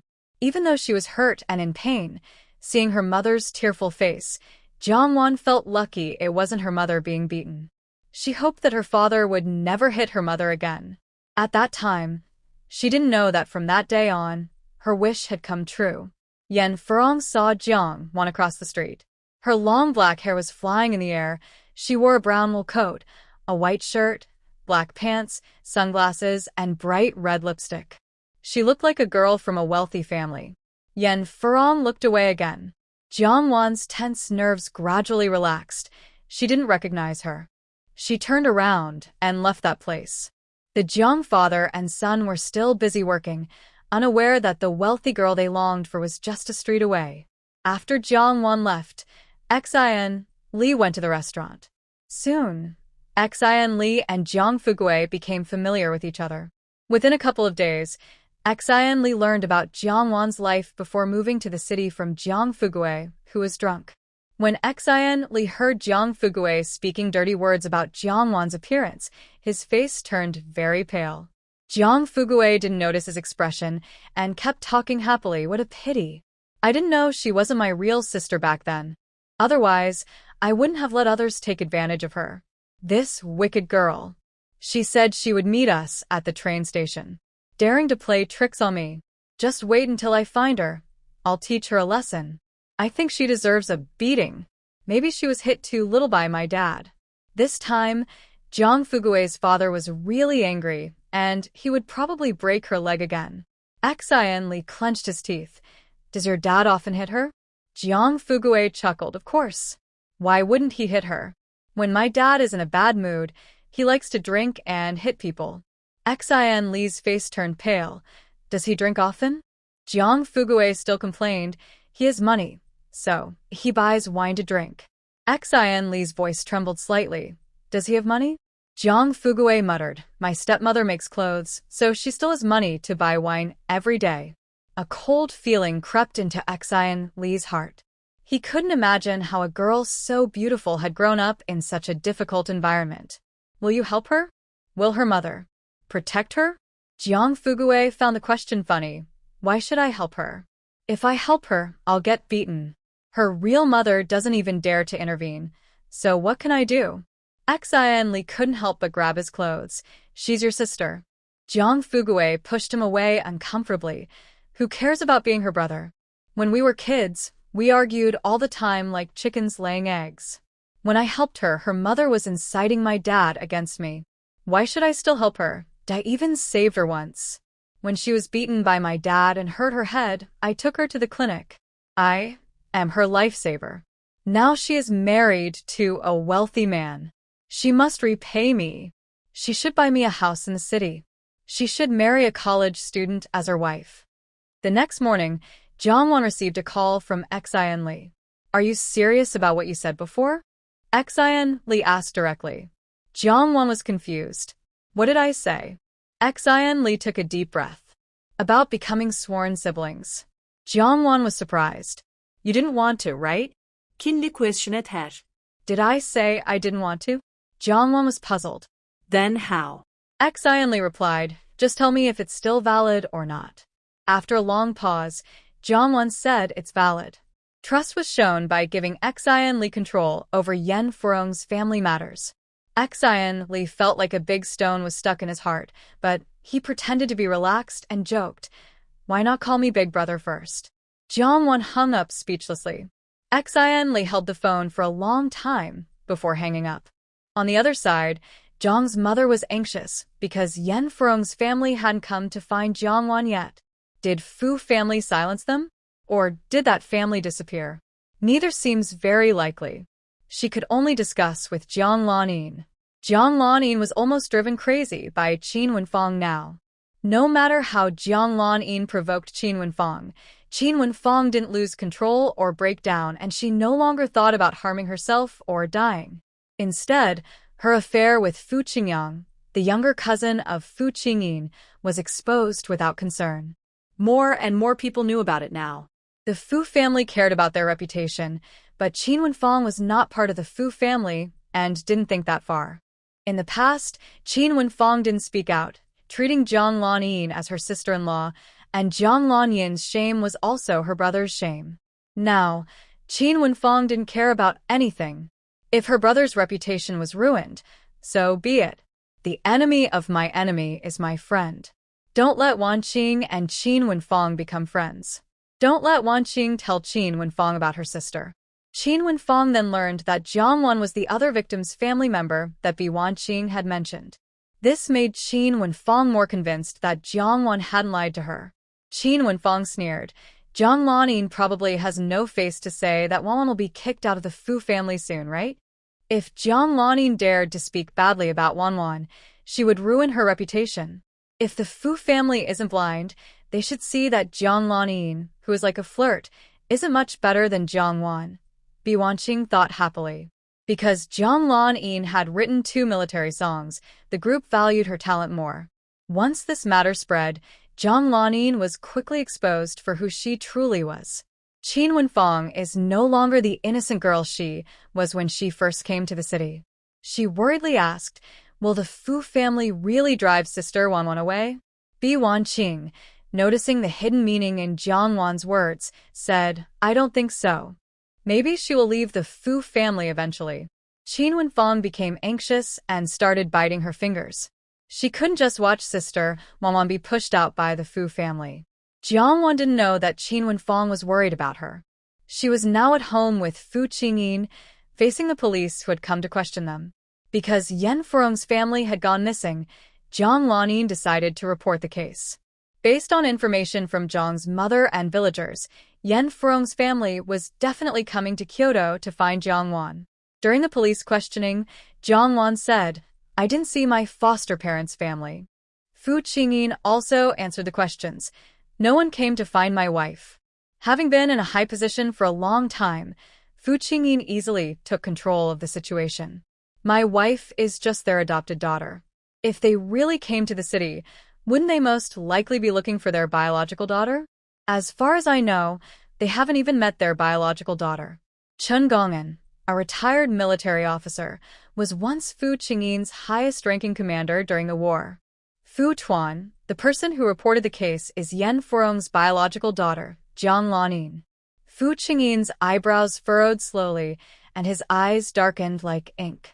She knows that their family came to the city to find my wife, but my wife doesn't know? Chen Gong'an hurriedly explained.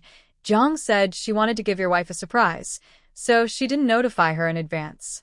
Fu Qingyin's gaze was icy and cold. A surprise? As far as I know, my wife grew up in the countryside, often neglected and beaten by her foster father. Where's the surprise in that? Chen Gong'an felt nervous, as if he were back in military training, his heart pounding loudly. He dared not say that children in the countryside are usually raised this way. Under pressure, he forced himself to speak Fu Tuan. No matter what, finding her now is the most important thing. Fu Qingyi nodded slightly and said casually, then I leave it to you. The 2 police officers were politely sent away. Jiang Wan was silent for a moment. She couldn't remember exactly what she had said in front of Fu Qingyin before he woke up, or if she had mentioned anything about the people in the future. Fu Qingyin gave Jiang Wan time to adapt to him, not to let her hide from him. Since Fu Qingyin woke up, his gaze on her under the same roof. Jiang Wan also realized that Fu Qingyin's feelings for her were probably different. She wanted to pull her hand back, but she found she couldn't unless she cut it off. Let go. Jiang Wan snapped angrily.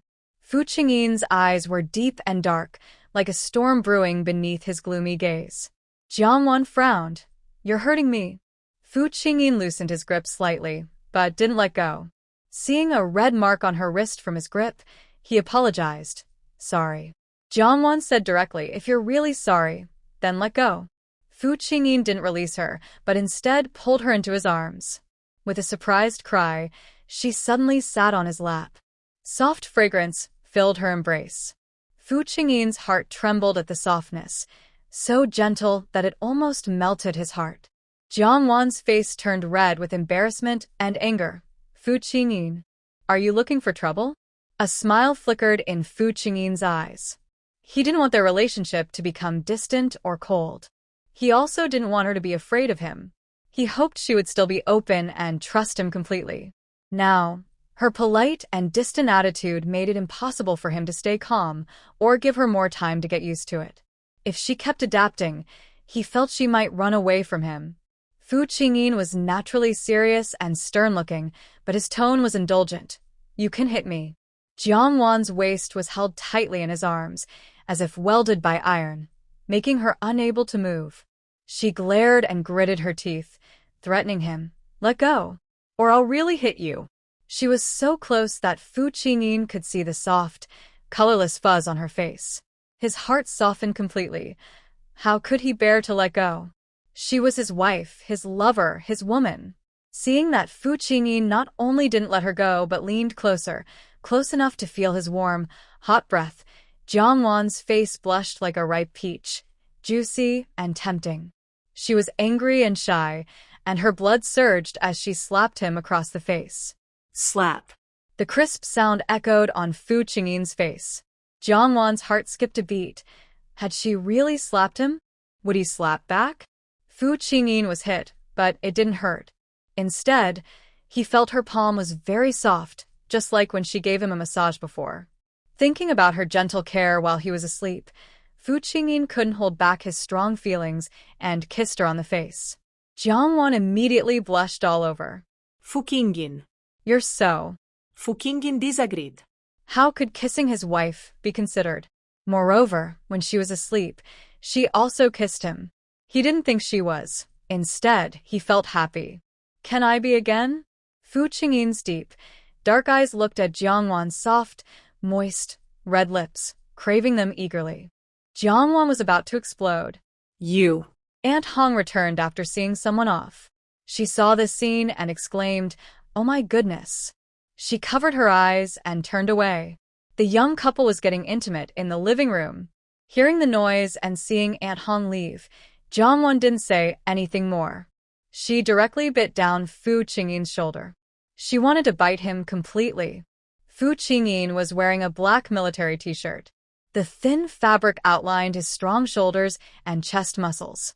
If he tensed his muscles, it might hurt her teeth. He relaxed his body to let her bite. Unaware of Fu Qingyin's tolerance, Jiang Wan grew angrier and bit harder. She owed him her life. Even after they divorced, he still dared to be inappropriate with her. In her mouth, Jiang Wan tasted a metallic flavor and stopped biting. Fu Qingyin's ears turned red, his eyes dark and deep, his voice hoarse. "Are you trying to leave a mark on me?" In a novel she read, the heroine left a bite mark on the hero as a keepsake, so he wouldn't forget her. Jiang Wan didn't expect him to think that way. She was so angry her breathing paused briefly. Aunt Hong coughed several times outside the door. Jiang Wan, feeling both anxious and embarrassed, pushed him away. "Let go." Fu Qingyin felt a bit regretful but said, "I'll let go after I finish." Jiang Wan, feeling weak, urged, "Let go now." Jiang Wan was soft and fragrant. Fu Qingyin held her comfortably and refused to loosen his grip. "I'll let go after I finish," he said. Jiang Wan, furious, twisted him. Fu Qingyin allowed her to move and touch him because he didn't want to see her distant eyes. Isn't that good? Hit is love, scold is love. Fu Qingyin remembered that in the story she read, the main characters behaved like this. "I won't limit your dreams. You can do anything you want. You want to sing, go ahead. You want to be an actor, you can do that too. You can have your own thoughts, feelings, and opinions, even when you're around me." Jiang Wan looked surprised, and her struggling gradually stopped. Fu Qingyin wanted to reduce the distance between them. Only sincerity and honesty could move her. "Your past, I was a step late. Your future, I want to be part of it. It's my honor." Jiang Wan's face looked strange and complicated. "Don't you know? We are already divorced?" Fu Qingyin was stunned, his face turning serious. "Divorced? I won't divorce." Jiang Wan felt a sudden realization. "Before you woke up, we had already divorced. Mom arranged it." Fu Qingyin's whole body stiffened, his eyes dark like storm clouds. He was divorced, but he didn't even know. "I don't agree." Jiang Wan replied, "Whether you agree or not, we are already divorced. That's the fact." Fu Qingyin said, "Facts don't matter. I don't agree with the divorce." Seeing his face turn dark, Jiangwan finally felt some relief from her frustration and anger. Now I am Mom's adopted daughter, not her daughter-in-law. You're not my husband anymore. You're my older brother.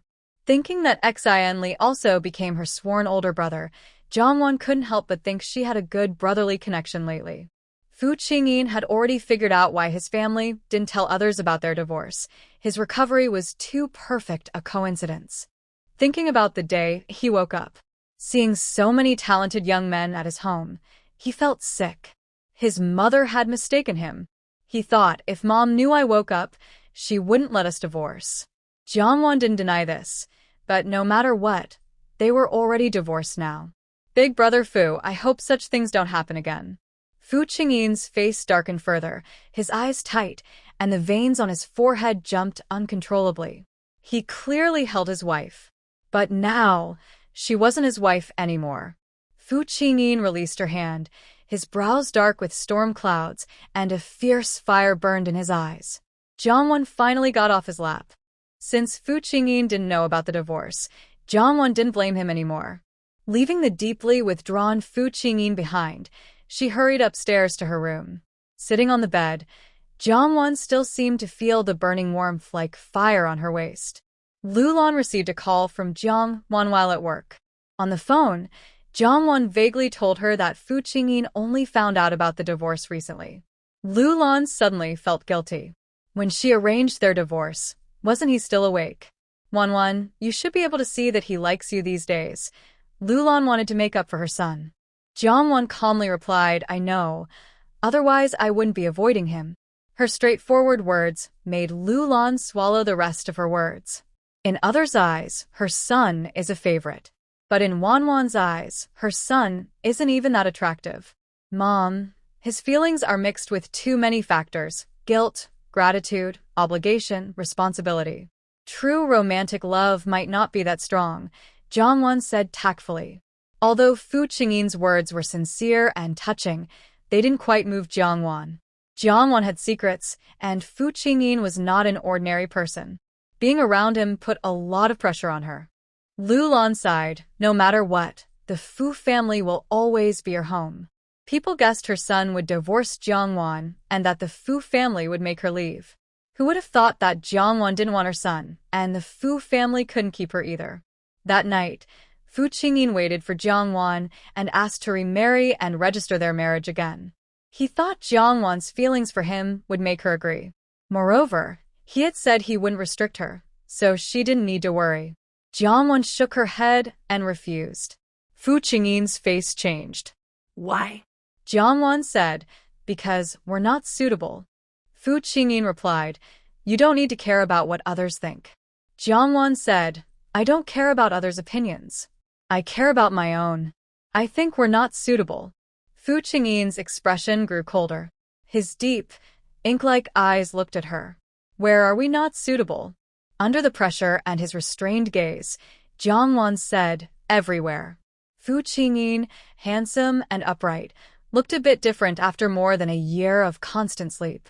His brows were gloomy and irritable, making him seem a little dark and stern. Is it because of what you said? Or because of the secrets you have? Jiangwan's heart sank, guessing how much he knew. Everyone has secrets. Without secrets, we're not ourselves, she replied calmly, feeling she was composed enough and didn't make mistakes. But Fu Qingyin easily saw through her answer. She cared not about what she said but about her secrets. His face was unpredictable and deep. You once said you wouldn't divorce me, and that you'd help take care of my mother and the 2 children. She had spoken those words herself, and he had heard them directly. How can she argue so cleverly? Jiangwan, if you hadn't woken up, I really would have planned that. Fu Qingyin's eyes flashed like a storm about to swallow the person in front of him. Are you saying you don't want me to wake up? Jiangwan frowned. That's not what I mean. If I didn't want you to wake up, why would I go through so much trouble to find out about Guan Xian? Fu Qingyin's anger overwhelmed his reason. She wanted him to wake up. But she didn't like him. Fu Qingyin found this hard to accept. She was so gentle and caring to him. She even said she liked children and her mother. Could it be because of him that she loved her mother and the children, loving them all because of him? Or Was he the reason she loved everyone around him?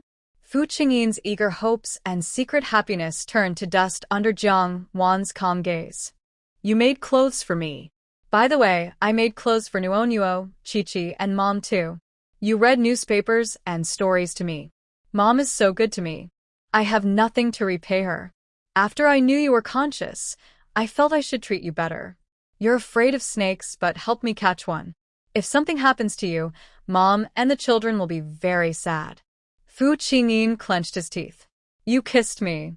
Jiang Wan's face turned red with calm. She hadn't even thought he would wake up. Goodnight kisses are for everyone. Fu Qingyin's eyes burned with anger. Everyone? Jiang Wan, Nuo, and Chi-Chi. Fu Qingyin felt a tightness in his chest. Since you don't feel anything for me, I won't force you. Jiang Wan let out a breath of relief. Fu Qingyin almost exploded with anger. Was she trying to turn him into a vegetable? For the family's reputation about our divorce. Before she finished, Jiang Wan hurriedly said, I know. I will cooperate. Fu Qingyin looked at her with a deep gaze. Have you thought about how to tell Nuo and Chi-Chi? Jiang Wan looked troubled. Their divorce meant the children could no longer call her mom. They were young and might not understand the change in their relationship. Fu Qingyin's heart eased a little. As long as she still cared about the children, that was good. But he felt more pain.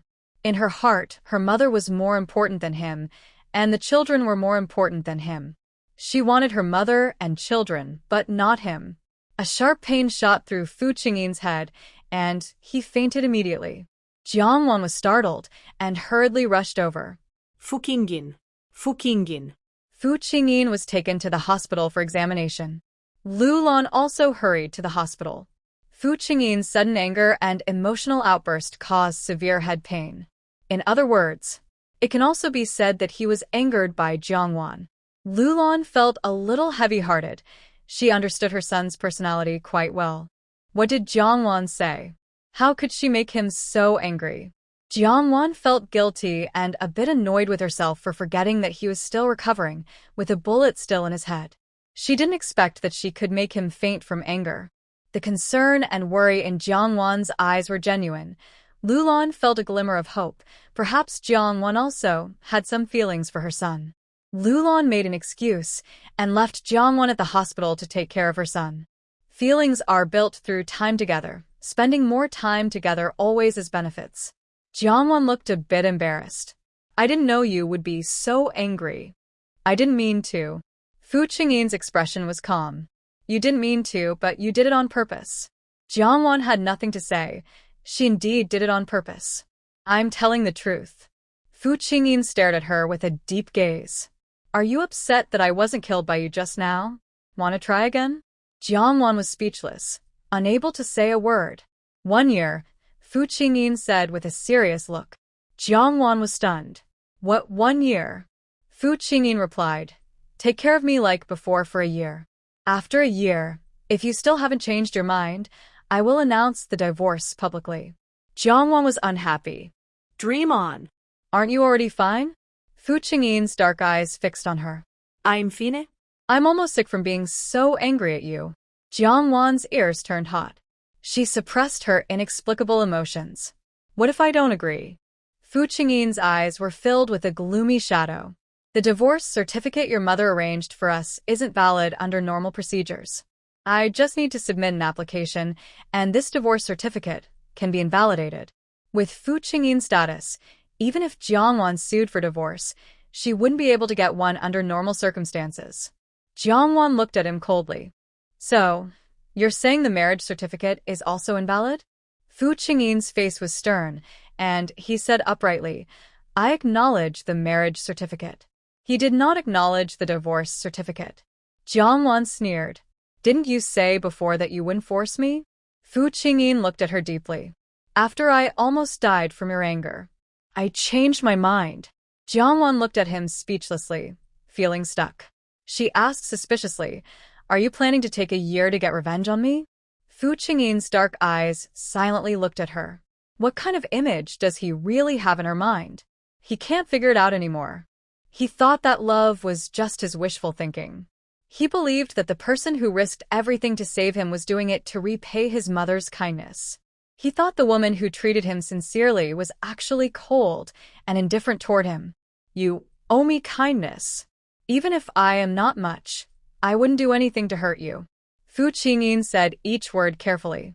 Jiang Wan muttered, You know I am your benefactor. If you don't repay me, fine. But you want me to take care of you for another year? How is that repaying kindness?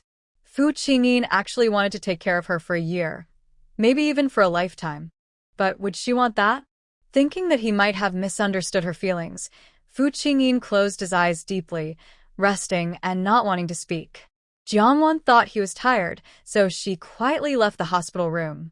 As soon as she left, Fu Qingyin opened his eyes again. If she still wanted to divorce and leave after a year. A shadow of gloom and frustration crossed Fu Qingyin's stern face. The next morning, Fu Qingyin didn't go to the health room for exercise. Instead, he waited in his room for Jiang Wan to come. Jiang Wan had been reminded by Fu Qingyin the night before. As usual, she entered the room, planning to read the newspaper aloud to Fu Qingyin. Read this. Fu Qingyin asked her to read a novel instead, as he could read the newspaper himself. It was another romantic novel from the island, and Jiang Wan looked awkward. Initially, she read these love stories to Fu Qingyin because they contrasted sharply with his personality, hoping to help him relax and not feel so pressured. Of course, there was a bit of mischief involved. But that was when Fu Qingyin was asleep. Now he was staring at her with wide eyes, and she didn't dare to read anymore. It was so embarrassing. It felt like her reputation was ruined. If you want to read it yourself, I read too slowly. Fu Qingyin said, If you go back on your word and break your promise, don't blame me for being rude. Jiang Wan crossed her arms and sneered. Fu Qingyin was speaking nicely, so she still had some patience. But if he kept this attitude, she wouldn't hesitate to turn hostile. How are you going to be rude? Fu Qingyin's face was just a hair's breadth away from being scolded. He frowned and said seriously, Don't argue with me, or I might kiss you. Jiang Wan. This was simply too outrageous. She fell silent, secretly regretting.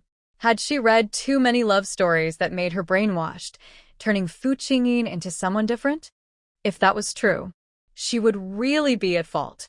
When Jiang Wan was forced to read romantic stories to Fu Qingyin as usual, the Yan Furong family once again faced trouble. Originally, their family had paid off the bill and compensation so they could leave. However, when they were about to leave, the shop owner's wife's gold ring was missing. You're not allowed to leave. The shop owner's wife grabbed Yan Furong's arm. Yan Furong had been working hard in the restaurant these past few days, being called here and there, working more than a horse, sleeping later than a dog, waking up earlier than a rooster. Her face looked very tired. Jiang Hai was angry and asked, What do you want to do? If the restaurant didn't have many customers every day and the food prices were normal, he would suspect it was a dishonest place. Just having a meal. Yet their whole family was forced to stay and work in the restaurant for 5 days. The shop owner's wife tightly held Yan Furong's arm, not letting her escape. My gold ring is gone. Leaving this woman behind was like leaving the other 2 people too. Jiang Hai's eyes widened like bells. Your gold ring is gone, but what does that have to do with us? The shop owner's wife was angry and said, My ring was on my hand last night, and since morning, no customers have come to eat.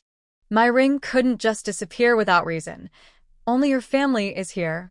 She didn't directly accuse them of stealing her ring, but her words implied it clearly. Jiang Hai had seen the wife's gold ring before, and he had even thought about asking Xiaohua to buy him and his son a gold chain, and Furong a gold ring. He said angrily, We didn't take your ring. The shop owner's wife sneered, I've been looking all morning. If it's not you, then who else? Chao Laoban also came over, his tall figure and big belly putting pressure on Zhang's family. He said, Did you take it yourselves? Or should we search you? Jiang Hai looked unhappy and said, We didn't take your ring. The wife's eyebrows furrowed sharply, like a knife. Let us search. If we don't find it, you can go. Jiang Fugui was annoyed and felt guilty. He had been caught and imprisoned before for theft. But this time, he truly hadn't stolen anything. Could it have been his father? Jiang Hai's eyes showed anger as he glared fiercely at Chao Laban. Don't think we're just country folks who can be bullied. We've worked so hard for your family, and now you're accusing us of stealing. The wife said, "You'll only know if you search and find something." Chao Laban threatened, "Or I'll report it to the police. When they come, they'll search you all over." Jiang Hai looked unhappy and instinctively glanced at his son. Fugui had previously been sentenced to a year in prison for theft. Could he be the one who took the ring? Jiang Fugui saw his father looking over, and his heart skipped a beat. Could it really be that his father stole it? The boss's wife impatiently said, "If you don't want us to search, then let the police do it. When that happens, it won't be easy to settle." Jiang Hai gave his son a look, signaling him to quietly throw the ring away. Jiang Fugui didn't understand, and thought his father was asking what to do. He didn't know what to do anyway. He definitely couldn't report it. If they really searched and found it, wouldn't he be taken away by the police? Jiang Fugui shook his head, indicating to his father that he couldn't do anything. Jiang Hai thought his son had hidden it well and that they wouldn't find it. His tense heart finally relaxed. Search if you want. We haven't taken your gold ring. We're not afraid of a search. Jiang Hai wanted to resolve this quickly and leave the shabby restaurant. Yen Furong felt uneasy. She saw the looks exchanged between the father and son earlier. Could it be that they stole it? It must be a misunderstanding. The boss's wife said, "If it's a misunderstanding, you'll find out once they search." Yen Furong was the first to be searched. She had nothing on her. Jiang Hai was searched by Boss Chow, and his face looked bitter. Once he became successful, he promised to wear his gold necklace proudly and humiliate them. Jiang Fugui was the last to be searched. He thought he wouldn't find anything like the previous two. But unexpectedly, Boss Chow suddenly made a grab. Jiang Fugui's expression changed drastically. He protected himself and shouted, "What are you doing?" Boss Chow's face was sour. "What am I doing? I'm asking you what you're doing." After saying that, he reached in to grab something. Jiang Fugui's face turned green with fear. His eyes showed terror. Seeing his son about to be taken advantage of by a man, Jiang Hai rushed over to pull Boss Chow away. "Let go of my son." With Jiang Hai's small frame, he could still fight back against women and children, but facing a burly chef like Boss Chow, he was quickly thrown aside. "You beast! Let go of my son." The An Hai sao Tet Pai Fun Li. Jiang Fugui struggled desperately to keep his innocence. Boss Chow's face was fierce. "You hide my wife's ring in your pants. You're worse than a beast. If you move again, I'll crush your balls." Jiang Fugui's face was pale, trembling as if he had been forced into a terrible situation. Boss Chow pulled the ring out of Jiang Fugui's pocket at the bottom of his pants. The boss's wife screamed and rushed forward. "That's my ring." Jiang Fugui had not yet recovered from the shock of the gold ring being found in his shorts when the boss's wife angrily tore his face apart, causing him to scream in pain. The anger in Jiang Hai's body deflated like a burst balloon with a sudden hiss. You idiot! Just steal the thing. Why not hide it well? Now that you've been caught red-handed, what should we do?" Jiang Fugui felt wronged, shouting, "It's not me who stole it. I didn't steal anything. I don't know how the gold ring ended up on me, but I really didn't steal it." Neither the boss and his wife, nor Jiang Hai and Yen Furong believed him. After all, Jiang Fugui had a history of theft. Yen Furong hated this useless stepson of hers. The boss's wife yelled, "Call the police. Stealing rings and not paying for meals again. Lock them up and send them to jail." Jiang Fugui hurriedly begged, "Don't call the police. It's really not me who stole it." He was more wrongly accused than Do-yi. Boss Chow snorted coldly, "Everything is evidence against you. You dare say you didn't steal it? Just tell the police officers yourself and see if they believe you." Jiang Fugui's face turned pale. Dad. Helpless and useless, his son could only turn to his father for help. What could Jiang Hai do now?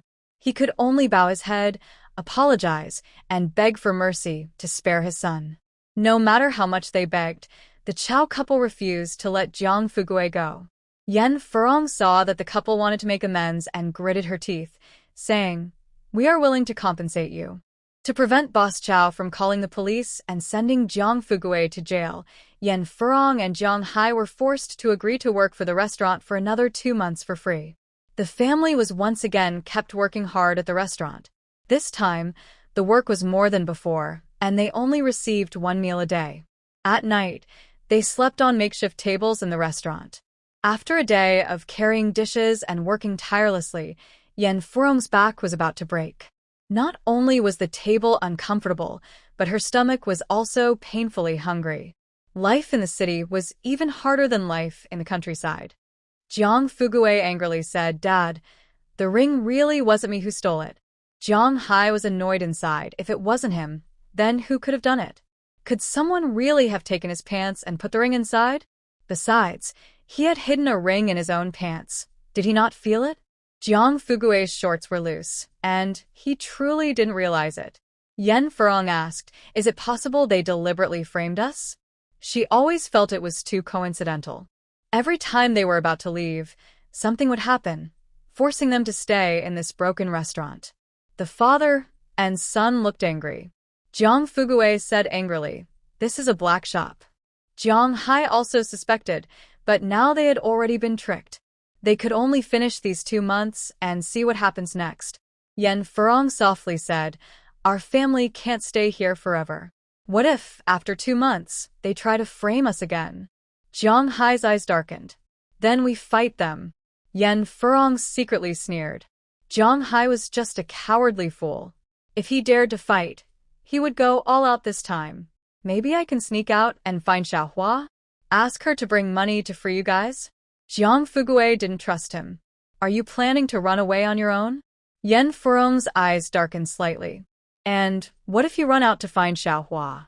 Jiang Fugui said firmly, "If I go, I go." Anyway, he didn't want to stay in this black shop anymore. Yen Furong asked, "Do you know how to find Xiaohua?" Jiang Fugui hesitated. "No, I don't even know her new name in the city." Jiang Fugui asked, "How do I find her?" Yen Furong suggested, "Go to the police station and say your luggage and money were stolen, and you can't find your daughter. The police will help us find her." Hearing about going to the police, Jiang Fugui felt discouraged. He really didn't want to go to the police and definitely didn't want to see them. You go. "I don't want to deal with the police." Jiang Fugui gave up. Yen Furong's eyes flashed with a cold smile. Fool. Jiang Hai also lost his confidence. He was afraid of the police too. Before dawn, Yen Furong planned to quietly open the door and escape. But unexpectedly, the restaurant door was locked from the outside. It had never been locked before. Jiang Hai couldn't open it. He pulled and tugged several times. They're afraid we'll run away, so they locked the door. Yen Furong looked upset. "Then we can only run away during the daytime." A few days later, Yen Furong finally found a chance to escape from the restaurant. Boss Chow was so angry he wanted to call the police. Jiang Hai hurriedly said, "She's just a woman. She can't do much. We'll work for you for another month." The landlady sneered harshly. "No. You need to work 2 more months, and from now on, you only get 1 meal a day." Jiang Hai gritted his teeth and agreed. That greedy boss. Once Furong found Xiaohua, he would shame them terribly. To prevent Zhang's family from escaping again, the boss lady called in an old woman from home to watch over them. Now, the father and son were in big trouble. They couldn't even slack off a little. If they tried to slack off, the old woman would them with a needle. If Zhang's family resisted, the boss lady threatened to call the police. A father and son are illiterate, unaware of the law, and have limited knowledge. They are afraid to run away or ask for help, living a life full of hardship and suffering. Xian Li visits the restaurant every day, orders a small dish, and drinks a little wine. Yen Furong, who escaped, has been watched by Xian Li's people. Xian Li asked Jiang Wan what to do. Should we let her go or catch her again? Jiang Wan said over the phone, "Watch her and see where she goes." Yen Furong didn't go to the police for help but went to find Zhang's father at the textile factory. When Zhang's father saw Yen Furong outside the factory, He didn't recognize the bruised woman as his daughter and simply walked past her. A trace of resentment appeared in Yen Furong's eyes. This man doesn't recognize her anymore. Although they haven't seen each other for many years, she could recognize him at a glance. How could he not recognize her? Jiang Dawei. Yen Furong called out from behind Jiang's father. He turned around, looking surprised at the woman. Yen Furong secretly hoped he would recognize her, but he was disappointed and didn't. Who are you? Jiang's father asked.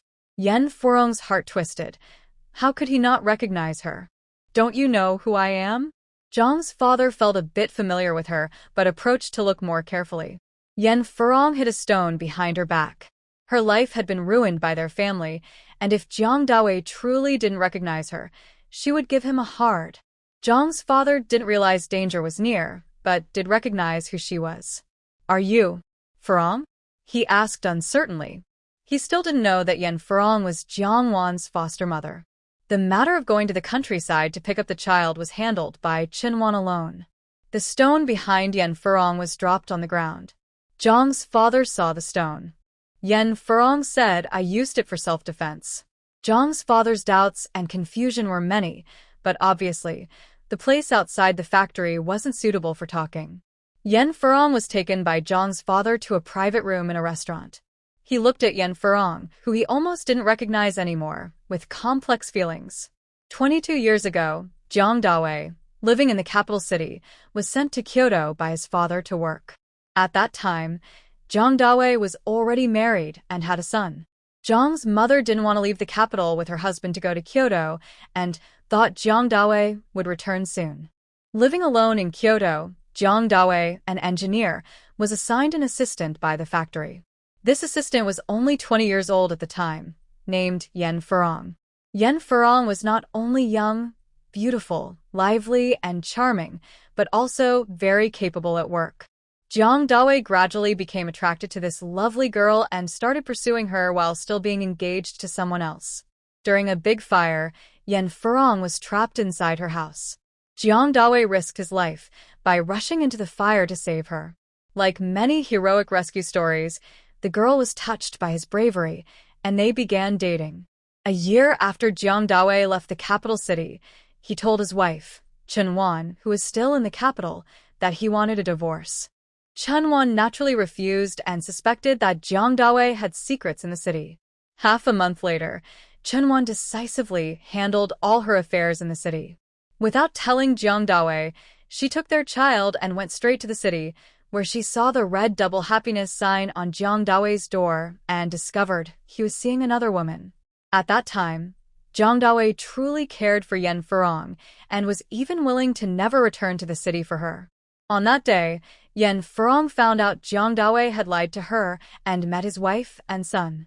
However, the day before, she and Jiang Dawei had registered their marriage. Chen Wan was shocked that Jiang Dawei went so far for Yen Furong.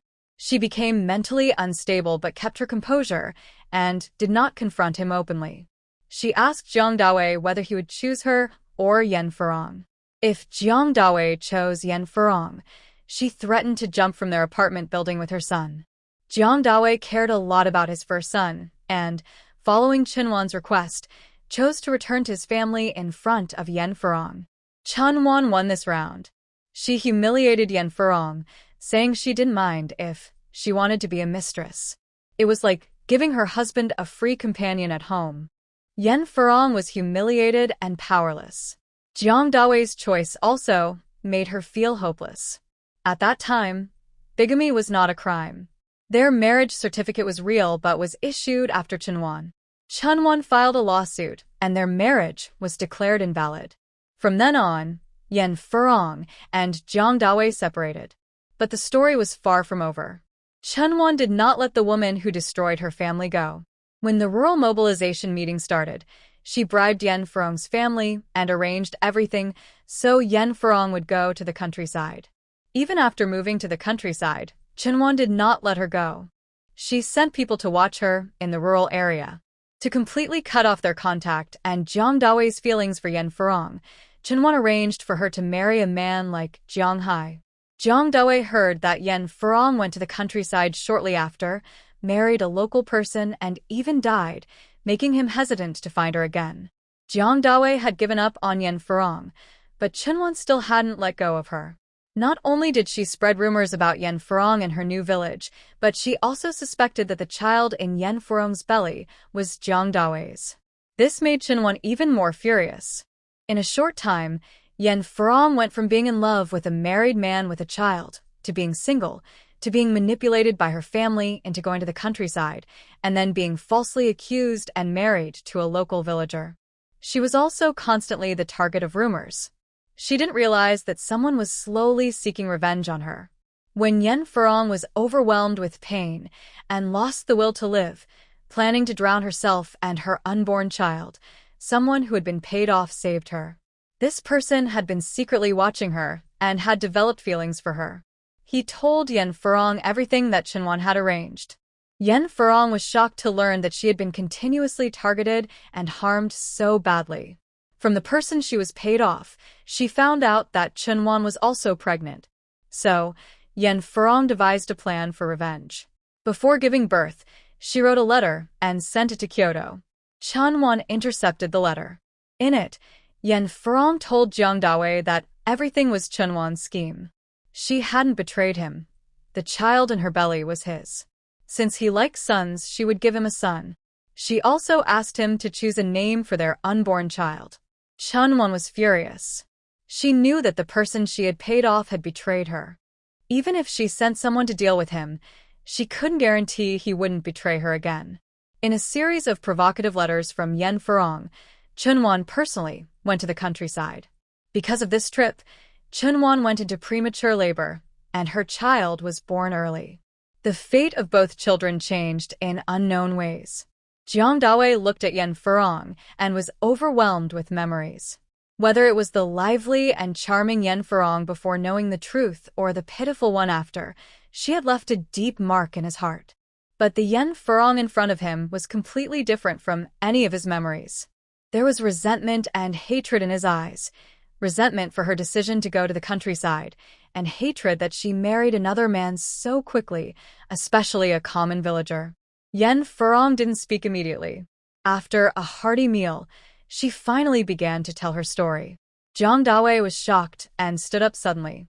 That was when he realized that the person who had switched the children in his family was Yan Furong. Did you deliberately switch the children? David Jiang didn't believe such coincidences could happen. Just happened that their child was switched at birth. He didn't suspect Chunwan. After all, the one who benefited from the switch was Yan Furong. Yan Furong stared at David Jiang, noticing he had never thought the child was his. A cold chill like ice pierced her heart. He didn't even wonder why Chunwan, far away in Kyoto, appeared pregnant and came to the countryside. I deliberately switched the two children, Yan Furong admitted without denial. Even if she denied it, no one would believe her. David Jiang felt angry inside you.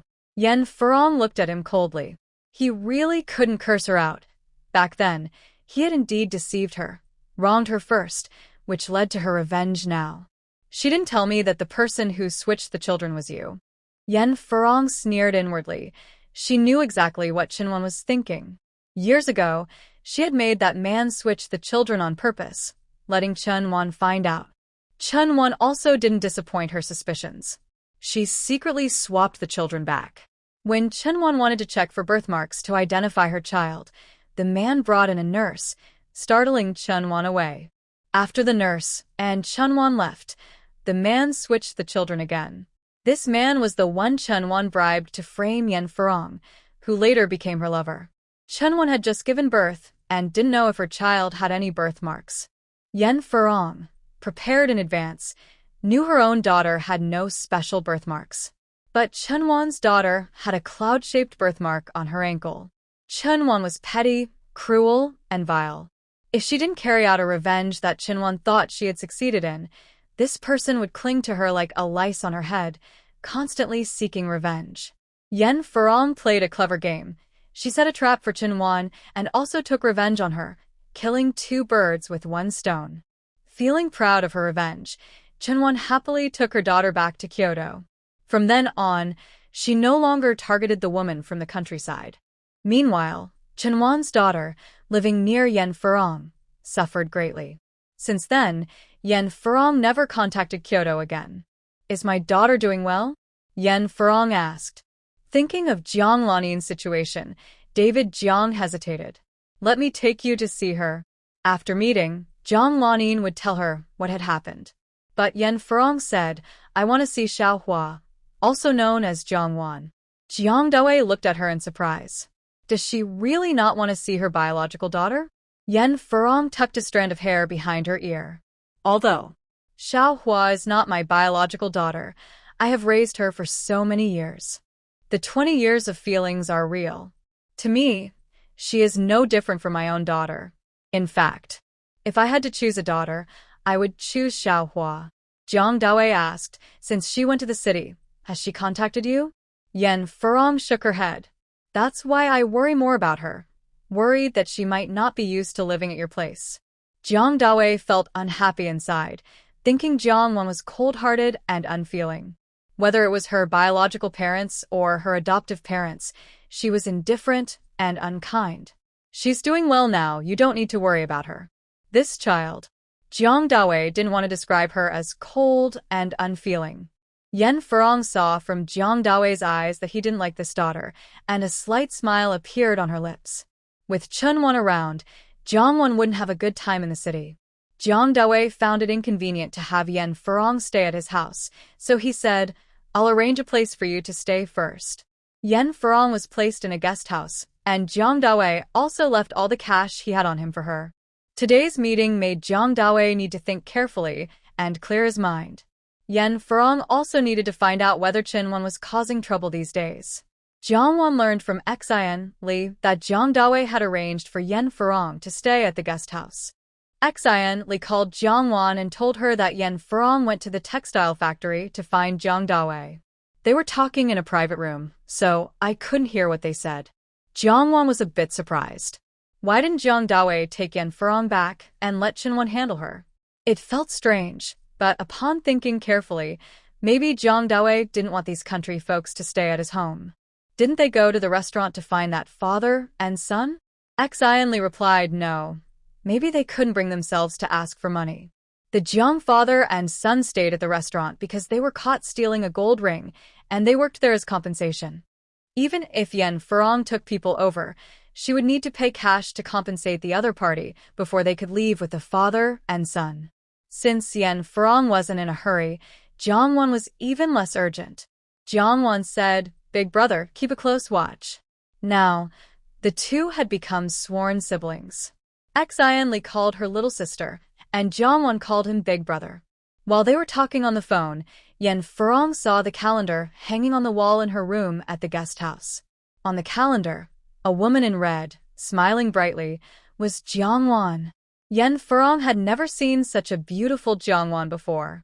I have never seen such a bright and confident smile on Jiang Wan's face before. This cheerful smile hurt Yen Furong's eyes. Yen Furong's face darkened as she tore the calendar off the wall, flipping through the pictures page by page. Every photo of Jiang Wan was stunning, so dazzlingly beautiful. A shadow of gloom appeared in Yen Furong's eyes, and a strange sense of unease grew in her heart. Since Jiang Wan moved to the city, her life didn't seem as miserable as Yen Furong had imagined. Eager to see how Jiang Wan was doing, Yen Furong hurried to check her situation. She had already gotten Jiang Dawei's address from him. After tidying up at the guest house, Yen Furong went straight to the Fu family to find Jiang Wan. When she asked about Jiang Wan's address, Xian Li informed Jiang Wan, should I stop her? Jiang Wan replied, no need to stop her. Yen Furong successfully found the Fu family. Strangers couldn't enter the Fu residence without prior notice. Yen Furong explained her identity to the guards, registered her details, and waited for Jiang Wan to come out and meet her. She waited for an hour. Yen Furong's heart was burning with impatience. She wondered if Jiang Wan was deliberately leaving her here to be laughed at. When Jiang Wan arrived, Yen Furong's heart suddenly sank like falling into an abyss, and her face nearly couldn't hold its expression. Jiang Wan was dressed in a dark blue jumpsuit, with a high ponytail, black boots, a colorful scarf around her neck, and large silver hoop earrings. She looked like a modern woman straight out of a magazine, so beautiful, she seemed to glow. This was not the Jiang Wan Yen Furong wanted to see. It seemed Jiang Wan didn't notice Yen Furong's stiffened expression when she saw her. Mom. Are you okay? Jiang Wanyin had already called the police, after all. Yen Furong snapped back to her senses, unable to hold back her words, and blurted out, "What are you wearing?" "Tight around the waist." "That's so inappropriate. It looks terrible." Jiang Wan deliberately said, "Mom, you're from a small place. You don't understand fashion. This was specially bought for me by my mother-in-law from Hong Kong City. She said I look good in it." Yen Furong immediately replied, "Your mother-in-law is just being polite. Don't take it seriously. Don't wear it again." Jiang Wan refused directly. "No, I can't. This dress cost over 200 yuan. It would be a waste not to wear it." Yen Furong's face twisted with anger. She had only earned about 200 yuan in half a year in the countryside. Jiang Wan's dress cost over 200 yuan? Jiang Wan was living so well, but she had deeply hurt Yen Furong's feelings. Yen Furong kept a stern face and followed Jiang Wan to the Fu family. The Fu family has a small Western-style house with 3 floors and large yards in the front and back. Yen Furong watched this scene and felt her heart tighten again. Fortunately, Jiang Wan married into the family to bring good luck. Her husband is like a living dead. Even on good days, Jiang Wan is just there to keep her marriage going. Yen Furong tidied her mood and followed Jiang Wan into the Fu family's living room. The first floor of the Fu house has a dining room, a reception room, and a regular living room, all larger than Yen Furong's entire house in the countryside. In the living room, Jiang Wan had Red Ant hide the wheelchair.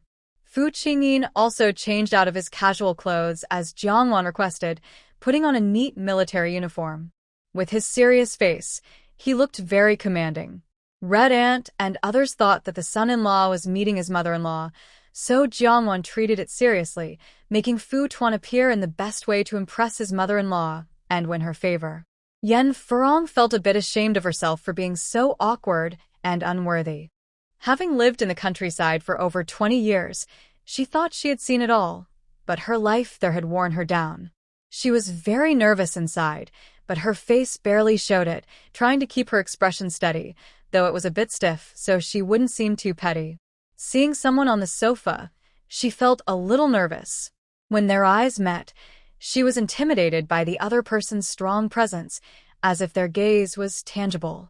Fu Qingyin, knowing Jiang Wan had warned him beforehand and aware that his adoptive mother was not a good person, did not stand up to greet her.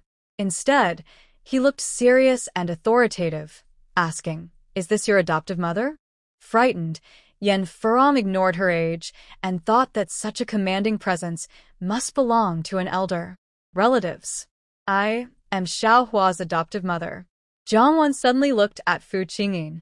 When their eyes met and she saw how pale Fu Qingyin's face was, she couldn't hold back and burst out laughing.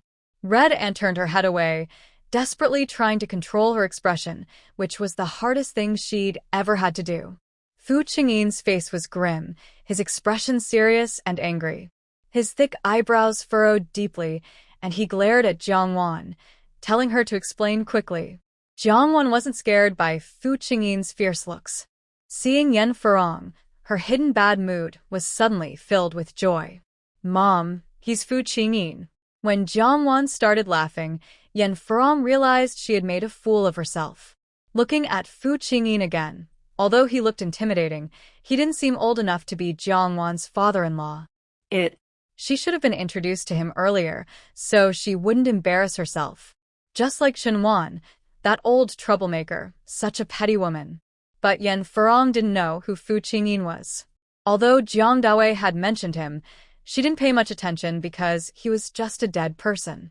Moreover, Yen Furong was convinced that Jiang Wan's supposed lucky partner was a dead person who couldn't wake up. If he could wake up, Chen Wan, that old troublemaker, wouldn't have thought of letting Jiang Wan take advantage of this situation. Yen Furong was unsure of who the other person was and just smiled vaguely to change the subject. Jiang Wan invited her to sit down and asked Aunt Hong to serve tea. She herself sat close to Fu Qingyin. Fu Qingyin's increasingly cold expression softened a little. Yan Furong saw them sitting so close and was startled.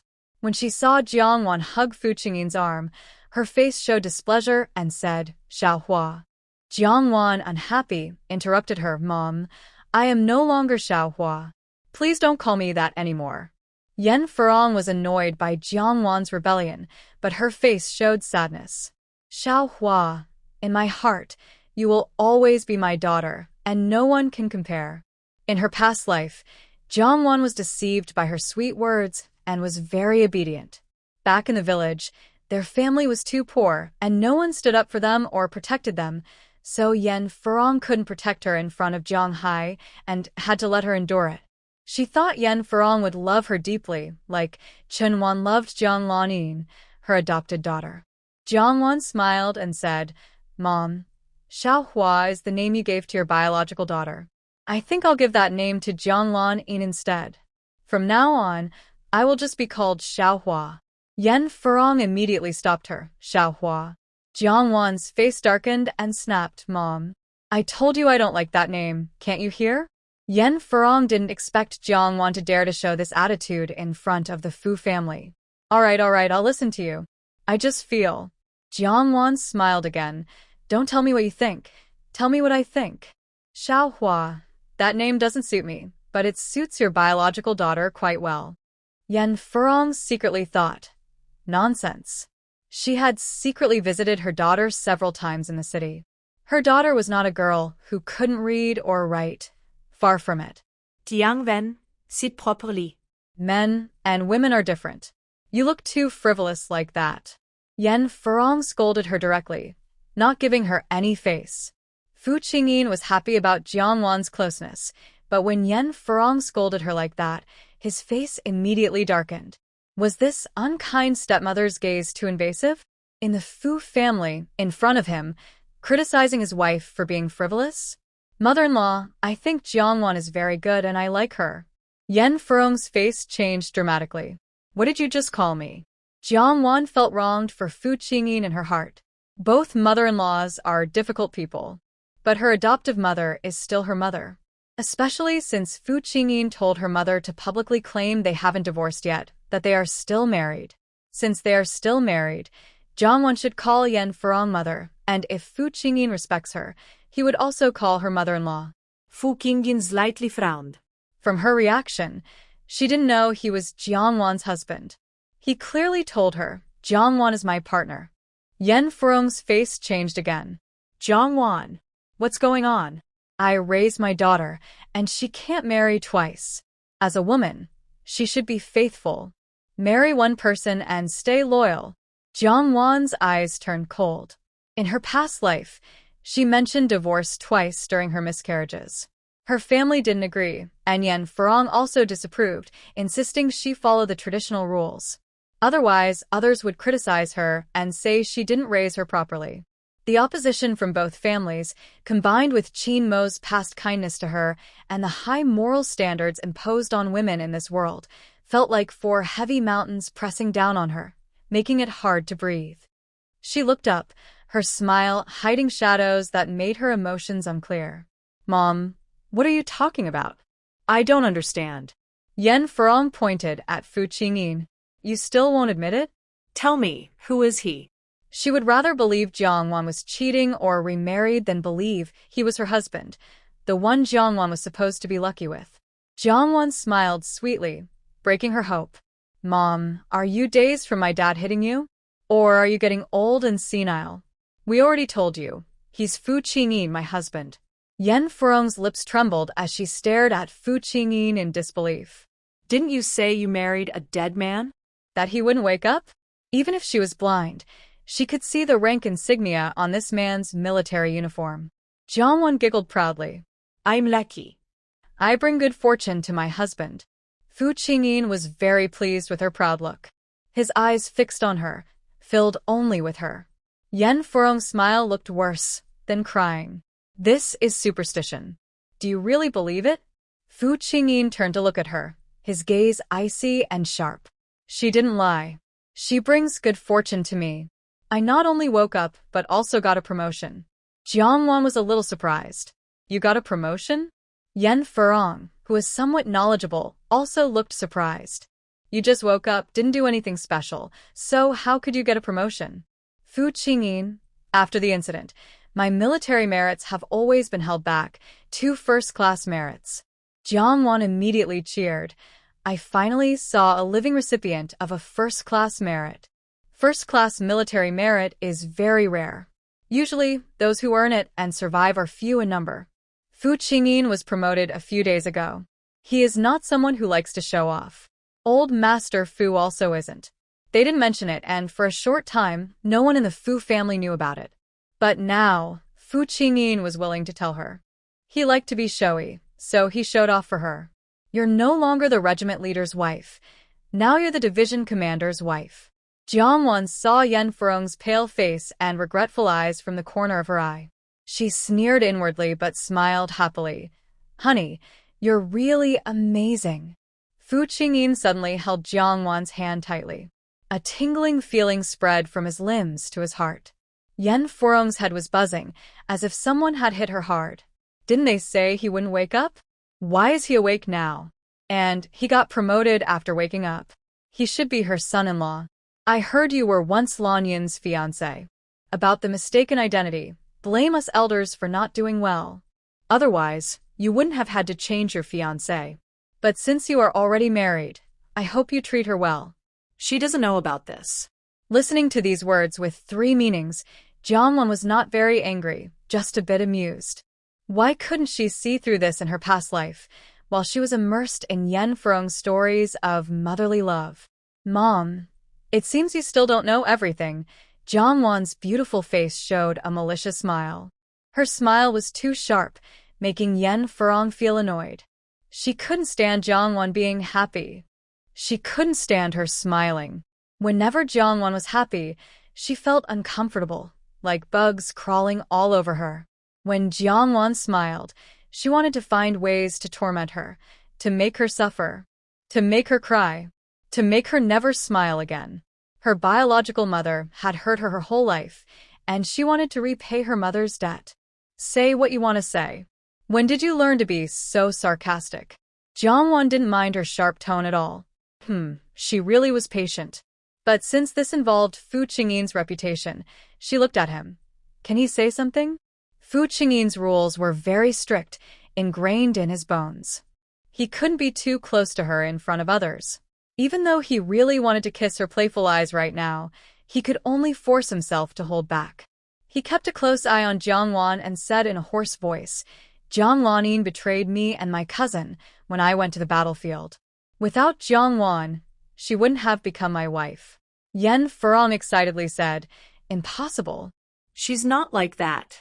Fu Qingyin looked at her with a serious gaze and asked, Are you saying I wrongly accused her?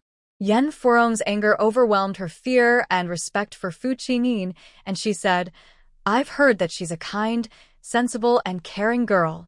She wouldn't do such a thing. You must have misunderstood her. Fu Qingyin's expression was cold, as if she was talking to an object rather than a senior, and said, They both admitted it. No one is falsely accusing them. Yen Furong felt more uneasy and insisted. I don't believe it. She definitely isn't that kind of person. Jiangwan suggested. Mom, if you don't believe me, I can take you to see her. You can ask her yourself then. Yen Furong originally came to get a family introduction and to keep Zhang Hai and his son close to Jiangwan, so her daughter wouldn't have worries. But now, she no longer cared about meeting Zhang Hai and his son. She sensed that her daughter must have been through a lot. She couldn't wait to see Jiang Lanin. Jiangwan was about to take Yen Furong to find Jiang Lanin. Fu Qingyin silently watched Jiangwan and also wanted to go with her. Today, Fu Qingyin cooperated well and made her look good, so Jiangwan felt happy. She lowered her voice and, instinctively like comforting a child, said, Be good. When you don't need the wheelchair anymore, I'll take you anywhere you want to go. Fu Qingyin's eyes darkened. Did she see him as a little kid? Or as Chi-Chi? Remember what you just said, Fu Qingyin said in a deep voice. They arranged a car, and his bodyguard was sent to take them there. Yen Furong saw that Jiang not only had a car but also a bodyguard protecting her. Her heart felt like a flood of sour feelings was breaking loose. Jiang life was so good that Yen Furong ignored her own changes.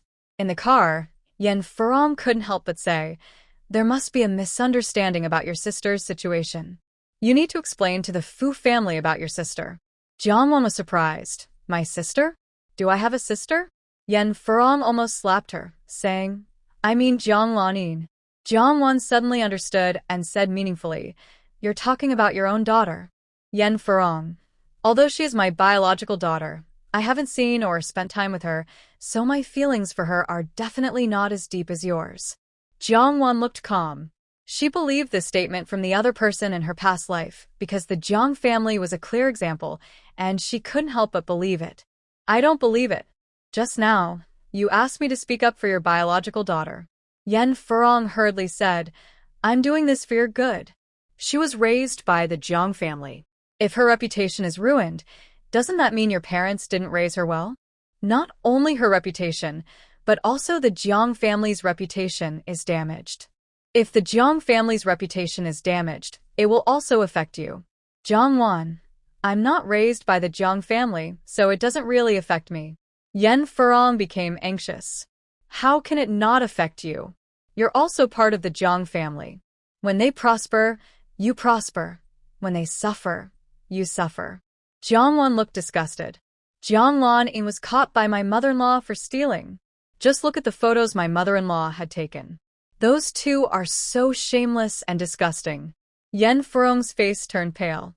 "How can you say that about her?" Jiang she's done shameless things, so I can't say anything." Yen Furong. "But your sisters." A malicious look appeared in Jiang eyes. No. "I am not a flirt. I treat my body like a bus. Cheap and easy, anyone can get on. You're a worthless sister." Yen Furong trembled violently, almost blacking out, her face twisted in rage. In the end, she couldn't hold back and turned around to slap her. Jiang grabbed her wrist and slapped her back. Then she slapped again. 2 crisp slaps sounded inside the car. After Jiang finished, she felt regretful. "Mom, are you okay? I didn't react just now.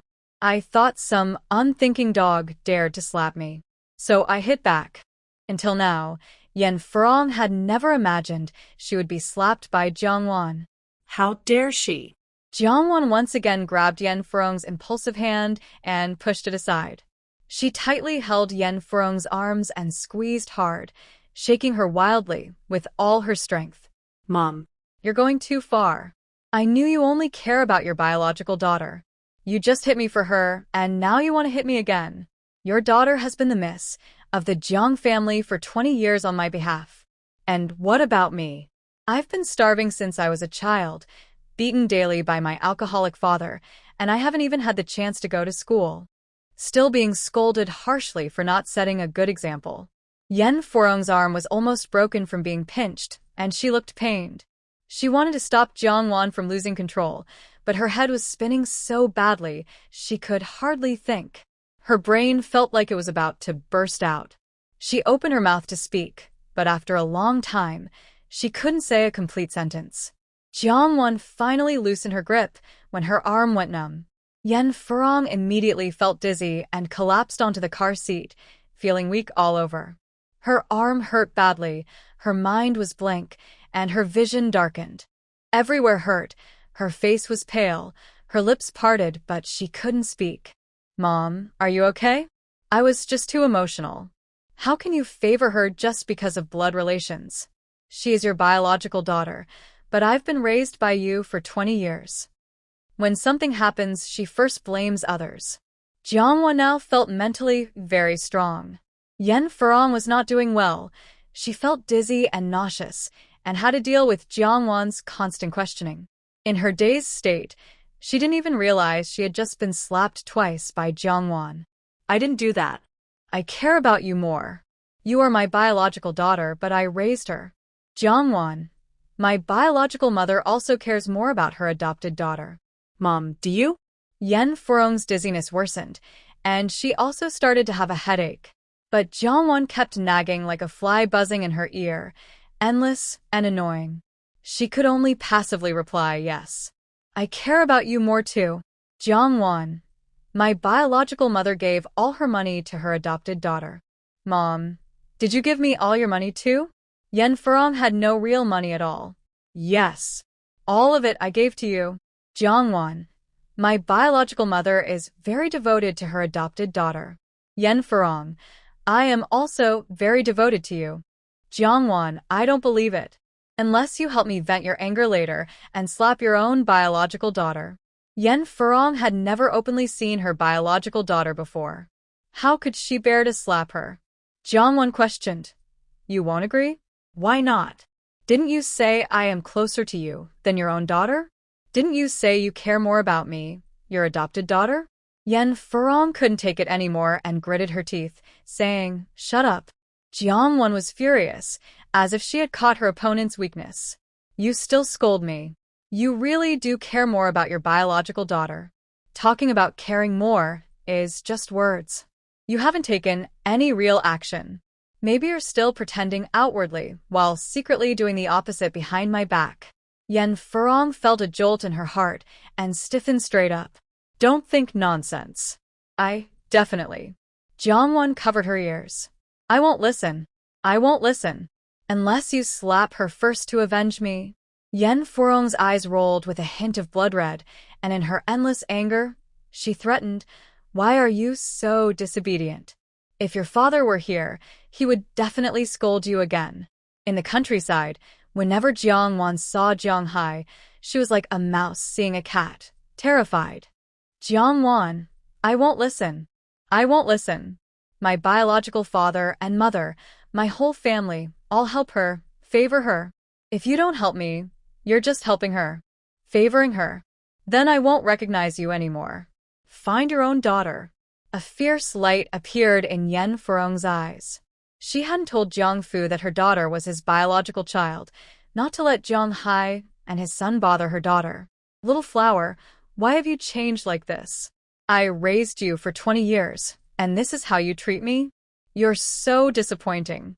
Yan Furong's face showed a bitter, disappointed, and sad expression. Every time Yan Furong showed this attitude, Jiangwan would always compromise. Now Jiangwan had seen through Yan Furong's true nature and naturally wouldn't worry about disappointing or upsetting her anymore. Jiangwan, emotionally agitated, said, I'm even more disappointed in you. I've gone 20 years hungry and cold. I haven't even read a book. Aren't you guilty? Don't you feel responsible? Don't you think you delayed me? Don't you think you're sorry for me? Yan Furong's face turned pale. Yes. The family is poor, but there's nothing we can do. The countryside is all the same, poor. If you want to blame someone, blame our poor fate as mother and daughter, caught up with such a man, such a father. Jiangwan angrily questioned her. The man is your own choice. What does that have to do with me? Yan Furong's face twisted, almost blurting out that it was her biological mother who caused it. Jiangwan continued to speak harshly. Besides, he's not my real father. He's Jiang Lanyan's father. The real victims are you and your daughter, not me. Yan Furong's heart was full of resentment. Her face looked sorrowful as she said, Are you blaming me? Resenting me? Blaming me for not giving you a good life like your real parents? Jiangwan angrily asked, Should I blame? Should I hate? Your own daughter has had a good life, enjoying 20 years of happiness. After learning the truth about her background, my birth mother still treats her better than me. Yan Furong hurriedly said, I will also treat you well. The topic shifted again. Jiangwan pressed on, then slap her. Vent your anger for me. Yan Furong still wanted to persuade her, but Jiangwan had already covered her ears and said, I won't listen. I won't listen. Yan Furong felt like a lump of old blood was stuck in her throat. She couldn't swallow it or spit it out, and her face turned blue from holding back. Jiangwan felt cold inside. Only a kind mother produces a filial child. Yan Furong would never be able to use morality to control her again. When they reached the entrance of Qin's alley, the car couldn't go in. Yan Furong looked out the window at the surrounding old, broken houses. Weren't they here to find Jiang Lanyin? Where is this? Jiangwan smiled faintly and said, let's get out first. I'll take you to find your biological daughter. After getting out of the car, Jongwon reminded her, Mom, don't forget to slap her twice for me. Jongwon said, if you want to change your mind and refuse, that's fine. But from now on, never say you care more about me, your adopted daughter, in front of me. It sounds so disgusting. Yen Furong clenched her teeth. She never agreed to this from the start, but she still wanted to use Jongwon. Then Jongwon told the driver to find a place to rest and come back in 2 hours to pick them up. Jongwon took Yen Furong into the alley. The alley was narrow, with piles of garbage on the side, and in some places, you could smell. Yen Furong knew where the Jong family was, but this place was definitely not part of the Jong family. How could her daughter be here? Are your biological parents living here? Yen Furong tried to understand the purpose of coming here. Jongwon smiled and said, Mom, you probably don't know that Jong Lanin is married, right? Yen Furong blurted in disbelief. She got married? Even her adopted daughter. Her biological daughter getting married. Why didn't anyone tell her? Jongwon half smiled and said, she's been married for several months. Don't you know? She specifically asked Qin when Fong whether Qin's mother had told Yen Furong's family about Jong Lanin and Qin Mo's wedding. Qin Wenfeng assured her that no one had told them. The Qin family still believed Jong Lanin was their biological daughter. How could they possibly inform Yen Furong's family, who lived in the countryside? As for why the Jong family and Jong Lanin didn't tell Yen Furong's family, they probably never paid any attention to Yen Furong's family at all. Yen Furong suppressed her excitement. Who did she marry? Is he better than Jongwon's fiancé? Jongwon's lips curved into a meaningful smile. You also know this person. Yen Furong was stunned and even stopped walking. I know? Jongwon smiled shyly and mysteriously. When we get inside, you'll find out who she married. Jongwon knocked on the door. The person who opened it was Qin's mother. Seeing Jongwon was not surprising, but when she saw Yen Furong behind Jongwon, she looked surprised. Have you found someone? Qin's mother also knew about Yen Furong's family situation when Jong Lanin reported it. Yen Furong felt a little dizzy when she saw the widow from the same village, Qin's mother. She grabbed Jongwon's arm. She is. Jongwon said, you're right. Auntie is Jong Lanin's mother-in-law. Yen Furong gave up the happiness of her mother-daughter relationship and carefully raised her daughter under Qinwan's name. In a big city. Could it be to marry her daughter to a local farmer? Yen Furong tightly held Jongwon's arm, feeling dizzy herself. Her heart was pounding like a volcano about to erupt, beating faster and faster. Jongwon's arm hurt badly. She thought her arm might be torn by the angry Yen Furong. Qin's mother was startled. Are you okay? Slap. Jongwon slapped Yen Furong hard across the face. She used all her strength for this slap. Yen Furong's face froze, and her ears buzzed loudly. Jongwon looked scared and anxious. Mom. Are you okay? Don't scare me. Wake up. Yen Furong's head was dazed from the slap. Her face was blank, and she couldn't react. Slap. Jongwon quickly slapped Yen Furong on her other cheek, making it a mirror image. Mom. Are you alright? Are you okay? Don't scare me. Jongwon asked worriedly, while shaking Yen Furong vigorously. Yen Furong felt dizzy from the shaking. She was overwhelmed. Stop. Before she finished speaking, another slap came. Slap. It was over, and she was shaken again. Jongwon was excited. Mom. You can't be hurt. I was counting on you to stand up for me, to be my support. Please wake up. Yen Furong's eyes widened. She was awake. Jongwon kept slapping Yen Furong several times until her hand was caught. Stop. You. Yen Furong's fierce eyes stared at Jongwon. She suspected Chunwon might have found out the truth, and she suspected Jongwon might have learned something too. Qin's mother suddenly came back to her senses. Hurry. Help her inside. Qin's mother thought Yen Furong was truly unwell. In the countryside, Yen Furong had always been sickly, unable to go outside or do heavy work. Inside the house, Yen Furong stared fixedly at Jongwon. Why did you hit me? I am at least your foster mother. How could you slap me? Jiangwan started crying sadly. Mom, I didn't slap you. I was trying to save you. When you suddenly turned pale, I was so worried something might happen to you. If you don't believe me, ask Andy. Mother Qin also felt Jiangwan's emotions had been too intense just now, but she didn't believe Jiangwan intentionally hit Yan Furong. After all, Jiangwan had been growing up with her, and whether outside or at home, she always protected Yan Furong. Mother Qin said, "Your face did look really scary just now. The child was just worried about you. It wasn't intentional." Yan Furong was furious and hurt, tears streaming down her face. "She hurt me like this." Jiangwan's expression darkened as she scolded, "Mom, it's just a small scratch, not a broken bone. We're family. Why are you so petty about this?"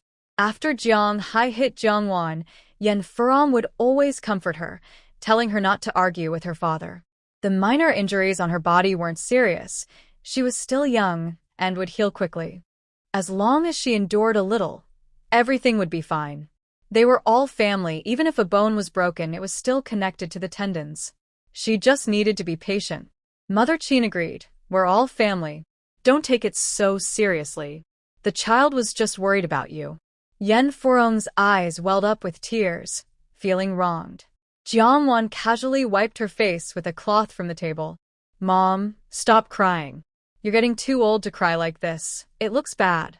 Before Yan Furong could speak, Jiangwan turned to Mother Qin and said, "Andy, my mom must be missing her own daughter too much. You should call her back now." Jiangwan added, "If she's busy now, I'll take my mom to the military to find her." Mother Qin hesitated, about to go outside to make a call at the shop, but then she changed her mind. The rest of the Qin family was either at work or selling things at the market. Once Mother Qin left, only Jiangwan and Yan Furong were left at home. Yan Furong's mind was racing, trying to figure out if Qinwan knew the truth and deliberately married her daughter off to a peasant. "I was too upset and excited just now, and I misunderstood your good intentions," Yan Furong admitted, feeling wronged. Jiangwan replied calmly, "It's good that you know." Yan Furong kept her eyes fixed on Jiangwan, not missing a single expression on her face. "I'm also worried you might be called unfilial. After all, I am your elder and your foster mother." Jiangwan sneered, "Your biological daughter hasn't even told you she's getting married. If we're talking about unfilial, isn't she the most unfilial of all?" Yan Furong did not notice anything on Jiangwan's face and felt heavy-hearted. What exactly was going on? While Qin's mother went outside to make a call, Yan Furong asked Jiangwan about the situation. Even if Jiangwan didn't say anything, the Qin family would talk about it. Jiangwan roughly explained, but she hadn't told Yan Furong that Zhonglani now had only one kidney. Sharing good news all at once is boring. Telling it separately makes her adoptive mother feel multiple moments of surprise. She truly is a devoted daughter. Yan Furong's face couldn't hide her expression. She looked very upset. Then, "What about that man from the Fu family? Did he just watch Lan Yin marry someone else?" Jiangwan looked proud and said, "Mom, you wouldn't think the Fu family would let a woman like her, flirtatious, unfaithful, untrustworthy, easily distracted, flirtatious, and past her prime, marry into their family, right?" Yan Furong felt deep hatred in her heart, wishing she could tear apart Jiangwan's arrogant face. She also wished she could tear apart Qin's widow face. How dare she force her daughter to marry her son? Right now, Yan Furong's mind was entirely focused on her biological daughter's marriage to a commoner. She had completely forgotten about Jiang Hai and his son. Soon after, Zhang Lanin returned. Thanks to Bei Wanqing's report, Qin Wenfang also received the news and returned home shortly after Zhang Lanin. Yan Furong saw her biological daughter and couldn't hold back tears of warmth. Zhang Lanin saw Yan Furong, dressed dull and gray, and felt very unhappy. If Qin's mother hadn't said they would go to the army to find her, she wouldn't have come back so soon. "Mom, where have you been these days?" Zhang Lanin asked with fake concern. Jiangwan cleared her throat and coughed a few times, reminding Yan Furong not to forget her promise. Not to forget to slap Zhang Lanin. Yan Furong's face stiffened. Jiangwan. Malicious Jiangwan. How could she hit her own biological daughter? Smack. Yen Furong slapped her. Jiang Lan was stunned. She covered her face, eyes wide with disbelief. You hit me?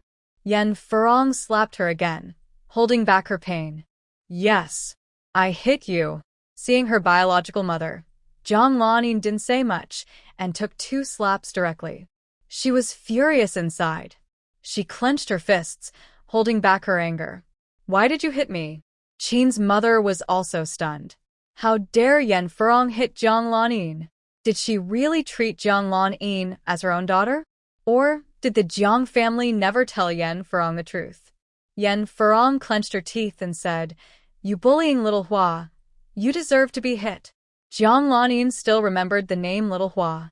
When Jiang Wan first moved from the countryside to the city, wasn't her name Little Hua? Yen Furong hit her adopted daughter Jiang Wan? She was surprised and angry as she said, I didn't bully her. She bullied me. She has always resented me. She caused me trouble. Yen Furong looked at Jiang Wan, about to say something, but Jiang Wan interrupted, Mom. Do you believe me or her? It was like she was asking, do you care more about your biological daughter or your adopted daughter? In front of Jiang Wan, Yen Furong could only choose her. I believe you more. Jiang Wan was happy. Then slap her again. Yen Furong said in a deep voice, Jiang Wan, she didn't do anything wrong. I can't hit her. Jiang Wan raised an eyebrow. She didn't notify her biological parents when she got married. Isn't that wrong? Yen Furong clenched her teeth tightly, but didn't make a move. Mother Qin looked strange, unsure what Jiang Wan was up to. She wanted to stop her but was stopped by Qin Wenfang. Jiang Wan said, Mom, didn't you say that children who make mistakes should be hit? Because she's your biological daughter? So you can't bear to hit her?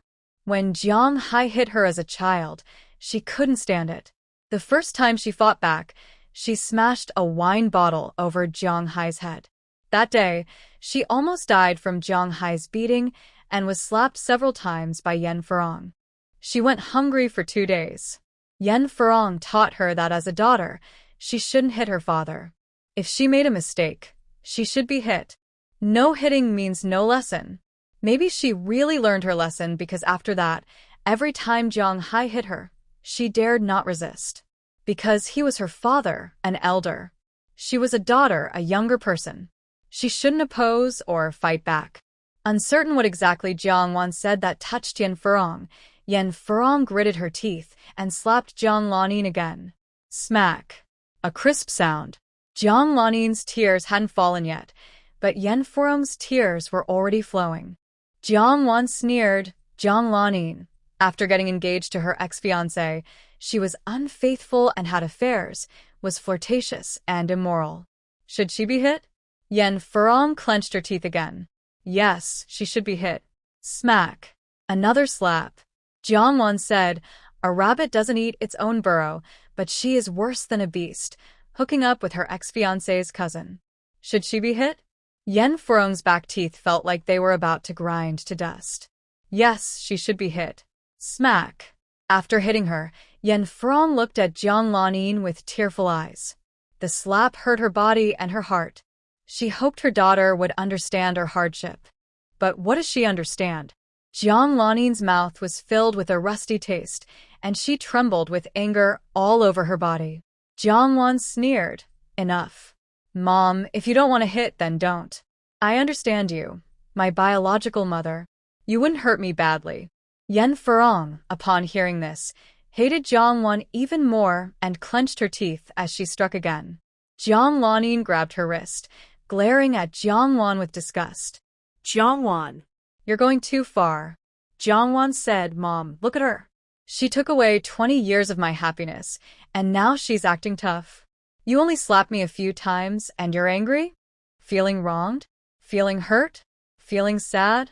Ask your own mother how many years I was beaten in the countryside. How many times I was hit. How many times I almost died. Jiang Lan pressed her lips tightly until they turned white. Although she felt that these things had nothing to do with her, that Jiang Wan's bad luck was her own fault, she couldn't say these words aloud. Yen Furong cried so hard her whole body trembled, her face pale, as if she was about to faint. But Jiangwan, who cared for her in her past life, was already dead. At least, none of the people present cared whether she was physically unwell. Mother Qin thought Jiangwan had gone too far, but if Jiangwan was truly a foster daughter, then it was really a terrible sin. Jiangwan directly threw Yan Furong to Jiang Lanin. Neither Yan Furong nor Jiang Lanin could stay or leave with Jiangwan in this tense atmosphere. Once Jiangwan left, Yan Furong stopped pretending and immediately looked at Jiang Lanin's face with injuries. Does it hurt? Did Mom hit you very hard? I'm sorry. I'm sorry. Yan Furong kept apologizing, tears flowing like a faucet. Jiang Lanin, upon arrival, had already been slapped several times and was furious inside. If apologies could fix everything, why would they need the police? Mother Qin couldn't help but ask, Yan Furong, who is your real biological mother? Yan Furong touched Jiang Lanin's reddened face, full of pity. Mother Qin said, no need to ask. This one is definitely her real daughter. Mother Qin was confused. But that shouldn't be. Why are the Jiang family so kind to Jiang Lanin? She saw in the hospital how Jiang Qingfeng almost strangled Jiang Wan because of Jiang Lanin. If Jiang Lanin was a real sister, even if Jiang Qingfeng was close to Jiang Lanin, he wouldn't hate her enough to try to kill his own sister, right? Moreover, Jiang Wan was married to a dead person for good luck. If Jiang Wan was truly a biological member of the Jiang family, how could they bear to marry off their newly adopted daughter so easily? Yan Furong suddenly remembered something and stared intently at Mother Qin. Why did you force Lan Yin to marry your son? Her daughter was so beautiful. She should be like a white cloud in the sky, not mixed with muddy ground. Mother Qin replied without hesitation, the Jiang family married off my daughter-in-law, so I naturally expect them to compensate me with a daughter-in-law of my own. Yan Furong was furious. Why didn't you tell me? My daughter is getting married, and you didn't tell me? Seeing her aggressive attitude, Mother Qin said irritably, how would I know she's your biological daughter? Those from the Jiang family who knew the truth didn't tell Yan Furong, so she, being unaware, wouldn't bring it up. Moreover, her in-laws were a factory director and a drunkard. She would prefer the former. Yan Furong clenched her teeth in anger, her eyes full of hatred as she looked at Mother Qin, as if she were looking at an enemy. She pulled Jiang Lanin aside and asked where her room was, warning Mother Qin not to follow. I want to talk to my daughter alone. As soon as she entered, Yan Furong shut the door tightly. Mother Qin cursed angrily, what a thing. In my house, and you still show me your face. I haven't even said how much money her daughter stole from my family yet. Qin Wenfeng already disliked this woman from the village with a bad reputation, and knowing she was Jiang Lanyin's biological mother, her dislike grew even more. In the room, Yan Furong anxiously asked Lanin, is Chenwan good to you? Does she know something? Jiang Lan was confused. What does she know? It's like Chenwan hiding the past no one knows, not even herself. She's even lying to herself. Yan Furong also kept her secrets tightly, no one knew, including Jiang Lanin.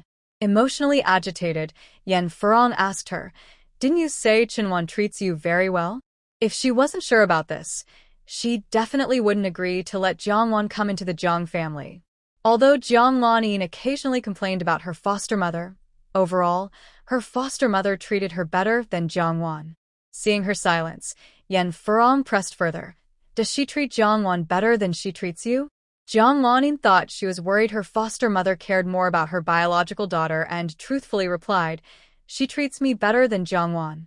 Yan Furong didn't believe her. Chenwan is hypocritical, very good at pretending and hiding her true feelings. Is she lying to you? Jiang Lanin thought carefully and shook her head. Yan Furong's face twisted in anger as she grabbed her hands. If she doesn't favor her own daughter, why did she marry you off to the useless mud man Qin Mo? Why did she marry her own daughter to the Fu family? Marry a military officer. Jiang Lanin's face changed color, showing a mix of red and pale, looking very unhappy. Yan Furong thought she had guessed the truth. Chenwan really found out. Yan Furong's face turned red with anger, and she started trembling. She sharply criticized and belittled Chinwan, saying that hateful woman is always cruel, very petty, vengeful. She must have done it on purpose. She just wants to hurt you to get back at me, to make me suffer, to make me regret everything. Veins bulged on Yen Furong's neck, unable to bear the fact that her secret, hidden for 20 years, was now known by Chinwan, that hateful woman. Seeing her so emotional and losing control, Jiang Lanin said, "She didn't hurt me, nor did she revenge you. She really likes me." She exaggerated and added details about what had happened. According to Jiang Lanin, after Jiangwan went to the city, she hated her because of the switch of the two, kept bothering her, and kept bullying her. It was also because of Jiangwan that Qin Wenfang injured her, and she lost a kidney. Learning this surprise from her own daughter, Yen Furong's face lost all color. Her knees shook, her body trembled uncontrollably, and she lost her balance, sitting down heavily in the chair. "You lost a kidney?" Jiang Lanin weakly nodded. "Then you can't have children in the future?" Jiang Lanin nodded again. Yen Furong slowly shook her head, feeling as if the air had been out of her lungs. She was in pain. Her daughter, her precious daughter, had been harmed so terribly by Jiangwan. Yen Furong's vision blurred, and she fainted. Mother Qin, hearing the commotion from Jiang Lanin's scream inside, hurried in. Seeing Yen Furong, who had turned pale and fainted again, she thought of Jiangwan's plan to save money on hospital bills. She walked over and slapped Yen Furong hard across the face. Slap. Slap. Slap. Several slaps in a row, waking Yen Furong up instantly. Her head was buzzing, and before she could react, she was slapped again. Mother Qin suddenly snapped out of her surprise. "Oh, sorry. I didn't realize you had already woken up. My mistake. My mistake." Next to her, Qin Wenfang looked on greedily. If she had known, she would have gone over and slapped her too. Slapping Jiang Lanin's own mother openly, she must have felt great. Since Yen Furong was Jiang Lanin's real mother, after being slapped like that, her face darkened. "Mother-in-law, my mother isn't feeling well. You should go get her some good medicine to help her recover." Mother Qin's face darkened immediately. Ha, she thought. Jiang Lanin simply handed her a 50 yuan bill, and Mother Qin quickly changed her tone. "All right then. I was about to go to the market and buy an old hen to make soup for you and your mother." Yen Furong heard her daughter call the widow Qin, and thought about the pain of not being able to recognize or stay with her own daughter for 20 years, only to find it all was for nothing. Her eyes rolled back, and she fainted again. This time, Qin Wenyang rushed over like a big rat. Let me. Slap. Slap. Slap. Qin Wenyang knew she had limited chances, so she slapped quickly. Yen Furong woke up just as fast. Qin Wenyang was very disappointed. Why did she wake up so quickly? Yen Furong's face was swollen and numb from the beating, and she couldn't speak clearly. Jiang Lanin was angry and asked her, "Qin Wenyang, you." Qin Wenyang raised her chin. "Why are you so fierce? I only hit your mom to make her wake up. If you don't thank me, that's fine, but why are you blaming me? Do you have a conscience?" Jiang Lanin felt no real pain or affection. She hadn't spent much time with her, so there was little feeling. But since she was her biological mother, hitting her mother's face was like hitting her own face. "After you hurt my mom like this, you still want me to thank you?" Qin Wenyang confidently said she had hit her properly. "Who can I blame? Why did I only hit your mom and not you? It's because your mom isn't healthy. If she were healthy, I wouldn't have hit her." Jiang Lanin knew Qin Wenyang still held resentment towards her, and with Jiang Wan's occasional instigation, Qin Wenyang would never get along peacefully with her. Yen Furong grabbed her hand, shook her head, and mumbled, "It's nothing to do with her." Qin Wenyang was happy. "Did you hear that? Your mom herself said it's nothing to do with me." Qin Wenyang happily skipped away. Yen Furong's sinister and resentful eyes watched her leave the room. Jiang Lanin was angry. "Why did you help her speak?" Yen Furong struggled to speak more clearly. "I'm not helping her. I just don't want you to keep arguing over useless things." Her hatred for the person who ruined her daughter was boiling inside. Do you want revenge? She caused you to lose a kidney and made it impossible for you to have children. Do you hate her? How could Jiang Lan-yi not hate? The main culprit was Jiang Wan, no doubt, but Qin Wenyang was also a thorn in her side. When she had her accident last time, the police already found out about me. Yan Furong asked her a question. Do you know why Jiang Wan was beaten so many times in the countryside, but never thought about the fact that she wasn't your real family member? A strange sentence, and others who hear it will only be confused, unable to understand the connection between the two. They don't know if the two are the same kind of person, or if it's because of a deep mother-daughter bond. Jiang Lanyin suddenly understood Yan Furong's meaning. If they are family, no one would doubt anything no matter what happens. Meanwhile, Jiang Chengfeng, waiting in an office for an interview, suddenly shivered intensely. Could it be that Mom has introduced another girl for me to marry? Jiang Chengfeng looked annoyed, feeling very resistant inside. He really doesn't want to get married now. Jiang Wan, after leaving the Qin family, went to a restaurant where Jiang Hai and his father were being held.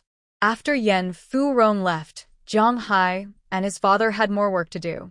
They were also watched very closely, even followed to the bathroom. By the end of the day, Jiang Hai and his father, who had never been so tired in the countryside, felt their backs ache and their bodies sore. They felt more exhausted than the village's old oxen. If the money they earned was their own, it would be okay, but it wasn't theirs. They didn't even get paid, and they couldn't even eat enough. Thinking about this, the two felt hopeless. Their bodies were tired, and their hearts were even more exhausted. Jiang Fugui was about to go crazy. He came to the city to enjoy life with his sister. Dad. Is your wife running away and leaving us alone?